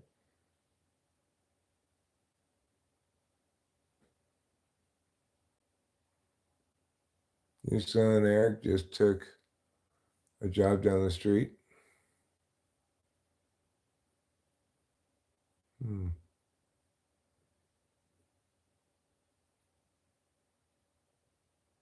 The thing is, the boot jack market is the closest place I could work. It's still a solid 20-minute drive from here, but it's the closest place I could conceivably work. That's a good reason to maybe actually try to get the job. Do I really want to work? Well, I don't hate the idea at all.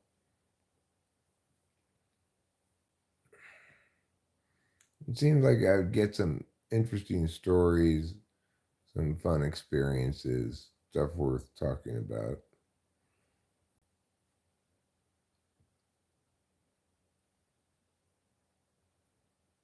Natasha says, actually, I drive big trucks better than cars. Um,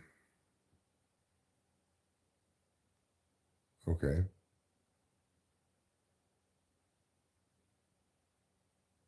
Truck drivers see the nicest views. Well, they're up high, but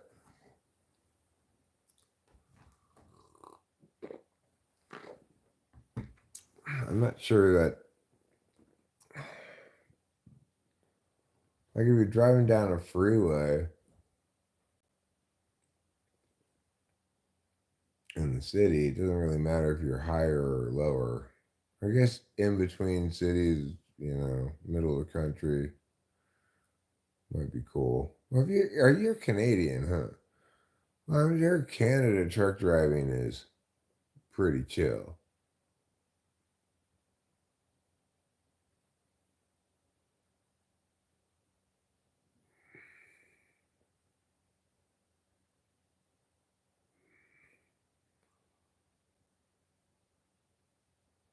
No, I mean,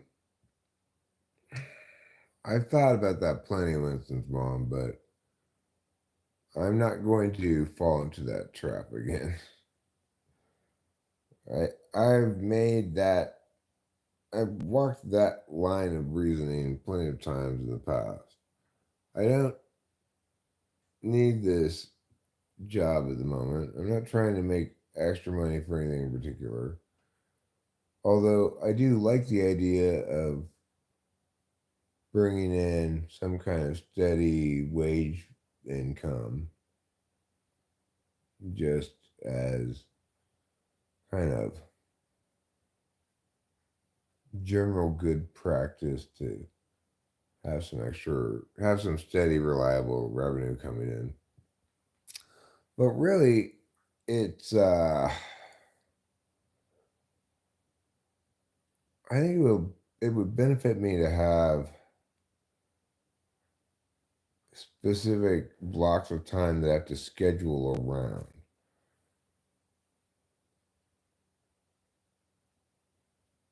It seems to help even for me to have a few typing sessions just because if I have a typing session at meow o'clock during the day, that impacts dramatically everything that comes before that and after that, maybe even a full day before that or something, depending on the circumstances. Uh, however,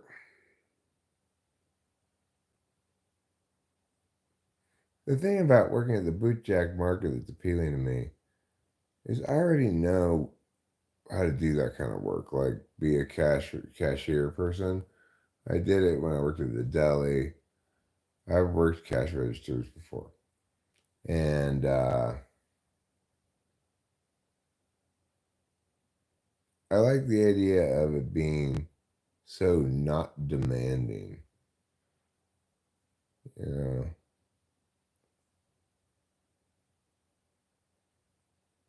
you get to engage with a bunch of locals, most of whom are super cool. And you get to know them over time as they come back, get to know regular people. And you'll be more likely to be recognized as a community member by other members of your community. It'll give me an opportunity to observe things and come back with, stories of stuff from out in the world. It's just a way to infuse physicality, corporeal shit, sensorial shit, and the scheduling stuff that surrounds it.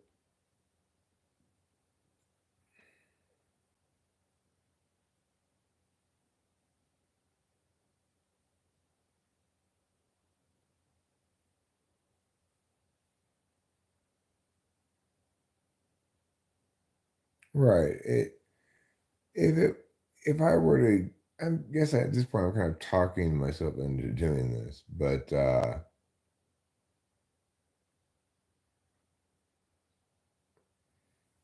idea would be it would be like volunteering, except actually useful and therefore paid.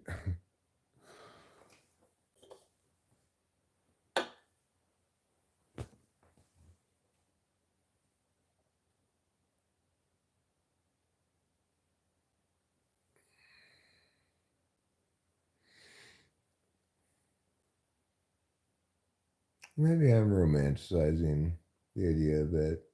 Maybe I'll get sick of it after doing it for a little while. But I don't necessarily think I would.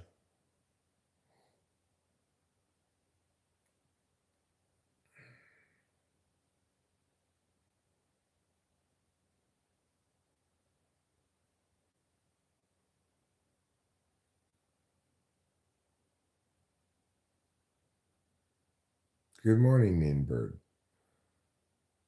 We are counting down to the end of this stream, which will And shortly before the kickoff of the soccer game,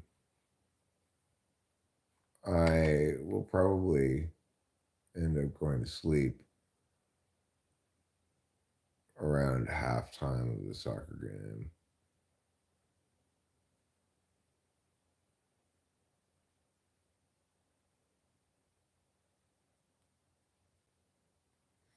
How long have I been streaming? Oh, just about 45 minutes, I'd say. Not much longer than that. No, I've been streaming much longer than that. Probably about 8 hours, 10 hours, something like that.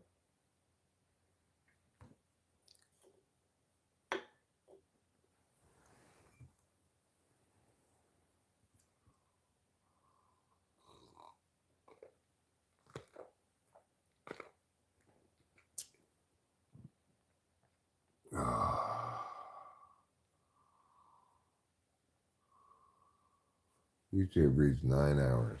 All right, there you go. I'm definitely running out of gas here. And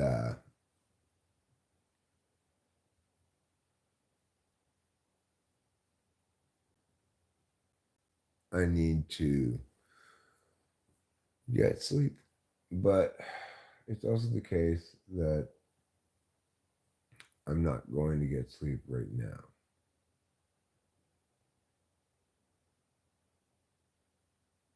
At this point, I've made it this deep, this close to kickoff to the soccer game. It would make no sense to not at least watch the first half of the soccer game. If I had been a little bit more plan capable, I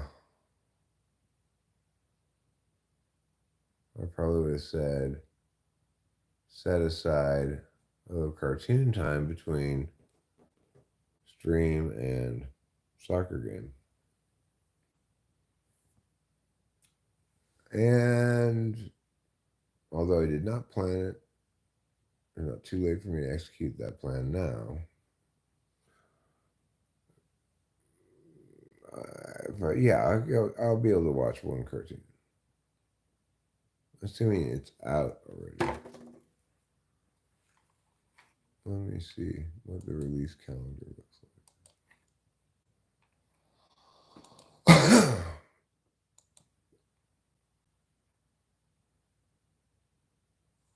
No, nothing's been released yet.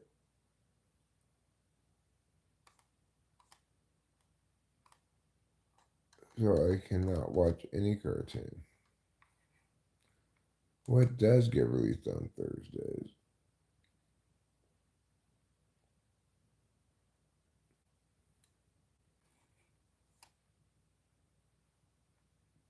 Archdemon's Dilemma: How to Love Your Elf Bride. That's a good show. That comes out at 9. It's a long time from now, 9 a.m. Windbreaker comes out at 10:30. Salad Bowl of Eccentrics, 11:45. Late arriving cartoons today. They publish later in the day than most days, but that's fine.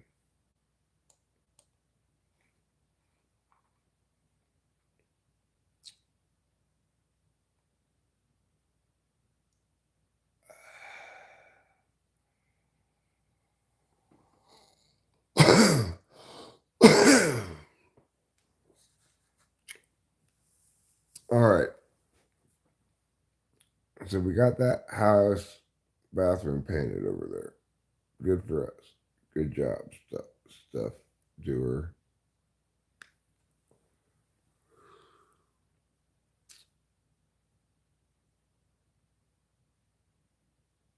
But I'm gonna be ineffectual now. From now until when I sleep, I need to get some sleep. Then too little sleep for 2 consecutive nights. Full stadium. Well, Materazzi sound for you and that other guy who's Serbian. I am rooting today for Serbia. Yes, I'm watching the game for sure. It hasn't started yet, right? It doesn't start till 6.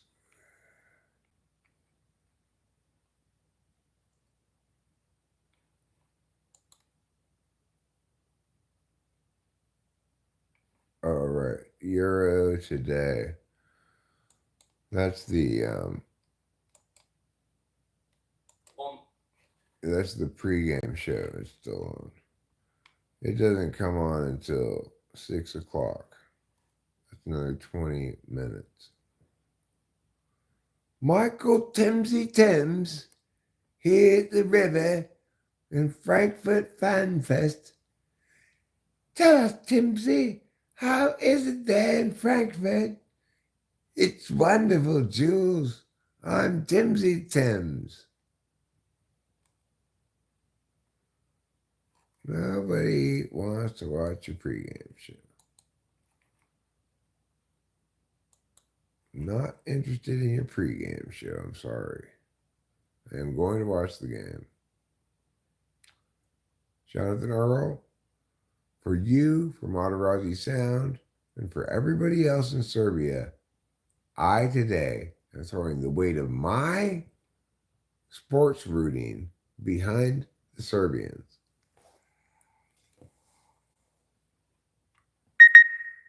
This is a big, beautiful day of Serbian, American uh, solidarity, unity, and coming together in peace and handshakes.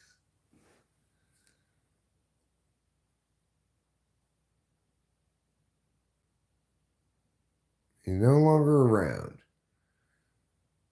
He died when I was younger. He did teach me about gun safety, though, before he died. He died incidentally in a gun accident. Investigators determined he had been negligent and unsafe in his use of it. And it was through that horrible, horrible, traumatic example that he taught me the important value of gun safety. JFK's assassination was an inside job. You think Bush did JFK's assassination or just 9/11? I don't think it was Bush specifically who did 9/11. Like, it smells more like Cheney's plan than Bush's. Eep. Squee.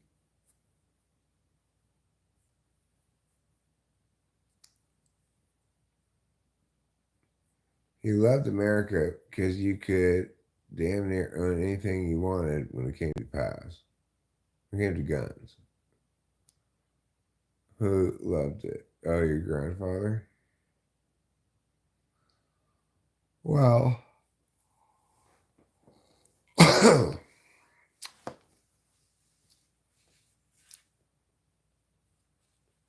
some people do like to get a lot of guns.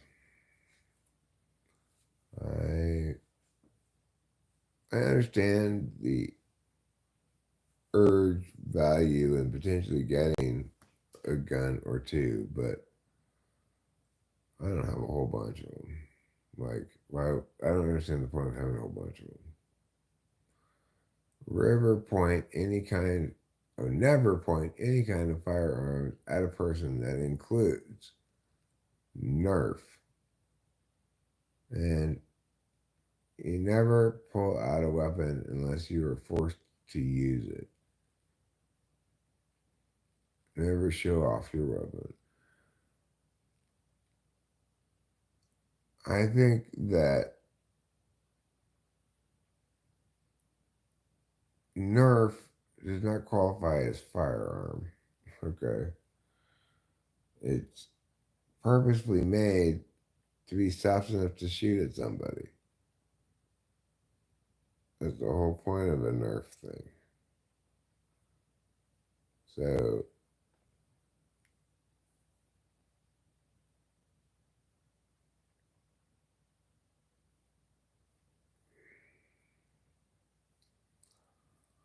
but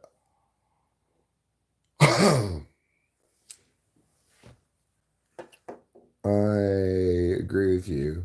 Don't point things at people.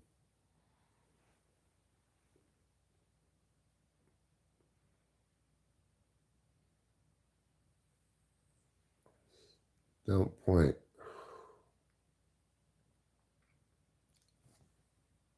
Just do point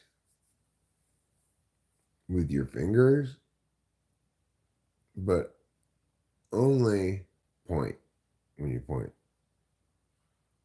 Don't explain anything, just point.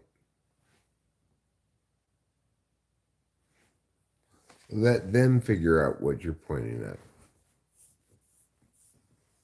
That's tip number 4. Occasionally, point at something without explaining what you're pointing at.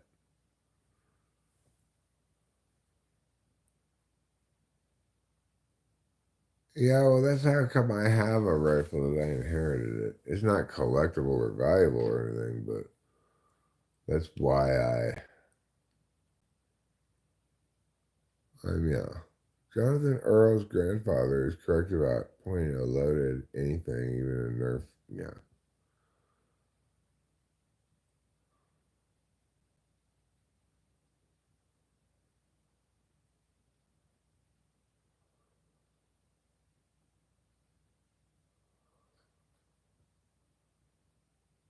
I went through his shitty trailer and, believe it or not, through a wood fence and landed in a 14-year-old girl's shoulder, and she was on her way to school. Whoa. That must not have ended very well for your friend.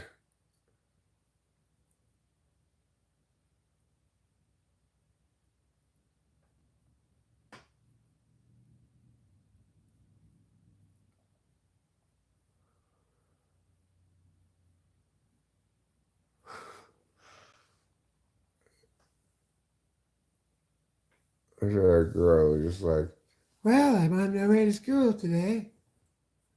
What the hell? Oh my god, I've been shot. Eek. The shoulder has the brachial plexus. Sounds fragile. Among the other things, among other things, damage to which can lead to permanent nerve damage. Wow.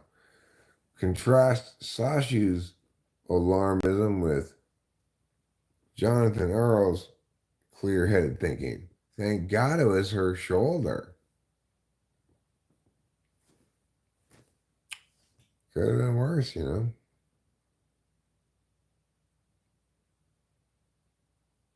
There aren't any organs in your shoulder.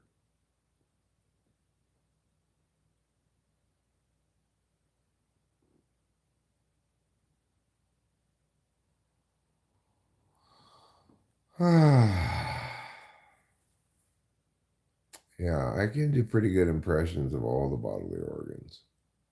You can do your spleen, your liver, kidney, pancreas. I'm still working on my tonsils.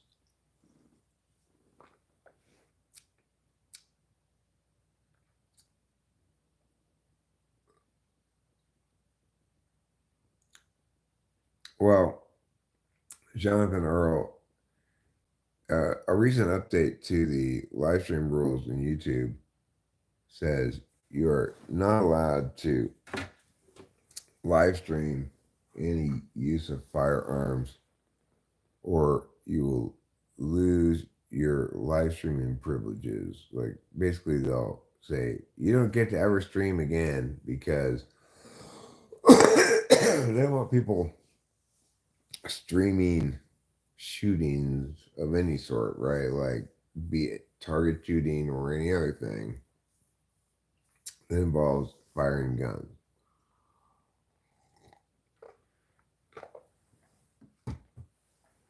I think most importantly, what they don't want is to allow a bunch of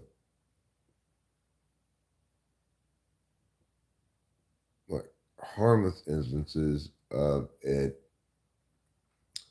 then have a, a criminal stream some criminal shooting, and then have people in the public saying, this happened because you created a culture of Miyagi. So they're just shutting that shit down. Basically, due diligence, they should anticipate and do anticipate that obviously these policies are not going to impact the ability or actuality of some individual who decides to break that rule. They may lose their streaming privileges, but obviously the thing that YouTube fears, if that were to go down, they probably wouldn't give an F about it, you know? So,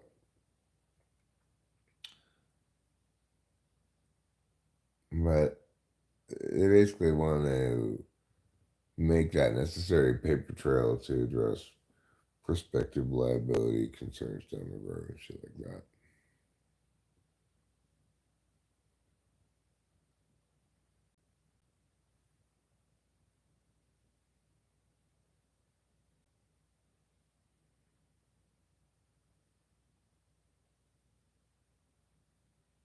Would you agree that the who, the what?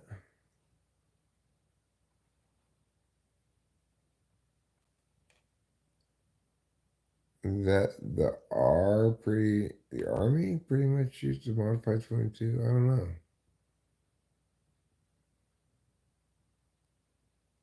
Well, good. I'm glad the Supreme Court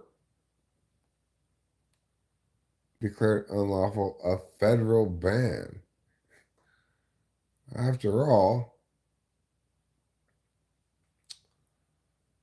the federal government at this point should definitely need to show some actual linkage between one or more of the myriad federal gun laws that exist and some kind of positive outcome. Well, you don't need to have this or that or the other thing to do a lot of damage.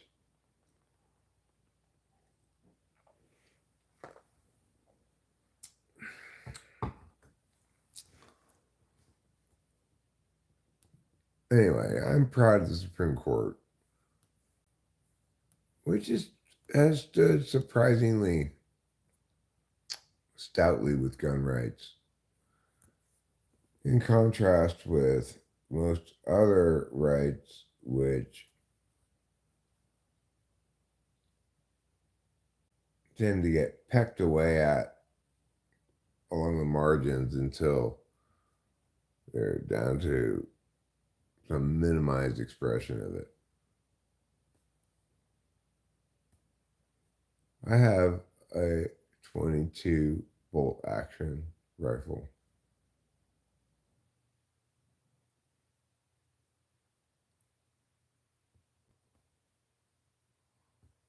Believe it or not, when they banned abortions, they actually opened the door to take our guns from us.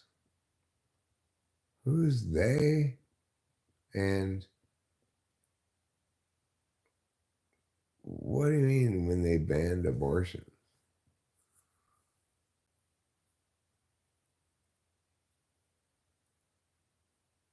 banning abortions has nothing to do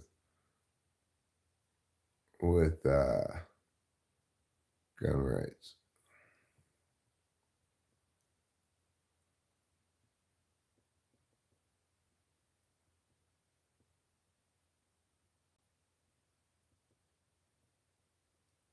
Who's they? When did they ban it?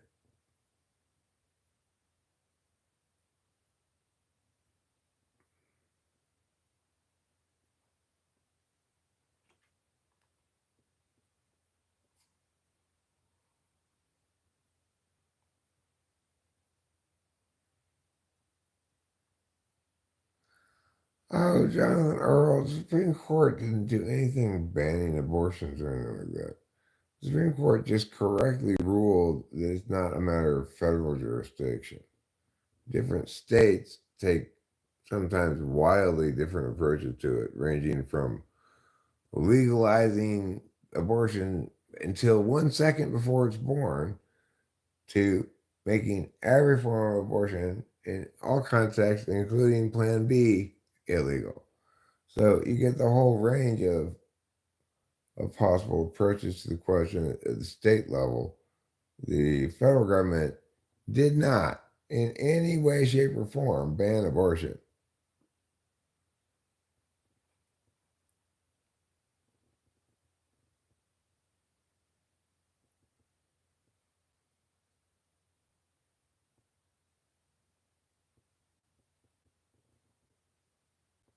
Yeah, so Clarence Thomas is correct, but that's not the best argument. The thing is this: the original ruling Roe v. Wade was predicated on a false notion, this thing called a right to privacy. Obviously, you can't have a right to privacy that doesn't derive specifically from a right to property. There is no right to privacy. There's a reasonable expectation of privacy in certain settings and an unreasonable expectation of privacy in other settings. Obviously, you can't have a right to privacy. Otherwise, I could insist that you stop looking at me in all contexts, and the burden would be on you to do so or violate my rights. That's not a workable understanding of rights. Obviously, runs about how we know rights do operate, etc.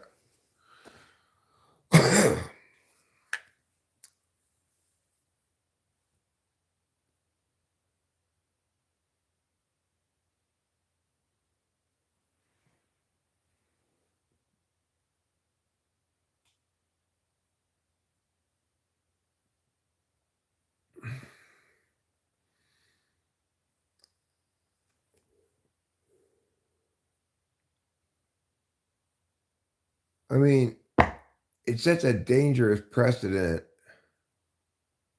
for sure for the federal government to be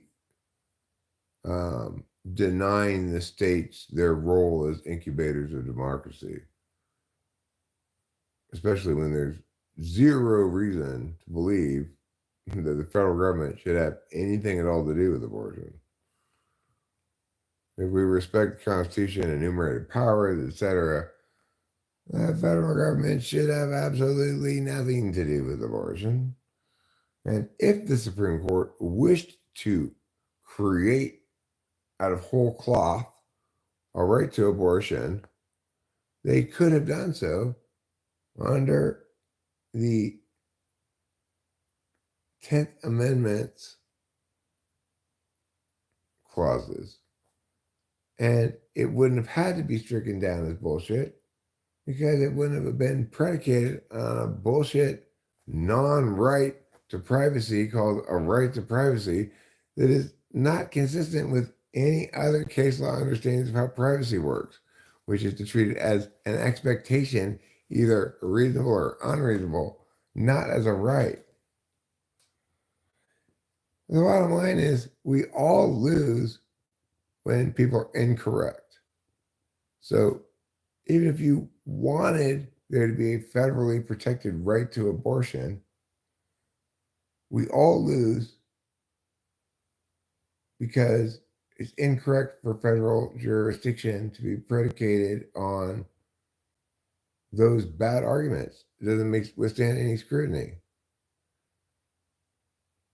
So we're all better off when things are done as they're supposed to be done. Federal government should have nothing to do with this. You're going to hate some states' approaches to the question, love other states' approaches to the question. Regardless of which side of the issue you're on, you're probably going to think it would be better if we could force the other half of the states to do it my way instead of their way. Fortunately, that's why the Supreme Court said no. States' job. You guys figure this shit out. As they very well should have, given how firmly, obviously, divided the country is on the issue. It's still in dispute. So, state sovereignty is both pragmatically and constitutionally indicated, and we ought to embrace that process.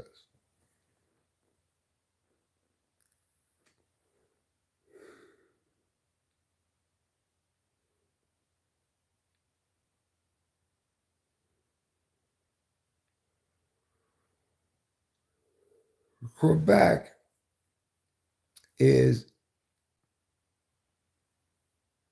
the Qatar of Canada.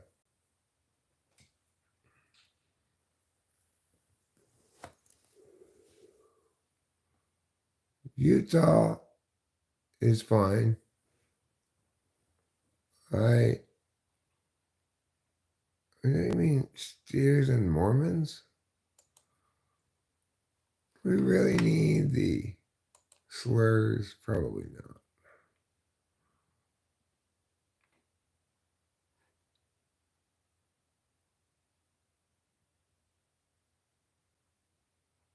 Is it? Oh, it's time. It's time for me to say goodbye, everybody, because it's time for me to watch that soccer.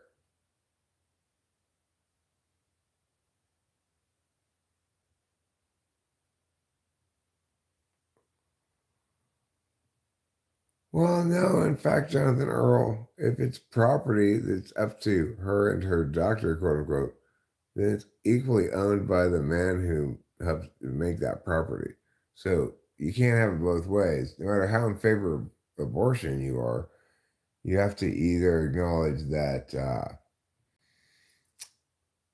I mean, basically, to be fully in favor of abortion, you have to agree that no woman should be able to get an abortion without the approval of the man who helped her to make the work product that is being treated as property. It's just how property works. So I know chicks don't like that idea, right? But you get your laws off my body. Okay, well,